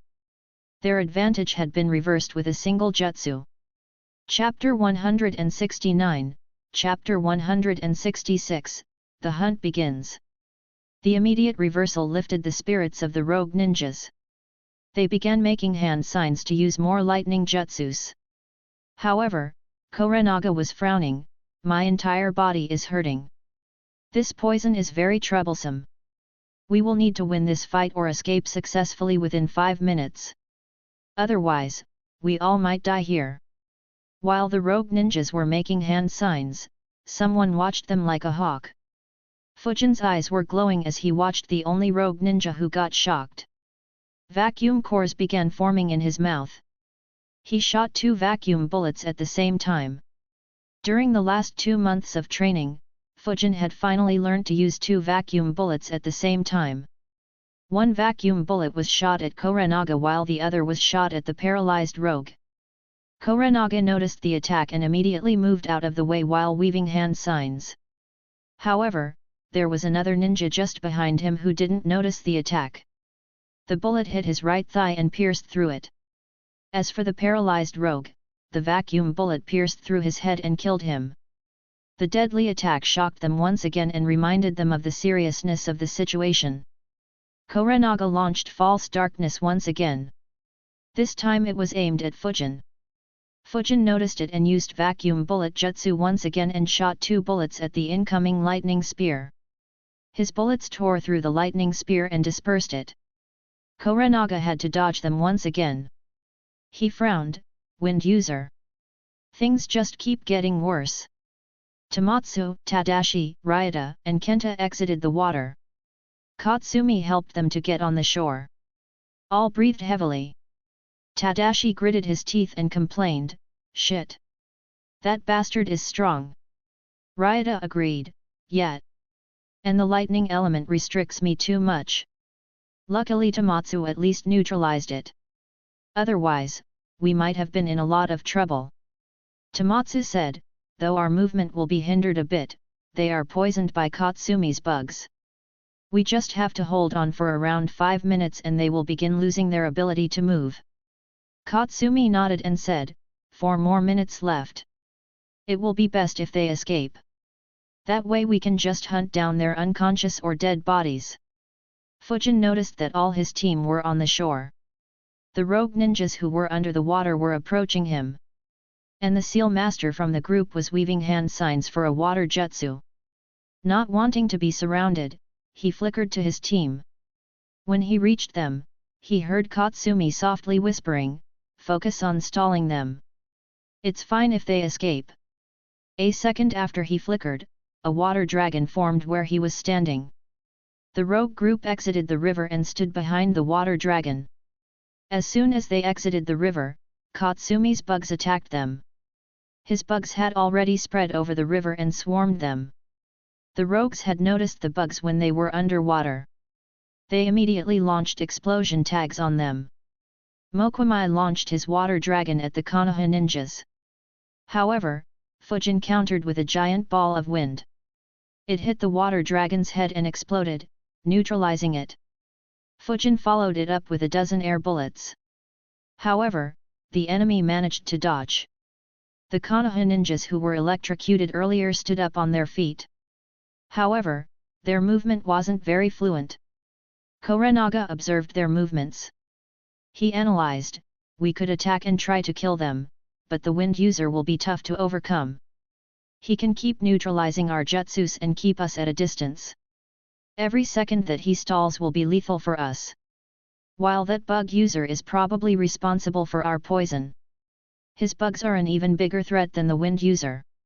We should escape while their mobility is hampered." "No, I should." Without saying anything, Korenaga suddenly flickered away. Mokwamai had expected him to do this and flickered away as well. The other two were shocked. However, within a second, they tried escaping as well. Fujin was surprised at how they suddenly ran away. He thought, "Wow! That leader just abandoned them and ran." He made a hand sign. A shadow clone with 10% of his chakra appeared. He flickered immediately. Just 2 flickers and he appeared behind the rogue who was running away on 1 foot. The rogue ninja noticed him and threw a few shurikens at him and began weaving hand signs. However, the clone dodged all shurikens with extreme ease. A sword appeared in his hand and he swung the sword at the enemy. Realizing the threat, the rogue ninja moved backwards. However, a sword slash was released from the sword. The clone watched as the enemy's head was split from his neck. While the clone was fighting, Fujin created another shadow clone and 10 wind clones which chased after the remaining 3. After finishing off his opponent, the first clone also joined the chase. Tomatsu looked at it and said, "Good work." Fujin nodded and asked Katsumi, "Did you plant your bugs on them?" Katsumi nodded and said, "All except the guy who used the water jutsu. They are poisoned as well." Fujin and Katsumi stayed on guard while the others warmed up to get rid of any issues they might have in moving around. After a couple of minutes, they began chasing. Fujin said, "The one who was injured is dead. The others are escaping in different directions." Tomatsu looked at Katsumi, who told them the exact locations. He instructed, "All right. Fujin and Tadashi will hunt Seigo Rikyu. The rest of us will hunt that Jounin. Ignore the third ninja for now." Everyone nodded and split off. Fujin analyzed, "Good decision. The main mission is to retrieve the sword. While the additional rewards are basically for bringing Rikyu's head. And with the enemy poisoned, they just need to wait until that jounin to just die by himself. Korenaga and Rikyu quickly began consuming the antidotes they had. They had a general use antidote that could neutralize the poisons of the bugs from the Aberame clan. Their situation improved slightly. The pain and dizziness they were experiencing began decreasing. Both smiled. The speed of Fujin's clones was much faster than theirs. His clones began catching up with the enemies. The wind clones chasing Rikyu were the first ones to catch up. Rikyu turned around to see 3 wind clones chasing him. He thought, wind clones? So annoying. He began weaving hand signs while escaping. The wind clones knew that they wouldn't be able to defeat him. So they only focused on stalling him. Rikyu turned around and used the jutsu he prepared. Lightning release, discharge jutsu. He extended his palms ahead. Lightning appeared on his palms and was launched towards the clone. However, instead of it moving at a rapid speed, it moved slowly and instead spread in all directions. The eyes of the clones widened as they retreated. They thought, a low-damage AoE jutsu. It's perfect for dealing with clones. As the lightning discharged approached the clones, one of the clones stepped forward and poured all his chakra into a great breakthrough jutsu. The winds neutralized all the discharge and instead attacked Rikyu. However, after using the jutsu, Rikyu had already started running. The remaining 2 clones began chasing after him. Mokwamai was the next one to clash with the clones. Unlike Rikyu, he waited on top of a small lake for the clones to catch up. As soon as the clones appeared in sight, he began making hand signs. He thought, I could have hidden perfectly. Unfortunately, this kid is a sensor. He would have figured out the general area and I would be trapped. I have to finish the clones before the ninjas begin sensing me as well. 1 shadow clone and 3 wind clones approached him and noticed him weaving hand signs. Water release, raging waves. Mokwamai spat out water in all directions. Just like Rikyu, his aim too was to use a wide-range attack to dispel the clones. One of the wind clones again moved forward and used all his chakra to use an infinite breakthrough jutsu to nullify the enemy jutsu. The wind clashed with the water and sent the water back to Mokwamai. The remaining clones flickered to close the distance while preparing a jutsu.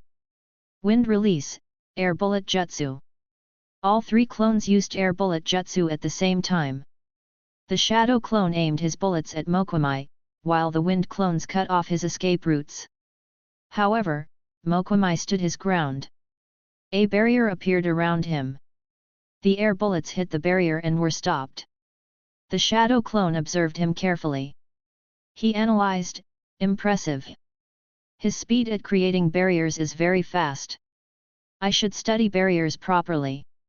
They provide a very strong defense. That said, he is lucky that I can't use vacuum jutsus with a clone yet.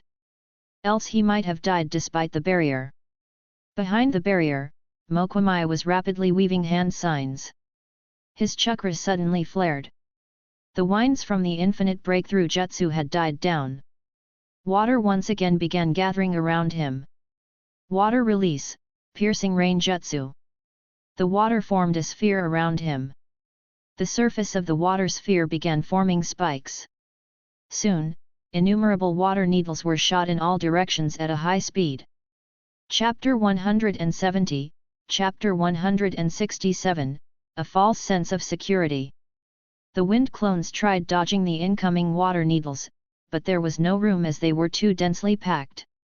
The shadow clone escaped underground. Mokwamai weaved more hand signs and slammed his hands on the lake. Water release, corrosive liquid jutsu. The water from the lake began spreading above the ground for hundreds of meters. This water was corrosive and harmful. If it came in contact with a ninja, it would begin feeling an itch over their body. However, if it hit a clone, the clone would be dispelled. Mokwamai observed as he thought, though we made this jutsu to counter the ninjas who hide underwater, it also works for those who hide underground. Now that clone will be trapped there. He began planning his escape. Meanwhile, Fujin's clone frowned. He thought, what a troublesome opponent. He managed to neutralize my clones very easily.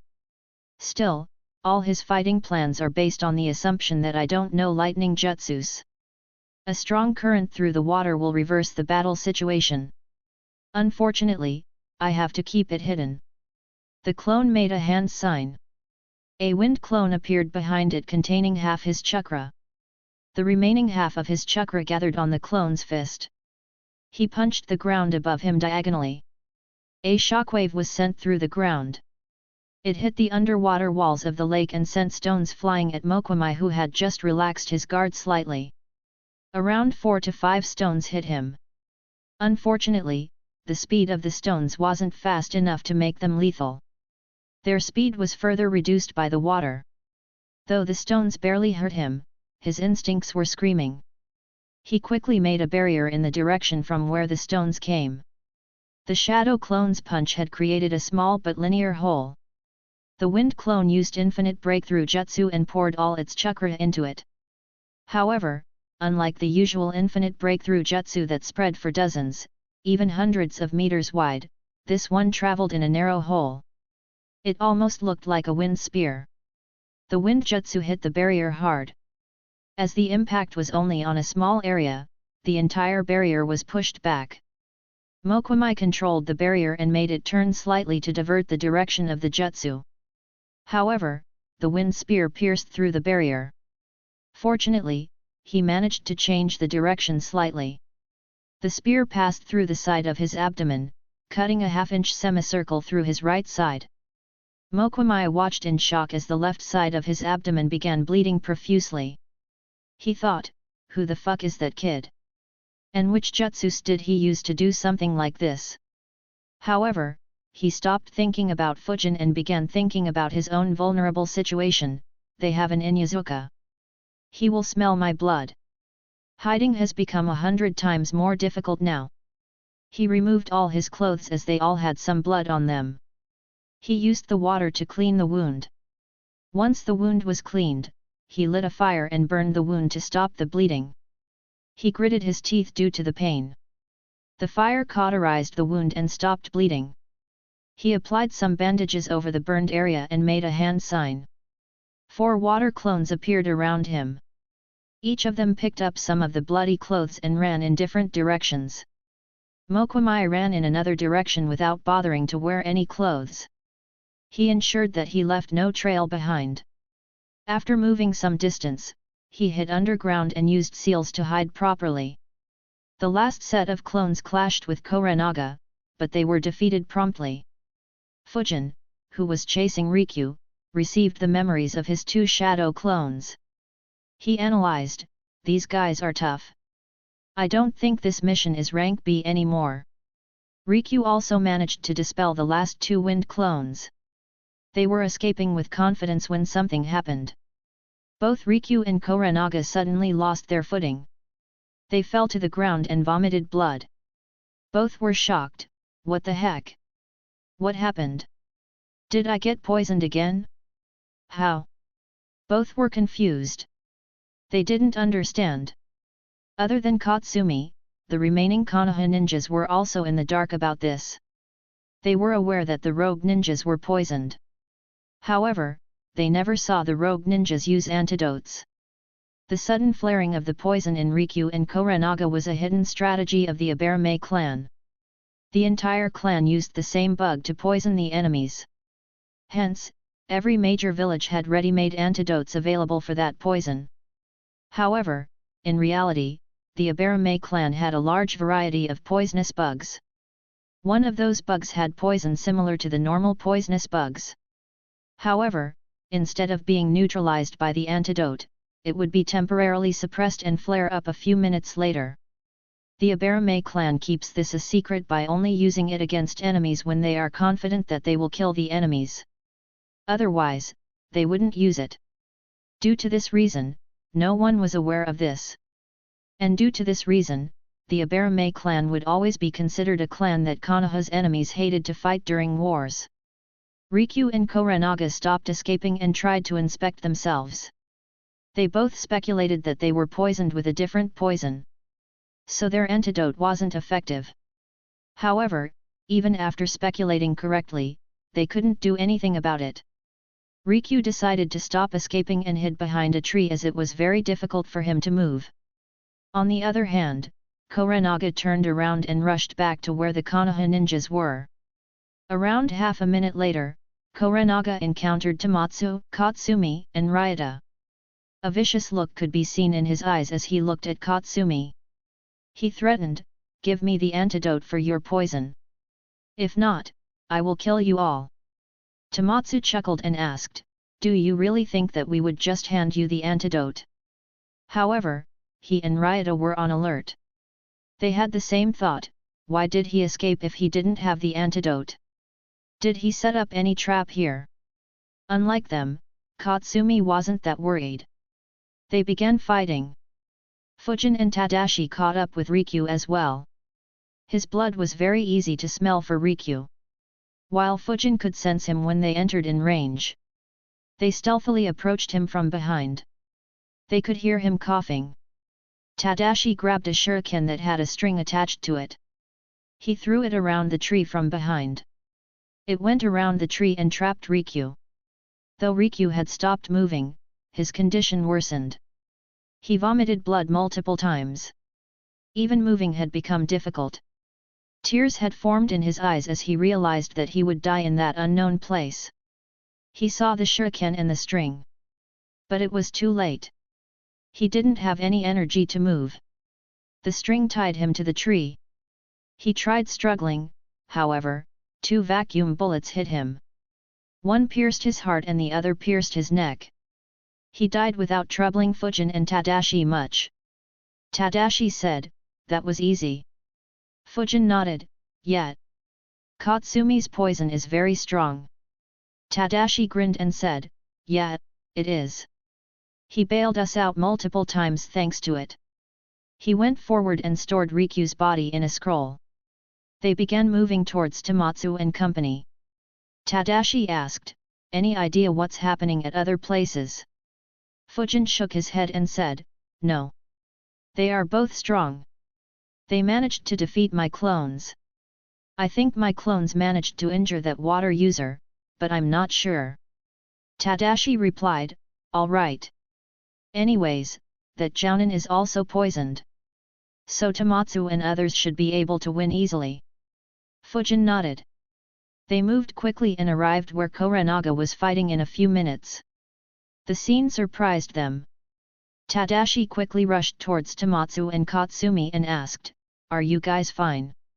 Fujin also followed him. Both were bleeding. Katsumi's left leg was dyed in blood. Tomatsu's right arm also seemed to be bleeding in multiple spots. Korinaga's dead body was lying a few meters away from them. Tomatsu said, "It's fine. He was stronger than we expected. And the poison made him very desperate." They began applying first aid to them. Katsumi's left leg had multiple nails embedded in it. Kuranaga had charged the nails with lightning and used them to attack from range as Katsumi always maintained a distance from him. Meanwhile, since Kuranaga was targeting Katsumi, Tomatsu decided to engage him at close range. That resulted in 2 long and deep slashes on his right arm with the chakra sword. While applying first aid, Ryota said, "This guy was very strong. Especially with the chakra sword. It's lucky that he was poisoned, else we might have been in severe trouble." Tomatsu agreed, "Yeah, I thought I could take on him. Unfortunately, he was stronger." While the first aid was being applied, a few of Katsumi's bugs were moving inside Korinaga's dead body. They were cleaning all traces of the poison in his body. Due to this, if anyone inspects his dead body, no one would find the poison that was used. Hence, they won't be able to make the antidote. All Abarame clan ninjas who used this poison would use this method to keep their poisons a secret. If they weren't sure about the kill and the fact that they would get access to their dead bodies first, they would only use the normal poisonous bugs. Chapter 171, Chapter 168, A New Team. A/N, Bonus Chapter. Not only did we reach 1k stones, we also reached our goal of 1.6k stones. Let's target 1,650 stones this week. After removing all traces of the poison, the bugs left the dead body and returned to Katsumi. Ryota had finished applying the first aid and he sealed Korinaga's body in a scroll. Ryota said, "He is sure to have a good bounty." Fujin picked up the chakra sword and said, "I don't think it would compare with this sword though." He began flowing his chakra through the sword and changed its nature to wind. He was surprised, "Wow! So smooth. I thought my swords were good. This one is probably better than the one Hiruzen asked to be made for me." Noticing that Fujin's attention was on the sword, Tomatsu coughed and said, "That's our mission requirement, Fujin." Fujin looked back and chuckled, "I know, just saying." Haha. He thought, "Oh well, if I need such a sword in the future and I can't get it any other way, I can just steal this sword from that old guy. It's not like he would ever use it anyways." Since Katsumi and Tomatsu were injured, they decided not to hunt that last rogue ninja.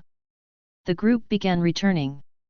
Katsumi couldn't walk properly, so he rode on Kenta. They returned the chakra sword to Kanda Kunio. Understanding the difficulty of the mission, Kunio increased the mission ranking from B to A and increased the mission rewards to 2 million ryo.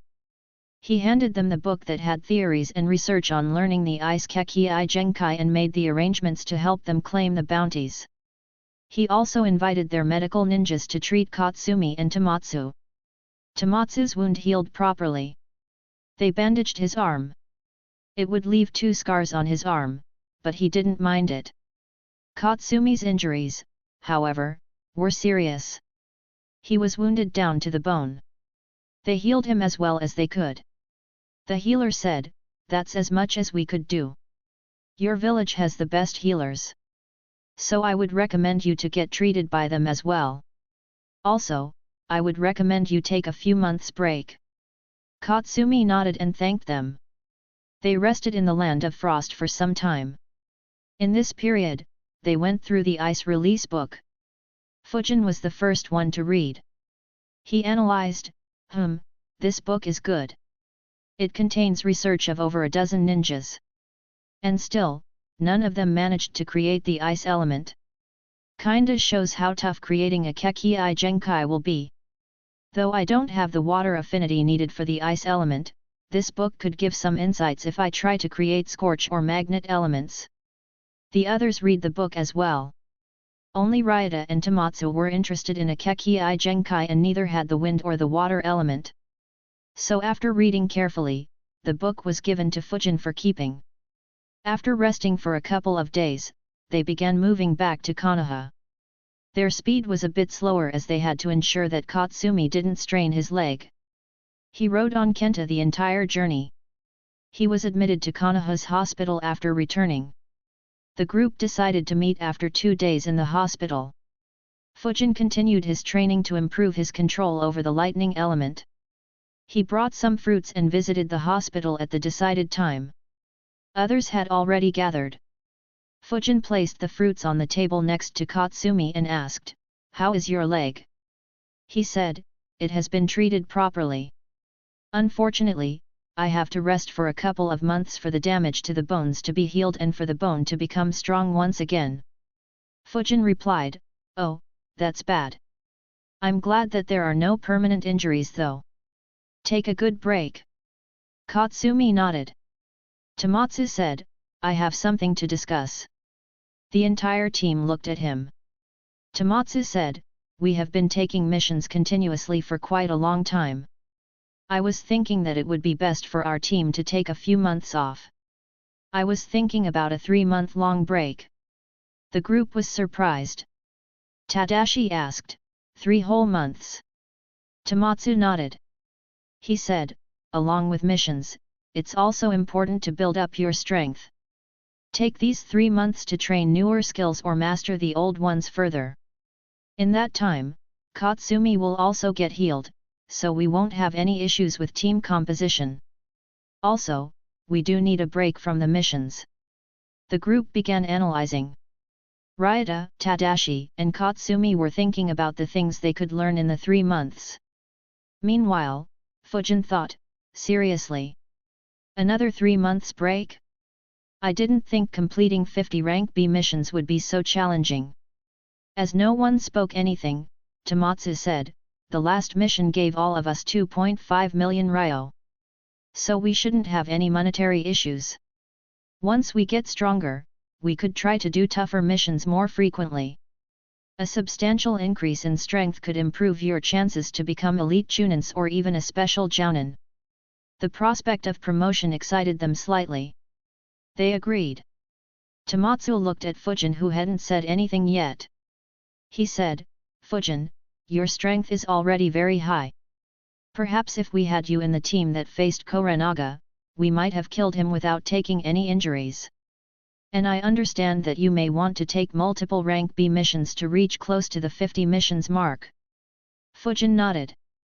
Tomatsu continued, if you want to, you can form or join other teams in this time period. But we would love it if you join us again after 3 months.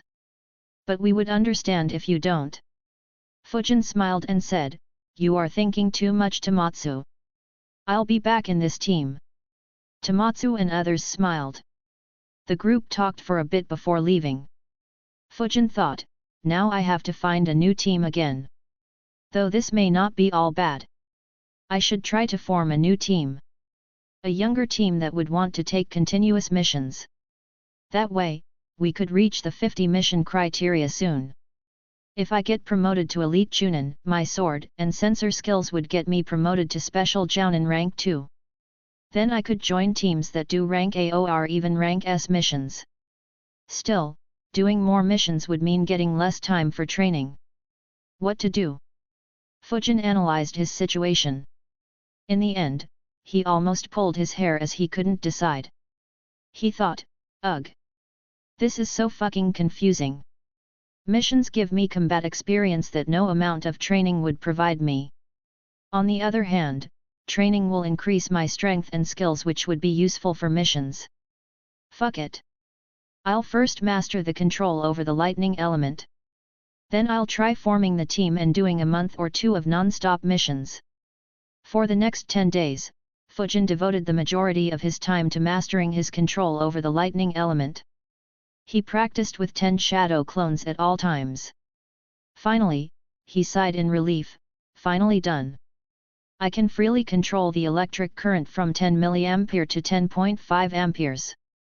I can also control voltage from 200 volts to 840,000 volts. Time to head for missions. He left his basement. He was about to send clones when he heard his doorbell. He opened the door to see Mieko. His eyes involuntarily twitched as he thought, I was just about to send a clone to her. He waved his hand and asked, what's up?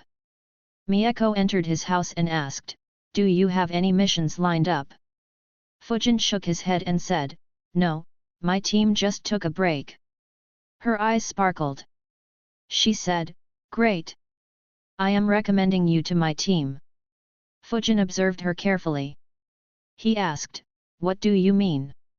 She said, I was assigned to a team that is planning to undertake a rank A mission. Unfortunately, the member that specializes in wind jutsus is injured. And we need a replacement to take that mission. So I recommended you to my team. Come with me. Fujin locked his home and followed her. He asked, they just agreed. She sighed and said, no, I had to convince them a lot. The injured guy is a Jounin. But, they couldn't find any other option. So they had to accept my recommendation. Fujin nodded.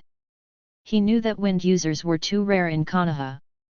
Not a single clan specialized in the wind element. He said, actually, I was about to look for you too. She looked back at him and asked, why? He said, my team has taken a 3-month-long break. I was thinking about forming a team with you, Teru and Hoka, to undertake rank B missions continuously. We could undertake 15 to 20 rank B missions in around 2 months. It would help us secure the Elite Chunin promotion quicker. Mieko's eyes widened. She asked, 15 to 20 rank B missions in 2 months? I only do 3 every month. Fujin nodded and said, most rank B missions are very easy. We could focus on doing missions that take less time to complete and are easier. Unless the mission gets upgraded to rank A, we should be able to complete it with ease. Once we get the Elite Chunin promotion, the promotion to Special Jounin wouldn't be far. So we can start taking rank A and even S missions. The thought of undertaking rank S missions excited Mieko. She said, "All right. Let's do it after this mission." Fujin smiled and said, "Great. I'll try to convince Hoka and Teru after this mission." Mieko said, "I'll join you." Fujin said, "That will be helpful." The two reached the Uchiha compound. Mieko led Fujin to a house where her team was gathered. Chapter 172, Chapter 169, Missing Children. As soon as Fujin entered the room, he saw 6 Uchihas looking at him. He thought, "Ugh, I forgot that her squad is an all-Uchiha squad. I hope that it doesn't attract any unwanted attention." Among the 6 Uchihas, 3 seemed to be in their 30s, 2 in their 20s and the last one was just a year older than Fujin. One of them said, "So this is Fujin? Not bad, his chakra is quite high for his age." Fujin wondered, he can tell chakra without using his eyes or sensing. Mieko said, "Yes, Uncle Akihiko." She looked at Fujin and said, "Fujin, this is Uncle Akihiko. Just like Sensei, he is an elite jounin too. He will be heading this mission." Fujin nodded and respectfully said, "Pleased to meet you, Akihiko-san." Uchiha Akihiko smiled and said, "No need to be formal, Fujin. You can call me uncle as well." Fujin replied with a smile, "All right, Uncle Akihiko." While he was speaking, he thought, "Not bad. I was afraid that all of them would be arrogant to the core." At that moment, the Uchiha, who was slightly older than Fujin, scoffed and said, "Mieko, are you sure that he is strong? We don't want any slackers joining us. Besides, can he really replace Uncle Shinosuke?" Fujin looked at him and thought, "Never mind. I concluded too soon." Mieko rebuked him, "Shunko, you can't even defeat me. Fujin is even stronger than me." Akihiko calmed the kids down, "Calm down. Shunko, learn to work with your teammates.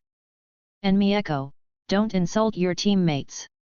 Fujin, don't mind Shunko." Fujin nodded.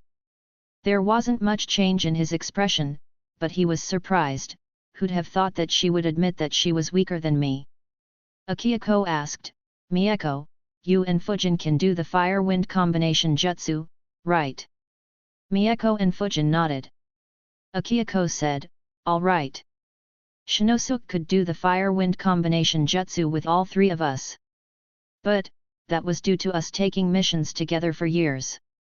We won't be able to reach the same efficiency with Fujin in this little time. So this combination jutsu will be left to you guys." Mieko grinned and replied, "Don't worry, we got it." Akihiko said, "The mission is an emergency. It is a rank A mission issued by Kyuzagakuer. Over 100 kids younger than the age of 6 have suddenly gone missing and all their attempts at investigation have failed. Instead, some of the search teams have gone missing as well.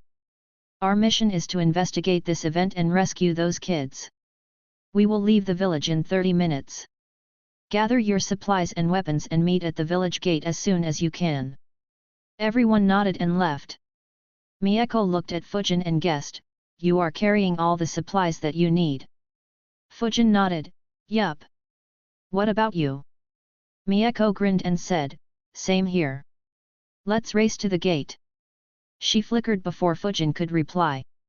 Fujin sighed and flickered as well. He very quickly caught up with Mieko and commented softly, "Why do you arrange a competition that you have no chance of winning?"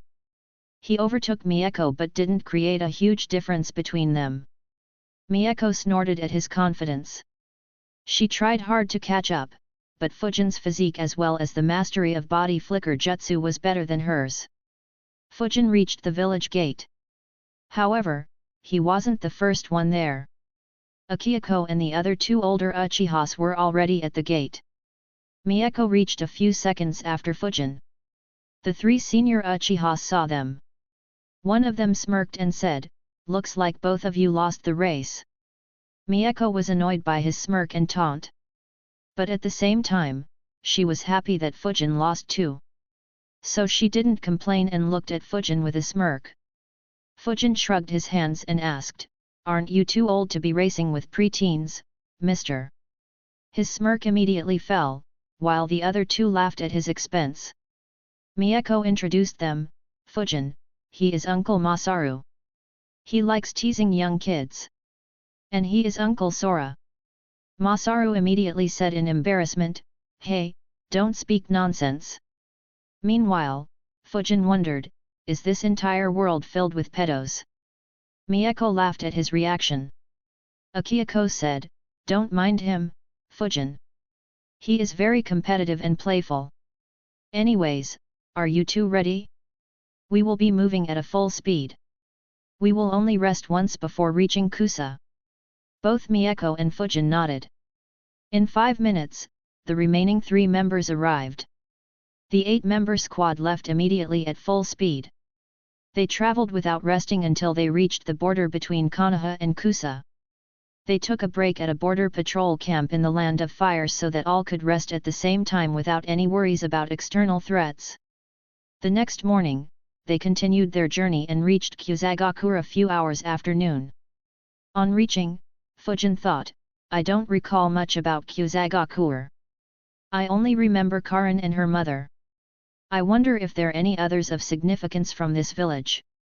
Fujin slowed down as they neared the gate, but the others didn't. Fujin was confused and increased his pace. A couple of guards guarded the village gate. They noticed a few ninjas moving towards them at high speed and got alert. They were already on edge due to the cases of missing kids. Akihiko and Sora activated their Sharingans. Sharingan Genjutsu. Both guards were placed under a Genjutsu. They collapsed. Fujin was speechless. He thought, "What the fuck? And I thought that this guy was normal."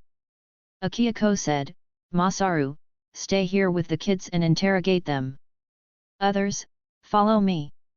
Akihiko, Sora, and 2 others went inside the village. Masaru, Fujin, Mieko, and Shunko stayed back. Masaru said, "I will release the genjutsu on them. Mieko and Shinko, you cast a new genjutsu on them and interrogate them. I will observe." They nodded and stepped forward. Masaru made a hand sign and released the genjutsu. The guards woke up but were confused. Mieko and Shunko casted new genjutsu on them. They asked basic questions and some tricky questions. Unfortunately, the guards didn't know anything. They were innocent. Their actions were noticed by the villagers. Seeing their guards being subdued caused panic among the villagers. A few ninjas stepped forward. But Masaru said, "We have been assigned the mission to recover the missing children. This is a part of the mission. Stay back." Hearing that, the ninjas didn't come very close. However, they stayed in their position and observed the actions of Konoha ninjas. Many of them were unhappy. A few thought, the Uchiha clan. They are so fucking arrogant. Under normal circumstances, they would have lashed out. But the missing children had put them on an edge. They gritted their teeth and endured the humiliation. While the interrogation was on, Akihiko's group entered the central building in the village. They were quickly led to the room hosting the leader of Kusagakure and the daimyo. The current leader of Kusagakure was Ashikaga Hiroshi. He said, "Welcome to Kusagakure, Uchiha Akihiko. I am glad that you arrived so quickly." Akihiko nodded and said, "It is an emergency after all. Can you brief me on all the details of this mission? We will begin investigations immediately." Hiroshi nodded and said, "Until now, 176 kids have been reported missing. There isn't anything common between these children other than the fact that they are aged between 2 and 6. Around 12 went missing from this village itself. The remaining went missing from civilian villages across this country." He led down a map on the table. The map had locations of villages and the number of children missing from each village. In all, they went missing from 7 more villages. And all these 7 villages were the villages closest to Kusagakur. Akihiko observed the map and asked, "Where did you investigate and what were the results of it?" Hiroshi answered, "We didn't find anything." He began marking locations on the map and said, "We have investigated all these areas but didn't find any clues. Instead, in this location, we lost 3 rescue teams. We sent a huge force to investigate it, but didn't find anything. It's as if they have disappeared from the face of the earth." Akihiko and the other Uchihas frowned. This case was very tricky. They didn't say anything and kept observing the map to see if they could decipher any patterns. Hiroshi and the daimyo didn't disturb them. After a few minutes, a knock was heard on the door. Without waiting for any response, the door was opened and a man stepped in. He said, "Lord Daimyo, Lord Hiroshi, there are KO." As he was speaking, his eyes went to the Konoha ninjas in the room. He instantly stopped talking. Hiroshi was confused. He said, "Keep going." The man said, "The guards on the gate are being interrogated by a few Konoha ninjas." Before Hiroshi could say anything, Akihiko said without taking his eyes off the map, "Don't worry, they are my subordinates." Hiroshi was speechless. He asked, "What do you mean don't worry?" Akihiko said, "The children went missing from your village. No one is more suspicious than the guards. Don't worry, we won't ask for any personal or confidential information. But they have to be interrogated. I hope you can bring me the other guards as well to interrogate." Akihiko's tough stance intimidated Hiroshi. He said, "All right." He commanded the man who delivered the message to gather the remaining guards. Chapter 173, Chapter 170, A Difficult Task. Akihiko's group couldn't find anything substantial on the map. They took the map and decided on a few locations to investigate. They also checked a file containing information about all the missing children but didn't find anything else. They first interrogated all the guards, but all guards were innocent. So the Konoha group left the village. The guards were very dissatisfied with being treated in such a manner. Hiroshi said, "I apologize for what just happened. But, I hope that you guys understand the severity of the situation and the concerns of the Konoha team. They came here less than 2 days after issuing the mission and left without even resting. So, I hope that you forgive them." Hearing that, the faces of the guards softened a bit. They all noticed that the Konoha ninjas seemed tired from traveling and still didn't take any rest.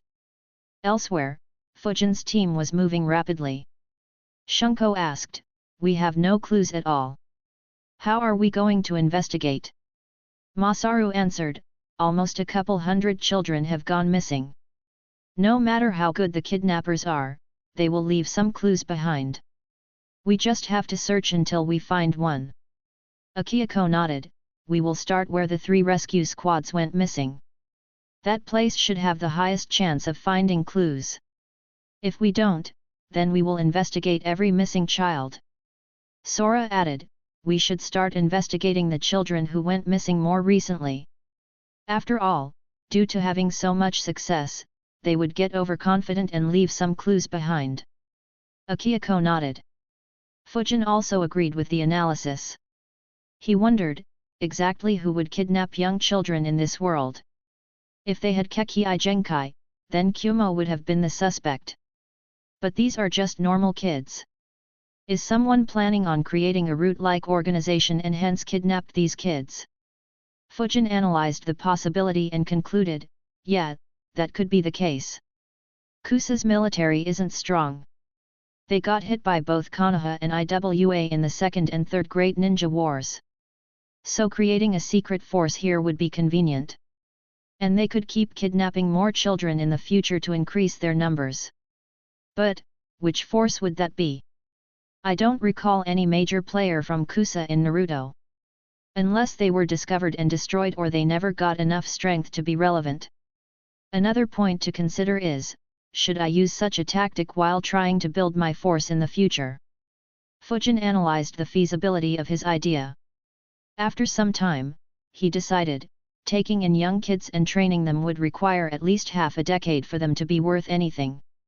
It will be too much effort for little reward and very difficult to do without proper organization. More importantly, this act is completely morally bankrupt. While I am not morally upright and don't mind doing some evil stuff, kidnapping young kids and making life miserable for them is too much for me.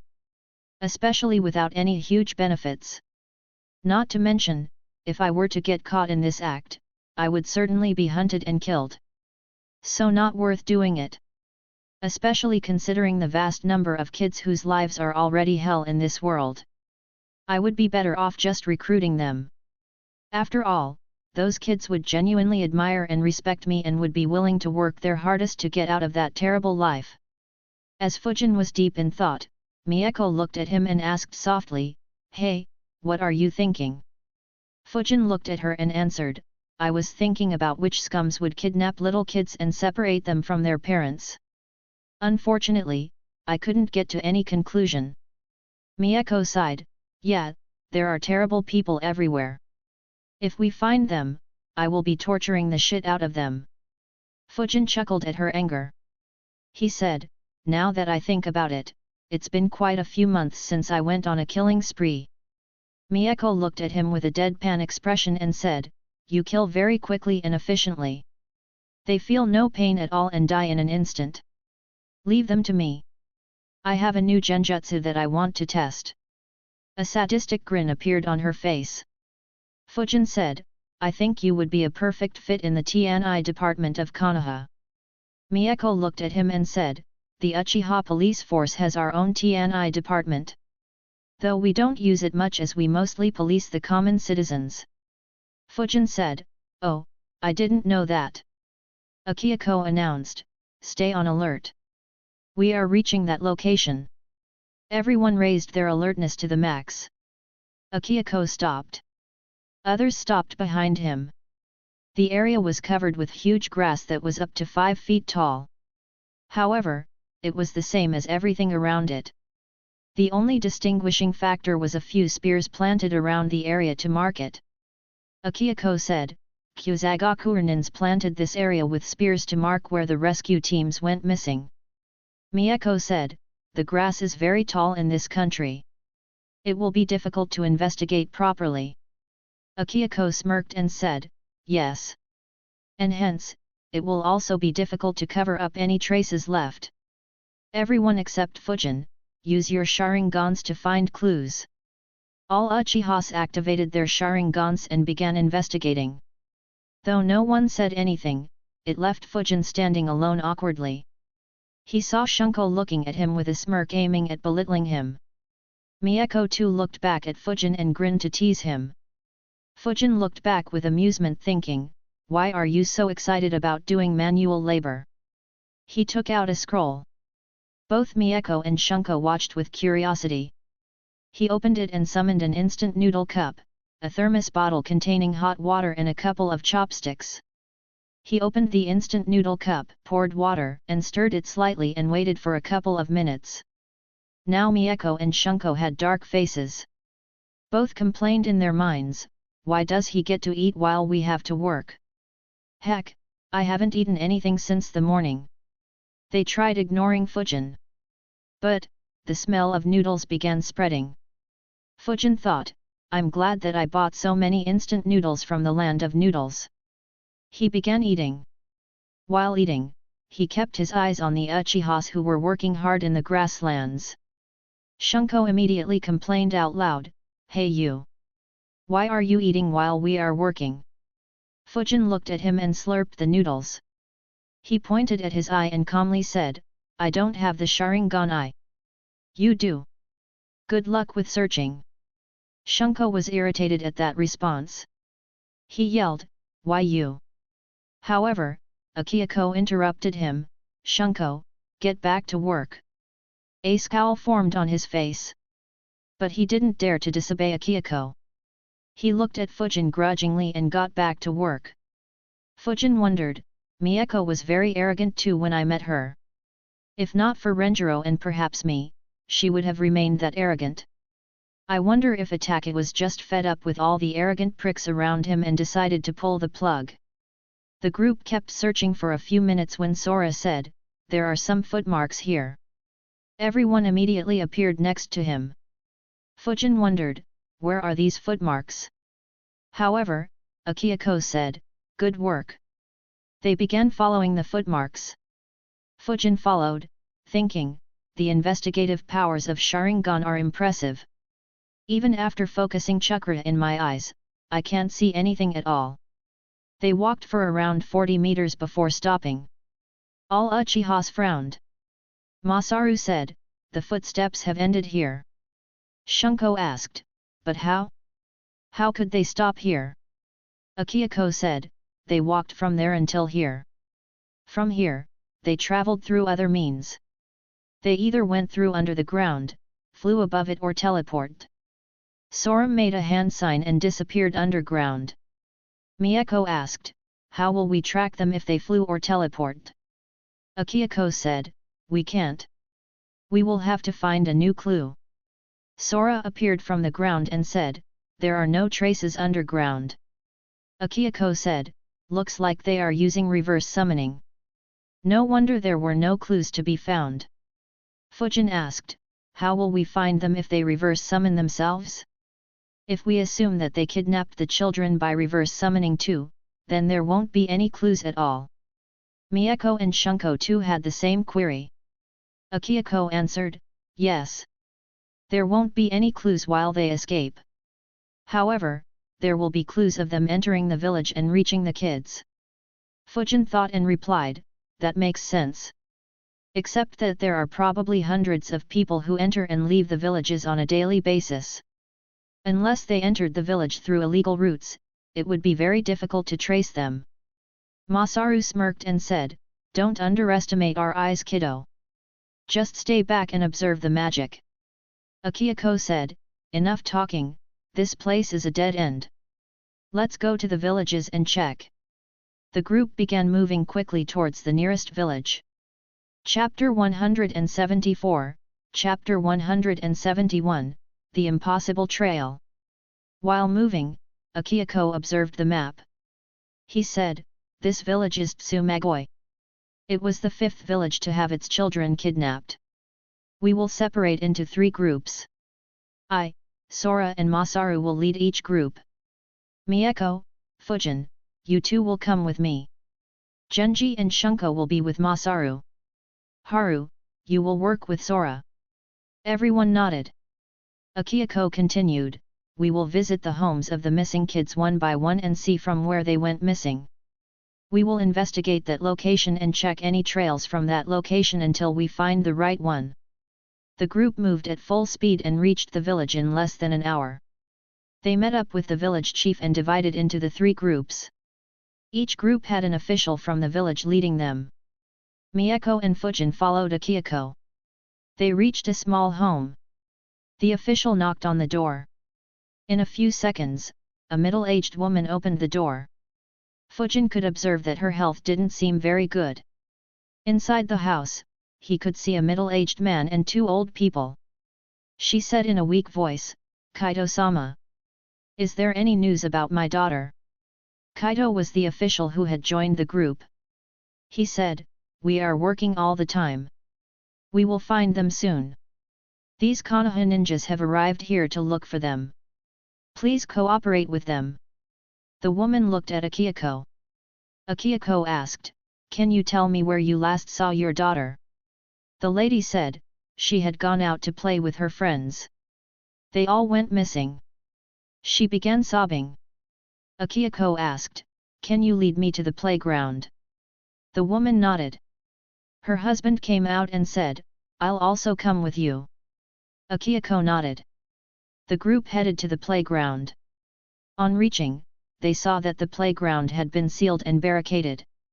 Kaito said, "We restricted entry to the playground after the kids went missing." Akihiko asked, "Did all children who were playing in this playground go missing?" Kaito answered, "No. Only 6 children went missing from this playground.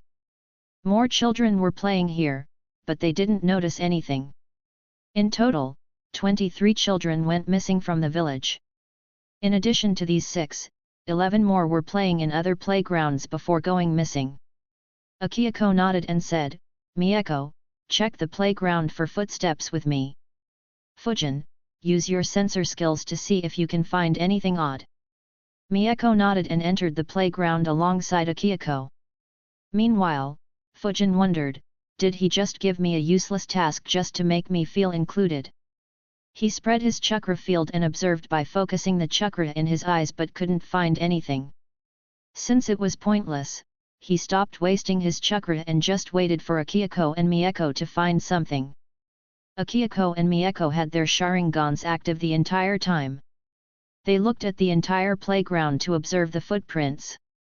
Most of the footprints had already been messed up due to the wines and the investigation carried out by Kyuzagaku ninjas. However, their Sharingans could still notice the footprints. After searching for around 10 minutes, both Akihiko and Mieko arrived at the same end of the playground. Akihiko looked back and called everyone. Fujin, Kaido, and the kids' parents walked towards him. Akihiko looked at the parents and said, "You guys can go home. I will try my best to find your daughter and bring her back safely." The woman broke down again, while her husband thanked him and left with her. Akihiko said, "There are many footprints leaving the playground. Most of them are at normal exits. However, this area isn't some place where anyone would leave the playground normally. There are footprints of 6 small kids and 2 adults here. And someone has tried to hide them with wind jutsu." As he said, he looked at Kaido. Kaido immediately said, "I'm sure that no one from our village would do it. It is probably the kidnappers." Akihiko nodded and made a shadow clone. He said, "Fujin, stay here with my clone." Fujin nodded. Akihiko, Mieko, and Kaido followed the footprints. Akihiko's clone said, "We will ensure that no one disturbs the playground. If anyone comes here unintentionally, make them turn back. If anyone tries to create trouble, then you have permission to kill. Though if you can avoid killing, then just knock him unconscious for us to interrogate." Fujin nodded. Akihiko and Mieko kept following the footmarks. They walked for around 200 meters before stopping. The place where they stopped was completely isolated. There were no homes in this area, it was completely covered by trees and had no roads in it. Hence, the villagers would never walk through here. Mieko said, "The footprints end here. Instead, more footprints are coming from other directions." Akihiko nodded and said, "Yes. 21 of those footprints are of young kids. 8 of adults." Mieko frowned and said, "Assuming that they brought all the kidnapped kids here, why are 2 footprints missing?" Akihiko replied, "Perhaps the kidnappers were carrying them. After all, some of the kidnapped kids are just over 2 years old." Kaido interrupted them and asked, "Were all the kidnapped kids brought here?" Akihiko nodded and said, "Most likely."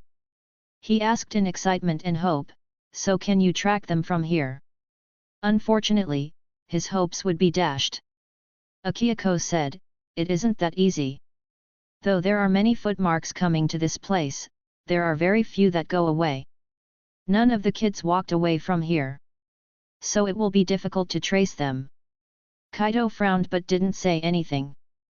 Mieko asked, "What now, uncle?" Akihiko said, "Let's wait for Sora and Masaru to arrive here. We will try to backtrack the footprints to see how they arrived here. We can be more sure of the result if all 3 teams reach the same conclusion." Mieko nodded. They waited. After around 15 minutes, Sora's team arrived. Masaru's team arrived a few minutes later. All 3 teams had reached the same conclusion. Akihiko said, "Let's trace these 8 footprints and see where they come from. It will be easy if some of them are from this village. Else, we will be out on a long trail." Sora and Masaru nodded. All 3 teams began tracing the footprints. Akihiko and Mieko soon returned to the playground where Fujin was. Akihiko's clone dispelled itself. Akihiko and Mieko followed the trail of the footprints in the playground. Fujin followed behind. Soon, they left the playground. They walked through the streets. At some point, the footprints split in two directions. Akihiko made a clone to trail the other footprint, but soon, they met again. After trailing everything, they reached the village gate. Mieko sighed, "We will have to search in the wild." Akihiko nodded, "And we can't even rest. Otherwise, we might lose the trail."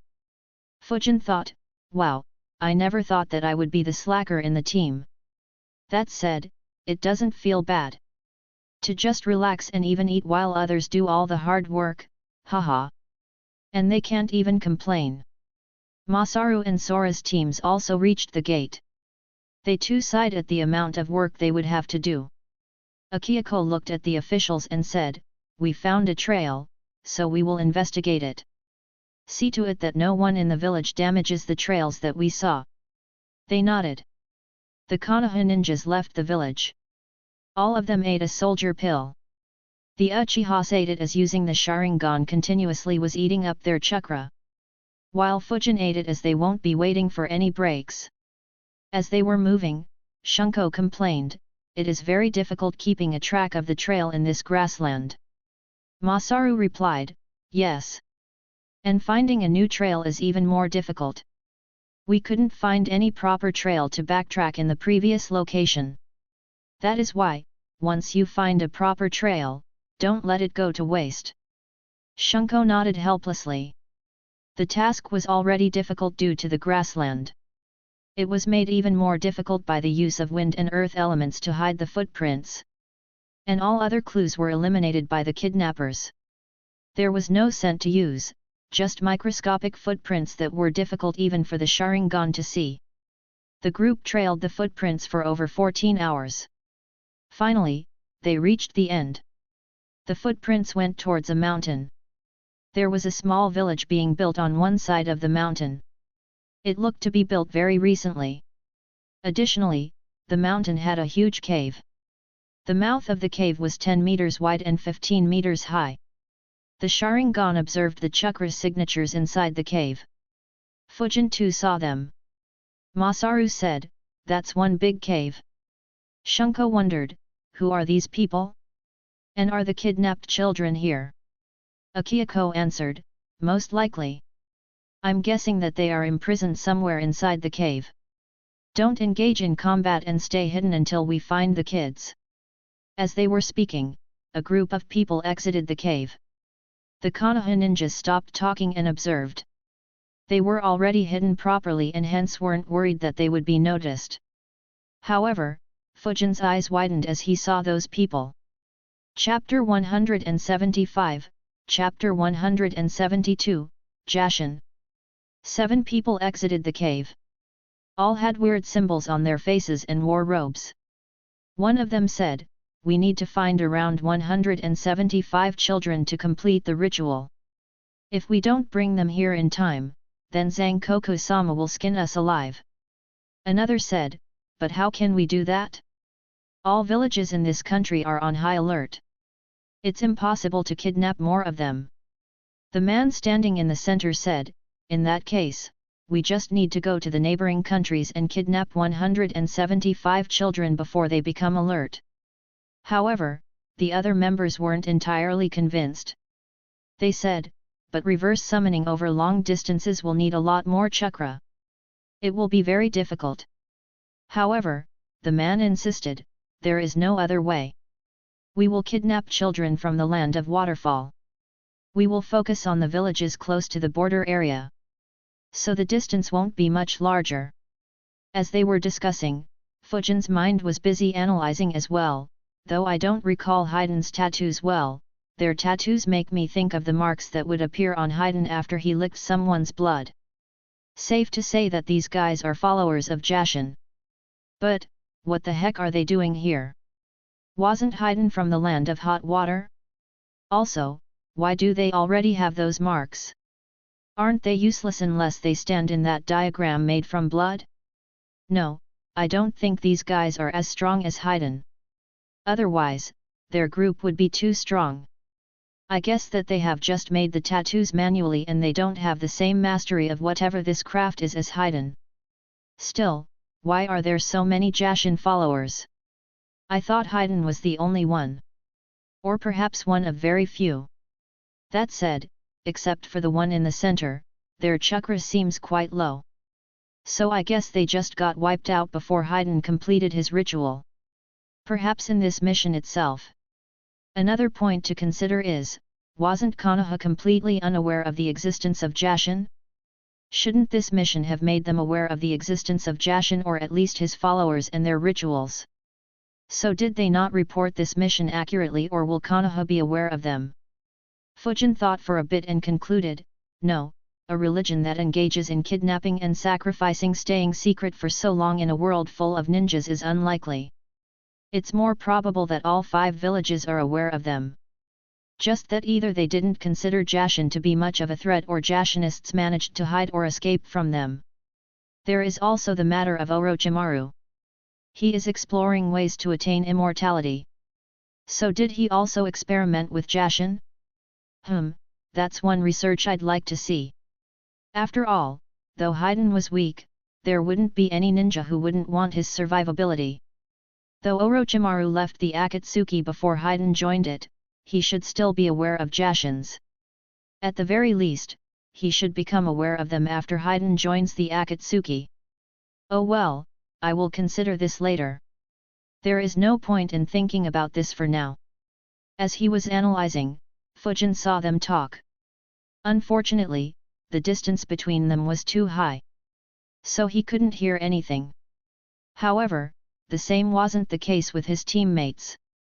Each one of them understood the entire conversation by reading their lips. Shunko and Mieko frowned. Anger could be seen on their faces.